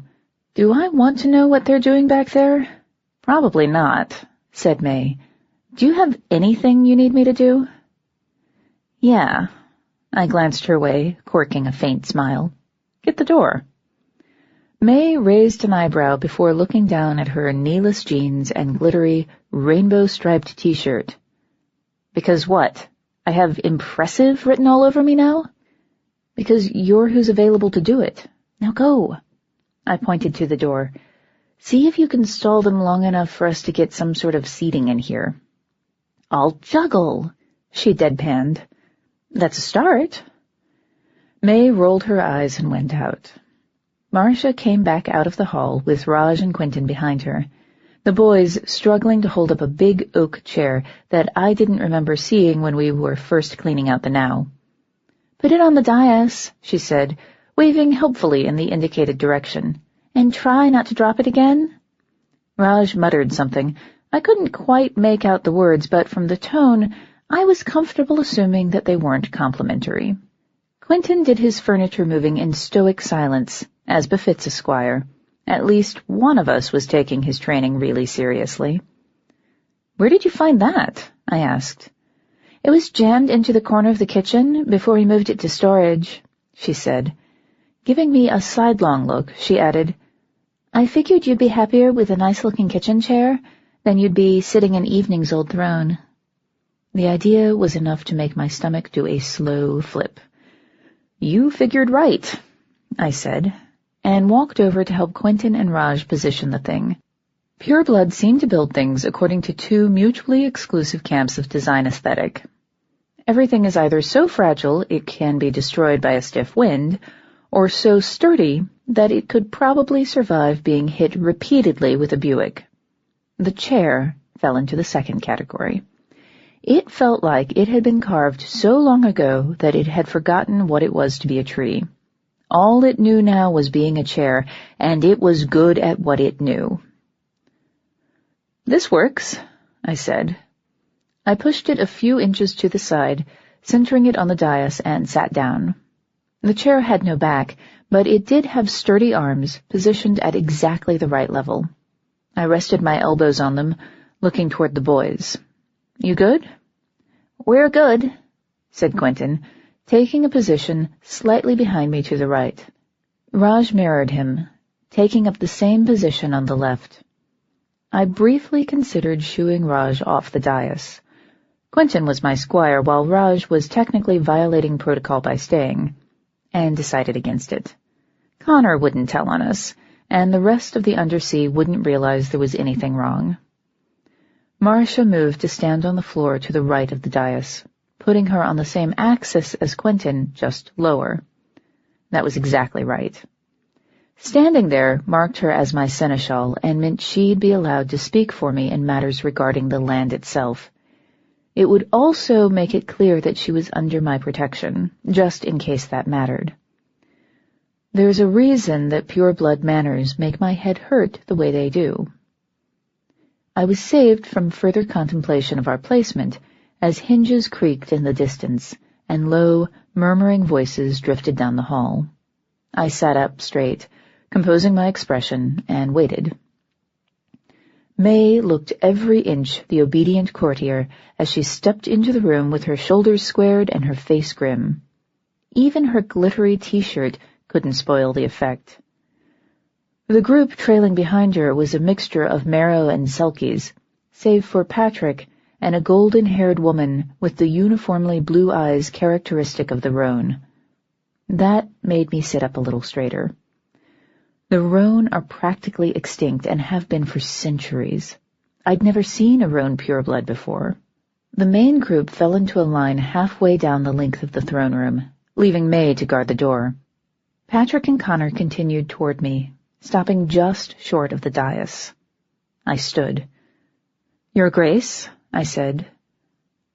"Countess Daye," replied Patrick, and bowed deeply, showing the proper degree of respect from a visiting noble. I returned the bow in kind before straightening and reclaiming my seat. "We received your message." "Good. It seems like a clever enchantment. It's still always nice to know that things are actually showing up where they're supposed to." I frowned. "Forgive me for asking, but why are you here? If you got the bottle, you know everything I do. I was planning to send another update as soon as I had something more substantial." A murmur swept through the Sea Fae. They were keeping their voices too low for me to pick out individual words, but the overall tone wasn't good. They sounded angry, and some of their whispers sounded almost like accusations. Patrick took a deep breath. "Someone took it upon themselves to remind us what was at stake in this conflict," he said, voice measured like he was trying not to scream. "In case we had somehow forgotten." I blinked. "What do you mean?" "I mean, someone slunk into our now and left this outside our bedroom door." Patrick produced a salt-crusted wooden box from his pocket. An unbroken golden ring was looped through the latch, connected to the corners of the box by thin gold chains. I had to admire the construction. Breaking the ring would snap the chains, making it impossible for someone to steal the contents without getting caught. Still, there had to be something I was missing. Good craftsmanship alone wouldn't account for the bleakness in Patrick's eyes. "What is it?" I asked. The roan woman stepped forward, reaching out to touch Patrick's elbow. "Her confusion is sincere," she said. Her voice was low and melodic, her accent half Irish, half something sharper. "She doesn't know." "I told you she didn't," muttered Connor, a little too loudly. Patrick shot Connor a sharp look before returning his attention to me. "I didn't want to risk opening it, not when we didn't know what it was. We took it to the Aserai who scried for the contents." "And?" "It's Dean's finger." Patrick's voice broke as he continued. "They cut off his finger, October. What else are they doing to him? Why haven't you found him yet? You were supposed to be bringing him home." Oh, Oak and Ash. I stared at Patrick, who looked back at me with the wounded expression of a parent betrayed, and in that moment, that single, horrible moment, I knew that it wouldn't matter if I stopped the war. We were all of us already losing. 25. The Asrai say they can feel pain when they look into the box, said Patrick, dull misery surrounding every word. They say it's likely he was still alive when it was removed. Quentin made a small, dismayed sound. I didn't blame him. A gnawing anger was uncurling in the pit of my stomach. How dare they? Whoever was helping Ray Sell with this, Dugan or someone else, how dare they? Children are the most precious thing Faerie has. Cutting pieces off of them to make a point is beyond wrong. As far as I'm concerned, it's actively evil. Oberon's bones. Patrick, I'm sorry. I'm doing everything I can to find your sons, I swear. I shook my head, trying to shake away the idea of someone doing something like that to a child. Why did you bring it here? I asked him to, said Connor. I turned to stare at him. I reminded him of who your mother is and what you can do. You can do it, can't you? Why can't he? Asked Raj. Raj, I said, I'm so sorry, he doesn't understand. To my surprise, Patrick actually laughed. It was a short, sharp sound, and there was no humor behind it, but it was laughter. He's Caith She. He doesn't need to understand now, does he? That's been the rule since time immemorial.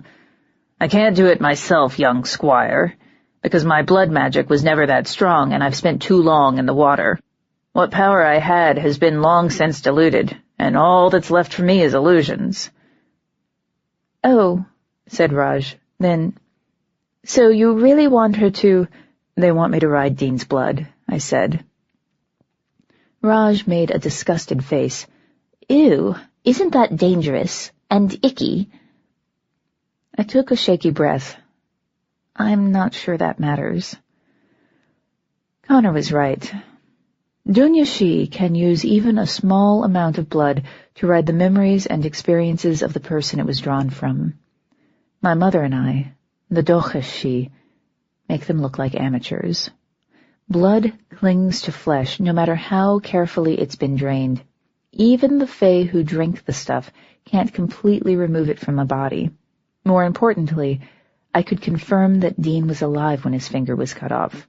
Maybe I could even use it to find the underground room that smelled of spices, the one where a Selkie died and a war truly began. Raj was right, too. Blood magic is dangerous for me. I have power, but very little training, and the only woman who could train me is insane, and none of that mattered anymore. This might be the only way to stop the war. This might be the only way to bring Jillian home. I said I'd do whatever I could, I said. I stood again, stepping down from the dais. Quentin and Raj moved to follow me. I gestured for them to stay where they were. There were things they didn't need to see. Patrick stared at me for a moment, like he still wasn't quite willing to let himself believe. Then his composure slipped, just enough to let me see the rawness beneath it. They have my children, he said. I don't care about war. I don't care what we have to do to get them back. They could be hurt worse next time. They could be— Whoever it is has my daughter too, and they're alive. The certainty in my voice stunned the entire room into silence. I kept my eyes on Patrick. I called the night haunts to me. They hadn't seen your sons. The night haunts hadn't seen them. Wherever your boys are, they're alive. A new quality crept into Patrick's expression. Hope. It was painful to see, because it illustrated how bleak he'd looked, and how bleak I knew I still looked. He had hope for his sons, and I was running out of hope for my daughter. Raiceline had reason to keep Dean and Peter alive, at least for now. I couldn't come up with any good reasons for her to spare Jillian. Could they— He licked his lips. But the night haunts have lied. Night haunts don't lie, said May, her voice loud in the hush. We all turned to look at her. She tipped her chin up, very slightly, and looked me in the eyes as she said, "The night haunts never lie. They could if they wanted to, but they don't really see the point. The truth is so much more dangerous than a lie." I blinked at her for a moment before turning my head and looking back to Patrick. "There you go," I said. "The night haunts didn't lie." "They're alive," said Patrick, sounding stunned. One of the marrow burst into tears, burying his face against the shoulder of the Selkie next to him. It was a moment of private elation. I should have looked away. There wasn't time. "Now we just need to make sure they stay that way," I said. The room's air of relief faded, cold reality intruding on their momentary joy. They didn't like it. That was okay, because neither did I. Patrick nodded, glancing at Connor. "Connor was right to bring us to you. He has my thanks." Connor stared at him, visibly trying to frame a response. Patrick ignored him, turning his attention to the box instead. He tapped all 4 corners with his thumb before kissing his forefinger and touching the latch. The gold ring dissolved into mist, leaving the air smelling of steel as the chains fell to dangle uselessly. Patrick held the box out to me. "I was raised in the land courts. I remember your mother." "I'm just a changeling," I cautioned. "I'm not in her league." "I've heard the stories. Connor alone tells enough to give your skills away. And you invoke the Lushak when you give your references. Even my wife likes you, as much as she likes anyone." He smiled slightly. "You're a lot of things, but just a changeling isn't one of them." "I'll do what I can," I said, and reached for the box only to jerk my hands away as soon as I touched it. I could feel Dean's blood through the wood, still as connected to Faerie as when it was running through his veins. There was a time when I could have held the finger in my hand and not felt anything, and now I could hear the blood calling me through sealed, enchanted wood. Just one more thing to thank my mother for. Slowly, more prepared this time, I grasped the box again. For a moment I thought Patrick wasn't going to let me take it from him. Then he sighed, unlocking his fingers. "Find them?" It was closer to a plea than a request, filled with a parent's need to have his heart returned. I've heard that tone in a lot of voices, including my own. "I'll do what I can," I repeated. I wanted to make wild promises and swear that it would all be okay, but I couldn't do that to him. "Thank you," he said, voice solemn. "Thank you so much." Thank you is a binding contract in Faerie. For once, I didn't flinch when I heard it. "You're welcome," I said, and glanced around the undersea delegation. Connor knew what came next. He blanched. None of the others seemed to have a clue. Shaking my head, I turned back to Patrick. "You know what it takes for me to get answers from this," I said. Patrick nodded. "Yes, I do."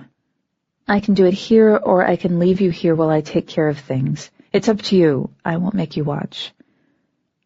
"I need to see," said Patrick. "I appreciate you trying to spare me, but—" "I understand. I'd feel the same. But do your people need to see this?" He paled. I continued, "Let's take the third option. They stay here and you come with me." He hesitated before nodding slowly. The roan woman gave his arm another reassuring pat. There, my lovely one. She'll steer you sure enough. Just never let her near the silver. Line of thieves hers is, and they'd rob even royalty blind." She turned a mad, serene smile on me. I know you've not stolen half a heartbeat from a stolen child as yet, but you will. Given time, you will. I frowned. May? Yes? Take care of the delegation? Quentin and Raj can help with the refreshments. Your Grace, if you'll come with me? I didn't wait for an answer before turning on my heel and walking toward the hall. The box was starting to vibrate in my hands. The blood knew I was there. It wanted to be heard. Patrick followed me down the hall to the room where I'd gone to summon the night haunts. It was the only space I could be sure we'd have entirely to ourselves, and there was something fitting, somehow, in going there to ride the blood of someone I desperately hoped was still alive. He didn't say anything about the furniture cluttering the hall. That was a definite point in his favor. He did, however, look deeply discomforted when I led him into the solarium and closed the door. Maybe he was just now realizing the reality of what I was about to do. I walked to the center of the room and sat cross-legged in the circle of blood I'd drawn there earlier. If Patrick wondered why I had a circle of blood ready and waiting, he had the good manners not to ask. The vibrations from the box were getting stronger. The blood wanted my attention, and I had to either give in or get it away from me. I glanced back to Patrick, watching him sit across from me. He winced when he bent his knees. Then, meeting my eyes, he nodded. I opened the box. The interior was cushioned in dark blue velvet, with Dean's severed finger resting in the middle like a macabre parody of a woman's finest jewels. I looked up at Patrick one last time. You really don't have to be here for this, I said quietly. Yes, I do, he said. I hesitated before reaching into the box, scooping up the finger. It was almost obscenely light, and the blood was nearly screaming now that it was so close to me. I gave Patrick a final glance and turned my attention to the task at hand. Dean's finger had been severed at the joint without splintering the bone. I could analytically respect that.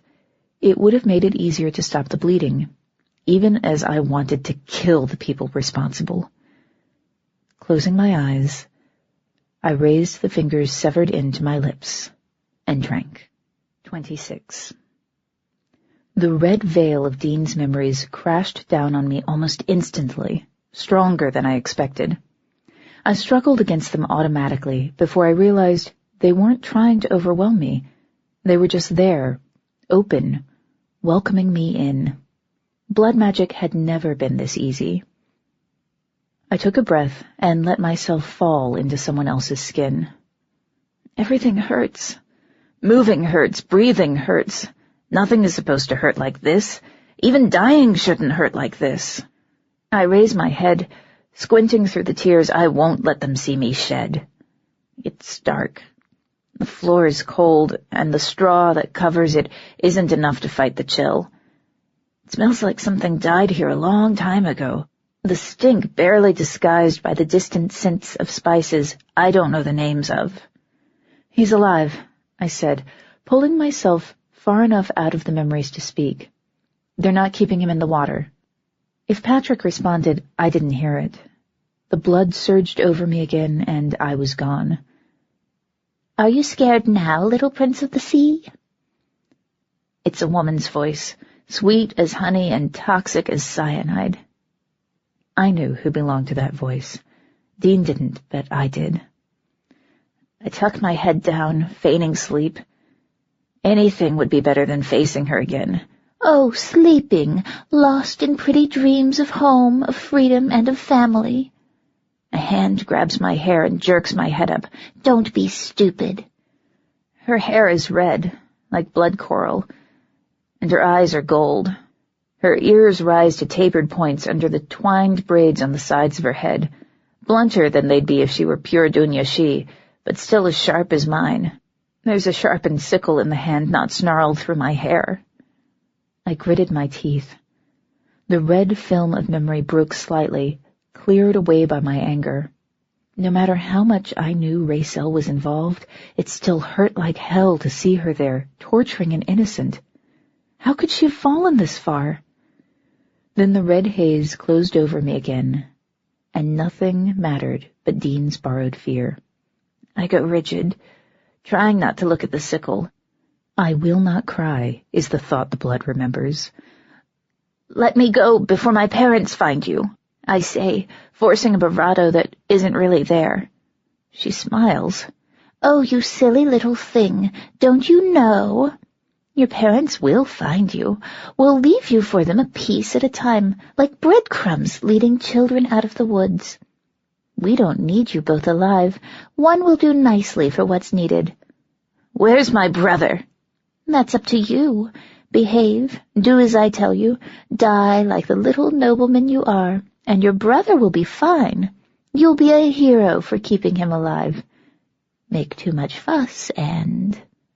She draws the blunt side of the sickle across her throat, in a gesture both graphic and direct. He's the one fit to inherit, isn't he? The golden child. Such a pity when the more valuable son has to die. I love my brother. That only fuels my fear. I won't fight you. I hoped you'd say that. Her smile grows wider, until it shows the sharp tips of her incisors. Such a brave little boy. So noble. She raises the sickle, and I look away. I know what comes next. I know I can't escape it, but oh, Maeve, I don't want to see it. I don't want to feel that blade come down. The pain of the sickle biting into Dean's hand was enough to snap me out of the spell. I slammed back into my own skin so hard that it was like hitting the water after a badly botched dive. It didn't hurt. Hurt was too small a word. It burned. The fragments of my shattered spell hung in the air around us, reeking of cut grass and copper. The finger dropped from my hand, rolling away. It wasn't just a bit of discarded meat and bone anymore. I remembered it as part of my body. It would take time for the memory of being Dean to fade, and until then, it was my finger on the floor. Turning my head, I bent as far to the side as I could and threw up. Patrick didn't move. His eyes were saucer-wide in his pale face, and his hands were clenched in his lap, knuckles gone white from the pressure. "Did it work?" he asked. I wiped my mouth with one shaking hand as I turned back to him, barely managing to keep from snapping. No, I threw up because I realized what I was putting in my mouth. Dean's love for his parents had been almost as prominent in his mind as his love for his brother. Patrick didn't deserve to hear something like that. It worked. I wiped my mouth again, only spreading the sticky taste of blood. My head was pounding. I hadn't had a headache this bad since Amandine shifted the balance of my blood. Apparently I still had limits. That wasn't as reassuring as I'd expected. "Is he—" Patrick stopped mid-sentence and just looked at me. He was alive when the finger was taken. They're keeping him in a stone room above water. There's straw on the floor, but the stone is rough, like it wasn't milled or worked at all. I shook my head. There was no iron in the air. Whoever has him, it's not the Queen. I've been in her dungeon, and the iron is everywhere down there. Patrick nodded. I could see the hunger in his eyes, the burning need to know everything there was to know about the place his son was being held. I didn't blame him. I just wished that Dean had been held in the same room as Jillian, so that I could have some reassurance of my own. "Is he hurt?" "Other than the missing finger?" "I think they used at least one knockdown spell on him. He's in a lot of pain, but there are no other serious injuries." "Was Peter there?" "No, I'm sorry. He was alone." "Did you see who was holding him?" I lowered my hand, looking up. He stared back with eyes that were suddenly cold and implacable, and filled with a deep fury that I was glad wasn't directed at me. "It was Raceline," I said. Picking up the finger, I put it gently back into the box. That made me feel a little better. She can't be working alone, but she's the one who... Somehow I couldn't bring myself to say, "Cut off your son's finger." hurt him," I finished lamely. Patrick's expression darkened further, something I hadn't been sure was possible. "That little bitch will regret the day of her birth by the time I'm finished with her," he growled in a voice like waves crashing against the sea. "You're not the only one who's lost a child here, Patrick," I said, as calmly as I could. "Raiseline has my daughter too, so you'll forgive me if I don't agree to go in swinging. I'd like half a chance in hell of getting Gillian back alive." The darkness parted, replaced by a grimace of apology. "I'm sorry, I forgot." "Most people do." I handed him the box before I stood, wiping my hands against my jeans. It wasn't enough to wipe away the feel of phantom blood. Very little ever is. I'm scared as hell about what they might be doing to her. Her father was human. "Ah," said Patrick sympathetically. "I'm sorry." "She doesn't know how to defend herself. I never had the chance to teach her." Something about that bothered me. Patrick wouldn't have known Gillian existed if I hadn't told him. She was never a part of my life in Faerie. Raiseline knew that she existed, had even met her before, but how did she know where to find her? "If anyone can find her, I believe that you will," said Patrick. "Somehow that's not comforting," I muttered. More loudly, I asked, "Shall we go reassure your subjects that I haven't shoved you off a balcony?" "You have balconies?" "Not in this room, but we have a few." "In that case, we should definitely reassure them." Patrick looked at me gravely as he stood. "We are in your debt for this." "No." I shook my head. "You're not in my debt until they're home." "Still, at least you're willing to try. That's more than I can say for anyone else in this benighted kingdom." "The Queen's not all bad." He lifted his eyebrows and looked at me. "Okay, maybe she is," I admitted, "but I'm going to bring your sons home." "I'll hold you to that," Patrick said, and smiled. He still looked exhausted and afraid, but there was hope in his expression. I considered him a moment before smiling back. There might be a way out of this madman's game after all. That was worth smiling over. Neither of us spoke as we walked down the hall. We both had too much to think about.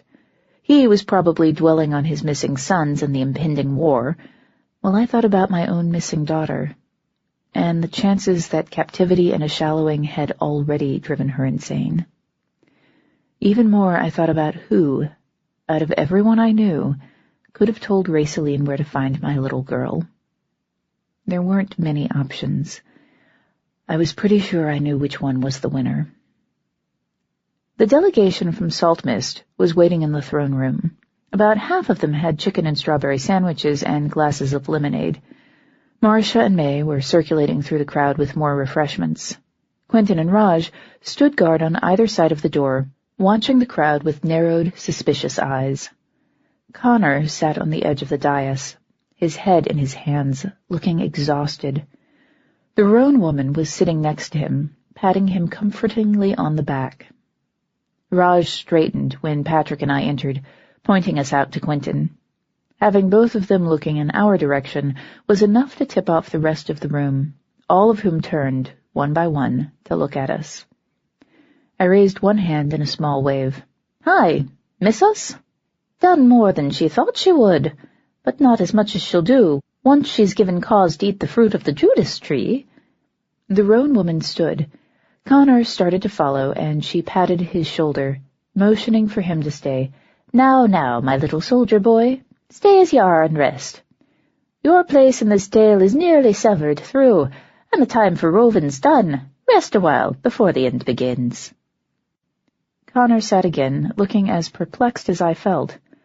The roan smiled like she was giving a benediction and walked over to us, seizing Patrick's free hand in both of her own.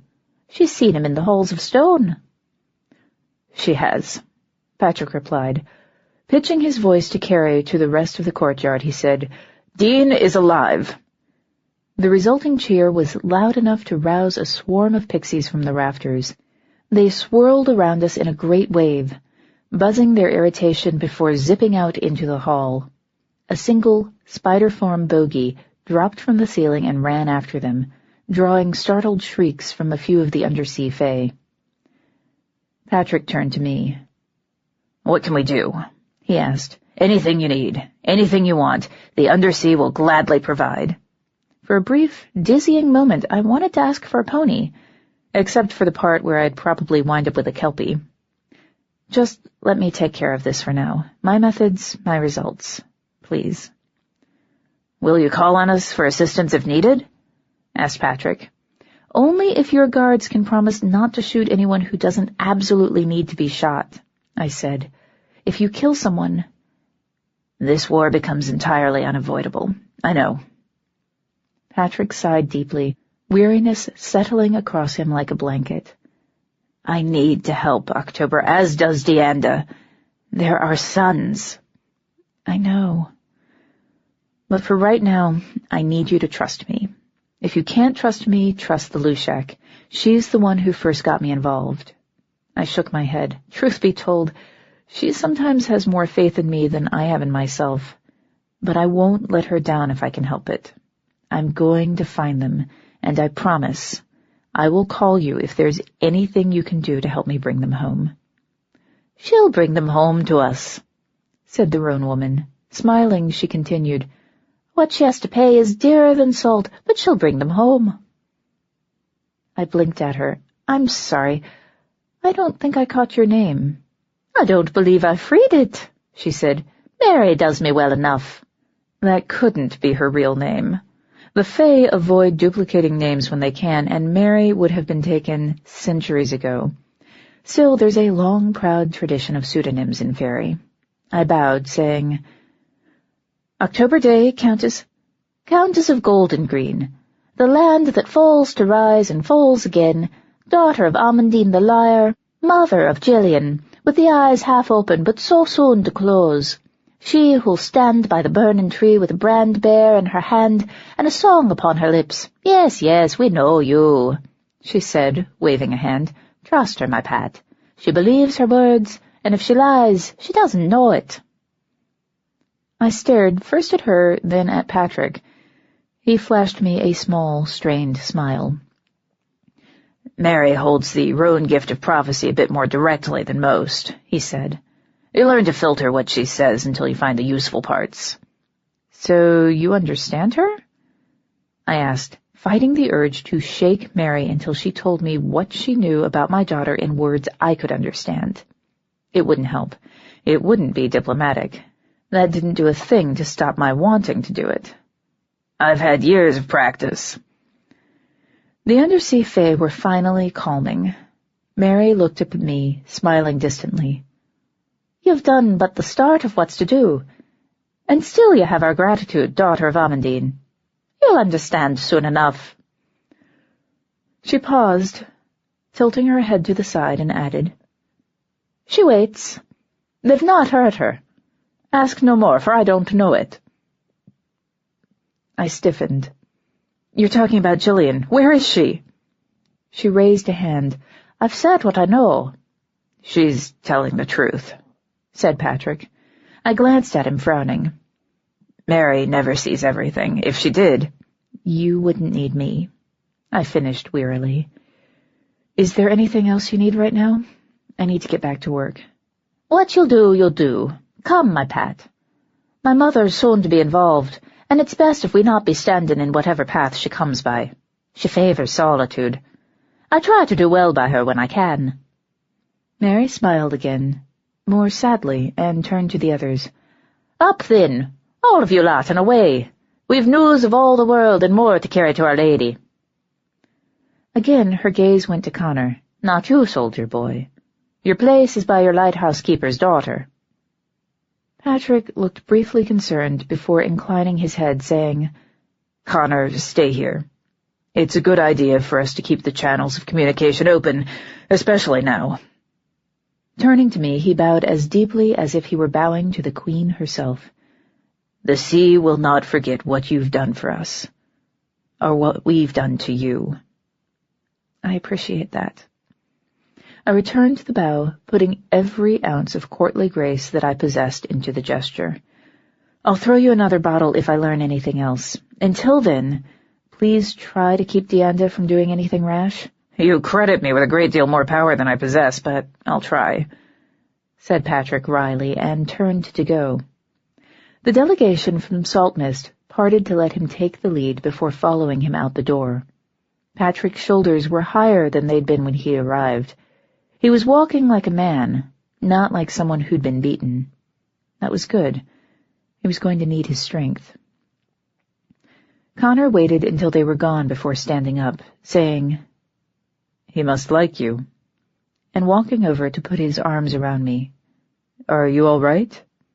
"No," I said, and buried my face against his shoulder, breathing in the reassuring sea salt smell of him. For a moment, I just let him hold me, trying to pretend that everything could ever be all right again. Voice muffled by his skin, I whispered, "She took Jillian, Connor." "I know." He stroked my hair with one hand, holding me closer. "We're going to get her back. I swear to you, we're going to get her back." "How can you be so sure?" "Because I refuse to let this end any other way." He pulled back just enough to press a kiss against the side of my jaw and said, "Besides, she's your daughter. She's probably too damn stubborn to do anything but survive." I laughed a little as I pulled away, wiping my eyes with the back of one hand. "I hope you're right. For right now, we need to find Racel." I took a breath, trying to clear my head. Did she ever say anything about redwood trees? Maybe a park she liked visiting, or a place that she remembered from her childhood? "Racel never talked about liking anything," he said, a trace of bitterness creeping into his voice.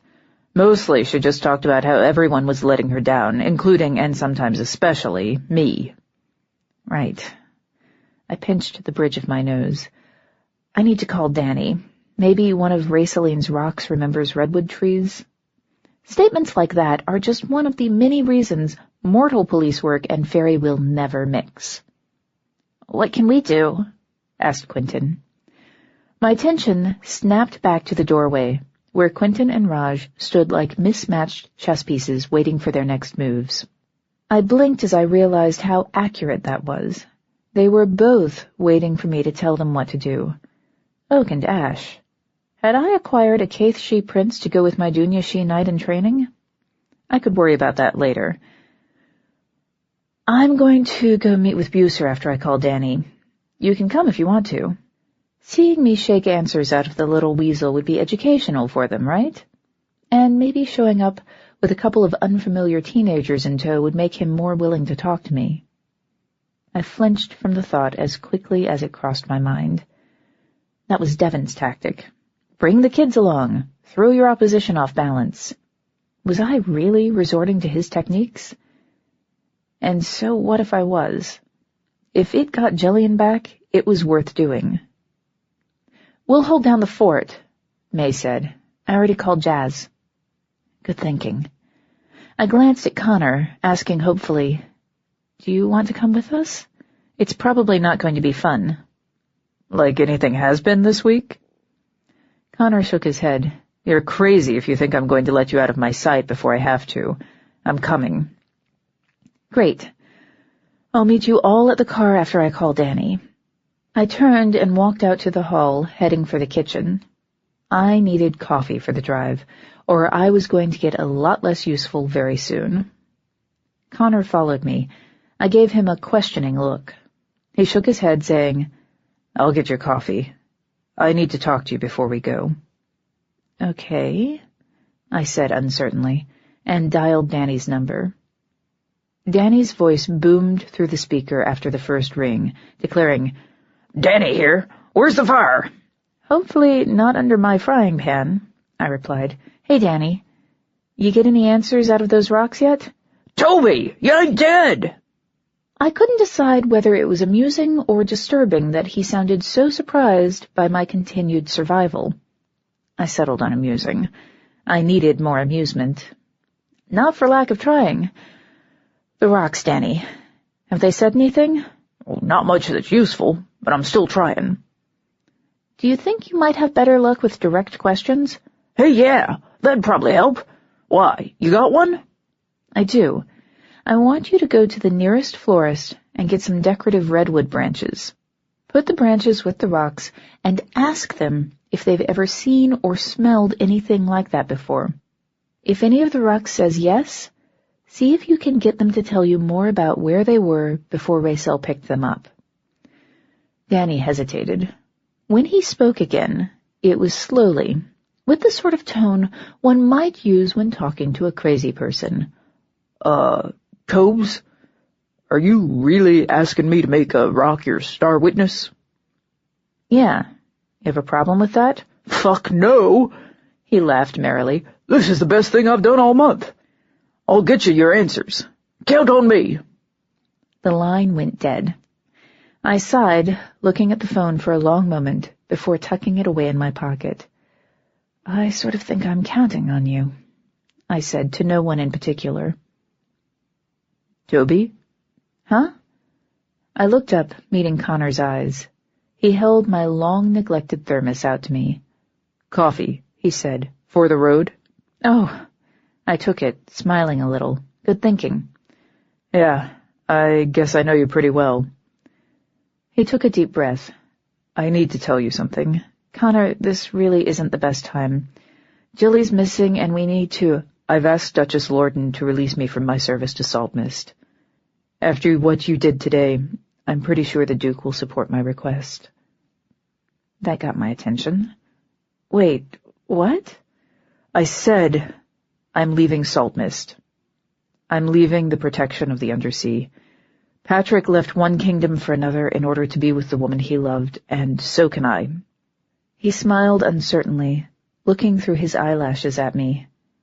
I know I said I didn't want to be banished, and I still don't. But I'm staying with you, October. If you'll have me, I'm yours. I won't fight against you, and I won't let them take me away from you again. Connor. I stopped mid-sentence, too stunned to know how to continue. The world was falling down around us. My daughter was missing, and now Connor was giving up the Undersea to stay with me. And that didn't even begin to touch the topic of Tybalt, and the kiss he'd given me before he threw me into the shadows. It was all too much to process. A look of deep uncertainty flickered across Connor's face. Don't you want me to stay? That, at least, was something I could answer. With all my heart, I said, stepping forward, and then I was kissing him, and he was kissing me, and for a few beautiful seconds, everything else fell away. Maybe everything else was a mess, but here, finally, was something I could hold on to. Connor was staying. Unfortunately, like most good things, the moment couldn't last. I pulled away from him, reluctantly. Come on, I said. It's time to get to work. Oberon preserve us all. 27. I drove the length of the docks with my windows down, letting the wind blow through the car. It carried the scent of 100 deaths, mostly fish and pigeons, although the city's human police were going to have at least one homicide case on their hands by the end of the night. But none of them was our Selkie. I snarled something wordless under my breath, earning a concerned glance from Connor, and rolled the windows up. Time to head for Bucer's. Having a full car kept me from needing to talk much, which was a relief, since my head was pounding, and I couldn't stop coming up with nightmare scenarios, all of them ending with Jillian's death. Connor sat next to me in the front, while the back was filled with overexcited teenage boys. Raj was better at riding in cars than his uncle was, which wasn't saying much, and Quentin was grumpy because he couldn't get to the radio when he was sitting behind me. "Can you please change the station?" he begged. "I think my eardrums are melting." "I would very much like to see that," said Raj. He sounded sincere enough to make Quentin stop complaining for a moment. Then Raj started to snicker. Quentin smacked him, and the cycle started up again. I swear to Oberon, I will turn this car around and nobody will get to talk to the creepy underworld jerk, I said, turning off the nice, ostensibly well-maintained main road and starting to make my way into one of the city's less reputable neighborhoods. You can't do that, said Quentin reasonably. You need to talk to Bucer, remember? I muttered something nasty under my breath and tried again. Don't make me duct tape your wrists and ankles together and shove you in the trunk while I deal with Bucer on my own. The silence that followed my statement lasted twice as long as the one that followed Raj's joke about melting eardrums. Finally, Raj said, I honestly believe she'd do that. His voice was hushed, like he thought I'd courteously fail to hear if I thought he was whispering. So do I, said Quentin. My teenage passengers were silent for the rest of the drive. Quentin didn't question my taste in music, even when the DJ announced a 30-minute block of Bruce Springsteen songs without commercials. Connor was also silent, but for different reasons. Anyone who looked at him could see that he was as tired as I was, and he wasn't nearly as accustomed to running on empty. Bucer's neighborhood was on the line where shabby gave way to slum. Perfectly reasonable single-family homes that needed nothing but a coat of paint and some new windows sat side by side with decrepit apartment buildings whose inhabitants might well view fire as a viable means of home improvement. I parked between a rusted Volvo and a pickup truck that seemed held together with bungee cords. The ground rules, I announced, twisting to eye my passengers sternly. First, whatever I say goes. If I say we're leaving, and you're not arguing with me. Got it? Quentin and Raj nodded enthusiastically. Connor frowned. I'm taking silence to mean yes right now. Second, none of you raises a hand unless it's in self-defense, with the stress here on self. The odds are pretty good that he'll swing at me if he's holding something back. I need to deal with him myself. Connor's frown became a scowl. Are you saying I'm supposed to sit back and let you get beaten up by a thug? He asked. No, you're supposed to sit back and let me mop the floor with a thug stupid enough to throw down with me. I can take Bucer O'Malley. What I can't take is the hit my reputation will take if it looks like someone else is fighting my battles for me. I smiled, trying to look comforting. I know it's hard, but trust me. I didn't learn to fight from people like Sylvester and Etienne. They fight fair. I learned to fight from Devon and his lieutenants, and none of them ever started a fair fight in their lives.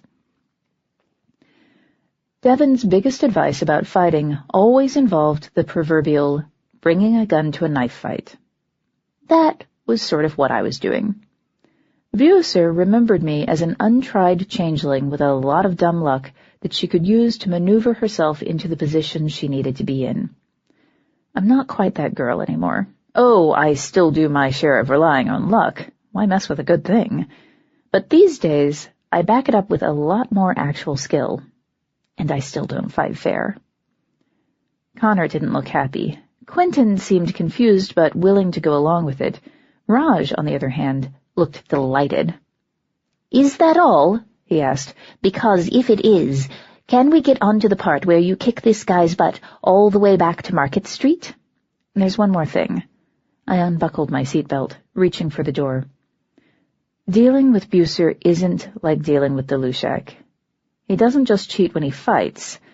So don't make any bets with him, don't take anything he offers you, and for the love of Maeve, don't eat or drink until we are out of his apartment. He enchants the food he serves to his guests? Quentin sounded mortally affronted.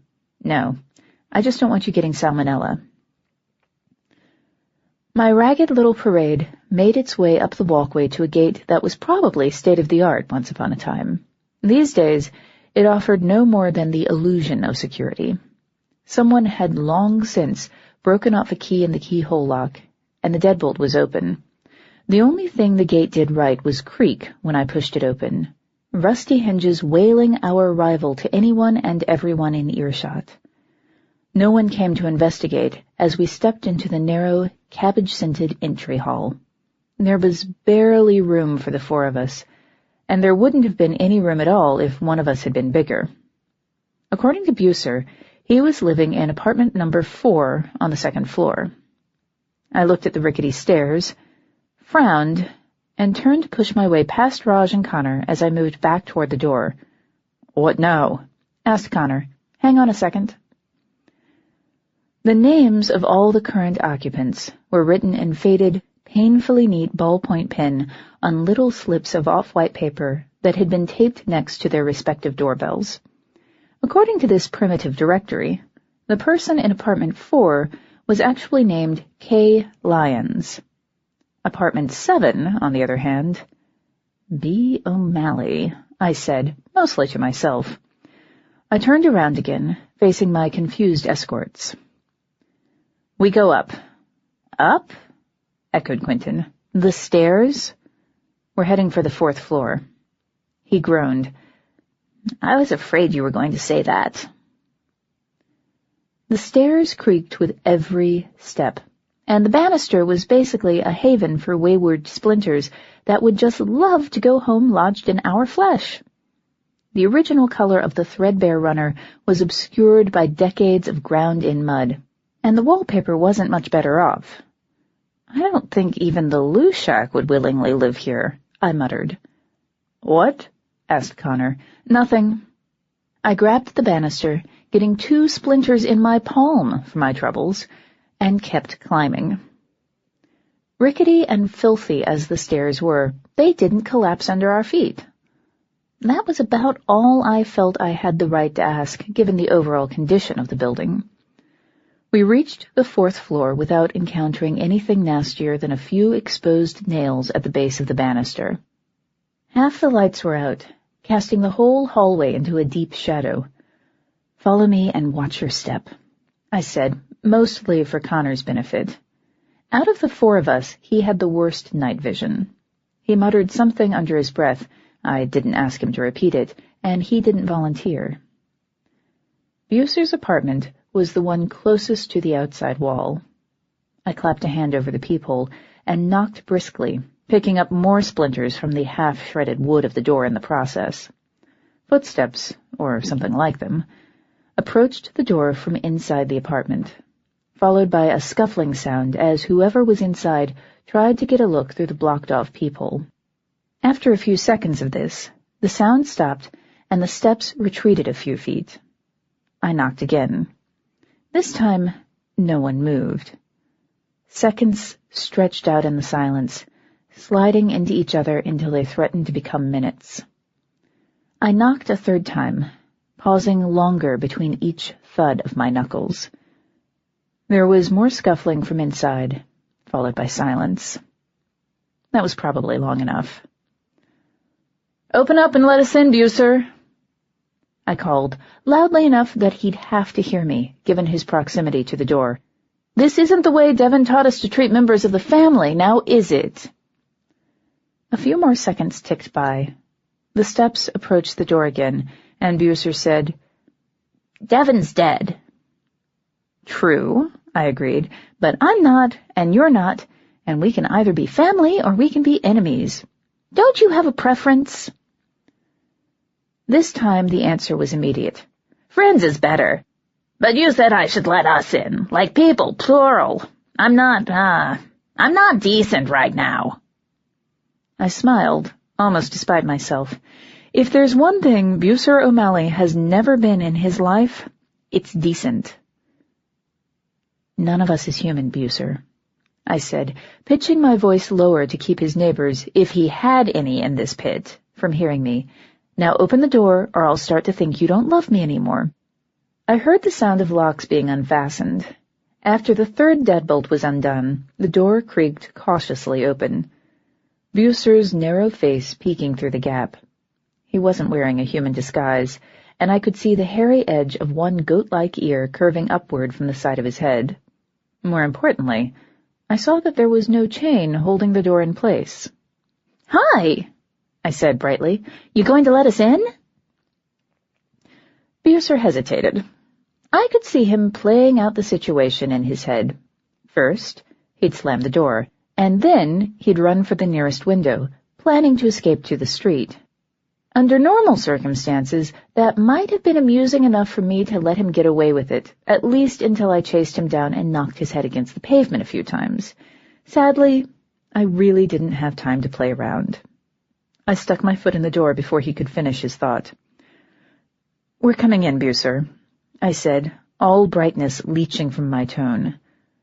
"We can do it as your guests, or we can do it as your interrogators. You want to pick one? Because I'm low on time, I'm low on patience, and I haven't had nearly enough coffee." Amusingly, it was the last item on the list that made his eyes go wide. "Oh, hey, October! Sorry, I didn't realize it was you. Sorry!" The door was pulled fully open, revealing Bucer in all his scrawny, unwashed glory. He was wearing cut-off shorts, revealing the point where his human thighs gave way to goat legs. Julie and I used to call him a bargain basement satyr when we were all still living at home. I'd never say anything like that now, but we were only half kidding then. Satyrs are half goat, half man. Glassdigs are 3/4 man, 1/4 goat, and in Bucer's case, 100% craven scum. "Good call," I said, gesturing for the others to follow me as I stepped past Bucer into the apartment. Quentin and Raj were right behind me, surveying the condition of the hall with imperial disdain. Connor brought up the rear. There was a moment, right after Connor passed the threshold, where Bucer visibly considered making a run for it. I raised an eyebrow, staring at him. Bucer's shoulders slumped and he shut the door. "To what do I owe the pleasure?" he asked. The cheap carpet was thick enough to muffle the sound of his hooves, which probably kept his neighbors from reporting him for keeping livestock. These are the concerns of coexisting with humanity. "I had a few questions for you, and this seemed more efficient than calling." I let my gaze sweep lazily through the living room, taking in the half-filled boxes and the hasty piles of personal belongings. "Going somewhere?" "Actually, yeah, so if you don't mind, how much did she pay you, Bucer?" The question seemed to stop him cold. His ears trembled, giving more away than his face did. His expression was more quizzical than anything else, a man trying to find the answer to a question he didn't fully understand. "I don't know what you mean." "How much did Raceline pay you for your help? Hell, how did she even find you?" I turned to face him, meeting his eyes with my own. "Don't fuck around with me. I'm not in the mood to waste time kicking your ass tonight." "I really don't know what you mean, October," he said, and took a step toward me, holding his hands out in supplication. "Ain't nobody paid me nothing since you paid me for that information on the kidnappings. I'm backing to get out of town, like I told you I was going to. Like you would be if you had any sense. It's not too late, you know. You can ditch the preschool, blow this pretzel stand with me. We can set up business in some new city, some place that doesn't have the baggage this one does. You and me, just like old times." The smell of damp linen and pine gathered around him as he spoke, the tangled edges of his magic trying to slink past my defenses. Glassdigs are masters of persuasion. If Bucer had been a pureblood, I might have had reason to worry.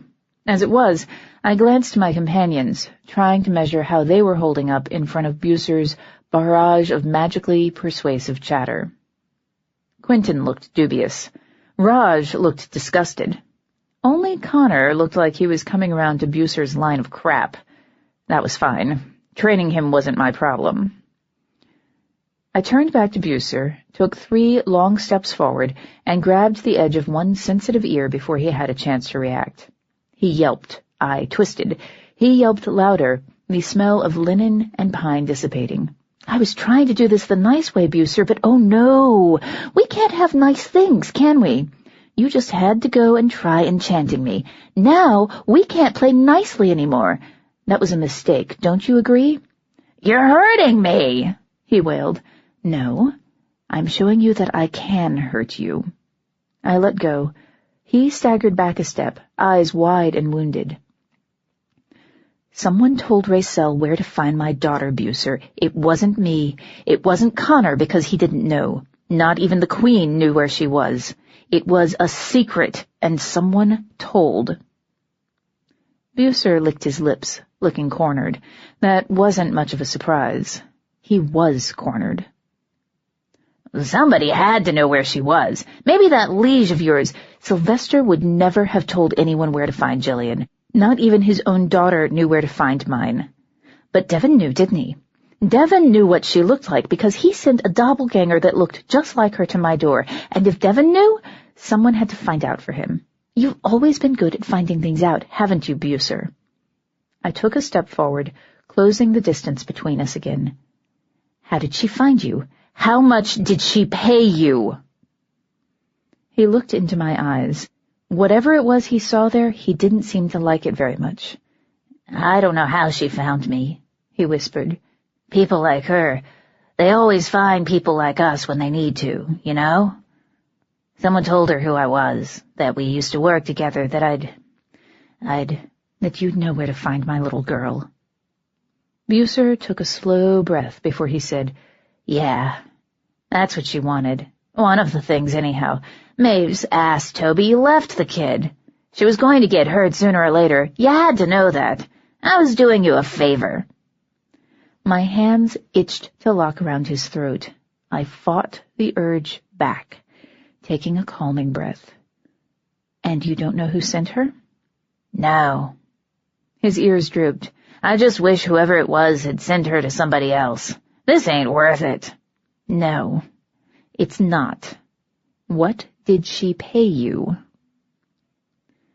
Bucer's expression turned shifty again. Money. Lots of it. And she said she'd make sure I had time to get out of the kingdom before they found the bodies of the little boys. She said I could come back when the fighting was over and they'd make me a baron. Raj scoffed. What, and you believed her? Just the first part, not the baron stuff. I figured the baron stuff didn't matter so much anyway, since I was never going to come back here. Bucer frowned, ears twitching. Why'd you bring kids here, Toby? This ain't something kids should see. We saw this sort of thing, remember? I grabbed his ear again, twisting. He howled, Keep it down. If the neighbors call the cops, you're going to regret it more than I will, and believe me, I am not in a merciful mood. Where is she keeping the children, Bucer? Where are they? I don't know, His protests became a scream as I twisted his ear downward. I clapped a hand over his mouth, slamming him against the wall. His scream became a whimper. Now you listen to me, and you listen good. I whispered, leaning forward to keep the others from hearing me. Raj might hear me anyway. Kaith, she hearing is some of the best in Faerie, but he would understand. The others might not. I want to kill you right now. Do you understand that? I want to hurt you in ways I have never wanted to hurt anyone because you crossed a line. You involved my daughter. Cooperate, and maybe you walk away. He nodded, eyes so wide that the whites were visible all the way around his irises. Smart boy. Now, I know there's no way Racel went to ground without leaving a trail, and there's no way you didn't consider the value of being the only one to know her hiding place. You followed her when she took Jillian. Now where is she? Tell me, and I let you live. Understand? He nodded again. Good. I took my hand away. Where are they, Bucer? Your woods, he whispered. He swallowed hard before continuing. There's an old shallowing there. Little Mike told me about it before he left for Angels. Said I could hide there if Devon ever got to be too much to deal with. Said it was part of some now that fell down 100 years ago. We lost the rest of it, but the shallowing stayed. If little Mike told you about it, how did Racel know it was there? He didn't answer me. He didn't have to. The way he glanced away told me everything I needed to know. I was suddenly, unendurably tired. And more, I was suddenly aware that my self-control wasn't going to hold for very much longer. I let go of his ear, giving him one last shove, before I turned to face the others. Raj, go get your uncle. Tell him he needs to meet us in Muir Woods. Where? Asked Raj. The main parking lot. It should take us about an hour to get there. Raj nodded once and turned, stepping into the shadows clinging to the corner of the room. The smell of pepper and burnt paper rose and was gone, taking him with it. I looked to Quentin and Connor. Are you coming with me? Yes, said Quentin. You can't stop me, said Connor. Bucer cleared his throat behind me, asking, So, does this mean I can go? You're a traitor to the Kingdom of the Mists, Bucer O'Malley, I said dully. I don't care so much about that. I probably should, but hell, it's not my kingdom. You're also the bastard who sold me out, who sold my daughter out, for the promise of something you knew you'd never get. So yeah, Bucer, you can go. You can take your things, and you can get so far out of this kingdom that I never hear your name again. And, if I come back? I glanced back over my shoulder, smiling pleasantly. If you come back, no one will ever charge me with breaking Oberon's law, because nobody will ever find your body. Do I make myself clear? Yeah. He wiped his nose with the back of one hand, looking at me with wide, wounded eyes. You always were Devon's favorite. I guess I finally see why. Goodbye, Bucer. I started for the door. Quentin and Connor followed me, neither of them saying a word. I'm pretty sure they had no idea what they should say. That was fine by me, because I wouldn't have known how to answer them. Bucer closed the door behind us. 28. I waited until we were back in the car before I called May. Filling her in only took a few seconds.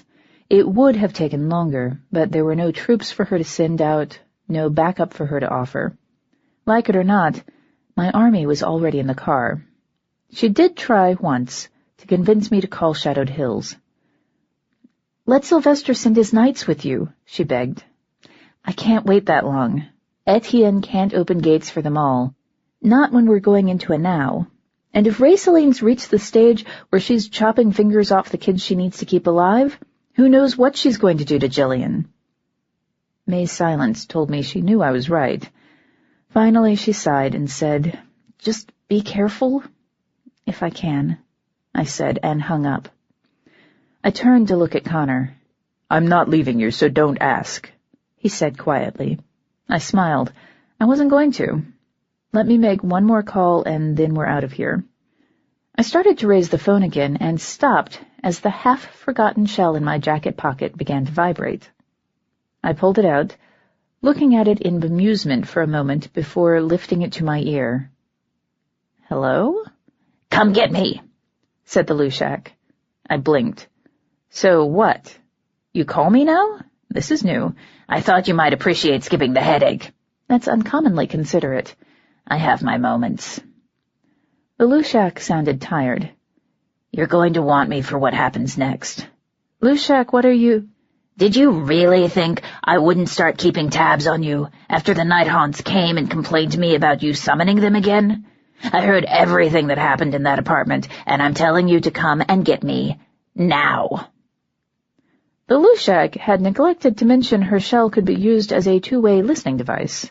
Oh, what fun it is to live in a world where full disclosure is something that only happens to other people. I thought you couldn't be directly involved. In stopping the war, no. In bringing those kids home, yes. Now stop screwing around and get over here. Don't worry about the traffic. I'm taking care of it.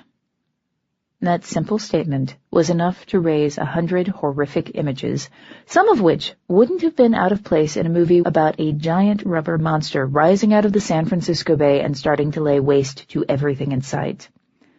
Lushak? Not like that! What do you take me for? The Sea Witch? It was her turn to pause before allowing, Fair enough. I'll be outside when you get here. Make it fast. With that, she was gone. I scowled at the shell before shoving it back into my pocket. Looks like we're making a pickup, I snarled, and started the car. Oh, what fun, said Connor, deadpan, Adding the sea witch to today's field trip is probably the only thing that could make it even better." I scowled at him. He shrugged, expression so innocent that I couldn't help laughing. "Jerk," I said. "I have to do something to make you keep me around when this is over." I was still laughing when Quentin stuck his head into the front seat, tapping my shoulder to get my attention. "Toby?" "Yeah?" I glanced his way. "What you did back there, have you done that before?" I'd been hoping to put this conversation off for a while. Say, maybe forever? Forever would have been nice. "Yes," I said. "Why?" It was... He paused, clearly searching for the words. Finally he said, "It wasn't honorable." "Oberon, spare me from pure-blood honor. I didn't break the law, I didn't really hurt him, and I got the information we needed. He wouldn't have given it to us any other way. Sometimes, when your options are limited, honor takes a backseat to necessity." And it had felt good. That was probably the worst part, that I used the things Devon taught me, the way he taught me to use them, and it felt good. Sometimes I lie to myself a little bit and pretend that Sylvester was the only man who taught me to grow up. Then things happen. Things always happen. And I remember that nothing was ever that simple. Quentin nodded, expression thoughtful. "Am I going to have to do that?" "That's up to you. Someday you may find yourself in a position where you feel like you don't have a choice. When that happens, it's better if you have a way to deal with it. You can only repair your honor if you survive." "I guess." He pulled back into his own seat, brooding. I just drove. The Lushak's apartment wasn't far from Bucer's. She was waiting for us on the corner, looking as human as I'd ever seen her, with her curly black hair bound in untidy braids. Her cable-knit sweater was too big, bagging around her waist and making her look even younger than her human mien normally did. She could have passed for an awkward 19-year-old, still getting used to her own skin, as long as whoever she was trying to fool never saw the almost infinite age in her dark brown eyes. I pulled up to the curb, idling the engine while Connor opened his door and climbed out, clearly intending to get into the back seat. Quentin was already getting out, grinning as he threw himself toward the Lushak. "Lushak!" he said, any lingering tension washed away by his joy at seeing the sea witch. She caught him in a one-armed hug, returning his smile. It was a sincere expression, made all the sweeter by the knowledge of how rare her smiles tended to be. "Hey yourself, kiddo," she said, letting him go and ruffling his hair. "Dad's teeth, you're getting huge. They need to stop feeding you. Dead kids don't grow much." "Sometimes I consider it, but I don't want to fill out the paperwork for a replacement," I said. "Come on." Connor stayed where he was, blinking as the Lushak followed Quentin into the back seat. He looked at me for guidance. I shrugged and motioned for him to get back in the car. We needed to get moving, and if the Lushak wanted to sit with Quentin, that was her business. Quentin met the Lushak after Blind Michael stole Quentin's human girlfriend. The Lushak was the one who gave him the chance to save her, by giving her up. He could have hated her for that. I probably would have. Instead, she wound up added to his personal pantheon of people worth trusting. Boys are weird. I met the Lushak's eyes in the rearview mirror. Her irises were a plain human brown, and mine were the no-color mist gray I inherited from my mother. I scowled, mostly at my own carelessness. Until that moment, I hadn't actually thought about the fact that I wasn't wearing a human disguise. Getting Jillian back would be a Pyrrhic victory if I betrayed the existence of Faerie in the process. The Lushak lifted her eyebrows, waiting for me to speak. "Buckle up," I said, and pulled away from the curb. "I've cleared the roads between here and Muir Woods," said the Lushak. "You can go as fast as you need to. No one's going to stop us." This is probably where I'm supposed to say neat trick. but I can do that with a don't look here and a little fancy driving. Still, I hit the gas, accelerating to a speed that bordered on unsafe. True to the Lushak's word, there were no other cars in sight as we drove out of her magically generated mist. Where is everybody? Please don't tell me you've turned the entire mortal population of the city into pillars of salt. I really don't know how I'd explain that to the Queen. There's more than one way to get almost anywhere, said the Lushak. Her tone was dismissive, like casting spells on half the city was no big deal. People are just choosing those alternate routes tonight. That's all. What about the ones who are going places that didn't have an alternate route? Asked Connor uneasily. He sounded like he didn't really want to know the answer to his own question. That made one of us. They decided to do something else with their time, said the Lushak. The movie theaters are doing excellent business. Now drive, October. Her command was sharp enough that I sped up another 10 miles per hour. The buildings outside the car windows were starting to blur and blend together, flickering past too quickly for me to make out individual details. "How do you know you're going to be needed tonight?" I asked, raising my voice to be heard above the engine. Hold a moment. The Lushak rolled down her window. Then she raised her left hand, tracing an elaborate pattern through the space between the seats. The air got suddenly colder, and I tasted salt water on my tongue. Then the cold and the salt were both gone, taking the sound from outside the car with them. Her window was still halfway down, but there was no rush of air. We might as well have been driving in a hermetically sealed bubble, and for all that I knew, we were. The Lushak met my eyes in the rear-view mirror again before she shook her head, saying, There's no way of knowing who might be listening in. It's better to be safe than to be sorry, especially right now. "You're afraid of being spied on?" asked Connor. "That seems a little far-fetched."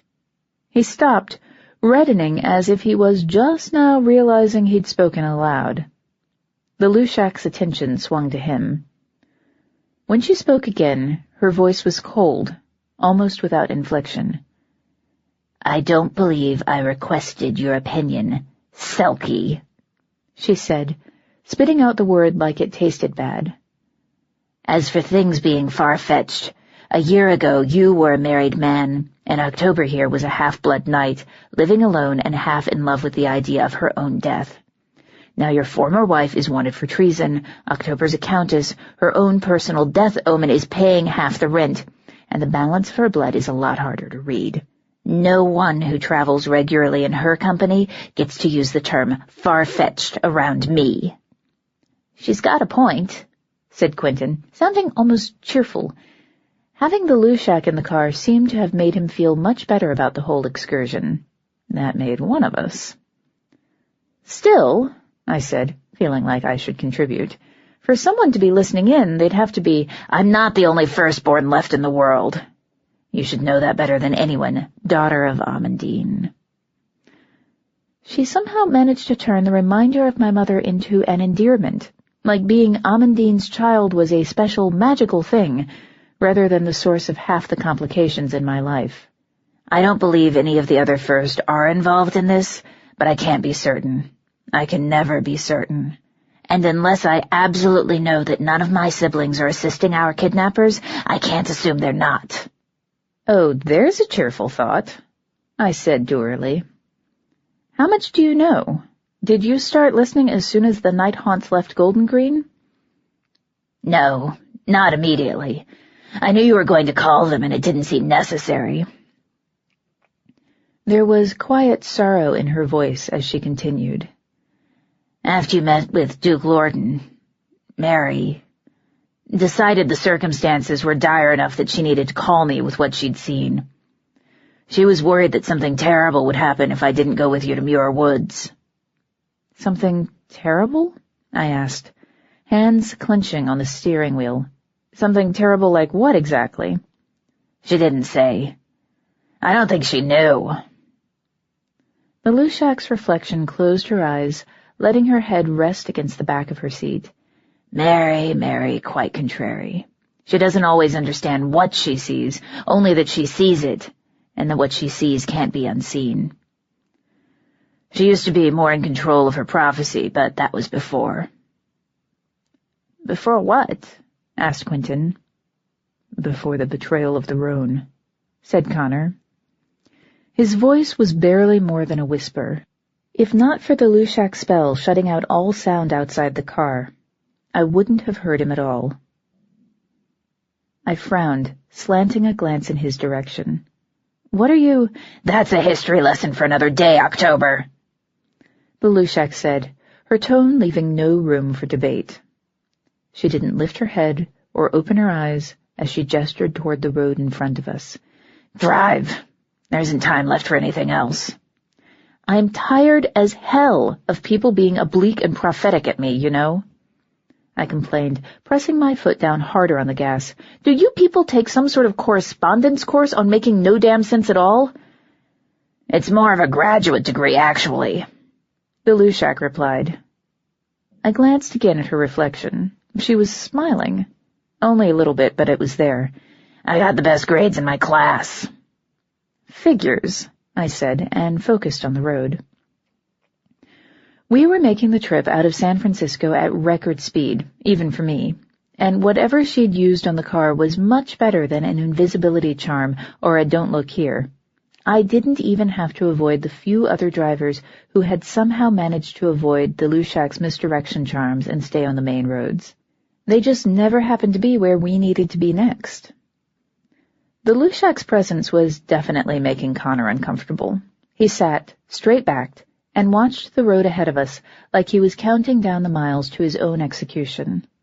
An air of palpable tension was settling over the car, getting stronger with every minute that passed. We were moving toward a conclusion. I saw a few cars after we crossed the Golden Gate Bridge into Marin, but the road ahead of us remained as open as ever. I was doing 70 when the phone rang. Oh, thorns! I swore, fumbling it out of my pocket and flipping it open with one hand. Hello? Tobes, hey! I tried what you said. This a bad time? You shouldn't be on the phone while you're driving, said Connor. It's against the law? He sounded faintly alarmed, less, I think, because I was breaking the law, and more because I wasn't slowing down to compensate for splitting my attention. I would have needed a third hand to flip him off. I settled for hitting the gas a little harder and watching him go pale. No, Danny, this is a great time, I said. We're on the way to Muir Woods now. Did you get anything out of the rocks? You're already on your way to Muir Woods? What are you, psychic? No, impatient. I shook my head, trying to clear away the image of Bucer's wide, frightened eyes. What did they tell you? 3 of the rocks recognized the smell of redwood. Said they missed the big trees. One of them also said it missed the water, so I put it in the sink. He sounded exceedingly pleased with himself as he continued. They lack the environmental cues. Good. Did they give you any other details? Anything we can use? Well, the smallest one remembered redwoods and cars. Used to be at the edge of a parking lot. Apparently it got picked up and put down again by a whole lot of kids, so it remembered Racel real clear. She was the first one that didn't put it back. Danny hesitated. I promised I'd put it back when we're done. Is that okay? I'm not going to make you break your word to a rock, Danny. Oh, good, he said, relieved. I didn't think you would. Anyway, the second one remembered water. The third one remembered being pulled out of the ground. Great, I said, heart sinking. The first 2 rocks were useful. The third— How many rocks came out of the ground? All of them, that's how many. This is very helpful, Danny. No, you don't get it. It remembers being pulled out of the ground, but it wasn't bottom down like in a trail or something. Danny raised his voice in his excitement, words booming into the cabin. I winced, holding the phone away from my ear. She pried it out of a wall, a mud wall, like you get where a trail's been cut, you know? So she picked up 1 rock at the entrance, 1 rock from a stream, and 1 rock from the side of a trail? I brought the phone back to my ear. Did you get anything else? Not really, said Danny. Rocks aren't so good with time, and everything else they had to say was about how much they don't like the shape stuff's been in since the big shake. The big shake? I asked blankly. What the hell are they talking about? The earthquake in 1906, said the Lushak. She leaned forward, close enough to the phone for Danny to hear her when she asked, Did the rocks say they cried when the towers fell? What? I began. Danny's answer cut me off. Yeah, they did. You know what that means? Who is this, anyway?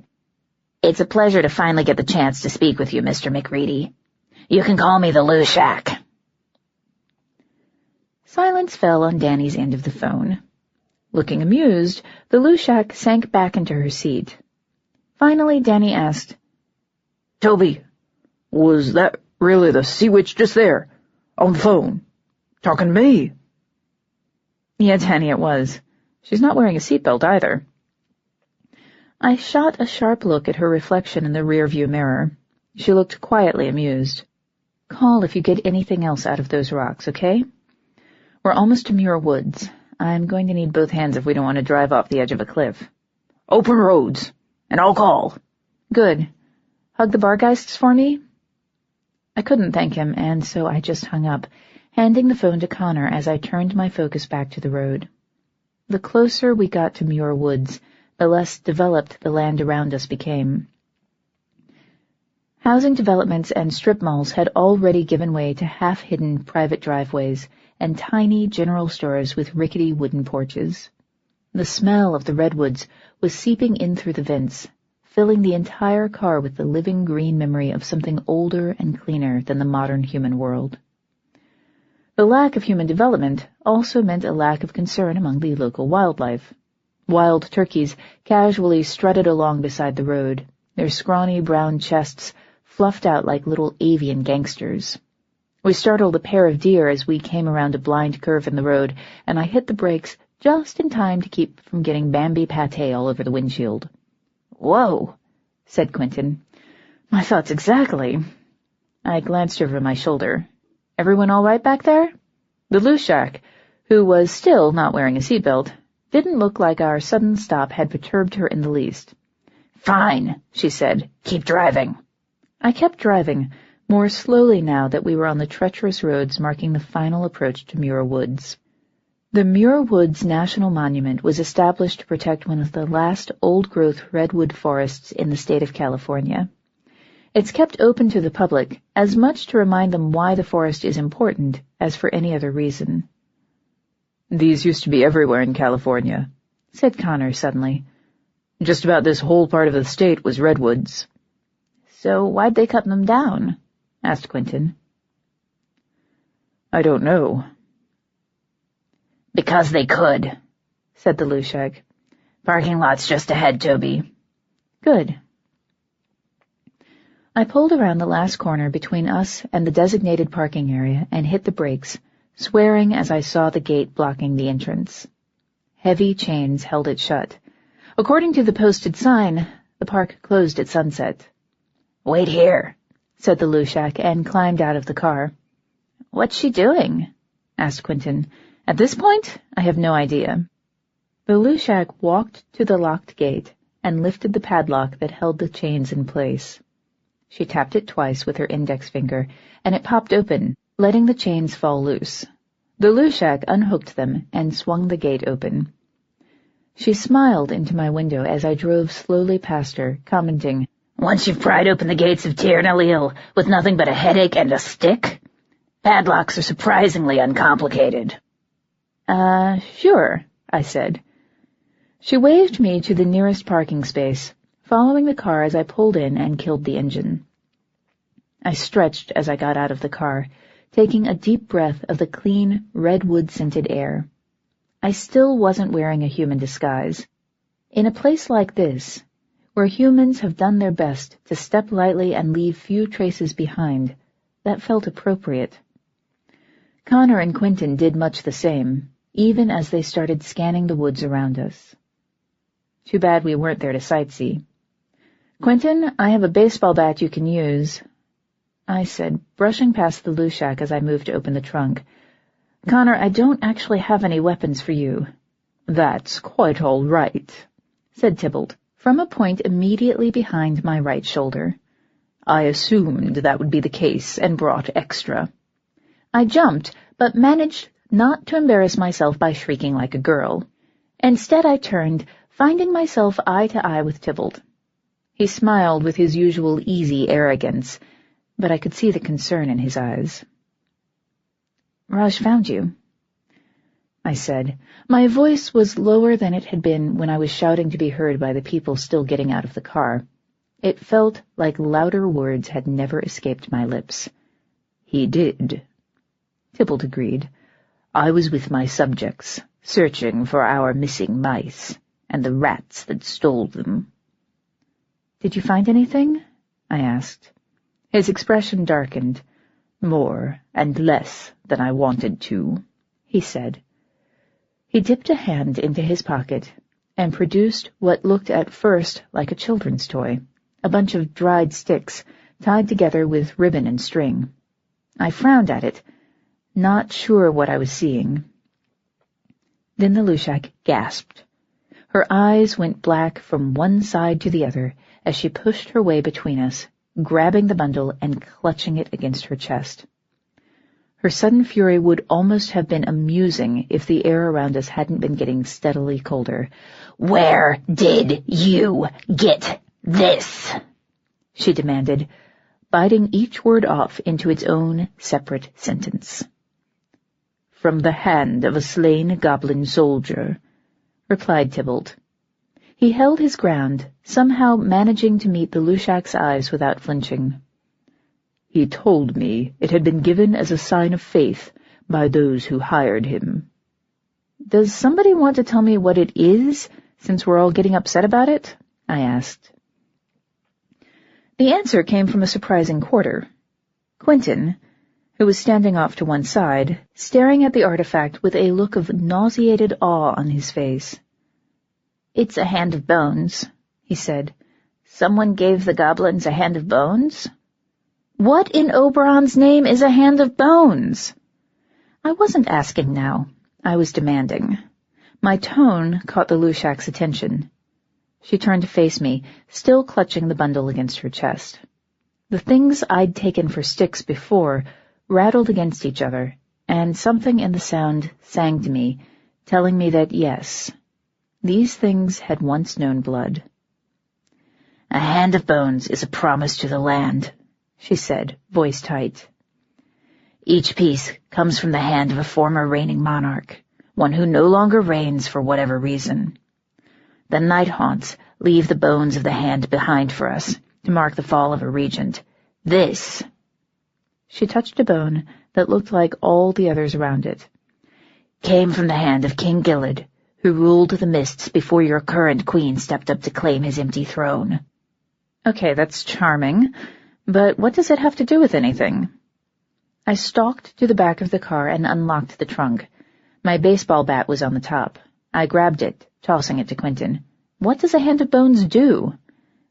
"They mark a promise made on a kingdom's throne," said Quentin. He hugged the baseball bat against his chest, shaking his head. "If the goblins had that, it's because someone made them a promise on the mists. What were they promised?" Tybalt looked past the Lushak, looking straight into my eyes as he said, "Golden green. The ones who hired the goblins promised that, when the war was done and the kingdom was theirs, the goblins would have golden green and respectability." "My house is not for sale," I said. I gave the grisly trophy the Lushak held another look and asked, "Did the queen give it to them?" "No." Tybalt's answer was quick. "The goblin who surrendered it to me described a woman with red hair and a dark-haired man who stood behind her in the shadows, watching." "Raceline," said Connor wearily. He walked toward Tybalt, holding one hand out, palm up. "You said you brought weapons?" "It seemed rude not to bring enough for everyone." Tybalt produced a crossbow from inside his coat and passed it to Connor, along with a leather-wrapped packet of arrows. "I look forward to fighting beside you." Connor looked at him like he couldn't quite figure out whether Tybalt was messing with him or not. Tybalt looked back with an expression of complete sincerity. Finally, Connor nodded. "It will be an honor," he said, and turned away. The Lushak gave the Hand of Bones one more angry look before tossing it into the back seat of the car and slamming the door. "We should be moving," she said. "Time isn't standing still while we mess around down here." "No, it's not," I said. Looking back to Tybalt, I asked, "Is it just you?" "For now," he said. "Raj is bringing the knights from Shadowed Hills. I understand your reluctance to wait for them, but a little last-minute cavalry never hurt anyone. My subjects stand watch at Golden Green and at your apartment, in case this is a diversion of some sort." "Good thinking." I shut the trunk. "I'm glad you came." "No other places beckoned half so sweetly," said Tybalt. "I'll keep watch as we go." He half bowed and was gone in a swirl of pennyroyal and musk. I looked down at the tabby tomcat now standing by my feet. "Well," I asked, "were you going to take point or not?" Tail high he turned and trotted toward the open parking lot gate. I looked at the others. "Come on, let's go get my daughter back." Not waiting to see if they'd follow, I started after Tybalt. One way or another, this was going to end. 29. Walking beneath the towering redwoods was very much like walking into a forest in the Summerlands, majestic and unspoiled. Only a few undeniable signs broke the illusion of the forest primeval. Wooden walkways wound among the great trees, protecting the forest floor from careless feet, and there was a small gift shop near the entrance, polluting that part of the wood with the smell of human habitation.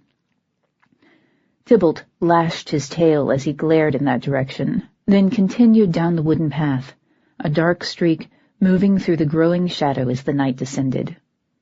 I kept my hand on the hilt of my knife as I walked, flinching a little every time the bushes rustled. An owl hooted in the distance. The sound was answered by another, deeper hoot, before a chorus of frogs began to sing somewhere in the creek that ran beneath the wooden planks. The Lushak paced next to me, her dark curls almost blending into the background. Her feet were silent, unlike Connor's or Quentin's. The two of them alone managed to sound like an entire invading army as their shoes clomped on the walkway. She looked at my face, reading the tension there before casting a glance back over her shoulder and whispering a word in a language I didn't recognize. The temperature of the air around us dropped by several degrees, and the sound of their footsteps stopped. I nodded silent thanks, the need to stay as quiet as possible saving me from the effort of talking my way around the forbidden words, and kept on going. Muir Woods was designed to retain as much of the spirit of the land as possible, while making it accessible to humans at the same time. They wouldn't preserve anything they couldn't appreciate, or so the logic ran. Unless they saw the true beauty of California's wilderness for themselves, they'd never understand why they shouldn't burn it all to ashes. I've never understood that sort of thinking, but this time it was working in our favor. We'd have been moving a lot slower if we'd been forced to make our own way through the undergrowth. Tybalt reached a fork in the path and stopped, looking one way and then the other before turning to look at the rest of us. Deliberately he sat, flattening his ears. I bit back a sigh. If Tybalt had lost the scent, and he wasn't a bloodhound, no matter how cheerfully I exploited the keenness of his feline nose, we were going to need to try something else. I looked to the Lushak, raising an eyebrow. She nodded and held out her hand, gesturing for me to give her mine. I didn't hesitate. Whatever she needed from me, she could have it. If there was a chance it meant we'd be able to get my daughter back. The Lushak raised my hand to her mouth, looking at me solemnly before making a hush gesture at Quentin and Connor. They hadn't been making any noise. All three of us looked at her quizzically, trying to figure out what she wanted. We were still looking at her quizzically when she opened her mouth and bit me hard enough to draw blood. I'd been expecting pain. I've learned that when I let the Lushak take hold of any part of my anatomy, pain is going to follow very shortly. But it still took everything I had to grit my teeth against the urge to scream, or at least squeak. As it was, I made a small, muffled moaning sound before clapping my free hand over my mouth, stopping anything else from getting free. The Lushak withdrew her teeth from my flesh, studying the resulting puncture wounds for a moment before nodding to herself and letting go of me. Motioning for the rest of us to stay where we were, she stepped off the edge of the walkway and into the creek. Her feet slid into the water without a sound. My blood ran from the corner of her mouth, looking almost like chocolate syrup in the dark. Chocolate syrup doesn't sing to my senses. I cradled my wounded hand against my chest, trying not to think about the fact that I was bleeding, or that we were standing here while Raceline might be torturing my daughter. Connor stepped up beside me, putting a comforting hand on my shoulder. I let myself lean into it, breathing slowly in and out, trying to ignore the smell of blood. The smell of musk and pennyroyal joined the mingled scents of blood and redwood trees, and Tybalt stepped soundlessly up on my other side, back in his human form. He looked at Connor and nodded. That was all, just nodded. The Lushak stooped to grab something out of the creek. Then she straightened, holding a dripping, Y-shaped branch in one hand, and climbed back onto the walkway. She held out the branch to me. I took it, giving her a blank look.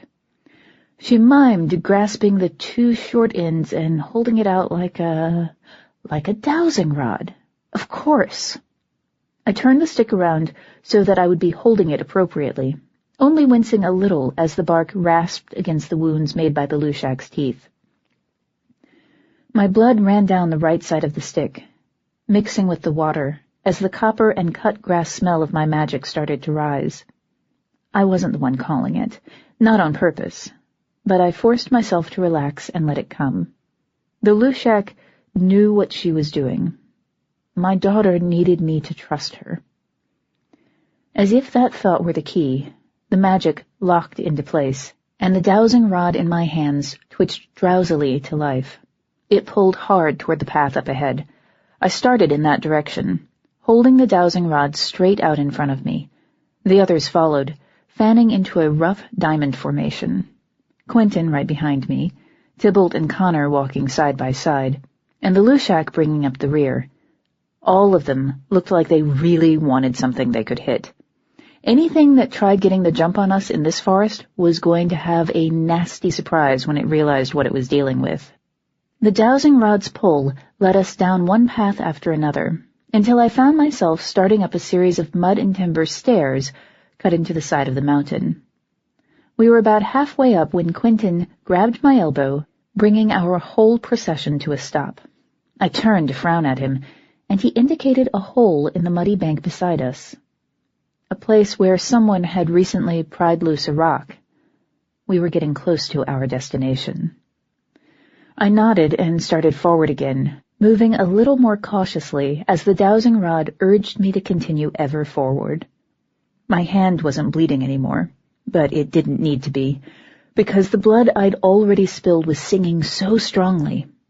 Jillian was my daughter, blood of my blood, and the dowsing rod was taking us straight to her. The pull stopped abruptly, my spell shattering. I stumbled, nearly dropping the now quiescent dowsing rod. The others stopped in turn, all of them scanning the underbrush for signs of the shallowing we'd come here to find. All but the Lushak. She pushed me gently aside as she walked up to a vast redwood with a trunk so big around that it could have been hollowed out and used as a home for a family of 4.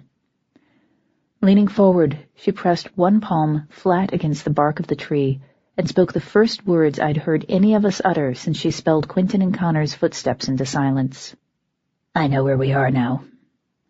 I'm sorry you've been alone for so long. I should have guessed when you blocked my scrying. You're still protecting the king, aren't you? It's all right now. You can let us in. She paused before adding, with the air of someone who is confessing a great secret, "Arden lives." A ripple seemed to pass through the trees around us, briefly filling the air with the sea's sweet smell of salt and something fainter, less distinct, like a woman's perfume left open in a sealed room for 100 years. It was gone before I could figure out exactly what it was. The Lushak pulled her hand away from the tree, smiling sadly. "Thank you," she said, and the tree opened where her hand had been, the bark fading into nothing and leaving a dark tunnel behind. She looked back to the rest of us. "Hurry. I don't know how they've been abusing this now to get inside, but I can't hold this door for long." I nodded. "We're moving." I gestured for the others to follow me and drew my knife as I slipped past the Lushak into the door in the tree. Entering a shallowing isn't quite like entering a proper now. The separation between the worlds isn't as pronounced, and the disorientation passes faster. This passage was even more subtle than the norm, since the air in Muir Woods was already so clean, and the night was already so silent. We moved from the mortal world into the fringes of the Summerlands without missing a step. The Lushak's spell of silence must have broken when she spoke, because I could hear our footsteps again, little scuffs against the hard-packed clay of the tunnel floor. There were no sounds but our footsteps as we walked through the dark of the shallowing. The clay under our feet gave way to smooth, gray stone. I shivered and sped up. We were getting closer to the children. We had to be. This was the place, and this was the type of stone I'd seen through Dean's memories. They had to be somewhere up ahead, waiting for rescue. And then there was light. It was subtle at first, the faintest decrease in the darkness surrounding us.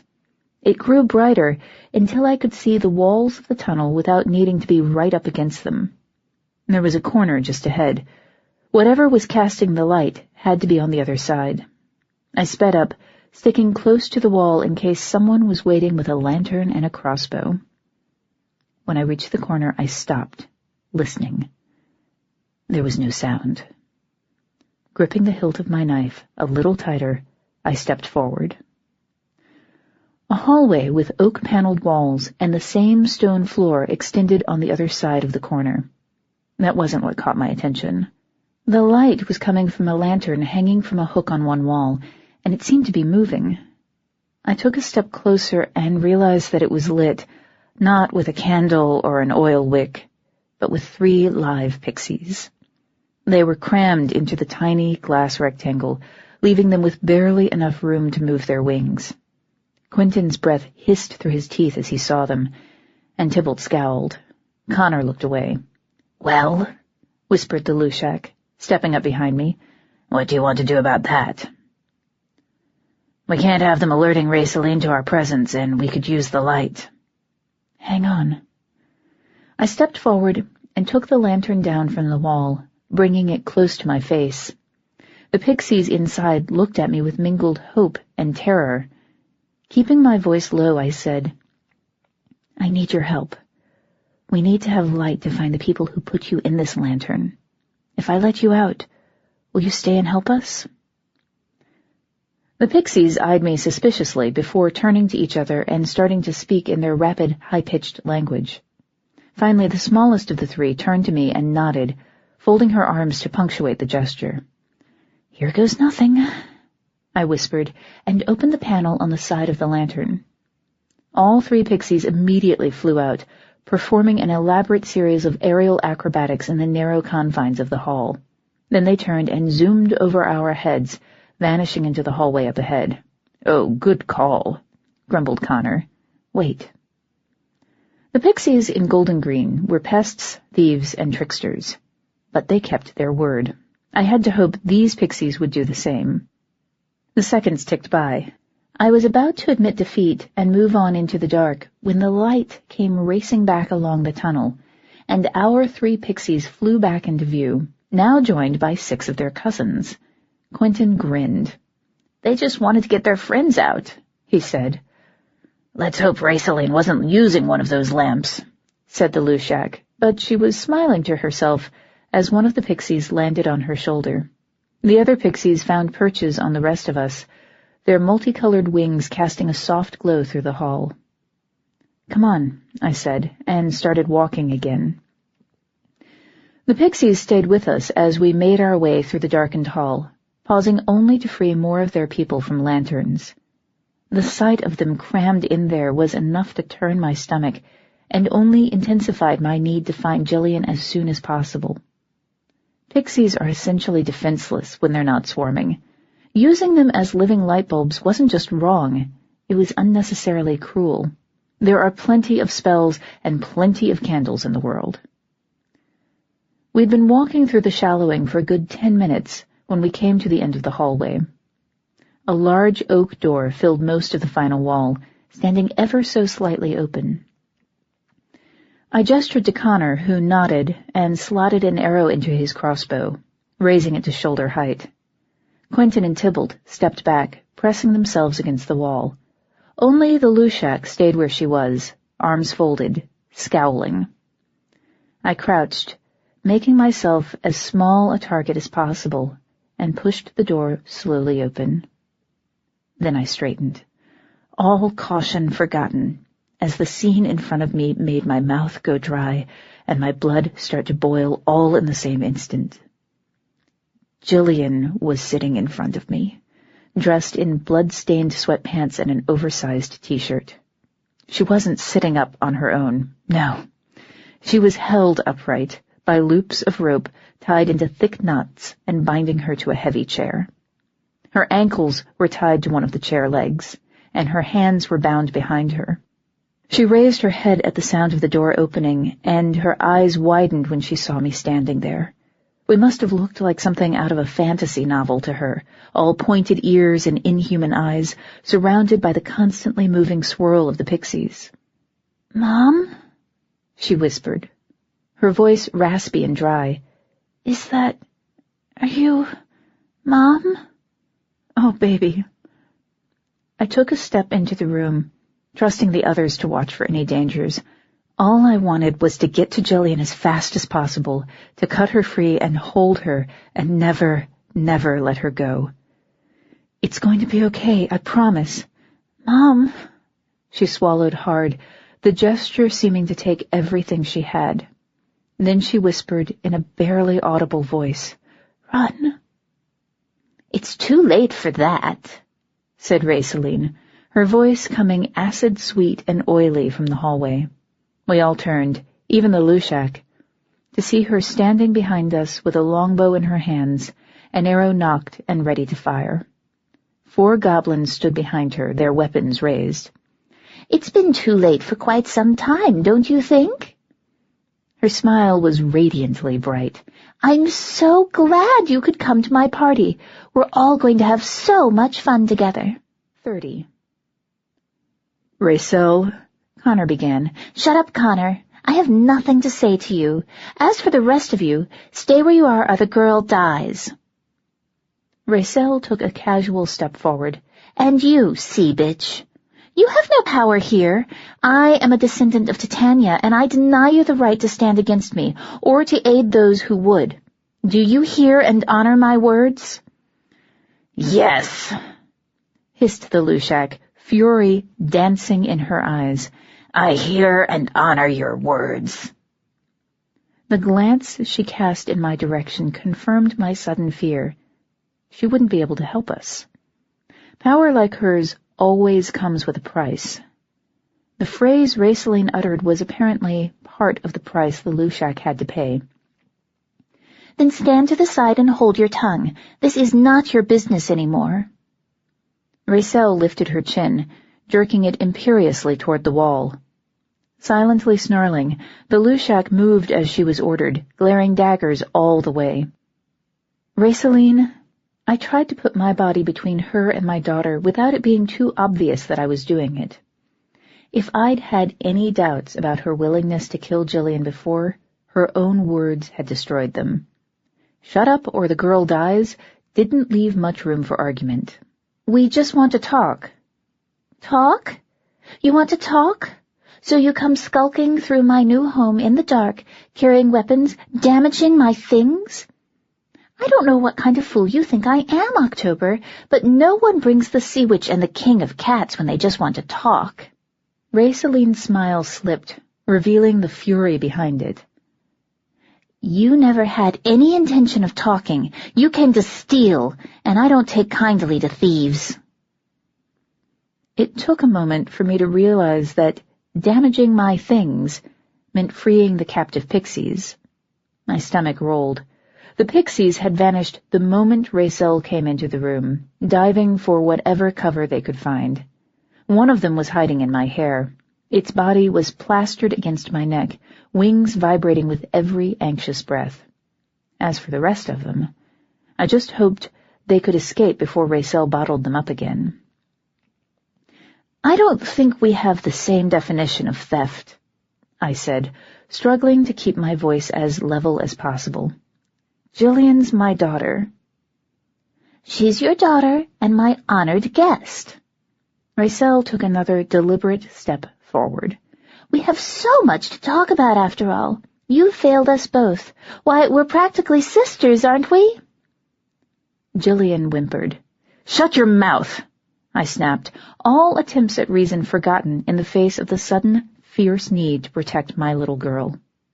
Don't make this harder on yourself than it has to be. Put down the bow, call up your goblins, and come quietly. I'll ask the Queen to go easy on you. That's not an option. You know that, or you'd never have made the offer. Racel shook her head. I thought I saw a flash of regret in her eyes, there and gone in an instant. Not even the High King could go easy on me now, could he? None of us said anything.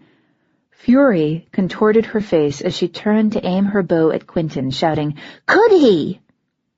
No, Quentin said. I shifted to get a look at him. He was standing with his chin up and his shoulders squared, staring down the length of his nose at Racel. But he could show clemency. You didn't mean to kill the Selkie. You could be granted a sentence other than death.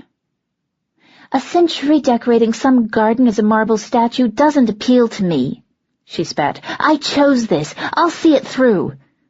Did you choose it, Racel?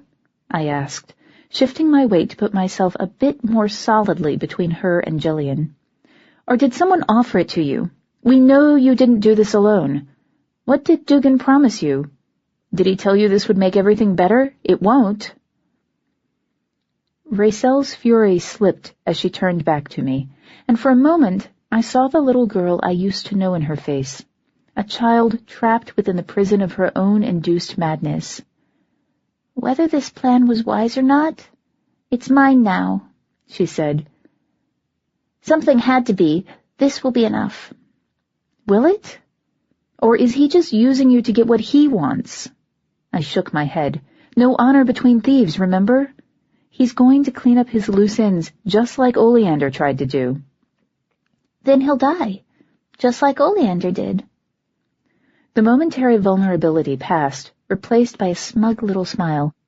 I have to thank you, October. She put a poisonous spin on the word thank. You've collected everyone I need to kill in one place. It makes things so much more efficient. I was surprised enough that I laughed out loud before I thought better of it. Racel's eyes widened, making her look like a startled child. Do you really think this is everyone you'll have to kill? Seriously? Oak and Ash, Racel, stop posturing and think. If you want to make this go away, you're going to have to kill a lot more than just us. There's my nephew, said Tybalt calmly, and a large percentage of my court. The Duke and Duchess of Saltmist, said Connor. Danny and Walter, I said, even though I wasn't sure Danny knew about the dead Selkie. The look of alarm on Racel's face was promising. I just had to make it worse. Oh, and most of Golden Green? Shut up, said Racel without conviction. She licked her lips, shifting her weight from foot to foot. Her goblins murmured behind her, starting to look concerned. Maybe they were realizing how unlikely their promised payday really was. All of you be quiet. Your parents? I said. That was the wrong card to play. Raycel's eyes narrowed this time, and her grip on her longbow steadied. "They already chose you over me," she said, pulling the bowstring tight. "They can rot for all I care." I froze. I may be faster than I used to be, but I knew better than to believe I could outrun an arrow. If she let go, I was going down, and worse. Elf shot is normally small, sized to fit in a handheld crossbow, but the tip of Raycel's arrow glittered poisonously. Clearly, she'd been making some adjustments. Raycel smiled at the terror on my face. "So maybe killing you won't make this go away? So what? I'm going to be queen when the war is over, and there's plenty of space on the battlefield to arrange for an accidental death or two. You've given me a list to work from. I'll just think of it as a challenge before my coronation." Still not daring to move, I asked the only question I could think of that might buy us a little more time. "How are you planning to kill the Lushak? She's firstborn. I only know one person who knows how to kill a firstborn, and you're talking to her. If you kill me, the Lushak lives." "Even the firstborn can be incapacitated for a little while. I only need 100 years or so. After that, she can say whatever she likes. I'll have my throne. She won't be able to hurt me." "Then there's May and the Night Haunts. I mean, this is a lot of killing." Raycel scoffed. "The Night Haunts are nothing. I own fly swatters." "The Court of Cats will hunt you to the farthest marches and beyond," said Tybalt. He sounded almost bored. That was a dangerous tone coming from him. A cat that looks bored is a cat that's getting ready to pounce. "Please, Tybalt, be careful," I prayed silently, unsure, as always, if anyone was listening. There's no telling what she has on that arrow. Elfshot, treated with a little something extra to make waking up impossible, if Walter was right. "I don't care," said Raycel. She drew the bowstring back a little farther. Tybalt glanced at me and nodded almost imperceptibly. This standoff couldn't last forever. Raycel's attention was on me. All I had to do was keep it there. I said the only thing I could think of that would guarantee I held her attention. "If you're going to kill us anyway, you should know that Connor and I have been sleeping together since the day I came back from the pond." Her eyes narrowed. "Liar." "Oh, no. I called him from the motel. He came right over. Said you wouldn't notice, that you were too stupid to see that he was cheating on you." I took a deliberate step forward, baiting her. "We laughed at you." "Liar!" shouted Raycel. Her fingers tensed as she swung her bow up, shifting her aim from my shoulder to my throat. "She's telling the truth," said Connor. Raycel's aim wavered, like she couldn't decide which of us she should kill first. "No!" shouted Tybalt, and leaped for Rayceline. He wasn't moving as fast as I knew he was capable of, but he was still moving fast enough to slam into her before she could react. The impact knocked her off balance, and she released the arrow, sending it flying to embed itself harmlessly in the ceiling. She shrieked, hitting him with her bow. The goblins lunged for him, their knives out and gleaming wickedly. I pulled the pixie from my hair, whispering, "Help us, please," before hurling it toward Raycel and the others. It rang stridently as it tumbled through the air.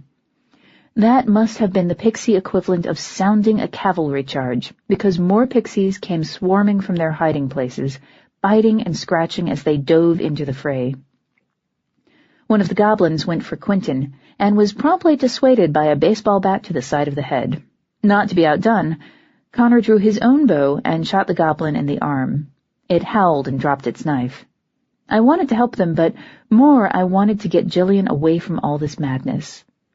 I turned and knelt by her chair. "Just hold on, baby. I'm going to get you out of here," I said, starting to saw through the ropes binding her ankles. "Mom, what are those things?" She sounded terrified. "Close your eyes, Jilly," I ordered. Tybalt was snarling, which meant he'd probably abandoned at least part of his human form in favor of a cat's claws and fangs. Even my allies probably looked like monsters to her. "This is all going to be over soon, but I need you to close your eyes because you don't want to see this." "I don't understand," she whispered, but she turned her face away. Thank Oberon for that. She'd already seen too much. I'd worry about that later. For now, my biggest concern was getting her out of the shallowing alive. The rope holding her feet gave way. I moved around to the back of the chair. "Just keep them closed, baby," I said, keeping my tone soothing, like I was trying to coax the toddler I remembered her being back to sleep after a bad dream. "I'm almost done here, and as soon as I'm done, I'm going to take you home. I'm going to get you out of here, and I'm going to take you home." "Promise?" she asked, voice barely audible above the sound of fighting. My hands faltered at the work of sawing through the rope, suddenly realizing what she was asking me, and what Raisel had really done. Gillian had seen Faerie. Her introduction wasn't the kind most changelings got, but she'd seen Faerie all the same. When Quentin's human girlfriend was stolen by Blind Michael, the Lushak was able to pull her memories of the Fae out of her mind, leaving her whole and undamaged by the experience. Katie was human. Katie had that option. Gillian wasn't human. Gillian didn't. Changeling children can live human until their powers manifest, or until they know too much. Katie's mind wanted to reject Faerie because it wasn't hers. Gillian, on the other hand, belonged to Faerie at least a little bit. She would never let the memories of something that big, that integral, go. She'd drive herself crazy trying to figure out what was missing from her mind. If I got Gillian out of here, when I got her out of here, I was going to have to do the thing I thought I had managed to avoid completely. I was going to have to give her the changeling's choice, the one where, if she chose Faerie, she would never see her father again. And if she chose human, I bent my head, redoubling my effort to cut the ropes that held her. She wouldn't choose human, that was all. She couldn't choose human, because if she chose human, I'd have to kill her, and then I'd have to break Oberon's law myself.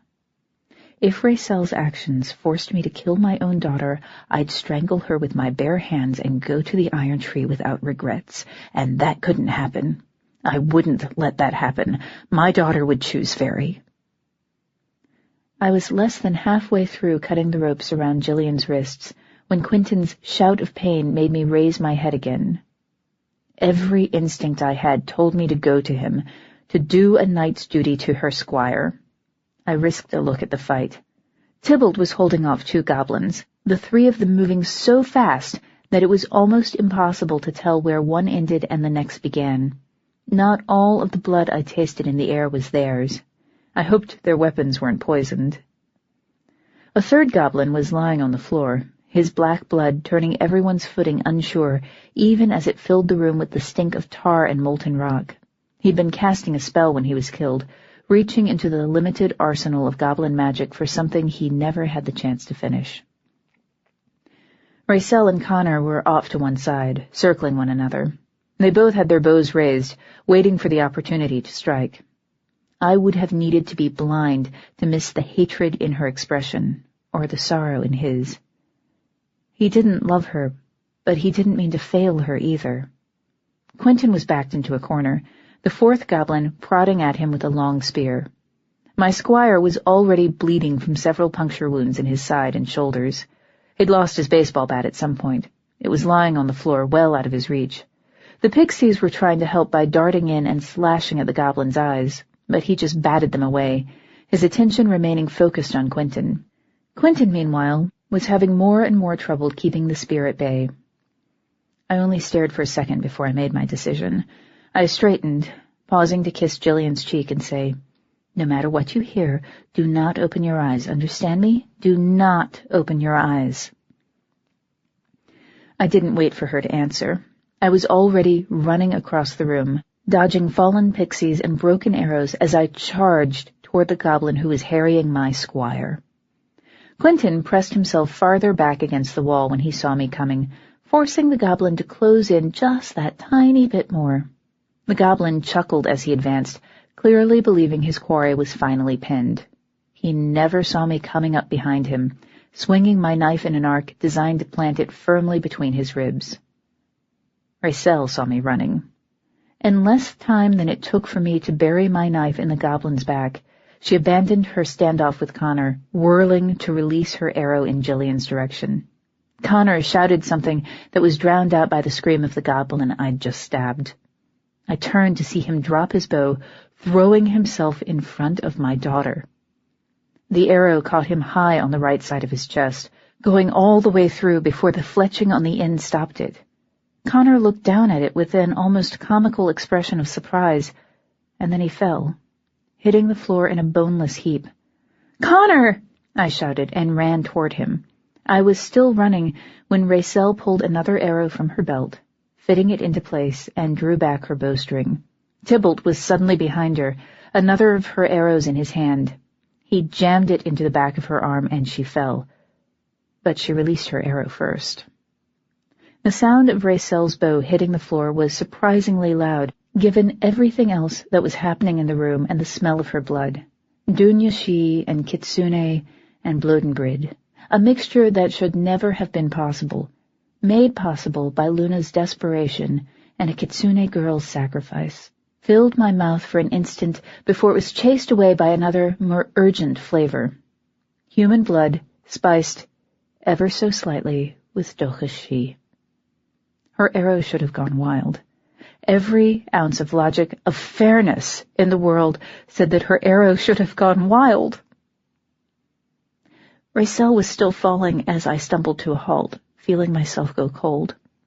I recognized Jillian's blood the second it hit my tongue, even though I'd never tasted it before. Quentin shouted something, and another goblin hit the floor a split second before Raisel did. I barely noticed. I was too busy staring at Jillian and at the arrow protruding from her left shoulder. Her eyes were still closed, and her head was lolling forward until her chin brushed against her chest. All the tension had gone out of her, leaving her collapsed like a boneless doll. And it didn't look like she was breathing. 31. "Jillian!" I screamed her name so hard it hurt my throat, and kept screaming it as I ran back across the room to drop to my knees beside her. Only the fact that I hadn't finished cutting the rope was keeping her in the chair. Her body was completely limp, and my fumbling attempts to find a pulse did nothing. If she was alive, I couldn't tell. "October." The Lushak's voice was pitched low and gentle. That just made it harder for me to breathe. She only sounded like that when things were really bad. I shook my head, cupping Jillian's face in my hands and lifting it until her closed eyes were pointed toward me. "It's okay, baby, it's okay. Open your eyes, okay? I'll take you home if you'll open your eyes." "October, you have to get the arrow out."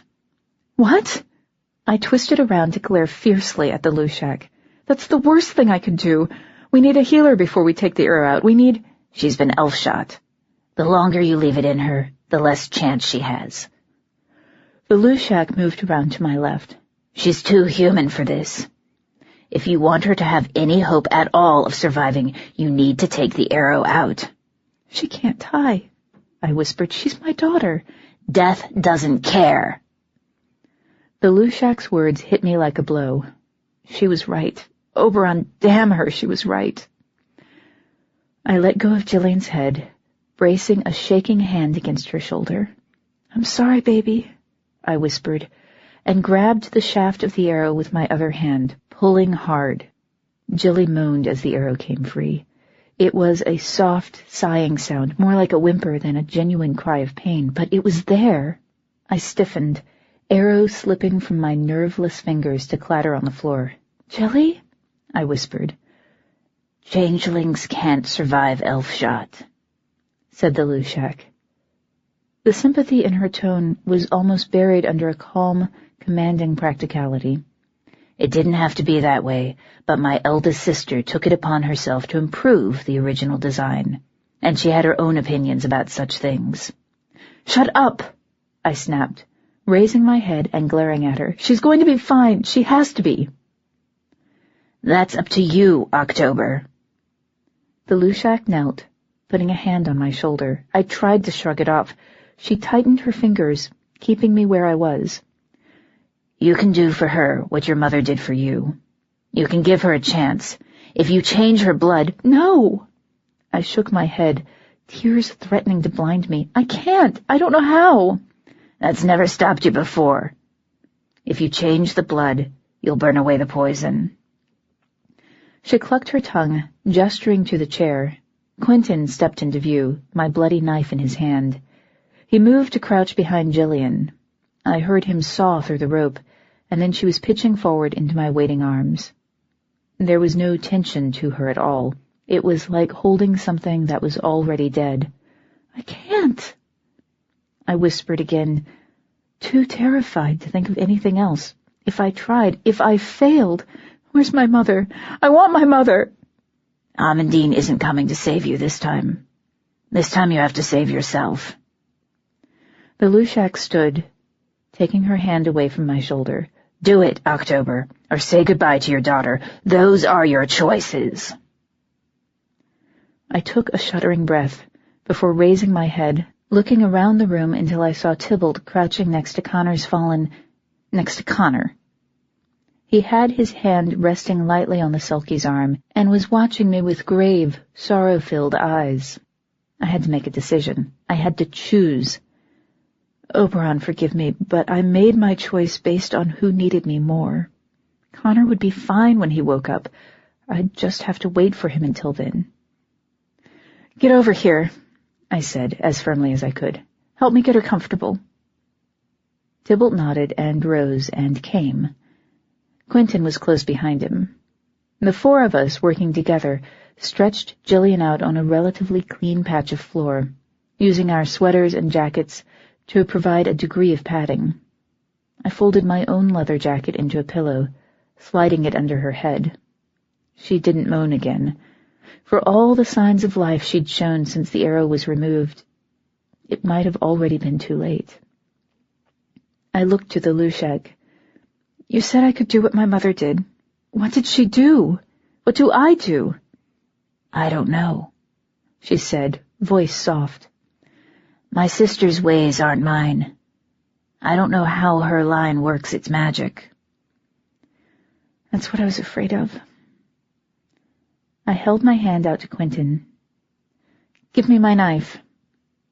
Are you sure? He asked, biting his lip. It's all gory, and I'm going to get it gorier. Please. He nodded, holding it out to me hilt first. I took it, not bothering to wipe it clean before laying the blade across the inside of one wrist. Wait. The Lushak grabbed my arm before I could start cutting. I looked up to see her offering her own wrist. You're going to need more power than you have on your own. You can't be serious. She didn't say anything. She just looked at me, waiting. I took her hand, pulling it toward me, and ran my knife down the skin of her wrist. I cut deeply enough to bleed her, but not so deep as to do any permanent damage. I've gotten pretty good at gauging my cuts over the last few years. Her blood welled to the surface, silver red and glittering like the sea. The Lushak nodded, motioning for me to continue. I closed my eyes, raising her wrist to my mouth, and drank. Most blood magic involves the blood of the dead, or at least the blood of the missing. It's very rare for a spell to require drinking directly from the source, unless the spell includes the transfer of another's power. The Lushak's blood was colder than I expected, cold enough that I was able to take several mouthfuls before realizing that the taste was changing, going from the normal sharp copper of blood to the sweet sharpness of frost covering the fins, the distant hint of loam, the smell of bonfires in the autumn night. I jerked myself out of her memory and dropped her hand at the same time, taking a gasping breath. Suddenly all the spilled blood in the room was singing to me, not just of what the wounded were, but of who they were. Raceline's blood smelled of roses and frost, of fox fur and longing, a little girl so lost she couldn't find her way home. Connor smelled like sweet eucalyptus and hot, dry sand, golden afternoons and laughter. The goblins, strangely, smelled like baking cookies and burnt popcorn. And Gillian. Jillian's blood smelled like terror and confusion. The hint of Duchess I'd caught before was stronger now, easier to identify. It smelled like fresh-cut grass and blooming primroses. The smell made my heart hurt. That was what her magic would have smelled like, if I'd been part of her life, if I'd been there to teach her what she was. I didn't need to cut her. The wound in her shoulder was still bleeding. I sliced my own wrist shallowly, adding the smell of my own blood to the dizzying mixture. "Don't watch this," I said, and lowered my mouth to her shoulder, without looking to see whether the others listened to me. I didn't have time to care. Jillian's blood filled my mouth, the poisonous bite of elf-shot running through it like rot lurking under the skin of an apple. It was too diluted to hurt me. My mostly human daughter was another story. The crackle of my magic rising around us was almost audible, and the cut grass and copper smell of it was stronger than it had ever been before, sharpening until the metallic tang that always accompanied my spell casting sweetened into the near twin of my mother's bloody signature. I closed my eyes, focusing on the magic. "Please," I thought, putting everything I had into the word. "Please, Jillian, let me help you." "Help me with what, Mom?" I opened my eyes. I was standing in the middle of a wide green field. The sky overhead was a bright, flawless blue. The taste of blood still filled my mouth, and if I really focused, I could see the shallowing where I fought for my daughter's life. But for the moment, this scene was just as real as that one. Jillian stood about 10 yards away from me, her bare toes digging nervously in the grass. She was unhurt, and her eyes were open. The breeze blowing by ruffled her hair and the primrose-patterned pink sundress she was wearing. "I don't understand what's going on," she said. "Am I asleep? Is this a dream?" "It can be." I took a step forward, moving slowly so as not to frighten her. "Honey, we don't have much time. I need to talk to you about something." Her brow nodded briefly, a frown twisting her mouth. "Is it about why you left us? Because if it's not, I don't know that I want to hear it." "I didn't have a choice." "Everything's a choice." Her words were truer than she could have known. I flinched. I didn't know what I was choosing when I did it. I didn't find out until it was too late. "Why did you do it?" Her frown cleared, replaced by an aching confusion that I knew all too clearly. She looked more like the little girl I remembered in that moment than she'd ever looked before, and it hurt my heart. "We needed you, and you left. Where did you go?" I took a breath. "Your Uncle Sylvester asked me to do him a favor. It wasn't supposed to take more than a few hours." "It took my whole life." "Mine too." I took another step toward her. "Jillian, believe me, if there'd been any way for me to come home to you, any way, I would have done it. I would have given anything to come back to you faster than I did. I couldn't. I tried and I couldn't. I came as soon as I could." "It wasn't soon enough." There was no anger in her voice, just resignation. "Am I dying?" "What? No! No, you're not dying. Don't even think that, Jilly." "Then what's going on, Mom? Where are we? Why do you look like that?" She gestured toward my ears, and I realized that in this liminal place that was real and not real at the same time, she could see me as I really was. "Honey, what are you?" It was too late to lie to her, especially with what I was about to ask. "I'm Fae, Jillian. I've always been Fae." "What? You mean like an elf? Like from the movies with the hobbits and everything?" "Not quite, but yes, like an elf." I hesitated before adding, "You are too." Jillian stared at me for a moment, brown eyes wide. Then she started to laugh. "Oh, right. Like I could be some kind of magical whatever." "You're my daughter. You can be whatever you want to be." Bit by bit, her laughter stopped. The meadow behind her was getting misty, losing definition. I knew from my own choice, the second one, the one Amandine led me through, that time here ran differently than it did in the real world. This was like a dream, and it could condense a great deal into a few seconds. We still didn't have forever. "You're serious?" she said. "Yeah, honey, I am." I closed the rest of the distance between us, offering her my hands. "You've been hurt, but it's going to be okay. I just need you to make a decision now, and then everything can be all right again." "What?" Jillian looked at me nervously. Her own hands stayed by her sides. The smell of primroses was strong this close to her, all but rolling off her skin. "Your father's human. I'm not.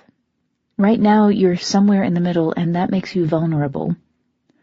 The thing that hurt you, it's going to hurt you worse if you stay where you are. So I need you to decide. You can be Fae, or you can be human, but you can't be both." Her eyes widened. "What? I can't. You can't mean that I—" She stopped in the middle of her sentence, suddenly focusing on a point just past my left shoulder. I knew what I would see if I turned around. I turned around anyway. Another Jillian was standing behind me. This one's sundress was red, still patterned with pink primroses. Her ears were sharply pointed, and her eyes were the no-color gray of mist rolling in off the water. There were streaks of gold in her dark brown hair. There was nothing human about her, and she was beautiful. Next to her stood a third version of my daughter, this one wearing a white sundress. She was almost identical to the girl in front of me. There was a faint, nearly indefinable difference in the shape of her face and the way she held herself. But she was close to Jillian as she'd always known herself, and she was beautiful too. I tore my eyes away from these possible futures, turning my attention back to my daughter as she existed in the here and now. Jillian? She was still staring past my shoulder, awe and horror mixing in her expression. "Jillian, you need to choose. Either of them can be you, but honey, we don't have time to stand here arguing about which one it's going to be." "What if I get it wrong?" Jillian met my eyes, fear finally washing away her awe. "What if I want to change my mind?" "You can't. This is a choice you only get to make once. You're either Fae, like me, or you're human, like your father. Please." She hesitated again before asking very softly, "Which one lets me go home?" Her words stabbed me like knives. I forced my voice to stay level as I replied, "Human. You have to be human if you want to go home. If you choose Fae, I'm sorry, honey, but if you choose Fae, you have to stay with me." "Forever?" she whispered. I couldn't bring myself to answer that. I swallowed hard and nodded. I want... She stopped for a long moment before saying rapid fire, "I want you to take it all back. I want you to have never left us. You're magic, right? Like a fairy godmother? Can you do that? Can you make it so you never went away?" Even her tears smelled like primroses. "Nobody has that much magic, baby. I'm sorry. I love you, and I'm sorry." "I am too." She kept crying as she slid her hands into mine. "I love you, Mom. I wish you'd never gone away. I want to go home now. Please let me go home now." "You have to say the words, Jillian. You have to tell me what you want." She sighed. "I want to be human. I just want to go home." "All right, honey. If that's what you want, you can go home." I let go of her hands, gathering her into a hug. It felt good and right, and like it was everything I'd been missing since I came back from the pond. "This is going to hurt, okay? But it has to hurt if you want to go back to your dad." "Okay," she said, sniffling, and buried her face against my shoulder. I closed my eyes, the smell of grass getting stronger, the smell of copper overwhelming the primroses. Even with my eyes closed, I could see everything she was, every trace of her heritage. And I reached out, still holding her close to me, and grabbed hold of everything that wasn't human, including the poison that was struggling to kill her. Wipe away one, wipe away the other. Set her free. Her screaming was the worst thing I'd ever heard. But if I stopped, she'd die, so I kept going, changing and twisting and wiping away until the screaming stopped, giving way to silence. And I opened my eyes. 32. Jillian was still unconscious on the floor, but the wound in her shoulder had closed. That seemed to be the only immediate change. Her fey blood was thin enough that removing it hadn't visibly altered the shape of her face. She still looked like my little girl, and she still wasn't breathing. "Move," said the Lushak, pushing me roughly to the side as she moved to put her hands on my daughter's chest. She looked up, pupils expanding until her eyes were consumed by blackness. "Go to your Selkie," she said. "You don't need to watch this." I nodded numbly, climbing to my feet. I swayed there for a moment, and then I turned and ran to Connor. He was lying where he'd fallen, motionless save for the shallow, strained rise and fall of his chest. The arrow was still in place, sticking out of his body like an accusation. "See," it seemed to say, "see what happened because you let him love you? Oh, Connor." I knelt, letting my fingers brush against his cheek. "You idiot! You wonderful, stupid, beautiful idiot!" Jillian whimpered. I didn't let myself turn around. "I love you," I whispered, and leaned down to kiss Connor's cheek. My lips left a bloody print behind. "Sleep well." Something was wrong. The blood in the room was trying to tell me what it was, but I was tired, and everything was so jumbled that I couldn't tell what was happening anymore. I stood, wiping the tears from my eyes and the blood off my lips and chin. "Come on," I said, to no one and everyone who was listening. "Let's go bring those damn kids home." The room only had 2 doors. We entered through the first, and so I walked toward the second, not looking to see who followed me. I was exhausted. My head ached from the strain of what I'd just done to my little girl, a thing I would have said was impossible a year ago. Impossible no longer seemed to have much place in my life. Connor was asleep. I refused to admit to anything more than that. As for me, I was somewhere past done and accelerating toward completely finished. "Toby?" asked Quentin. He ducked ahead of me as I opened the door into the next section of the shallowing, revealing a long, dark hallway. The pixies flew ahead of us, lighting it. "Are you okay?" "No," I said, stepping past him. A blue-winged pixie landed on my shoulder, providing a dim but steady local light. "We're looking for 2 teenage boys. They're probably scared, so try not to startle them." "Are we quite sure Raceline had no other little helpers?" asked Tybalt. I glanced back to see him making his way through the door. "No," I said, "but if she did, they were probably more hired thugs, and they'll run when they realize they're not going to get paid. There's no way she paid them enough to stay. Dugan could never have stolen that much from the Queen's coffers without getting caught, and Racel didn't exactly have resources of her own." "You have such a generous view of fey nature," said Tybalt mildly. "I've earned it." The pixies illuminated the hall, showing doors lining the walls. "From what Bucer said, I don't expect the shallowing to be huge. Let's stay together. I don't want to be surprised by something nasty." "Your wish, our command," said Tybalt, falling into step behind me. Quentin fell in beside me, and together, the 3 of us walked silently on.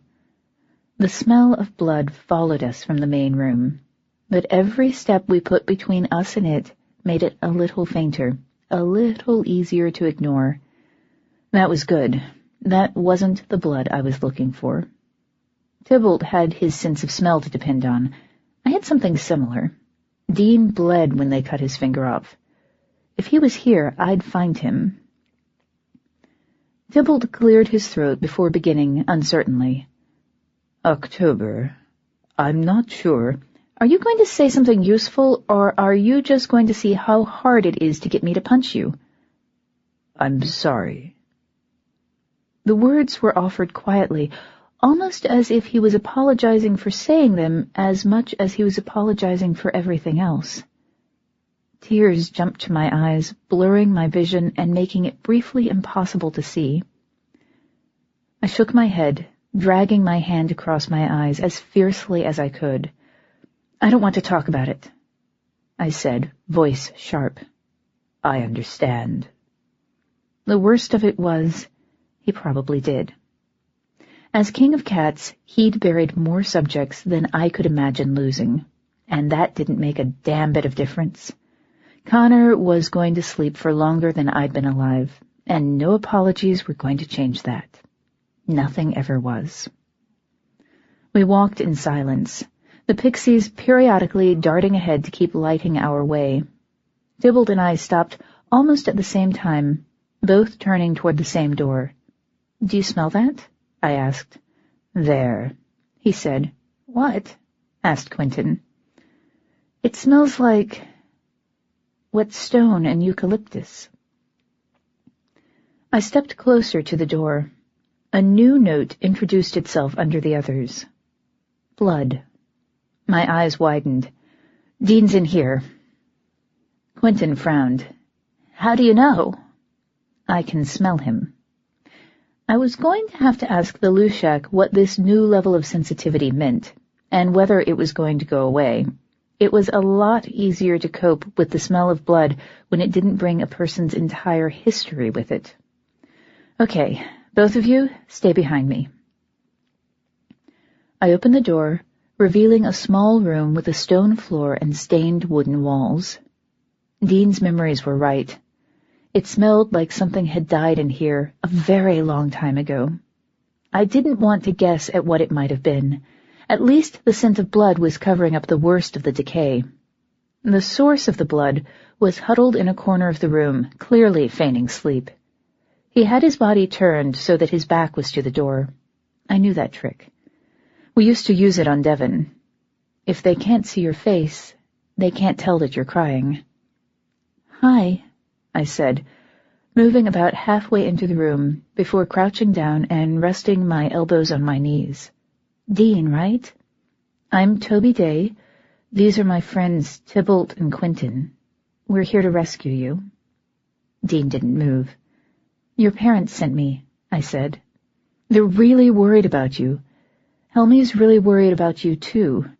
She thinks it's her fault you were kidnapped." Dean didn't say anything, but he shifted, changing positions very slightly. That was a good sign. He was listening, waiting for us to prove that we were who we said we were.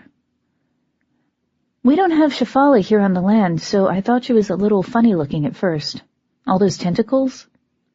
He shifted again, still not saying anything. I decided to try another tack. "You know that wheelchair your mother uses when she wants to go on land without having legs? Well, I rode it, and her, down a large hill to get away from a bunch of goblin archers who were trying to hit us with elf shot."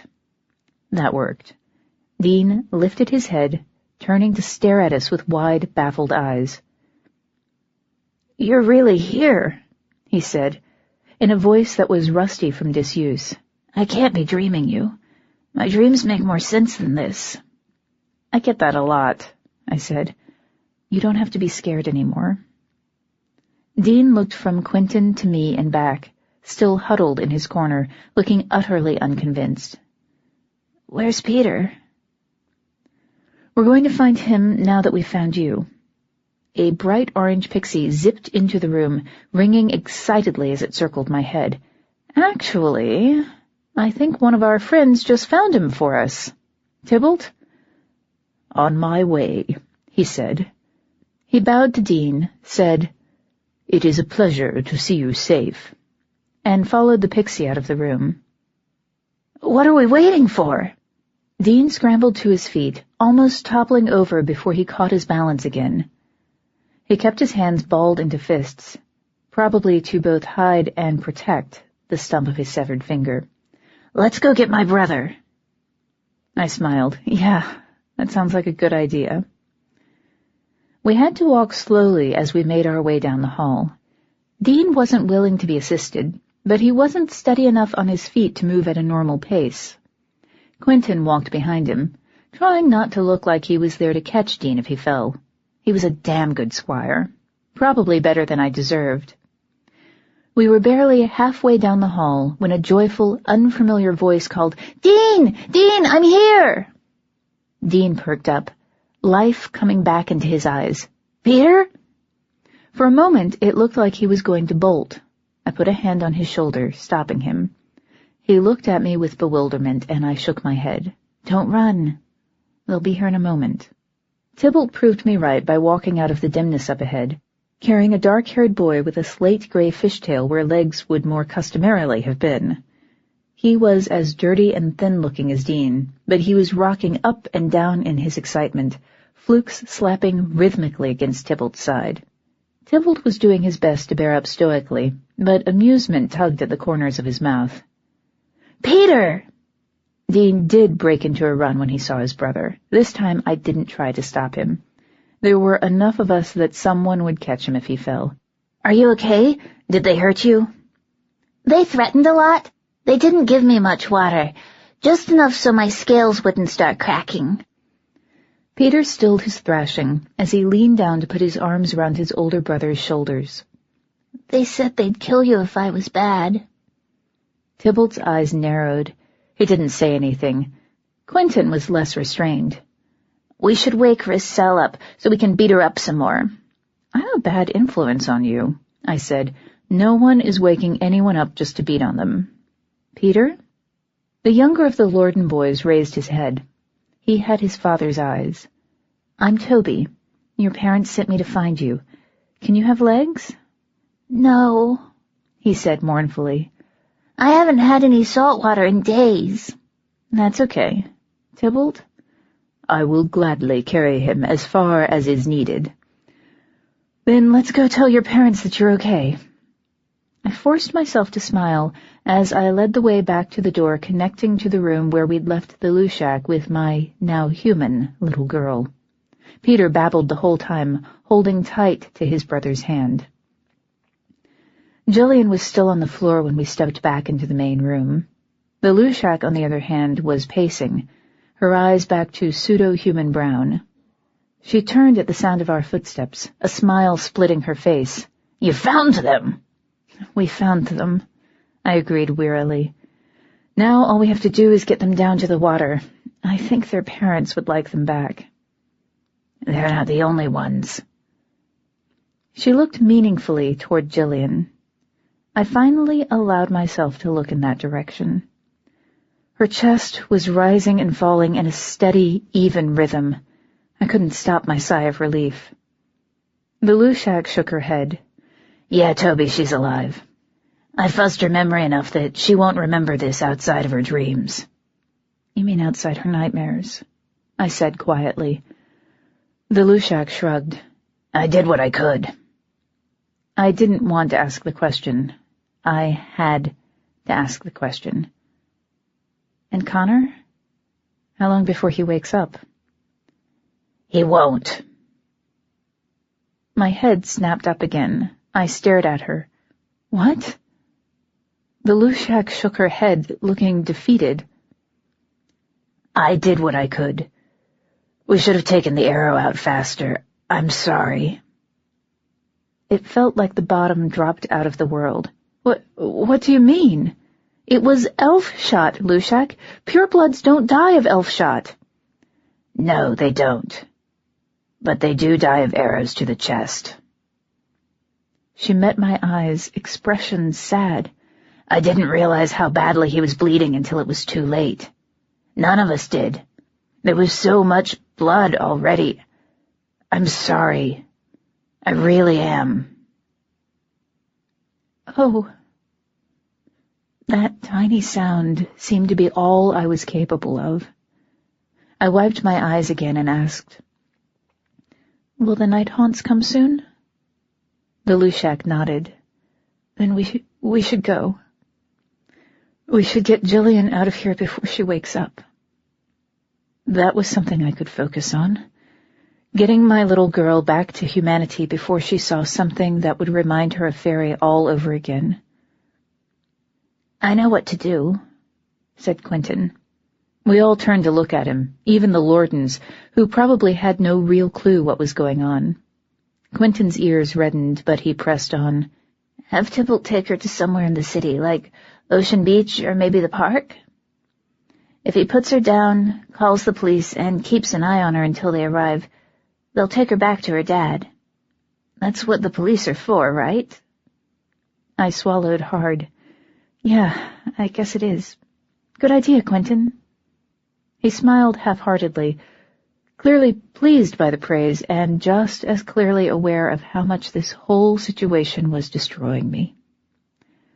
I moved to kneel next to Jilly and bent to kiss her forehead.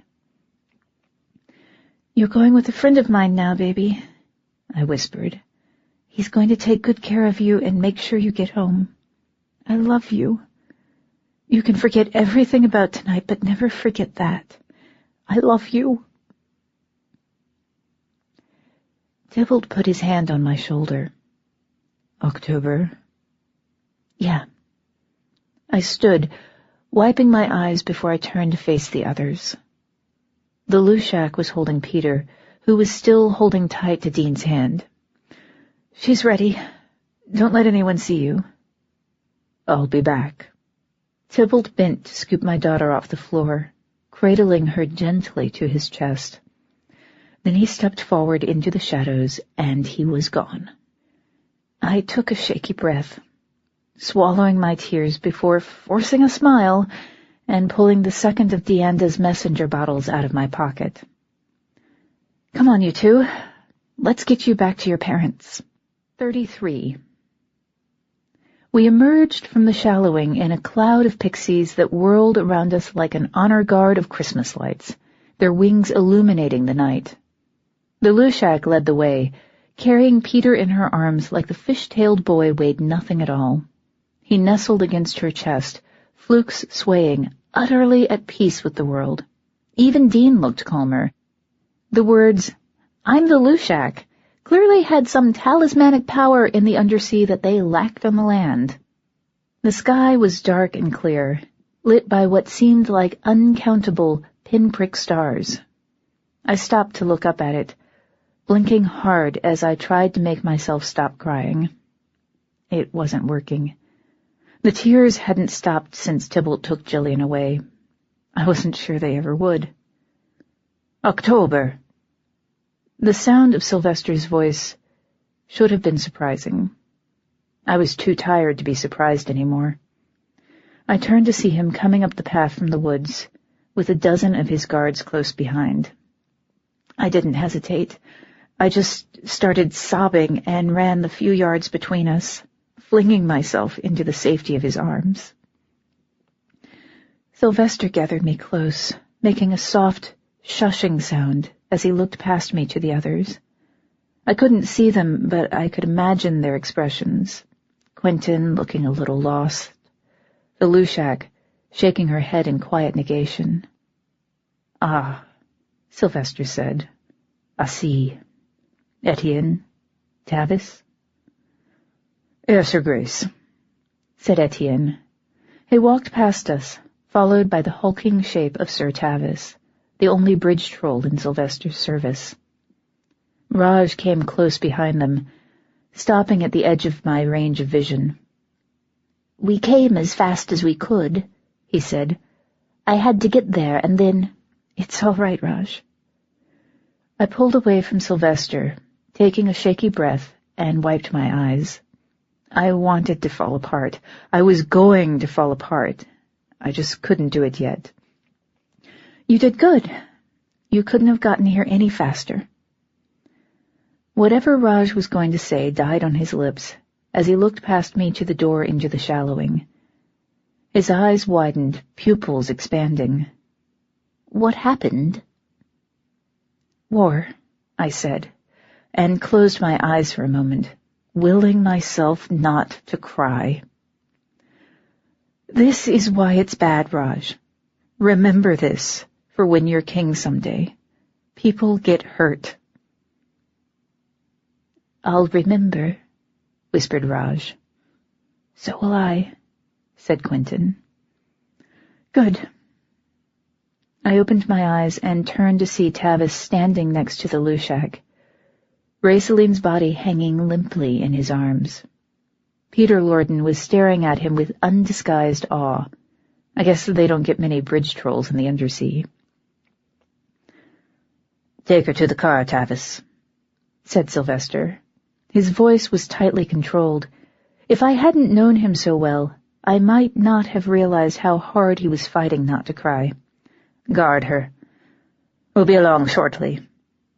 Yes, Your Grace, said Tavis, and turned to start making his way down the hill. 2 more of Sylvester's knights followed him, just in case, I suppose. Connor? I looked to the Lushak. She shook her head. The night haunts will be coming. They don't want to see you right now, and you don't want to see what they do. I'll come back for his skin when they're done. Now, come on. She freed one hand from Peter, long enough to stroke the bark of the tree that opened onto the shallowing. You will be remembered, she said. Again, it felt like the night shivered, and when the moment passed, the door was gone. The Lushak smiled at the place where it had been, expression half sad, half wistful. Then she turned and started hiking farther into the trees. She didn't look back. I took a breath. Well, let's get this over with. I followed her, Raj and Quentin falling into step beside me. Sylvester and his knights brought up the rear, looking a little lost. I couldn't blame them.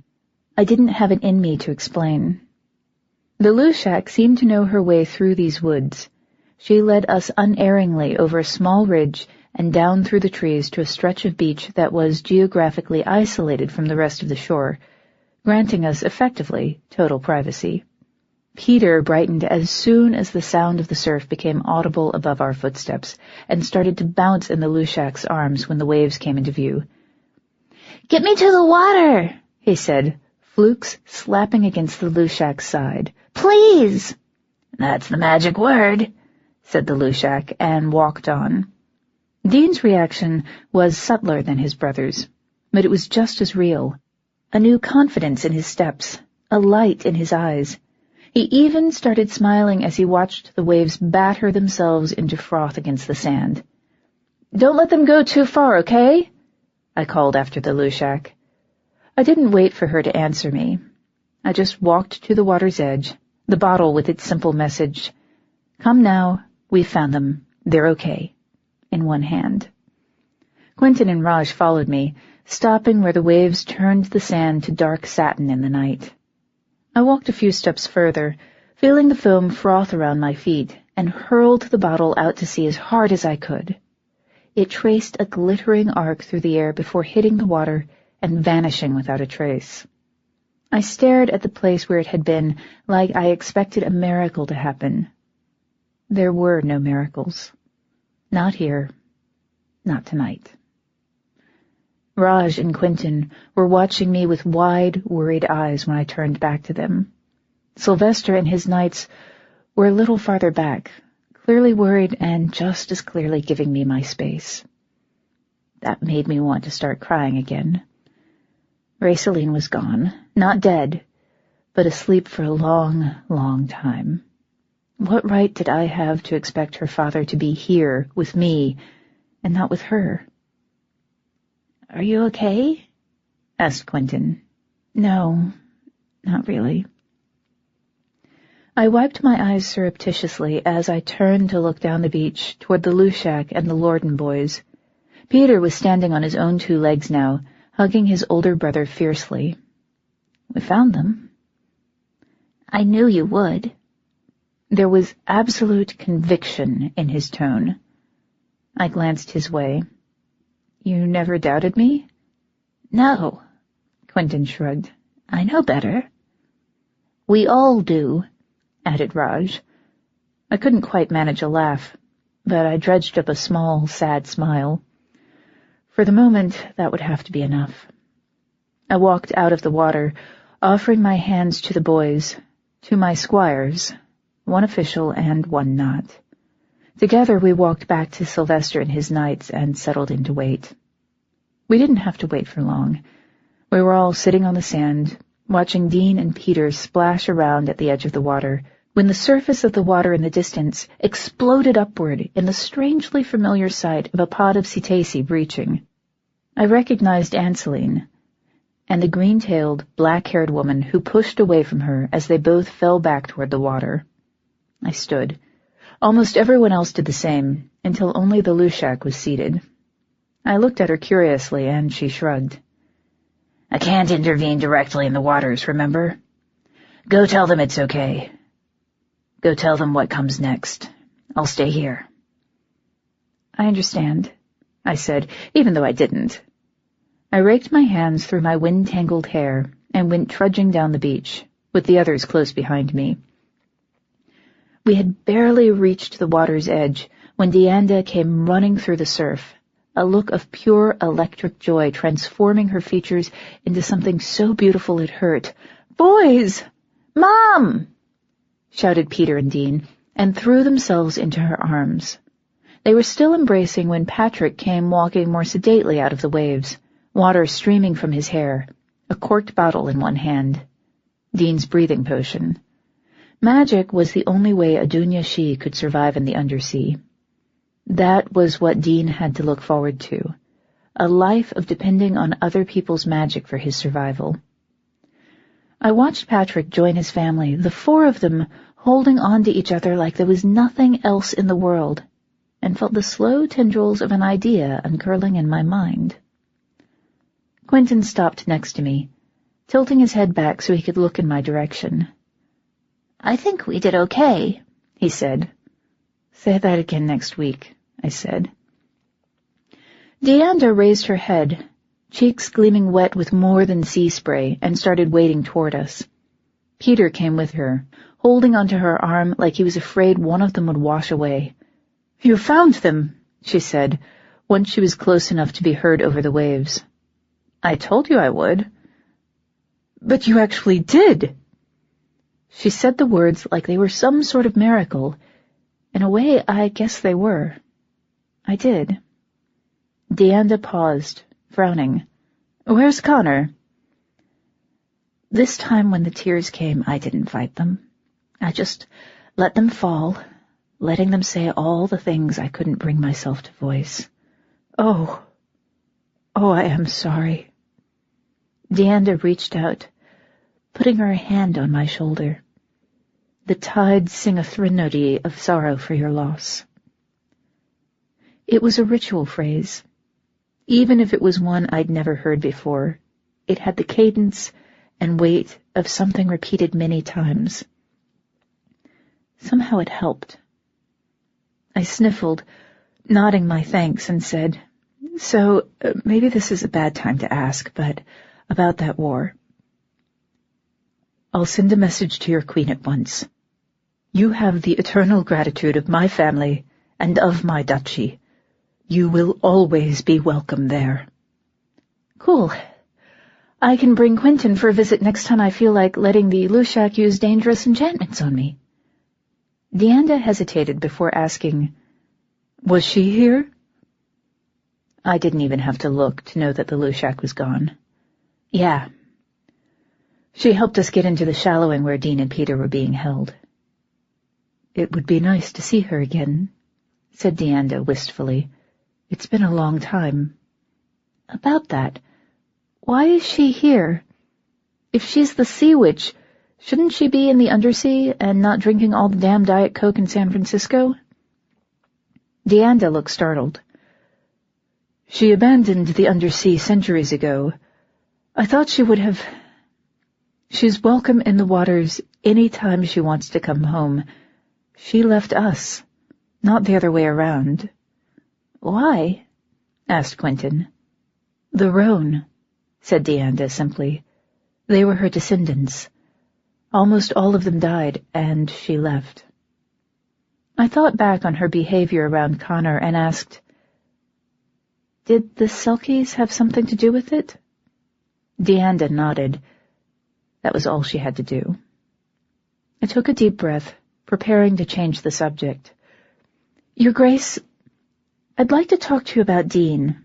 I have some ideas, if you'd be willing to hear them, about how we can make relations a little better between the land courts and the Undersea. I looked toward Patrick and his sons. The boys were sitting on the sand now, Patrick hovering nearby, like he was afraid they'd all be washed away at any moment. Dianda followed my gaze. What do you have in mind? It's a little complicated, and we're not actually done yet. Raceline has been elf-shot. She'll stand trial when she wakes up, but she wasn't working alone. And the man I think she was working with is a trusted courtier in the Queen's court. I raised a hand to cut off Dianda's protest before it could begin. I really don't think the Queen was involved, but I need your help to prove it. Help? She tilted her head, assessing my expression. What did you have in mind? Well, first, we call a man named Walter for a bit of confirmation, and then we give Dugan a lot of rope and see whether or not he hangs himself. I smiled grimly, motioning for Sylvester to come closer. Once Patrick's done reassuring himself that your sons are okay, I can tell you what I'm thinking. Dianda nodded. I think I speak for all of us when I say I truly can't wait to hear. Good, I said. I can't wait either. 34. I walked into the Queen's court with an unconscious, emaciated teenage boy hanging limply in my arms. A hush fell, creating a bubble of silence that moved with me across the ballroom floor. Sylvester followed me, and his men followed him, all of them as silent and as solemn as I was. For once, the Queen had done nothing with my clothes, possibly because we'd all come courtesy of the Tuatha De Danann shuttle service. Etienne would forgive me eventually, I hoped. The Queen herself stood when she saw me coming, eyes narrowing as she marked our progress across the floor. What have you brought me today, Countess Daye? She asked, sinking slowly back into her throne. Her voice sent shivers racing along my spine, but she was holding back, not using it as the weapon that it sometimes was. I found the Lorden children, I said, my eyes searching the crowd for Dugan. He was standing behind the Queen's throne, just to the left of the dais. They're injured, but alive. Did you find the perpetrator of this horrible injustice? Asked the Queen, tone implying that it had been no such thing. Her eyes went to the boy in my arms, watching him hungrily. She probably saw him as a bargaining chip against his parents. That, more than anything else, told me that I'd been right. The Queen wasn't involved in their disappearance. She'd been just as much a patsy as everyone else. I did, I said calmly. Raceline Torquil. You can't prove it, shrieked an indignant voice behind me. I forced myself to keep looking straight ahead as everyone else turned. I knew what they'd see. A furious, rumpled Raceline being held in place by her father's hand, unable to break his grip enough to get away. We'd run the scene 10 times on the beach to make sure we got it right, after my call to Walter confirmed that the sleeping tincture had been brewed by a Dunya she. I didn't do anything! Dugan stiffened, a look of pure panic flashing across his face. That's what I'd been waiting for. If not you, then who? I asked, still not looking behind me. Dugan! He said it would work. He said... Dugan, said the Queen, cutting Racel off. She's delusional. Is she? I kept my eyes on Dugan, watching him rather than the Queen. He's unlanded Dunya Shi, Your Highness. Everyone knows they get hungry sometimes. They get anxious to improve their positions. So I looked a little deeper. It turns out Raceline isn't the only one ready to point the finger. There's a Glastig named Bucer O'Malley who'd be happy to testify. I smiled thinly at Dugan. The Undersea is going to be very interested in finding out who was behind the kidnapping. They'll need someone to blame. Perhaps, began the Queen. He said everyone would forgive us because we'd make things so much better. The sounds of a scuffle came from behind me. Racel was trying to break away from her captors. Tell her, Dugan! Tell her what you promised me! You swore! You said, "Shut up!" snarled Dugan. He vaulted himself onto the dais, grabbing the Queen by the hair before she had a chance to react. The crowd gasped. He pulled a knife from inside his tunic, yanking her head back and pressing the blade against her throat. The metal gleamed dully. Even as far back as I was, I could feel the waves